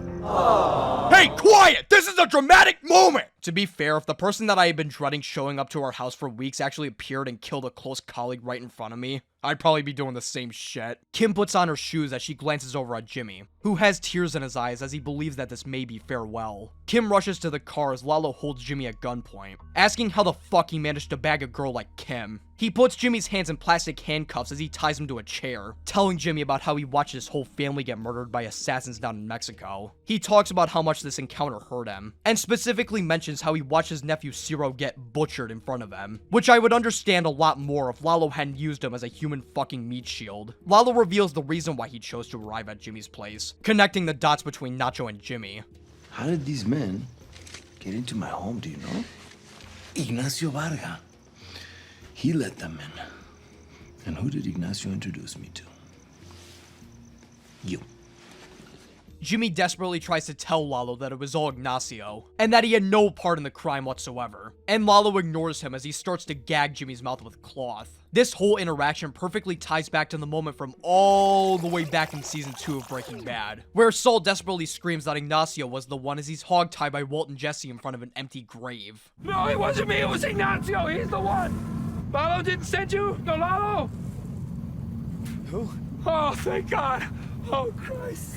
Trust me, this will not be the last time this scene comes up. Lalo demands Jimmy to give him the full story once he comes back, and he blasts the volume on Jimmy's TV so nobody can hear him scream for help before stealing his car keys and leaving the apartment. Jimmy desperately tries to escape from his shackles and ends up falling on the ground, forced to stare at Howard's decaying corpse in this amazing shot. Jimmy doesn't have a lot to do in this episode, but knowing that he's forced to stare at the horrible mess that he's created for hours on end is enough for me. Jimmy made his bed, and now he has to stare at it until his hot wife comes home. Speaking of which, Kim nervously drives down the road as she follows the address, and is forced to stop at a red light. A cop car pulls up right next to her, giving Kim the perfect opportunity to report this horrible chain of events to the authorities. But even after rolling her window down, she isn't able to bring herself to do so. She continues driving to Gus's house, and she grabs the revolver out of the glove compartment before walking out of the car, where we get yet another Breaking Bad callback in the form of this shot right here, calling back to the episode where Walt almost killed Gus in cold blood at his house. This time, however, there's no phone call for Kim to be interrupted by, and she walks up to the house and rings the doorbell, working herself up to kill the man behind the door. She notices the peephole go dark.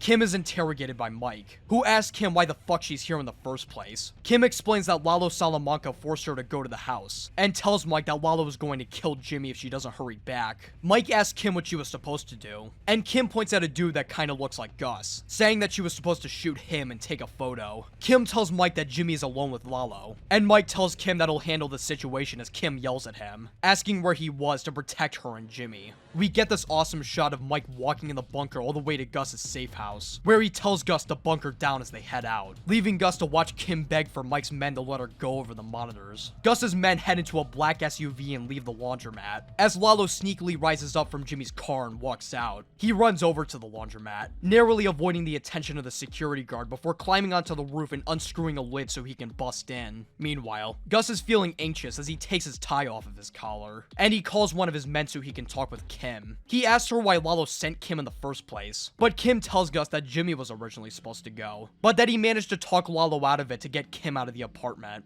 Gus, knowing that Lalo wouldn't just change his plans all willy-nilly like this, realizes that the shooting attempt was simply a diversion for Lalo's actual plan, and Gus takes a couple of his men down to the laundromat, leaving Kim to shit her pants. Mike and the rest of his guys head over to the apartment, making sure that the coast is clear before doing another badass walk cycle right into Jimmy's place. At the same time, Gus and his men silently pull up to the laundromat, where Gus walks around the place looking for any suspicious activity. As Gus looks around the laundromat, he notices that one of the fans is barely moving. He thinks, oh shit, that fan is supposed to be spinning a lot faster. And then he thinks, oh, double shit, I think that might have been Lalo.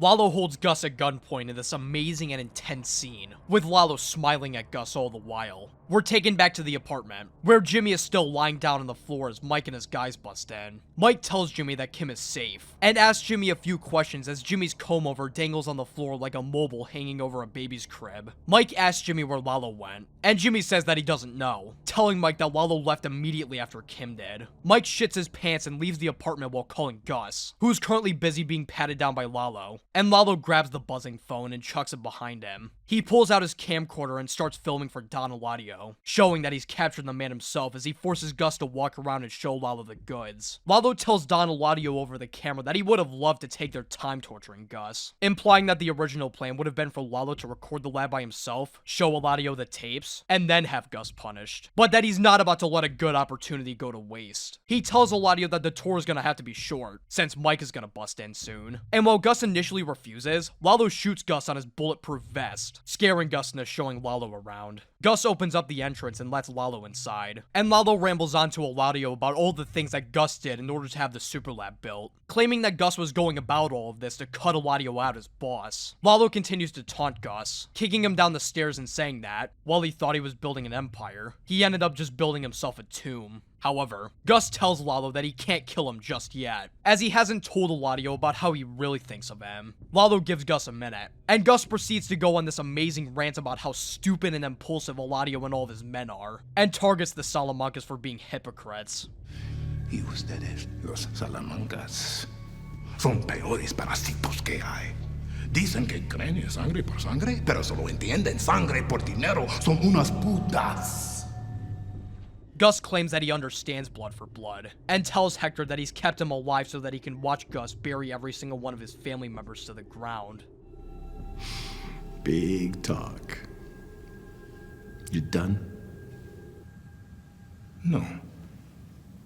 Not yet.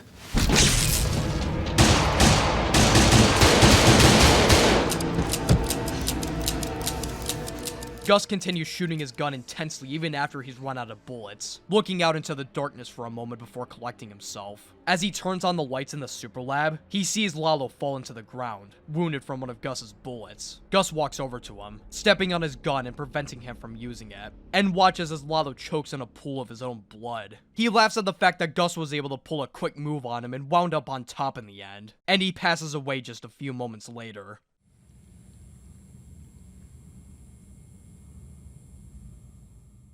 I've heard a lot of people complain that this whole scene between Lalo and Gus was really underwhelming and didn't make sense within the context of the show, but I could not disagree with that statement more. I absolutely love this entire confrontation, with how tense and action-packed it was, and I think it actually links a lot of plot points between both Breaking Bad and Better Call Saul. A lot of people argue that Lalo was a lot more cunning and careful of a person than to let Gus just beat him like that, and some people go as far as to say that Lalo would have killed Gus on the spot. And to that, I can only answer with one word. Pride. Pride is a trait that a lot of characters in the show suffer with, and in a few major cases, end up costing them their lives in the end. If Gus was a lot more careful in Breaking Bad, he would have just killed Walter in the desert instead of playing with his food. And instead, he let the pride of taking down the entire cartel get to his head, leading Walt to get a leg up on Gus and kill him in the end. If Lalo was a lot more careful in the show, he would have just killed Gus right then and there instead of playing with his food. But instead, he let the pride of successfully plotting against the man who murdered his entire family get to his head, leading Gus to get a leg up on Lalo and kill him in the end. See what I mean? Both characters eventually become victim of their own sense of pride and ego, which eventually leads both of them to kick the bucket. Both of these characters also share remarkable similarities outside of pride. Both are incredibly smart and cunning and can pull off elaborate plots with ease. Both characters have killed another character in front of others in order to prove that they aren't to be trifled with. And most importantly, both characters have a strong sense of vengeance. Lalo went through this entire elaborate plot throughout season 6, along with playing around with Gus before attempting to murder him in the super lab, mainly because of Gus's assassination of his entire family. The reason why Gus has gone through this entire elaborate plot against the Salamancas is because of the murder of his partner Max. Both characters are on pretty equal ground here, but it just so happens that Gus was just a little bit smarter than Lalo, which led to Lalo getting a fat bullet in his neck. I do gotta say though, the foreshadowing to this event did make the whole thing pretty predictable. Like, I remember watching this for the first time and watching Gus place the gun down and thinking, golly gee, I wonder what he's gonna do with that. Other than that though, I think the entire scene was fantastic, and served as a great send-off to Lalo's character. A taco cooking man who, despite only having like 2 seasons worth of screen time, made one of the longest lasting impacts of any character in the entire show. Bravo, Vince. No, I can actually say it this time. He directed this episode. Anyways, after Lalo officially dies, Gus collapses on the ground from both sheer relief and also the fact that he got shot by Lalo. We cut from that boring scene to a real fucking character for once. That being the one and only Lyle, the hero of the entire Breaking Bad universe. He drives over to the restaurant and hums the theme song to the Los Pollos Hermanos restaurant, showing his dedication and commitment to the Los Pollos Hermanos brand. He gets a call from Gus, who tells him that he won't be in for a week and asks Lyle to take care of the schedule as he gets his wounds cleaned out by one of his men. Mike criticizes Gus for impulsively heading down to the laundromat, saying that his face-off with Lalo could have gone a whole lot different. And Gus responds by essentially saying, yeah, I know. Back at the apartment, Mike and his men begin the cleanup of the mess that Lalo left behind, with Jimmy staring at the floor wondering what the hell he's gotten himself into. Kim and Jimmy are finally reunited as Mike takes Howard's car keys out of his pocket, telling one of his boys to bring it down to the warehouse. Mike tells Kim and Jimmy that Lalo won't be bothering them anymore, and to sit down on the bed. He tells the two that Howard's car will be brought miles away to a beach with cocaine stashed in the car, and that the moment they get any word of his absence, they call the police, since they were the last 2 people to see Howard Hamlin alive. Jimmy and Kim look expressionless on the ground, feeling what I can only assume to be a deep, deep pit in their stomachs. Just last episode, they were at an all-time emotional high, but that high has been quickly and brutally torn to the ground, as they know that this death will be eating away at their consciousness for as long as they live. They wanted to ruin Howard's life, but they never meant to end it. Mike continues on, telling the two to go about their day like any other, and tells the two that everything will be back the way it was once they finish their day. I need to impress upon you, none of this ever happened. None of it. Understand? We're taken back to the lab, as the bodies of Howard and Lalo are prepared to be buried underneath. Lalo is chucked unceremoniously into the grave, but before they do the same to Howard, Mike grabs his wallet and wedding ring off his person, and tells his men to be careful when putting his body inside. We're given this incredibly somber shot of Howard and Lalo's decomposing bodies resting in the grave, as Mike sadly looks upon.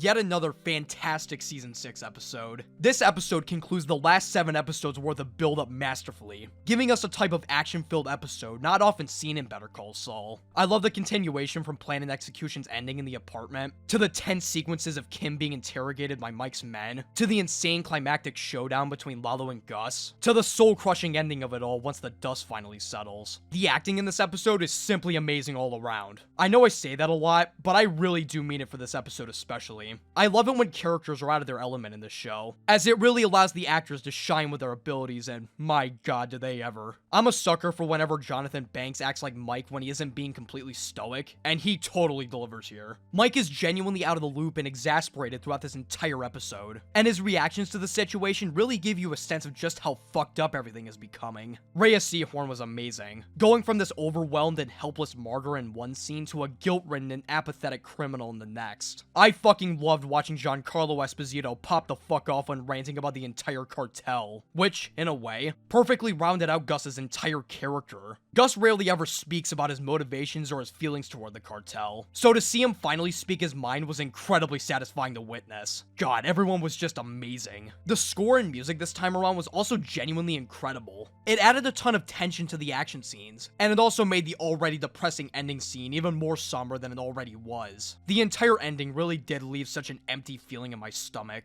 It really felt like the entire world was just crumbling around our main characters, and that nothing will ever be the same after everything is said and done. I never thought that I'd be happy to feel sad, but here we are. This episode is genuinely amazing. I'm giving this episode an extremely high S tier. I can't really reasonably give it a double S tier, since the ending fight between Gus and Lalo was pretty predictable in hindsight, but this episode absolutely deserves to be at the top of S tier. It is absolutely incredible.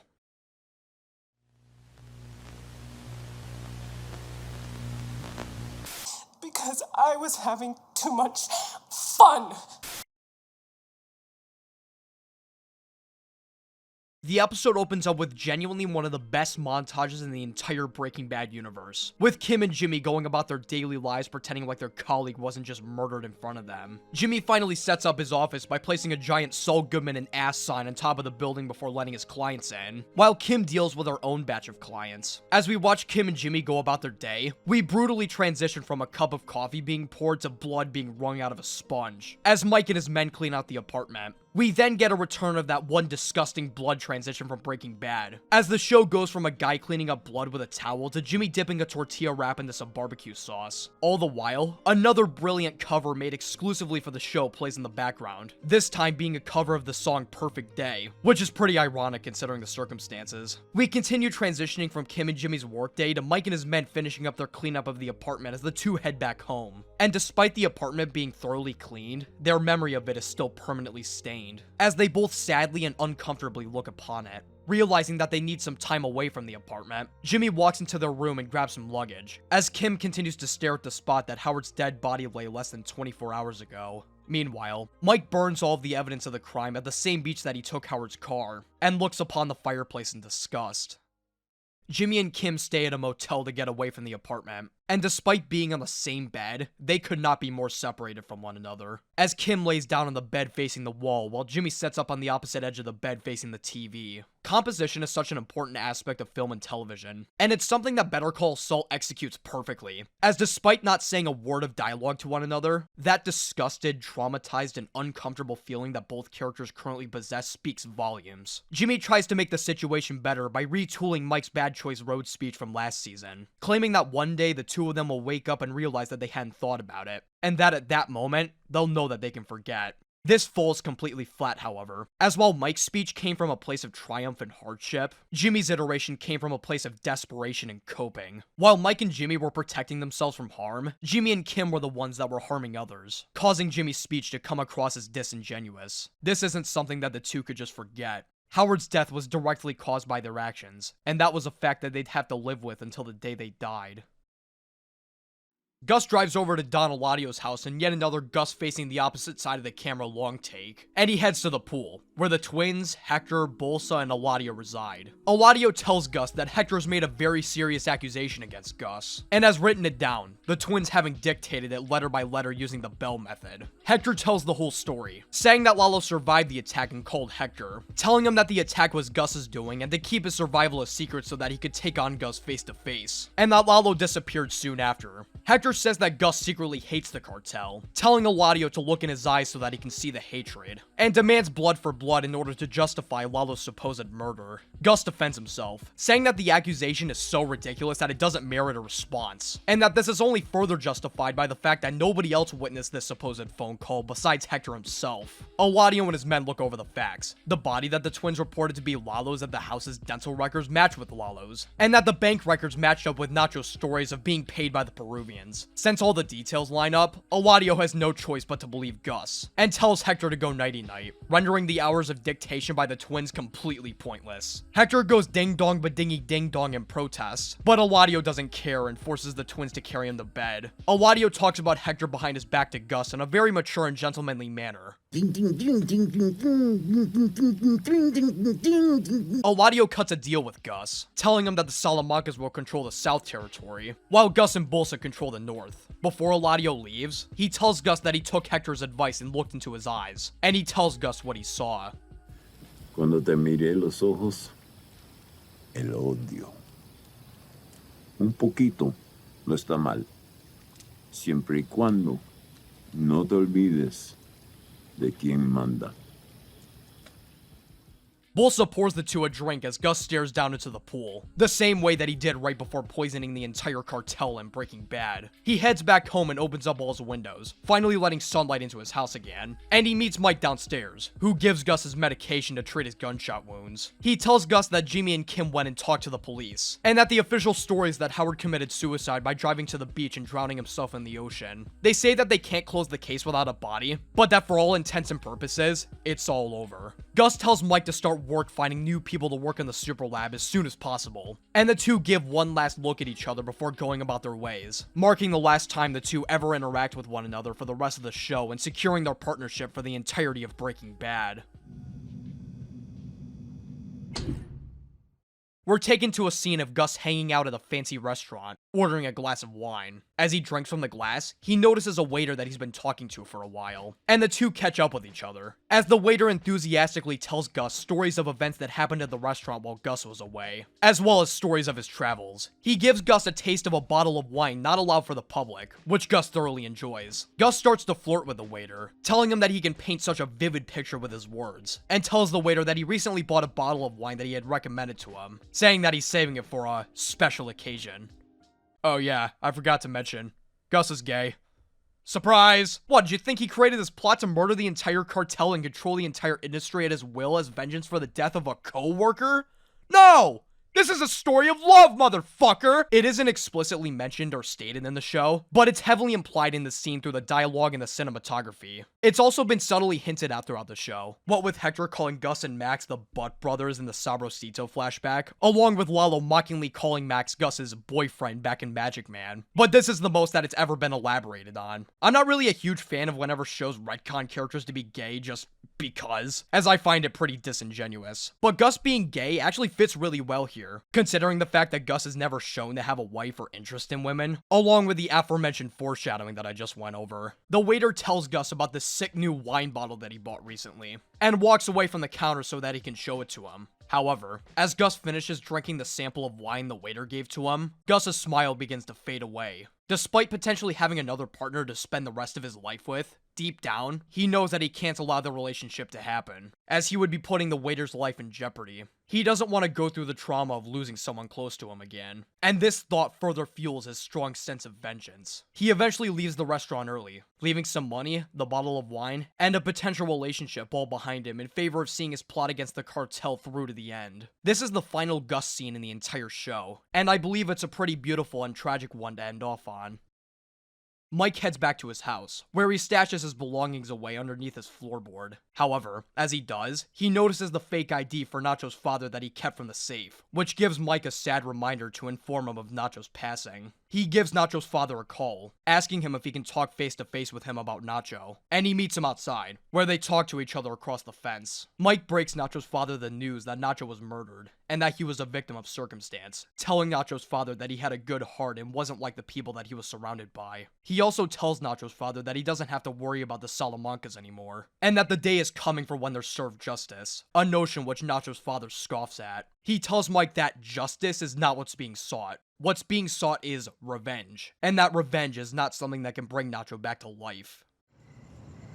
Ustedes el cartel y su justicia. Todos son iguales. Jimmy and Kim arrive at the parking lot elevator, where Jimmy notices that they finally replaced the trash can that he had beaten the Kentucky Fried fuck out of in the very first episode of the show, further emphasizing the feeling that things will never quite be the same as they used to. They walk out of the elevator and into a memorial service for Howard Hamlin, featuring photos that were actually ripped straight from Patrick Fabian's Instagram account. Look, they even photoshopped the 2007 on Howard shirt into 2002. This is what happens when the team behind a project gives a shit. Everyone is there to commemorate Howard's death, including Rich Schweikart, who Jimmy and Kim have a talk with. Rich talks about how great Howard was, talking about how much he cared about his clients and how unfortunate his addiction was. Rich also mentions that HHM is downsizing to a smaller office downtown, as well as changing their name, marking the entire ordeal as the end of an era. He tells Kim and Jimmy that Cheryl has taken a leave of absence as a result of Howard's death, and the two leave Rich so that they can talk to her and pay their respects. However, before they leave, Cheryl confronts Jimmy, telling him that Howard told her that he was pulling elaborate pranks on him prior to the incident. Jimmy tries to defend himself, denying that he was pulling any cons on Howard while admitting that he and him had a troubled past with one another, saying that he didn't really leave on the best terms, and states that he was a bit jealous because he earned respect from Chuck that Jimmy was never able to receive. This explanation isn't enough for Cheryl, as she continues to confront Jimmy for details, and he tells her what he and Kim told the police, that Howard slammed on the apartment door, rambled incoherently about the Sandpiper case, and then left. Cheryl begins to challenge this statement, as she says that the thought of Howard using any drugs in the first place makes absolutely no sense to her, and claims that something must be up. However, before she can go any further, Kim butts into the conversation to gaslight the ever-loving hell out of Cheryl, telling her a fabricated story of her accidentally walking in on Howard snorting cocaine, and pretends to empathize with Cheryl, saying that Cheryl knew Howard better than anyone and proposes that she might have simply misunderstood what she saw, causing Cheryl to have an emotional breakdown as she walks into the bathroom. Kim and Jimmy walk into the parking lot, with Jimmy saying that the hard part's over and optimistically saying that they can officially let the healing begin. Kim stares at Jimmy for a brief moment, and gives him a long kiss before driving away in her own separate car, leaving Jimmy with an uneasy feeling as she drives away. Kim arrives at the court a few moments later, asking the judge if she can withdraw from the current case. The judge calls her and the prosecution up to the stand, asking why she's deciding to withdraw at a critical point in the case, to which she replies that it's personal. The judge, already angry at this approach, demands Kim to argue why she should be allowed to withdraw. I'm sorry for wasting the court's time, Your Honor, but it's impossible for me to continue with this hearing. And why is that, Ms. Wexler? Because I'm no longer an attorney. Kim smokes a cigarette as she watches Jimmy rush into the parking lot. She waits for Jimmy's arrival, arms crossed. And Jimmy exasperatedly runs into the apartment, screaming at the top of his lungs, asking Kim why she's throwing everything away and quitting her job as a lawyer. He tries to be understanding in the situation, but also tries to convince Kim that this is a bad idea, attempting to figure out a solution to regain her position. He desperately tries to keep this relationship between him and Kim alive, saying that they'll move away to a completely different place so that they can forget everything, but that in the meantime, they can get another hotel room to stay at while him and Kim write letters to the bar reversing her decision. As Jimmy walks through the bedroom door ready to get packed though, he realizes that Kim has already packed the majority of her belongings, and the realization begins to dawn on Jimmy as Kim starts to explain herself. I have had the time of my life with you. But we are bad for everyone around us. Other people suffer because of us. Apart, we're okay, but together, we're poison. Jimmy hopelessly begs for Kim not to end this relationship, begging her not to do this. Hey, I love you.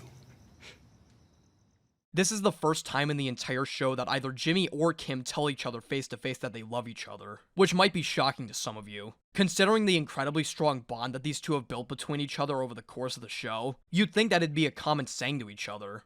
But no, this is the very first and last time that it happens. It really goes to show the strength of the writing of this show. The writers didn't need to tell us that the characters loved each other. Instead, they showed us through the actions that the characters made throughout the course of the show. Despite Kim telling Jimmy that she loves him too, she tells Jimmy that it doesn't matter in the end, as the damage that their bond has caused outweighs whatever feelings that they may have for each other. Jimmy hysterically tries to stop their bond from collapsing, proclaiming that the two never meant for Howard to be murdered, and that it was all Lalo Salamanca's fault for everything falling apart in the first place. While Jimmy claims that he rose from the dead to make this happen, Kim confesses to Jimmy that she knew that Lalo was alive, and that Mike had told her around a month ago. This development shocks Jimmy, and he walks over to the counter as Kim follows from behind. While she initially claims that she didn't tell Jimmy because she wanted to protect him, she corrects herself, telling Jimmy that the real reason she didn't tell him is because she feared what he would have done.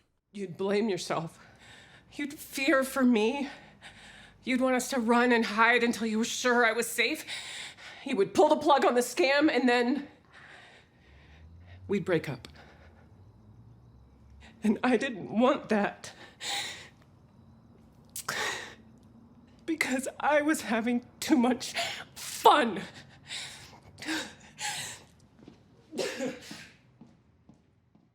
In one of the most brilliant and heartbreaking shots in the entire Breaking Bad universe, we watch as Jimmy stares at the bedroom door while Kim packs her belongings, with the sounds of Kim wrapping up boxes with tape getting louder and louder as the camera zooms in on Jimmy. Despite the fact that we can't see his face, we can feel the overwhelming sadness and anger that he feels as the scene draws to a close. I am genuinely at a loss for words at how one shot can make me feel so empty. No other shot in the entire show compares to how much of an impact this one left on me.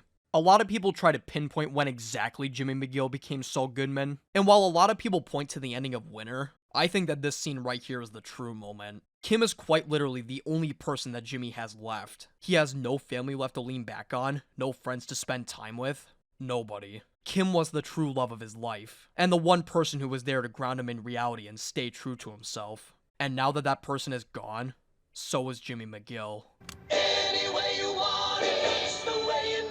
The show takes a massive leap forward, taking us to the end of the Better Call Saul era as the show takes us through a day in the life of Saul Goodman. Before, Saul Goodman was a persona that Jimmy would use to mask and repress his own personal trauma for brief periods of time. But now, with the loss of the last person that Jimmy truly cared about, Jimmy now plays the Saul Goodman character 24/7, from the moment he wakes up to the moment he falls asleep. He has completely transformed his life, living in an extravagant mansion and paying prostitutes to sleep with him every night. He acts like a sleazy douchebag to everyone around him, and is chock full of quippy one-liners, just like how he was in Breaking Bad. Before, we simply viewed Saul Goodman as the funny comic relief character. Now, we see a man desperately trying to escape from the severe sense of loss and guilt that looms over him every single day. As Saul arrives at the office, he walks past his disheveled clients and an annoyed Francesca as he settles down in his cathedral of justice. What? All right. Let justice be done, though the heavens fall.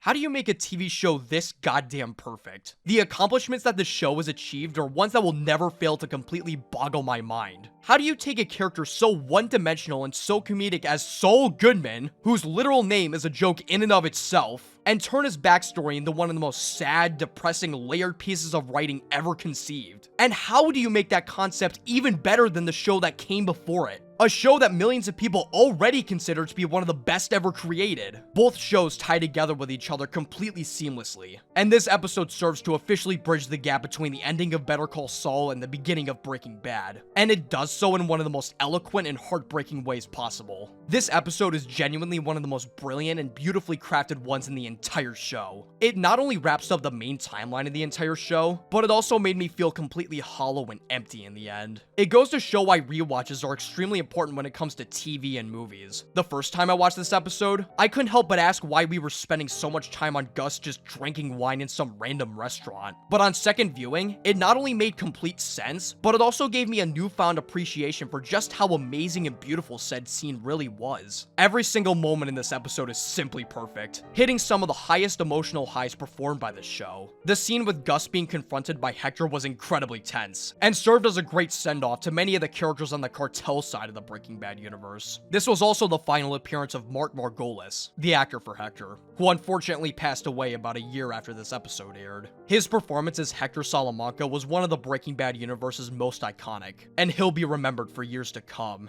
Rest in peace, man. The ending scene with Jimmy and Kim is one of the most inconceivably tragic moments in the entire show, and is one of the greatest scenes in the entire series. The ending scene with Jimmy making a callback to Chuck's line from all the way back in Chicanery is equally as amazing, along with the incredibly iconic ending shot of Saul Goodman staring at the door, ready for the day, with a distinct feeling of loss and trauma lingering from his eyes. The montage at the beginning was fantastic, the conversation between Nacho's father and Mike was incredibly sad. Every moment of this episode was just perfect. This is, with no doubt in my mind, one of the best and most underrated episodes this show has ever produced. While I still like Winter just a little bit more, Fun and Games is absolutely up there. There is no doubt in my mind when I say this. This episode is getting a double S tier. One of the greatest pieces of television that I have ever seen.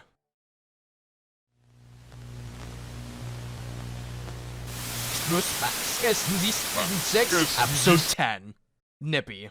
After what feels like an eternity, we're finally taken back to the Gene timeline, where we watch as this old lady, named Marion, gets a can of milk with this massive claw machine handle thing, as well as taste a free sample of cheese while getting some meat from the deli, which causes her to nearly vomit. She rides back from the supermarket on her electric scooter, and we get this epic shot of her on the scooter as she gets herself stuck in the snow, as she mutters to herself that the snow wasn't like this when she left to the market. Now, I know what you're thinking. We are fresh off the heels of one of the most dramatic and heartbreaking endings in the history of television. What the fuck are they doing? Well, as Marion continues making absolutely zero progress getting herself out of this fucking mess, Gene happens to walk by as he staples posters looking for his missing dog, named Nippy. Nippy! He offers Marion to help her out, and as he reaches down to give her a push out of the snow, he cuts a wire underneath, causing Marion's scooter to stop working entirely. He eventually pushes Marion all the way home himself, as we're taken back to the taxi of creepy cab driver Jeff, who's driving back home. You know, the actor who played Jeff last season did such a good job. I'm excited to see him reprise his role and add more depth to the character. Motherfucker! Okay, to be completely fair to Pat Healy, the new guy playing Jeff, he actually doesn't do a bad job, all things considered. And the writers had already written Jeff's lines prior to the recast, so, you know, it could have been much worse. Jeff walks into his house and hears voices in the kitchen. And when he walks in, he realizes that the guy he harassed not too long ago is sitting right there in his kitchen. And Gene gives Jeff a proverbial middle finger as he comes across like a sweetheart to his mother, Marion. Yep, in a totally surprising turn of events, as a way to get payback for the whole intimidation routine Jeff pulled, Gene decided to fuck his mom. Jeff is horrified by this prospect, and he later takes Gene outside, asking him what the hell he's doing. He sees this as some sort of intimidation tactic, and tries to intimidate Gene by threatening to call the cops. But Gene points out that, if Jeff was going to do that, he would have done so already. Gene tells Jeff that he knows why he hasn't reported him yet, and that's because Jeff wants to be part of the game, just like Saul Goodman was. It's right there. You can see it, but you can't touch it. Cars, the clothes, the cash, the ladies. But here you are, Jeffy, standing outside with the suckers, trying to pay off that cab, sweating the bills, getting older.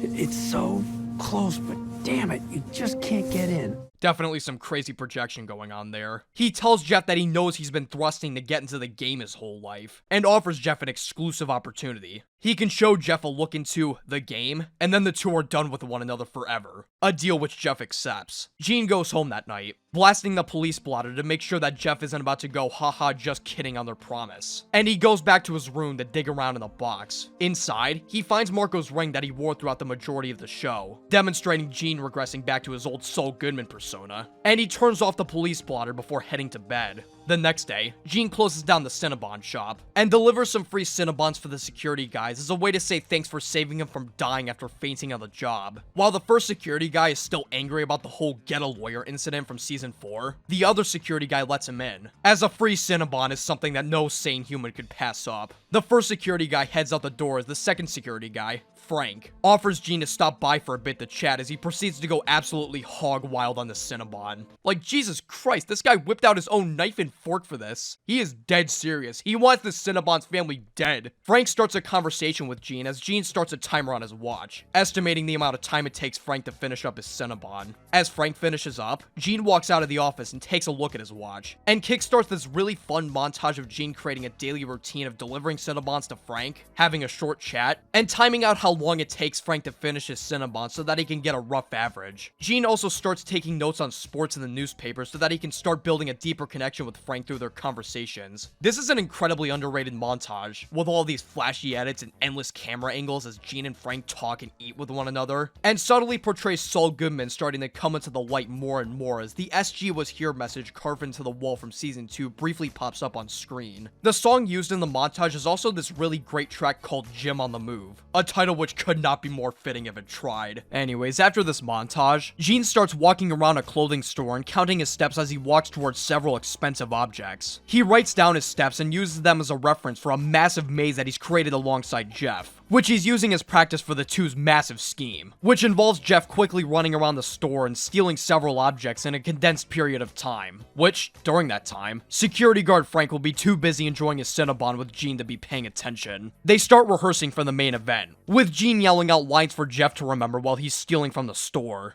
Go, go, go, go, go, go, go! 1, Armani suits and run! Go, go, go, go, go, go, go! Go, go, go, go, go, go, go! 3, linen shirts for free! Go, go, go, go, go, go, go! Jeff immediately gets exhausted and complains to Gene about this whole thing, saying that the whole thing is crazy and questions whether or not he even wants to pull the scheme anymore. Gene tells Jeff about a real crazy event, talking about the time some 50-year-old chemistry teacher went from being a broke bitch to having a pile of millions of dollars the size of a Volkswagen. Not sure who Gene's referring to here, but that sounds like the plot to a really good TV show. Anyways, Gene asks Jeff if he's officially in or out, and Jeff decides that he's in, and the two go back to rehearsing for the big day. Later that night, the manager of the store Gene and Jeff are about to rob notices a scuff on the floor, and asks one of the employees to polish the area before leaving for the night. Before she does though, she's notified of a large delivery, which is brought in by Jeff's friend Buddy. The manager tells Buddy that this is the wrong address for the package, and calls up his supervisor, who turns out to be Gene, who explains to the manager that they'll have to leave the package at the department store for now, since Buddy won't have any space to put in important packages from the airport. He eventually reaches a compromise with the manager, with with her stating that she'll keep the box overnight as long as Buddy picks up the package at 10 a.m. sharp, which Gene agrees to. Gene hangs up the phone, and does the old "it's showtime" move to himself from all the way back in season 1. Gene closes up shop for the night, throws out the trash, and heads to the security office with the Cinnabons like usual.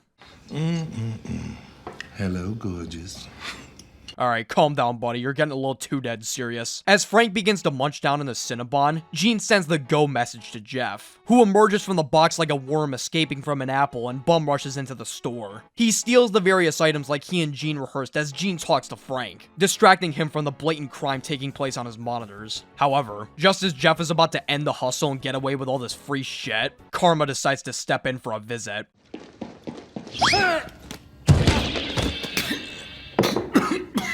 You okay? You okay? You okay? You okay? You okay? You okay? You okay? You okay? You okay? You okay? You okay?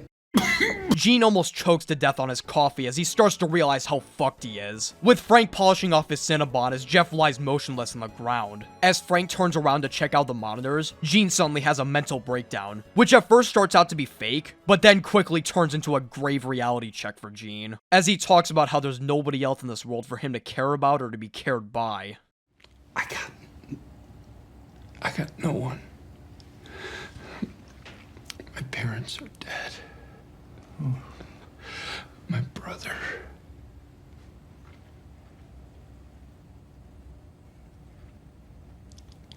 My brother is dead. I got no wife, no kids, no friends. If I die tonight, no one would care. It's the first time that Gene has thought about his brother in years, and you can tell how much this thought affects him by how quiet his voice gets when he admits that he's dead. It gives off a lot of the same vibes from the ending scheme in Winter, where Jimmy used very real emotions as a way to con and deceive others. Gene is doing the same thing here, though obviously a lot more on the spot and in a what the fuck am I doing way. He continues to ramble on about how his life sucks and everybody hates him, and there's this really funny moment where he gets preoccupied with making sure that Jeff made it out of the store while also trying to sound as sad as possible in front of Frank. I mean, Frank, what's the point, Frank? What's the point?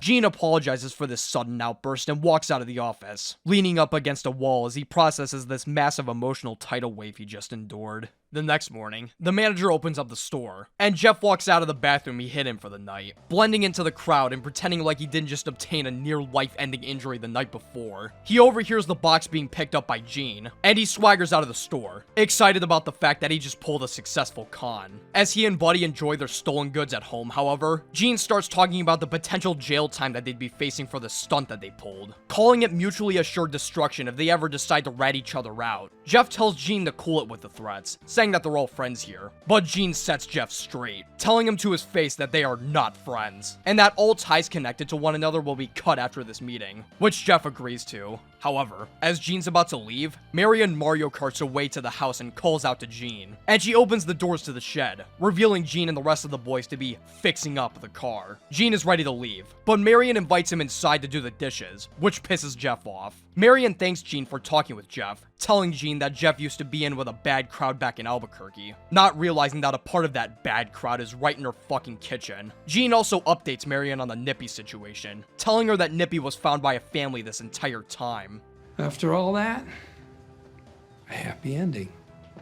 Gene works another shift at Cinnabon, looking considerably more energized after pulling that con. However, before he takes his lunch break, he looks into the store to double check that no suspicion was aroused, which none has. However, as Gene looks around the store, a gaudy shirt and tie combo similar to the one Saul Goodman would wear catches his eye, and he checks himself out in the mirror contemplating purchasing it. However, after thinking about it, he puts it back on the rack, walking out of the store and ending the episode. Not a bad episode. I've heard a lot of people call Nippy the fly episode of Better Call Saul, aka the one that contrasts the tone of the previous episodes and has memorable elements that causes it to stick out like a sore thumb to some viewers. Considering the emotional masterclass we got last episode, I can definitely see why a lot of people weren't exactly pleased when this episode aired. But on rewatch, I think this is actually a solid episode. We not only get a full-ass episode of Gene shenanigans, but it also gives us a break from the high-intensity, plot-driven, everything is gonna change like crazy episodes that we've seen over these past few hours. While not exactly on the level of Fly, this episode is still very fun, and has a lot of great moments, including the whole Cinnabon montage, along with Jeff eating complete shit while pulling the con. I'm feeling a high A tier for this episode. Bravo, Nippy. Nippy! Season 6, Episode 11, Breaking Bad. Season 6, Episode 11, Breaking Bad. Yep, that's right, they actually did it. Not only is there an episode of Breaking Bad titled Better Call Saul, but there's now a title of a Better Call Saul episode titled Breaking Bad. It's like that one George Lucas quote. This shit's fucking crazy. The episode opens up in the Breaking Bad timeline, where Saul is hogtied with a bag over his head in a weirdly familiar RV. Wait a minute. This isn't just any RV. The methylamine, the red phosphorus. Oh my god, could it be?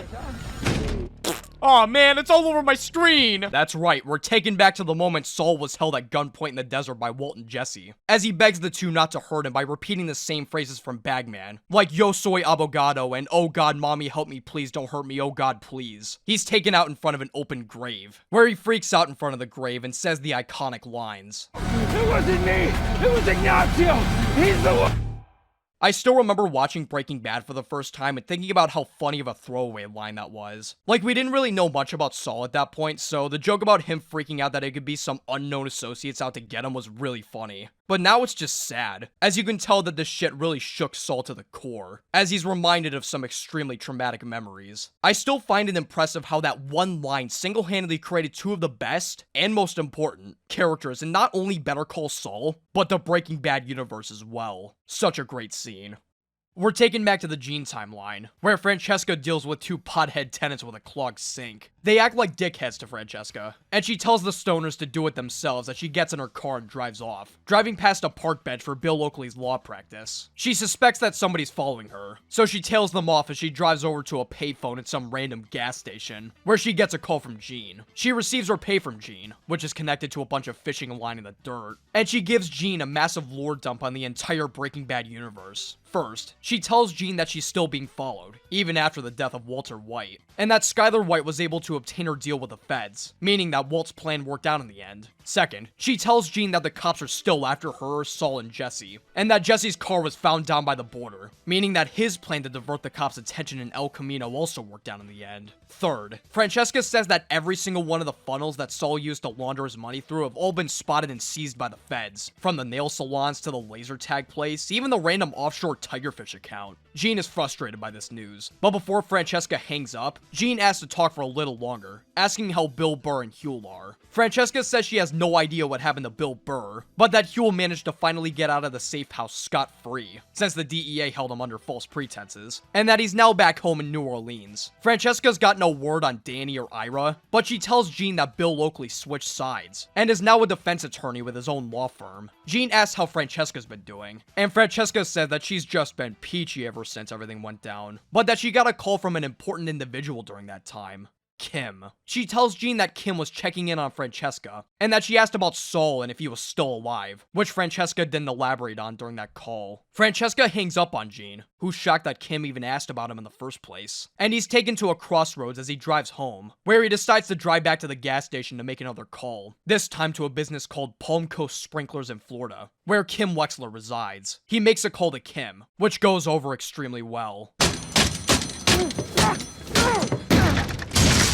Gene goes back to Cinnabon for the day, and mentally checks out in front of the dough mixer thingy. Jeff comes home to find Gene and Marion enjoying the laptop that Jeff definitely obtained legally, where Marion becomes obsessed with watching Beat Rice videos.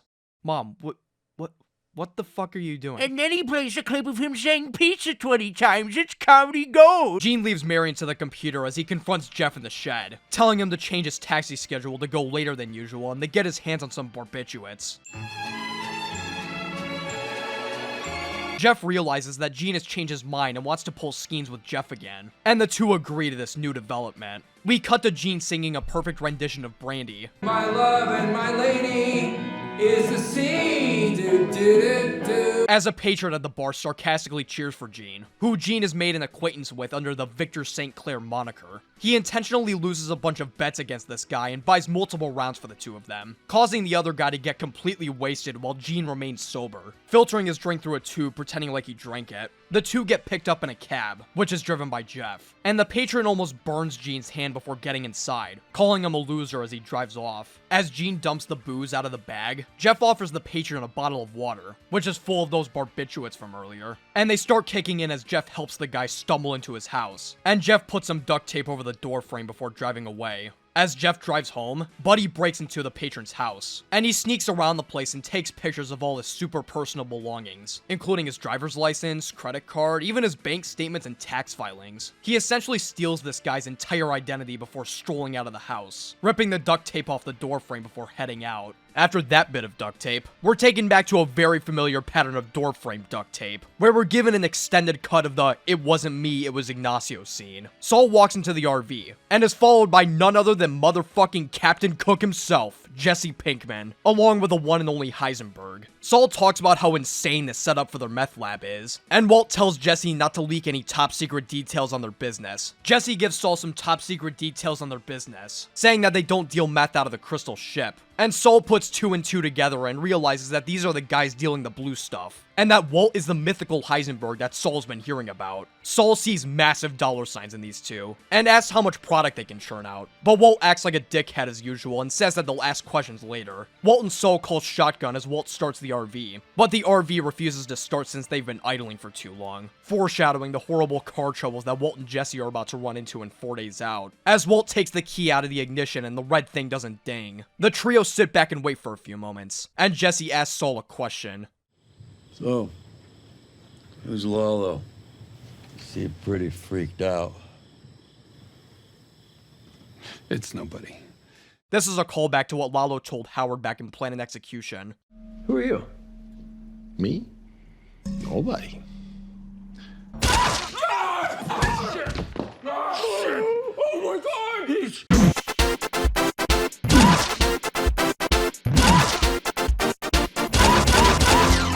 Saul is shaken up by this question and asks Walt to hurry the fuck up and get them out of there, which Walt manages to do as the RV starts back up again, and they all drive off and frolic into the sunset. I gotta say, I've never understood people calling this scene unnecessary or just fan service to keep people's attention. I think this scene serves a really important role in the show, as it not only elaborates on why Saul decided to put all of his eggs into the Walt and Jesse basket, but it also gives context for viewers of the show who may not be familiar with Breaking Bad. It also shows that, despite how long it's been, the effects that Saul's run-in with Lalo had on him still linger on throughout all of Breaking Bad, which makes watching Breaking Bad all the more interesting knowing what Saul has faced throughout his life. I gotta say though, while Bryan Cranston did a great job reprising his role, I didn't really like Aaron Paul's performance. Jesse at this point in the show was a lot more energetic and hadn't suffered any major trauma yet, but Aaron Paul seemed to perform like Jesse post El Camino, slurring a lot of his words and talking in a deeper voice. The chemistry between him and Walt is still there though, it's just that his performance was really weird. I think he genuinely did a better job acting as Jesse in the Popcorners ad instead of this scene. Hey, let's talk about the Popcorners ad. Breaking Good, a Popcorners ad. So this was a commercial made to advertise Popcorners chips during Super Bowl 57, and this could not have been released at a better time for me. This was just a few months after I had finished Better Call Saul for the first time, so to get a huge Breaking Bad ad like this was great timing. Basically, the whole commercial involves Jesse and Walt cooking meth for the first time, parodying the pilot episode, but instead of meth, it's Popcorners. They sell their product to Tuco, who demands the duo to make 7 flavors instead of the 6 flavors that Jesse told him about. It's a great advertisement all around, and apparently it was directed by Vince Gilligan himself, which I hardly believe, but hey, that's funny if it's true. It's a double S tier advertisement, but realistically, if I have to compare it to everything else in the Breaking Bad universe, it's a C tier. Hey, it worked though. I still eat popcorners every once in a while. They're delicious. Alright, back to the episode. Walt, Jesse, and Saul drive off into the night, as the camera gives us a top-down angle of the empty grave as the show cleverly transitions over it to Gene laying in bed. Gene hears a knock on the door and gets out of bed, and finds a package on his doorstep, which turns out to be a swing master, the same one that he used when he was Saul Goodman. Gene continues to sink deeper and deeper into the Saul Goodman persona, as he continues pulling the identity theft scam multiple times with Jeff and Buddy, selling the patrons' identities to a shady-looking guy for lots of money. One of these patrons is actually Thomas Schnoz, one of the writers for Better Call Saul, confirming his existence in the Breaking Bad universe. Gene also sinks back into the Saul Goodman habit of sleeping with multiple women, as well as handing Jeff and Buddy drop phones as the dough keeps rolling in. Gene attempts his scam on another patron as usual, and things go smoothly until the patron reveals to Gene that he has cancer, as a buzzer goes off to remind him to take his many medications. Gene feels like a dirtbag, as the patron he's trying to scam not only has a terrible disease, but is also a genuinely nice guy and even buys drinks for the two of them. Nevertheless, Gene continues the scam as the show cuts back to the Breaking Bad timeline, where Saul is using his swing master to master his swing. Mike walks through the door, telling Saul to get off that thing or he'll fucking murder him. How nice. Mike gives Saul a briefing on all of the cases the two are working on, and Saul asks for specifics on the Heisenberg case. Mike gives Saul the information, telling him that Walter White is a high school chemistry teacher, and is working with a former student, which surprises Saul. Mike also tells Saul that Walt is dealing with stage 3 lung cancer, and that despite multiple treatments and tests, he's probably not gonna make it out alive. By the way, this one scene should go to show just how fucking powerful Mike is. Because while the entire DEA is snooping around for information related to the Heisenberg case and ends up spending months and months trying to find the perp, this one old guy just waltzes around and solves the entire case in an afternoon while simultaneously dealing with other cases. Mike literally solved the entire Heisenberg case without even trying. Holy shit. Anyways, Mike tells Saul that he should stay far, far away from Walt and Jesse, saying that they're both complete amateurs and will get themselves either shot or arrested in due time. While Saul insists that he sees a massive opportunity, Mike compares Jesse and Walt to a Betamax, proposed to be great at the time, but turned out to be a big waste of money. Saul pretends to agree with Mike and lets it go, but as Mike yaps on and on about the other cases, Saul lets his mind wander about the potential cash that Walt and Jesse could bring in. We transition back to the Gene timeline, where Gene gets a call from Jeff that really pisses him off. As Marion laughs her ass off watching cat videos, she hears barking outside, and watches as Gene yells at Buddy to get into the garage. He yells at Buddy for wimping out of the scam, and while Buddy says that he wimped out because the guy had cancer, Gene calls Buddy a pussy, saying that the guy will probably be dead before he finds out anyway. The guy has cancer, man. I found pills in his pocket. Okay, the same ones my dad took. For like pancreatic cancer. So, a guy with cancer can't be an asshole? Huh, believe me, I speak from experience. Buddy insists that this isn't a big deal, saying that they can just let one guy go since they're swimming in cash anyway, and tells Gene that he already took the duct tape off the door, so even if they wanted to, they couldn't. Gene acts like a massive dickhead and fires Buddy from the operation, and forces Jeff to take him over to the cancer guy's house. Gene looks out the window like he's the Joker again, and while Jeff says that he's not sure whether or not the drugs are still in effect for this guy, Gene tells him to book it to the house anyways. As Gene walks out of the car, we transition over to Saul getting out of his car, making the biggest mistake of his entire life as he heads through the doors of J.P. Wynn High School. As the show transitions again to Gene breaking into the cancer guy's house, breaking open a window so he can unlock the door.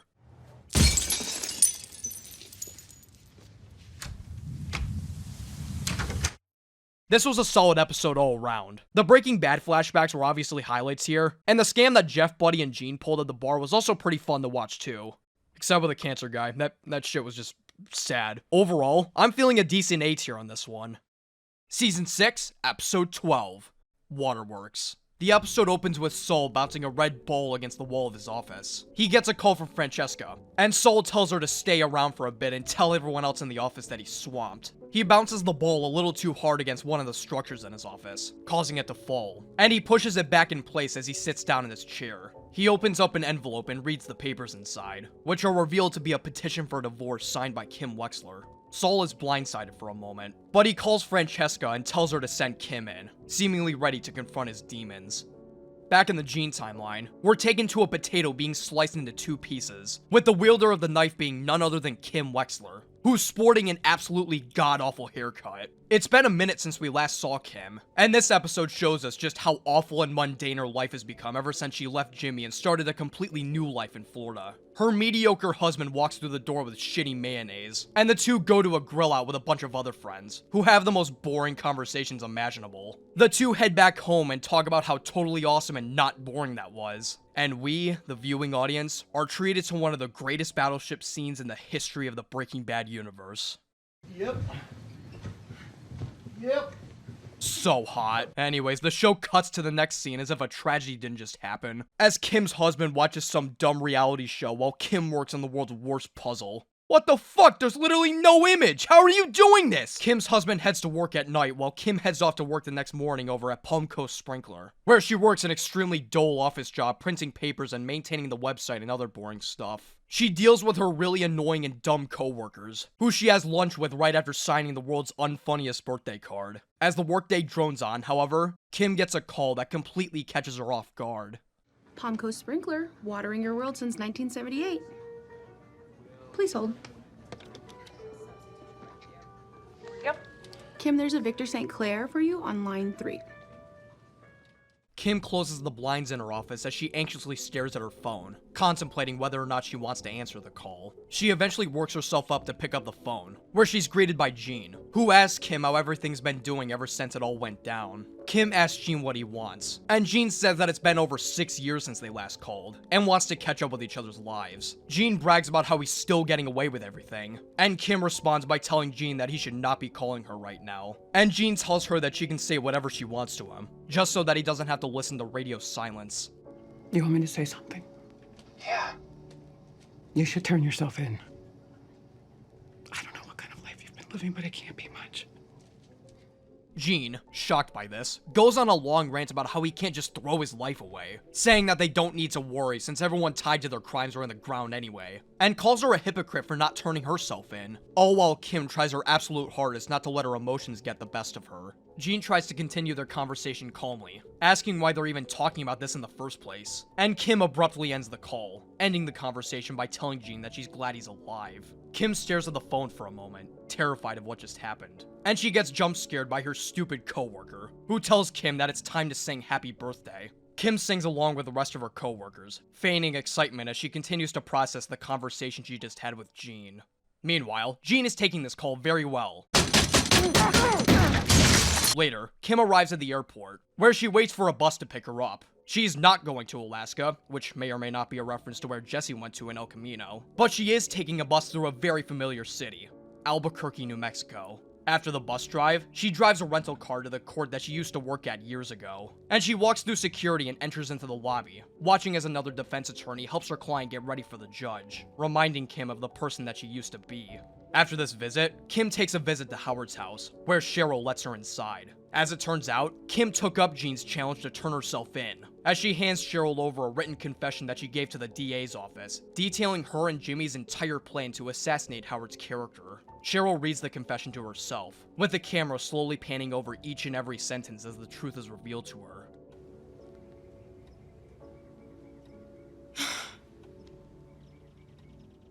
The editing in this scene is genuinely really great. Not a single word of dialogue is spoken, but the shock that Cheryl feels from learning the truth about Howard's death is conveyed extremely well, with the slow panning over the paragraphs and the zoom-ins on the important pieces of information. You know a show is amazing when even reading a single sentence on a piece of paper feels dramatic and tense. Cheryl, shocked by this revelation, asks where Howard's body is, and Kim explains that, while the police will be doing a search for it, she doubts that they'll be able to find it. She asks Kim for more details on Howard's murder, and Kim explains that he was in the wrong place at the wrong time, and that he didn't suffer from his injuries. Cheryl criticizes Kim for saying this, stating that Howard and his reputation suffered a lot as a result of Kim and Jimmy's actions, and that all Howard is known for nowadays is his supposed cocaine addiction, which Kim says that she wants to fix and make things right. Cheryl asks if Kim will face any repercussions as a result of this, and Kim says that she doesn't know, telling Cheryl that the county has her affidavit and that it's up to the DA whether or not they want to prosecute Kim, and that they may not due to a lack of physical evidence or witnesses, besides Jimmy, who Kim lies about knowing whether or not he's alive. Cheryl asks Kim why she's doing all of this, and Kim doesn't respond, leaving the household and driving back to the airport.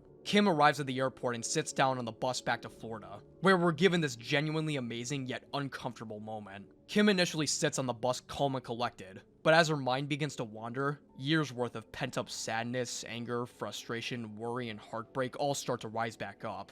After revealing this horrible secret that she spent over half a decade bottled inside her, she feels this overwhelming sense of both relief and dread. As the camera continues to linger on this angle of her sitting on the bus, she becomes visibly more distressed and upset, as she thinks to herself how she could have let all of this even happen, what everyone would think of her after this, and what more would there be to come as punishment for her crimes. All of these feelings begin to completely overwhelm her, as she begins to loudly cry on the bus. She tries her best to reel herself in, but all of her emotions are too much to bear.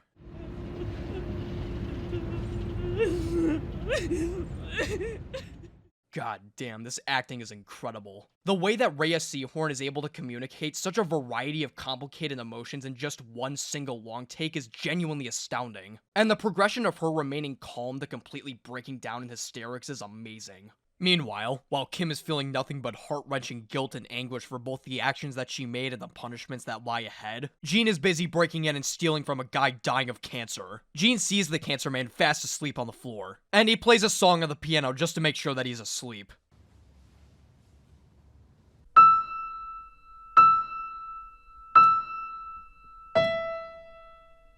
Look at you, look at you, look at you. Yeah! Look at you. Wait, what? Oh, I mean,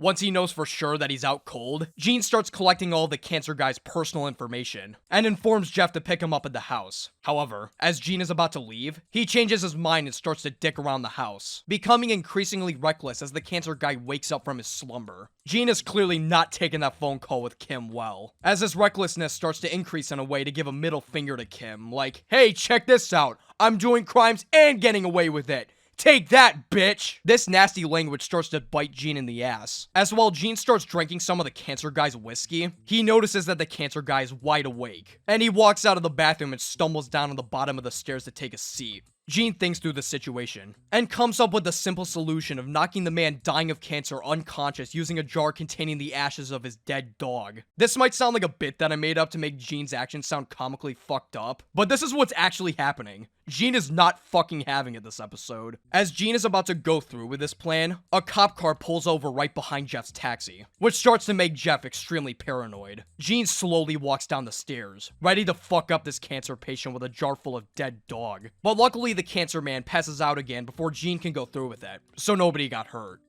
Well, not yet anyways. Jeff's paranoia reaches an all-time high as he nervously sets the taxi in the drive, as the cops behind them complain about their fish tacos, not even worried about the taxi in front of them. For a moment anyways.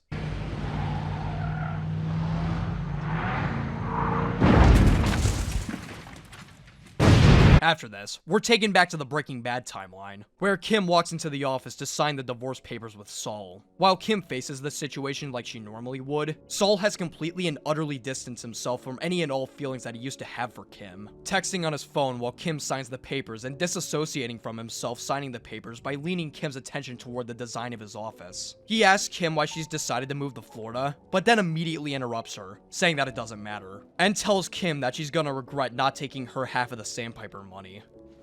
All right, well, have a nice life, Kim.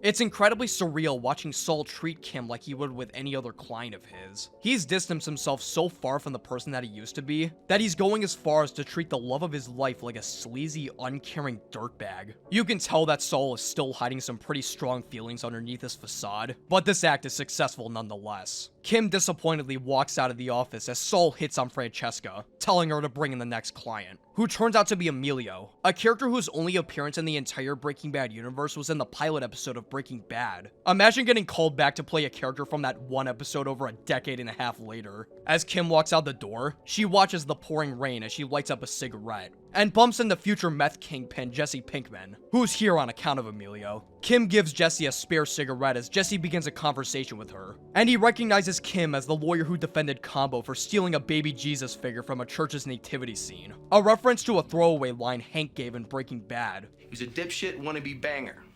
Now, no arrests, Say for stealing a baby Jesus from Knights of Columbus manger back when he was 17. Jesse asks why the fuck he wanted the baby Jesus in the first place, and he asks him if Saul Goodman is the real deal, since Emilio could be facing some serious time if he doesn't get the right legal representation. This guy, any good? When I knew him, he was.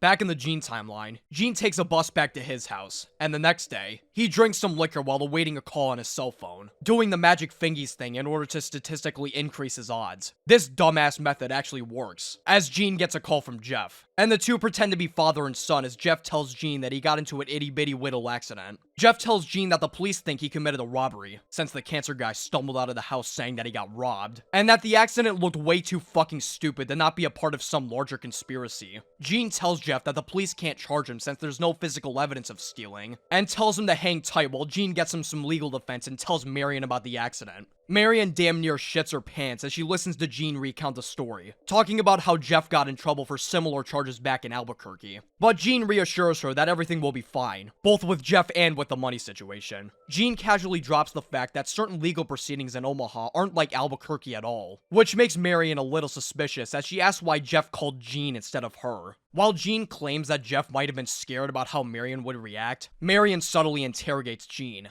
asking if Buddy got into any trouble too, due to what she saw in the previous episode in the shed. But Gene brushes it off and tells her that he'll meet her at the house later. Marion sets up her laptop as Gene continues to sing like actual garbage in his car, blissfully unaware of what's about to happen next. Gene arrives at Marion's house, and rings the doorbell multiple times with no answer. He knocks on the other door, noticing that Marion is deeply invested in what's on her computer. Gene lets himself in the house, scaring the hell out of Marion, and notices that she seems a lot more off-kilter than she was before. She tells him that he should just leave without her, worrying that she'll slow things down. But as Marion speaks, Gene notices an incredibly familiar sound coming out of her headphones.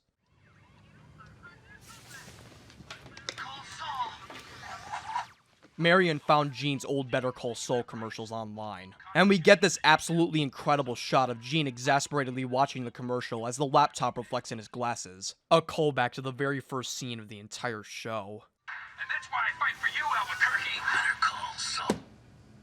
Gene tries to convince Marion that the man in the commercial wasn't him, but Marion sees right through this lie, asking Gene if there even really was a Nippy in the first place. Gene suspects that Jeff might have told Marion something, but Marion tells Gene that she found out by looking up the term Conman Albuquerque on Ask Jeeves. Marion disconnects the cable from her computer and into her phone, telling Gene that she's going to call the police. But Gene steps in and rips the cords right out of the wall, trying to convince Marion to focus on helping Jeff instead of contacting the authorities, and twisting the cable around his hands while telling Marion that they're still friends. Gene nearly goes full serial killer mode here, with him subtly threatening Marion along with his claustrophobic shot of Gene taking up a majority of the screen while cornering Marion, making her feel helpless and weak. Marion grabs the life alert device on her necklace, and Gene grabs it, nearly ripping it off her neck. And Marion tells Gene something that grounds him back in reality.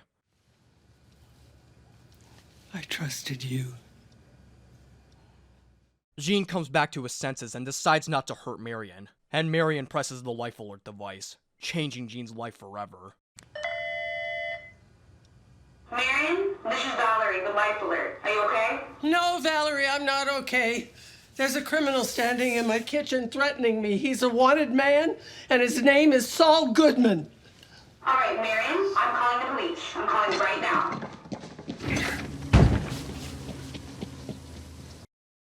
What an awesome episode. There were a ton of great and incredibly memorable moments laden throughout this whole episode. From literally every single scene taking place in the Breaking Bad timeline, to the outstanding scene of Kim crying on the bus, to Jeff crashing his car, to the ending with Marion reporting Gene to the authorities. God damn! I think Aaron Paul did a much better job in this scene than he did in the last one, though his age was kind of distracting. Like, it's not his fault that he's like 58 now, but still, I think it's funny. One thing that really surprised me about Season 6 is just how good Carol Burnett's acting is. For those of you that don't know, Carol Burnett was this extremely popular comedian back in the 60s and 70s. So popular, in fact, that she was actually mentioned by name during the cold open of Rebecca back in Season 2.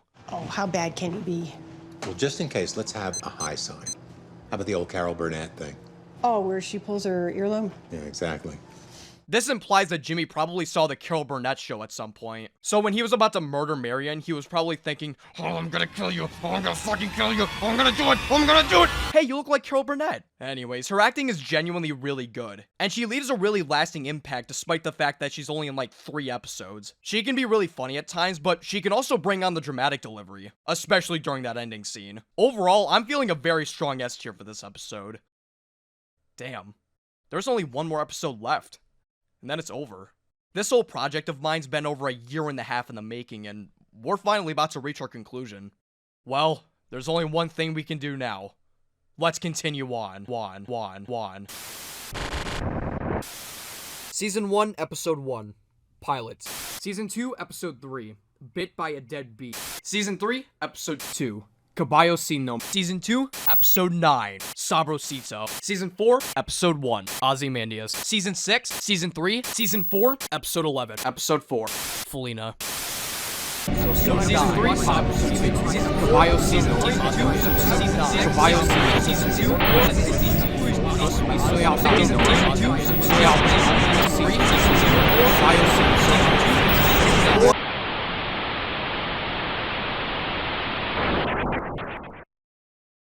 Season 6, Episode 13, Saul Gone. In the final cold open of the entire Breaking Bad universe, we're taken back into the middle of the desert, where we're shown many visuals calling back to Bagman, with the Suzuki Esteem still lying down near the edge of a cliff, and a space blanket as well as a dollar bill strapped to a cactus. As it turns out, this cold open is actually a flashback to the Bagman episode, with Jimmy carrying 2 bags of cash on his shoulders. This is presumably after the end of the Bagman episode, as that episode ended with a space blanket being carried off by the wind, and this cold open implies that this is where it ended up. As Jimmy walks through the desert, he finds a massive well of water by a windmill, and rushes over and dips his entire head into it like his life depends on it or something. Oh what, were you walking through the desert for several days while narrowly being murdered by a ruthless cartel member? Pussy! Mike tells Jimmy to slow the fuck down or else he'll make himself sick. And Jimmy pours out his piss bottle and replaces it with the water, poisoning the entire well with his piss particles. While Jimmy and Mike rest by the well, Jimmy proposes splitting the money and running, similar to his proposal during the scheme that Mike and Jimmy pulled against the Kettlemans back in season 1. Mike says no, because it's fucking cartel money and they'd kill him over that. But Jimmy says that they'd be fine, as they'd use $6 million of the dollars to build a time machine and go to a time where the cartel would never find them, which is shockingly one of Jimmy's more rational ideas throughout the show. Jimmy asks Mike a hypothetical question. If he had a time machine, where would he go back to and why? While Mike initially says December 8th, 2001, he changes his answer to March 17th, 1984, which is the date that he took his first bribe, showing that, deep down, Mike feels a sense of regret for the things he's had to do for people like Gus. He also says that he'd like to go forward in 5 to 10 years to check in on certain people and make sure that they're okay, clearly referring to Stacy and Kaylee. Jimmy tells Mike where he'd go if he had a time machine, and that's May 10th, 1965, the day Warren Buffett took over Berkshire Hathaway, and says that he'd take whatever cartel money he'd have left from building the time machine and put it into their stock so he'd be a billionaire by the current year. Mike points out how this thought is financially motivated rather than something more meaningful like family and relationships, and asks if there's anything else that Jimmy would change. Jimmy doesn't answer this question, simply saying that he's rested and continuing to walk back home, ending the cold open as well as the very last scene with Mike Ehrmantraut. I gotta say, Mike is one of those characters that has grown on me like a goddamn virus over the course of ranking and reviewing the entire Breaking Bad universe. I wasn't really a fan of his character on first watch, as I found his constantly stoic behavior to be very boring to watch. But on rewatch, I've come to thoroughly appreciate Mike's character, to the point where I'd honestly put him as one of my top 3 favorites in the entire show. Mike is the absolute antithesis to Walter White. While Walter constantly claimed that he cooked meth for his family, in reality, he did it all for himself, as a way to make up for all the mediocrity and missed opportunities that he faced in life, constantly putting his family in harm's way. But Mike, on the other hand, did everything he could to make sure that his family was safe and provided, from the beginning of Better Call Saul, right to the moment he was unjustifiably murdered by dumb, stupid, bald, meaty-head Walter White. It's clear that he isn't proud of what he's done, but he still did it anyway, as a means to make sure that Kaylee and Stacy's futures were financially stable. stable, and always made sure to keep his family completely out and uninvolved with his business. Mike's story was also extremely interesting to watch over the course of the show. Watching his morals slowly but surely corrupt into the character that he is in Breaking Bad is a fantastic one to watch unravel. Despite how stoic of a character he is, his change can still be felt in both shows, even with how subtle it is. Mike's involvement throughout Better Call Saul also makes his story throughout Breaking Bad even better, as his dynamic with Jesse throughout that show is incredibly similar to the one that he has with Nacho. And in a way, it almost feels like Mike is trying to make up for the harm that he wasn't able to protect Nacho from by taking Jesse under his wing. His role in Better Call Saul also makes his ending even more impactful, even though he kinda deserves it in the end. Like, even though he was the smartest and most level-headed and likable character, he did kill a lot of people, so, you know. In short, Mike's story in this show is absolutely amazing, and he has easily gone up in my ranks for my absolute favorite character. And to think that he was just supposed to be a one-off character to stand in for Saul, and yet here he is, over a decade later, sitting right next to him in the final episode of the entire Breaking Bad universe. Jonathan Banks' performance will absolutely go down as one of the best in TV history.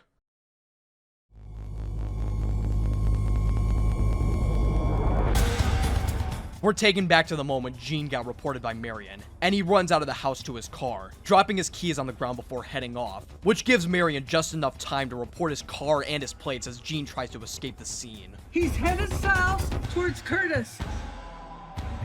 Oh, please get it. Gene rushes through his house and packs as many things as he can before escaping, but he overhears his car over the police blotter, and as he looks out his window, he notices a police car outside his yard, with 2 officers climbing out to fuck shit up. Gene escapes through a window on the side of his house, running out with a drop phone and his box of goodies containing the diamonds and the Band-Aid container and all that. Gene rushes off the scene, narrowly being caught by a police helicopter as he hides in a tunnel. As he walks away from the scene, he notices several cops in the parking lot, and he walks the other way, totally safe and out of the woodwork. Oh shit, more cops! Gene panics and goes dumpster diving in order to hide from the police, and he opens up the Band-Aid container to memorize the number of the vacuum repair guy. The drop phone is wrapped in that stupid plastic packaging that you need scissors to open with though. So as Gene tries to rip it open, the force of his arms accidentally knocks over his entire box, causing the diamonds to fall everywhere. Gene tries to collect his things quietly, but as he does, he hears a knock at the door, or I guess the lid, and Gene realizes that he is completely and utterly fucked. Hands, now!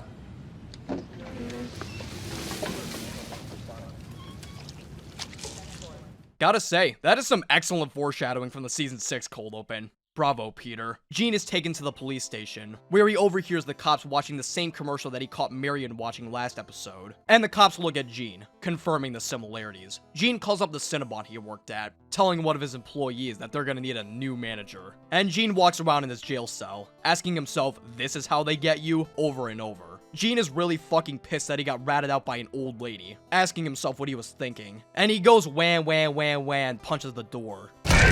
He falls to the ground and notices a message carved into the wall, which says, "My lawyer will ream your ass." And Gene finds this message very funny.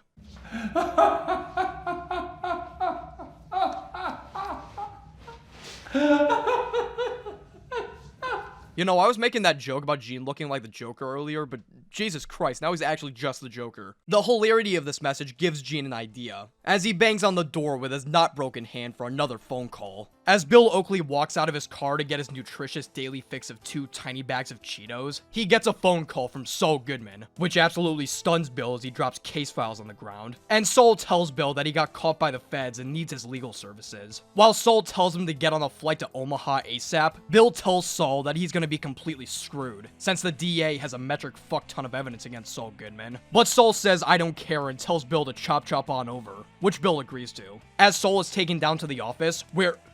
Wait, is that Marie? Wait, whoa, go back. Come on, you can't just throw this at me. Yup, as it turns out, Marie is back to give Saul a good talking to, and is wearing a very darkly colored coat. Now, you've seen Breaking Bad, I've seen Breaking Bad.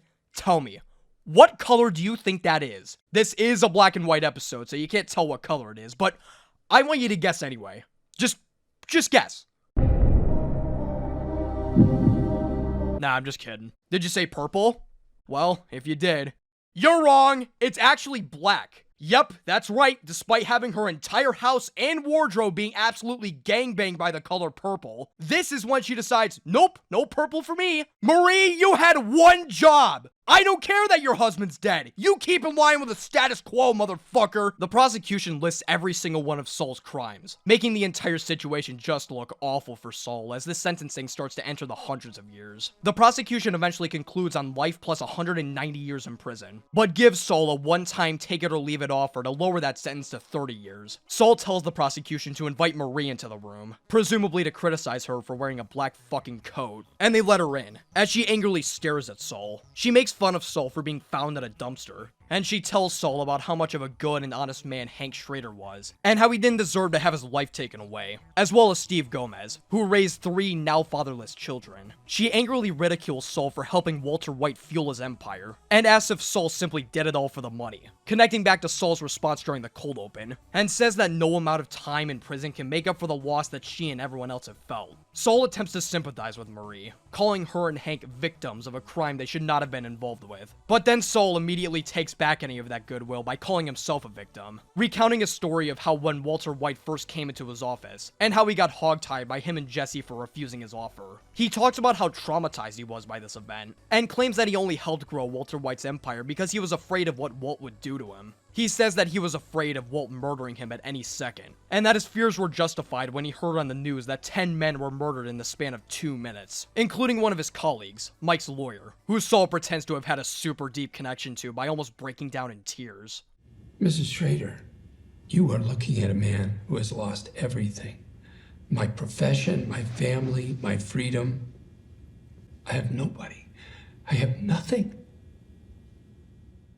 Once again, we have another instance of Saul using his real emotions to con and deceive others, with similar wording to how he described the situation to Frank back in Nippy. Marie and the prosecution are not impressed with this story, and this Jon Favreau-looking guy asks Saul if he thinks any of the jurors are gonna buy that story, to which Saul responds that, realistically, he only needs one. Saul starts to emotionally manipulate this guy, telling Jon Favreau that Bill told him all about his perfect track record, and how this case may act as a stain on his I never lose reputation if Saul's story ends up sitting well with the jury. Marie tells Jon that he is not about to negotiate with this guy, and Jon responds by negotiating with this guy, causing Marie to rage quit and walk out of the office, hopefully giving her time to buy a purple coat. Through a ton of trickery, manipulation, and classic Saul Goodman scheming, Saul successfully manages to lower his sentence down to 7.5 years, and throws in a bunch of requests as well, including booking him into a nicer prison, as well as requesting that he get a pint of Bluebell mint chocolate chip ice cream every Friday. He also offers a sweetener regarding information to the death of Howard Hamlin, which causes his voice to tremble a bit through all the confidence. But the prosecution informs Saul that this sweetener ain't worth shit titties, as Kim already spilled her guts about the Howard Hamlin case to the DA on the record last episode, which catches Saul completely off guard. We're taken to a surprise flashback to the Breaking Bad timeline, as Saul sits around in the basement of the vacuum repair guy, waiting to be shipped to Omaha. He lies down in bed as he deals with professional dumb stupid idiot Walter White, whose head looks a lot less inflated than it did in El Camino. Walt is obsessively trying to fix a constant clicking sound in the basement, calling back to his obsessive behavior during the Fly episode.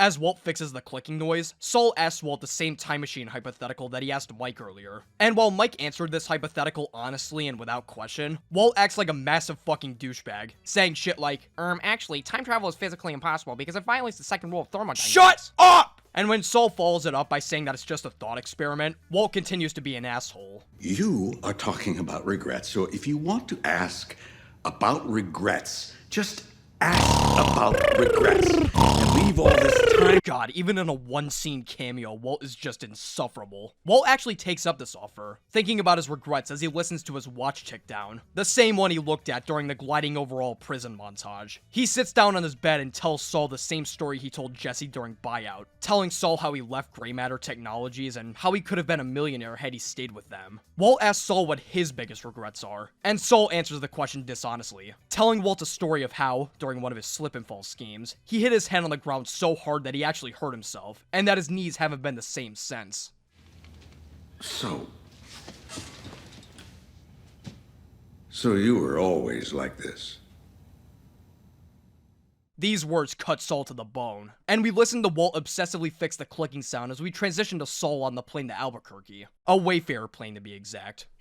Wait, no, not that's it's not what you think. Bill walks down the aisle to take a shit, and Saul stops him in his tracks, purposefully asking Bill some non-privileged Kim-related questions in front of the U.S. Marshal that he could potentially pass up to the DA. Bill tells Saul that, while Kim gave her statement, they likely wouldn't do anything with it. However, while Saul sees that as a good thing, Bill tells Saul that it's not the DA she's got to worry about, telling Saul that Kim gave a written statement to Cheryl herself, opening herself up to a civil suit. Bill says that Cheryl is out shopping for lawyers as they speak, and Bill leaves to go take a shit as the U.S. Marshal writes down what he just heard, and Saul starts to come up with another idea. As Bill finishes his shit-taking, Saul gives Bill some more shit, telling Bill that he has some insane, never-before-heard info about Howard Hamlin's murder that the government hasn't even heard about yet, forcing Bill to get Kim involved with the case ASAP.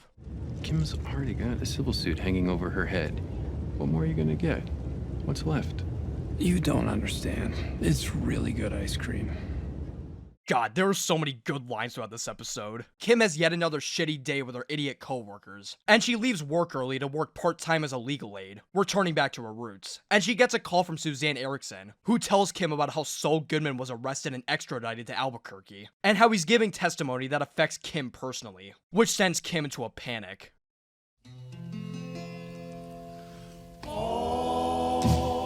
In this absolutely amazing scene, Saul is taken down to the courtroom for one final showdown, with the song All Things Are Possible by the Harmonizing Four accompanying this scene. He dons a flashy suit, still wearing the memorial badge for the Wayfarer accident from season 2 of Breaking Bad, as he enters the courtroom, taking in his surroundings. He locks eyes with Kim for a brief moment as everyone in the courtroom looks his way. Kim nervously taps her foot on the ground as Saul settles down in his chair, muttering an all too familiar phrase before court convenes. It's showtime. The judge enters the scene, reading out the case filed as the United States versus Saul Goodman, and the prosecution lists out all the people in the courtroom, including the victims of Saul's actions like Marie and Steve Gomez's wife, Bianca. The judge calls Jon Favreau up to the stand, asking how the fuck they can recommend only giving Saul 7.5 years despite all of his felonies. But Bill secretly tells Saul that he's got nothing to worry about, stating that this judge always follows sentencing recommendations. Despite this, Saul still puts the sentencing at risk and asks the judge if he can have a word at the stand, saying that what he's about to say will save the court's time and make the picture much more clear. Saul walks up to the stand, and begins to recount the exact same story that he told the prosecution just a bit ago. Walter White came into his office disguised as Mr. Mayhew, wanted one of his clients to lie on the stand, and when Saul refused this offer, he got hogtied and taken out to the middle of the desert, kneeling in front of an open grave. That was my introduction to Walter White. I was terrified. But not for long. In a shocking twist, Saul begins to admit his true intentions to the court, telling the judge that he saw opportunity with Walt's meth empire, and that he spent the next 16 months building it up to be one of the biggest the world had ever seen. The judge stops Saul right in his tracks, telling Saul that this testimony is contradicting his plea agreement, but Saul tells her to suck his dick. And while Bill Oakley tries to stop Saul by calling a recess, the judge does not care. I'd like to petition to withdraw from this case. Denied. Respectfully. Not a chance. Yeah, that's what you get for eating 2 bags of chips per day. Asshole. Saul is sworn in to testify under oath, asked if he's taken any drugs or alcohol in the last 24 hours, and is allowed to continue by the judge. Saul begins his testimony by admitting that he lied to the government about his supposed super top secret awesome information involving Kim Wexler, stating that he just wanted to have her down in the courtroom to witness his testimony. He gives Kim a long look before admitting to the court everything. He tells them that he wasn't there when the meth was sold or cooked, and that while he didn't witness any murders, he knew damn well that they were happening, describing himself as indispensable to Walter White's entire operation and as more than a willing participant. He states that his involvement with Walter White made him millions, and that Walter would have been in prison in no time had it not been for Saul's help. Fact is, Walter White couldn't have done it without me. You got that? Saul's comments send the entire court into a frenzy, as the judge demands Saul to sit down while Saul asks if he can add one more thing to his testimony. All while Bill begs for Saul's comments to be stricken from the record while the prosecution demands that he continue. The judge allows Saul to continue with his testimony, and Saul attempts to describe what happened to Howard Hamlin. However, Saul is taken on the brink of tears as he relives the situation in his head, and is unable to even describe the scene, becoming too choked up by his own trauma to continue. What happened to Howard Hamlin? It was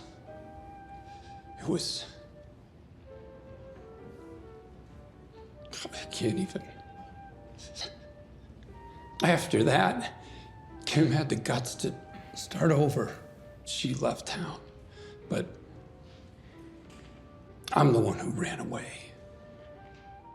Saul continues to dig up all of the trauma that he had been repressing in his brain for years, going as far as to bring up his brother Chuck McGill. As the show cuts to a shot of an exit sign, the sound of electrical currents buzzing through, calling back to the ending shot of Chicanery and indicating that Chuck may just be watching Saul in this very moment. Saul tells the court how brilliant and talented his brother was, and says that he should have tried harder to repair his fractured relationship with Chuck. However, despite this, Saul admits that he still took every chance he could to hurt his brother, and tells the court that he was largely responsible for his suicide, mentioning how he was the one who got his malpractice insurance canceled.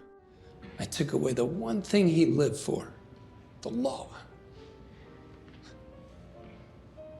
After that, he killed himself. Saul walks down from the podium and requests to the judge one more thing before officially ending his testimony. Mr. Goodman, sit down and stay seated. The name's McGill. I'm James McGill. As Bill Oakley argues with the prosecution, Kim and Jimmy give a long look at each other once more, concluding the scene. This is genuinely one of the best scenes in the whole show. Jimmy's entire monologue is nothing short of brilliant, iconic, and satisfying. For years, Jimmy had been bottling up these intense feelings of guilt, dread, and anxiety, coping with these emotions by masking them under the Saul Goodman persona. Despite Mike's advice telling him that he'd forget everything one day, however, Jimmy was never able to truly forget. Once the mask was ripped off and Jimmy was forced into hiding as Gene Takovic, he couldn't help but relive those memories over and over and over, until all of the life was sucked out of him. It's why the Gene timeline is all in black and white. Like a VHS tape ran several hundred times, Jimmy's life became a shell of its former self, unable to face his mistakes despite staring them in the eyes time and time again. It's what makes this entire scene so fantastic to watch. This is a man who has spent nearly his entire life repressing his memories, but instead of repressing them even further by taking the 7.5-year deal, he faced who he really was in the place that he felt the most alive, admitting everything to the court on the stand. I remember initially being really frustrated at Jimmy rejecting this deal instead of taking it. Why would he just throw it all away? Well, after rewatching this entire show, I've come to realize just how brilliant this decision ended up being. As Jimmy stated before, he has absolutely nobody left in his life. His entire family is gone, he has no friends, no wife, nothing. He has nobody to live for. Nobody. Except Kim. Jimmy has been given a golden opportunity to somehow salvage the relationship with the one person that he truly loved, and that was by admitting his mistakes in front of her, to prove that he had changed for the better. Sure, this means that Jimmy would be in prison for a long time, 86 years to be exact, but Jimmy knew that he had lived long enough as Saul Goodman. He rejected 7 years as Saul for 86 years as Jimmy, and it was exactly what he needed. We're given one more flashback to end off the episode, this time to the house of Chuck McGill. Jimmy delivers some groceries for Chuck, and Chuck tells Jimmy that he could just hire someone at the office to do this, but Jimmy insists on taking on this task. Chuck asks Jimmy why he's doing this, considering Jimmy is starting up his own practice, and Jimmy says that Chuck's his brother, saying that Chuck would do the same for him, as Chuck looks on the ground thinking about how he wouldn't do the same for Jimmy. Chuck asks Jimmy if they'd like to have a more meaningful conversation than usual, but Jimmy sees this as just another opportunity for Chuck to tell him how wrong he is. While Chuck insists that this isn't what he had in mind, Jimmy still rejects this heart-to-heart. And before he leaves, Chuck tells Jimmy that there's no shame in changing his path if he doesn't like where he's headed. Oh, when have you ever changed your path? We always end up having the same conversation, don't we? Chuck walks away, grabbing the book The Time Machine by H.G. Wells off the counter, implying that this moment right here was the real moment that Jimmy would have changed if he had a time machine. Could this conversation have gone different? Maybe Jimmy and Chuck would have been on better terms. Maybe Chuck wouldn't have betrayed Jimmy and stabbed him in the back. Maybe Jimmy wouldn't have become Saul Goodman. We transitioned over to a jail bus, where Jimmy is taken to the federal prison. Inside, Jimmy stares at an inmate in front of him, who initially tells him to back off. However, the inmate recognizes Jimmy for his Better Call Saul ads, and word quickly spreads around the bus, as the inmates begin to Better Call Saul all over the place. Better Call Saul. Better Call Saul. Better Call Saul. As it turns out, Jimmy's years of helping out the little guy paid off big time, as he's already gained the respect of the prisoners around him. Jimmy realizes that prison life won't be so bad, as the inmates continue to chant Jimmy's catchphrase. Jimmy's Cinnabon skills also come to play, as he cooks dough in the prison cafeteria, and he gets called over by an officer to his cell, who tells him that his lawyer's arrived. That lawyer turns out to be Kim Wexler, who greets Jimmy for the first time in years. The two sit by the prison wall and have a smoke, where Jimmy grabs Kim's hands as she lights a flame, which contains one of the rare bits of real color and life in the Gene timeline. 86 years. 86 years. But with good behavior, who knows? Kim and Jimmy lean against the prison wall together, paralleling their very first interaction in the entire show. And for the first time in what feels like forever, the two look genuinely happy with each other. Kim walks out of the prison, and before she leaves, she notices Jimmy standing inside the gates, who looks at her as she walks away. Before the guard opens the gates, Jimmy gives Kim an incredibly familiar gesture right back to her.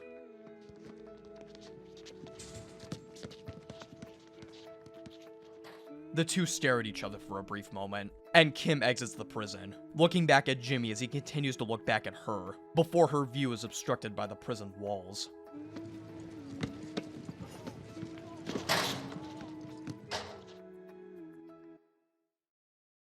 It's over.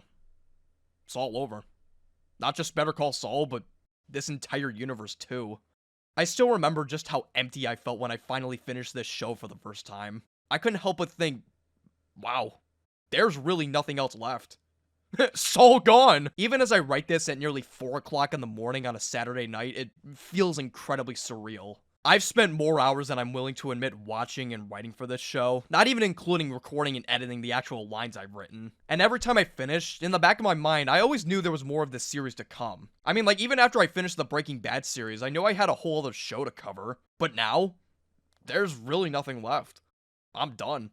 I'm sure this feeling will hit me really hard as I edit this portion of the video, knowing that my journey with this series is almost complete. This shit is what kickstarted my channel, and it feels really weird to say goodbye. I don't mean to get too sentimental, but damn it, how can you not with an episode like Saul Gone? Now, normally during this portion of the review, I dedicate this time to recapping everything that I absolutely loved about the episode. You know, the acting, the writing, a certain scene that I liked, all that stuff. But, I don't know. I feel like it'd be odd if only I were to give my thoughts on this episode. There were a lot of people that inspired me to create this series in the first place. And wouldn't it be really, really stupid if I didn't give them a moment to shine? I think it would. So let's do it. Guys, what was your favorite scene in this episode? Picking a favourite scene from this finale is hard, because all of it is great. But this moment right here in the courtroom, where Jimmy decides to come clean about everything, is really incredible, because no one watching saw it coming. Best scene in the finale? Well, my well-documented fanatic adoration of Better Call Saul Season 4, The Shadow of Chuck, could only leave me gravitating towards one scene. The Chuck McGill scene? No, the Chuck's ghost scene. The scene where the specter of Chuck's death hangs over the series once more. So I'm talking about the Walter flashback. My favorite scene in Saul Gone is easily the scene where Jimmy confesses to all his crimes at the trial. It's just so satisfying. I was always wanting him to have some kind of redemption at the end, and this is pretty much exactly what I wanted. Plus, I wanted the show to end in a courtroom, and we got that as well, so... I gotta give props to one side character in particular, the man, the myth, the legend himself, Bill Oakley, who really kind of started as a one-off character. Bill's intro in the finale was perfect as Jimmy's one phone call. He's kind of like the first person to find out that Jimmy got arrested, right? And just the reveal of him in the black and white filter and his reaction, the way that he drops his folders and papers when he recognizes Jimmy's voice, that was perfect. I love that. The flashback cranial shaping is more seamless than El Camino. And sure, Walter's first lines made me trepidatious about his return, fearing the writers would botch the character. Walt's a scientist, scientists hate time travel. But beyond that flanderized little intro bit, the scene does a really handy job of linking Breaking Bad and Better Call Saul. Discussing their regrets, neither man is able to admit their folly. It's especially shocking considering how we just saw him pull some tricks to get his prison time reduced to an almost unreasonable amount. The reason he's coming clean has so many layers to it, and that's what makes it a scene you could watch over and over again to enjoy the different emotions on display while he confesses his crimes. Doing so honestly and without the magic man image of being Saul Goodman. That scene was just so cathartic. Bob Odenkirk's performance was obviously amazing. It was cool that Marie was there, but Skylar really should have been there as well, but I guess she didn't want to because everyone fucking hates her. And when you really think about it from Bill's perspective, you know, he cut ties with Jimmy back in the Better Call Saul era in 2004 after he learned that Jimmy represented Lalo Salamanca. Just imagine everything that Bill's heard of Saul Goodman throughout the years during the Breaking Bad era. And then, especially afterwards, with Saul on the run as a Heisenberg accomplice. His reaction to Jimmy's voice really just sums it all up. It's almost like, despite Saul's Granite State claim that it's over, even he doesn't really accept that it's over. Hey, Saul caught the last chopper out, so at least he's doing better than Jesse, and at least he's finally leaving the godforsaken wasteland of ABQ. Swings and roundabouts, right? Cheer up, Charlie Hustle. Bill is such a perfect straight man, I guess, to Jimmy's madness. They bounce off of each other really well. I mean, just look at that airplane scene. I love that moment. Bill and Jimmy were always great on screen together, and so it's quite a ride to see them together in the finale like this. Pun intended. And yeah, he brought up Chuck, which was another thing that I really wanted to see, was Chuck mentioned or returning, and we got both of those, so that's good. Yeah, just that whole trial, the trial of Saul Goodman. When they said it's going to be America versus Saul Goodman, I was like, fuck yes. I just love the moment when the judge says United States versus Saul Goodman, and Bill's just sitting there so awkwardly. I love it. And the best part is easily when he says, the name's McGill, James McGill. That part made me feel so many things. He wants the record to show that these are the words of James McGill, the name he bitterly tried to distance himself from. But what truly makes the scene is Walt's callous dismissal of Saul being always like this, goaded on by Saul's refusal to acknowledge the real regrets of his past in order to maintain the sleazy Saul Goodman persona, even as it's being retired out of on-the-lam necessity. Really conjures to mind how Chuck always saw the worst in Jimmy, while also retroactively providing this grim psychological excuse for why Saul, in his own words, was Walt's huckleberry, even in the face of Walter's obvious disdain and disrespect. My favorite Bill moment of the episode is comedic relief. It's when after he asks for a recess and Saul denies him, he asks to be withdrawn from the case, and the judge just says not a chance. I love that line. The flashback cathartically informs that final courtroom confession scene, while also twistedly informing Saul's role in Breaking Bad as a whole. Though the best flashback for sheer emotional impact has got to be Kim's chance encounter with Jesse as one party gets out of the game while the other is just getting into it. But that scene is in the penultimate episode, so I couldn't pick it.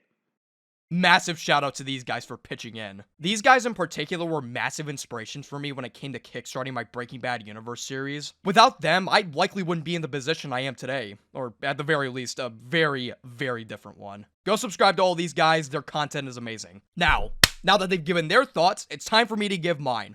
Holy shit, this is peak Better Call Saul. I often say, oh, this is the best episode of the series a lot on this channel, especially considering just how many amazing episodes there are in the show. But I genuinely think that Saul Gone is, without a doubt, the best episode of Better Call Saul. It genuinely has everything you could ask and more. It perfectly concludes Jimmy's entire character arc, and closes the book on the Breaking Bad universe in a way that makes me feel so satisfied yet so empty at the same time. This episode is the ultimate victory lap, featuring surprise cameos in a way that supports the narrative of the episode, especially with the whole time machine hypothetical, which concludes in an absolutely brilliant way with Chuck picking up the book. This episode has great humor, some of the best writing in the entire series, and a genuinely harrowing performance from Bob Odenkirk as Gene, Saul, and Jimmy all in one episode. There isn't a single bad scene in this entire episode. All of them are either incredibly dramatic, sad, or really funny. I got a big, goofy-ass smile when all the inmates started cheering Better Call Saul near the end. It was really stupid, but that's what made it awesome. The walk-in into the court was fantastic. Saul's entire monologue is nothing short of brilliant. Hell, even the short moment of Marion ratting Gene out was amazing to see. The way that Saul tricks the entire court and the audience by starting his speech the exact same as his confession, only to immediately hit us with the "but not for long," is awesome. The ending with Jimmy giving Kim the finger guns was also brilliant. God, there were so many unbelievable moments that I just want to delve into, but I can't because they're all too amazing and I'd just be repeating myself on and on and on. Simply put, this is the best episode of Better Call Saul, and I'm not gonna lie, the best episode of the entire Breaking Bad universe. Yeah, I mean it. I genuinely mean it. This episode is better than Crawl Space. It just has everything. It is quite literally the perfect conclusion to the entire Breaking Bad universe, so it should come as no surprise where I'm about to rank it next. For the final tier list ranking of the entire show, this episode is getting a double S tier. A perfect conclusion to a perfect season. Season 6 is the greatest season of Better Call Saul, and quite possibly the best season of TV ever. I'm genuinely floored by just how consistent the quality was this season. This season has single-handedly made me the most exhausted writing it out of any season I've covered so far, simply because of how much there was to talk about. I was a bit intimidated going in, because there were certain episodes I had a feeling I was going to like a lot more on rewatch, and predictably, I did. This is my longest video yet for a reason. This season is genuinely perfect. I loved every episode, and I had so many things that I wanted to endlessly rant and rave about. I'm very glad I chose this series to cover last instead of Breaking Bad, because this is genuinely the perfect way to end this series. Wait a minute, I think I'm forgetting something. Oh yeah! Time for the bonus round! Here's every episode of Better Call Saul ranked in order. That's right, I did the same gimmick as last time. I've been secretly giving every episode an alternate ranking, from 0 to 10. And now I'm gonna rank every episode from bottom to top. Here is the official list! Amarillo, Axe and Grind, Breathe, Inflatable, Cobbler, Fifi, Off-Brand, Namaste, Smoke, Alpine Shepard Boy, Bingo, Quite a Ride, Dedicado on Max, Black and Blue, Hero, Mabel, Expenses, RICO, Bali Ha'i, The Guy for This, Talk, Nacho, Rebecca, Switch, 50% off, Witness, Coushatta, Klick, Slip, Uno, Pinata, Breaking Bad, Mijo, Sunk Cost, Something Stupid, Nailed, Nippy, Something Beautiful, Hit and Run, Marco, Wine and Roses, Something Unforgivable, Gloves Off, 5-0, Carrot and Stick, Sabrosito, Fall, Wexler v. Goodman, Magic Man, Weidersehen, Pimento, Bagman, Waterworks, Rockin' Hard Place, JMM, Lancer, Point and Shoot, Bad Choice Road, Chicanery, Plan and Execution, Fun and Games winner, and Saul Gone.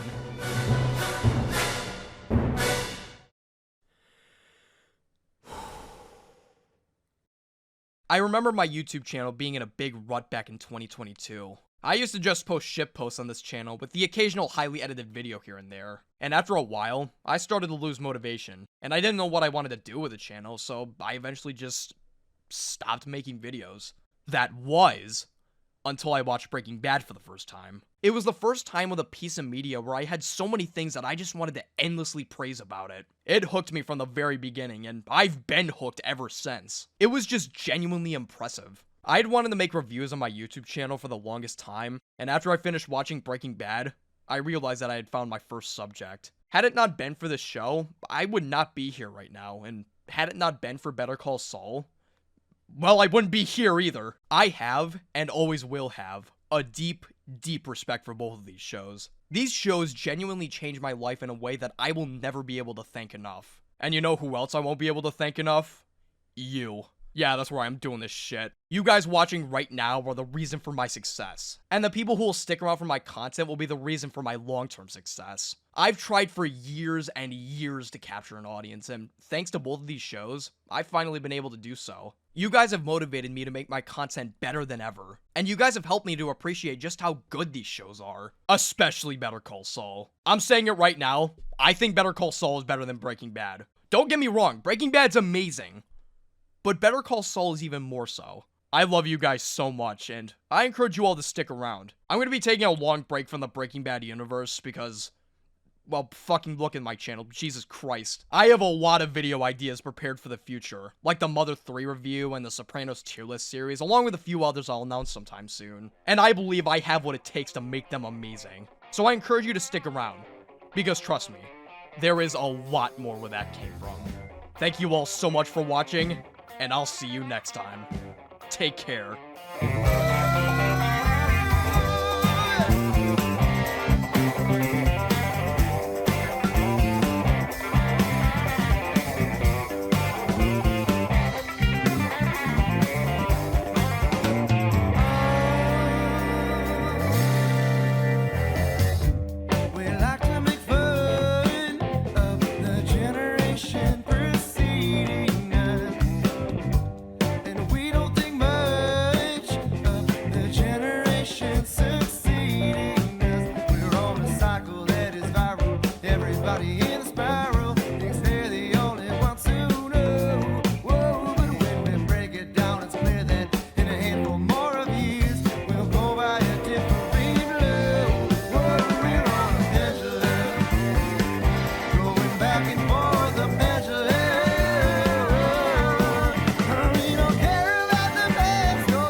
There's a criminal standing in my kitchen threatening me. He's a wanted man, and his name is Saul Goodman. Saul Goodman.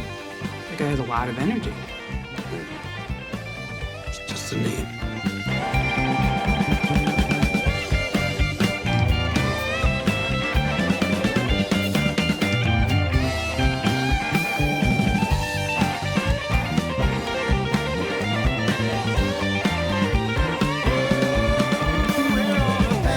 Mr. Goodman, sit down and stay seated. My name's McGill. I'm James McGill.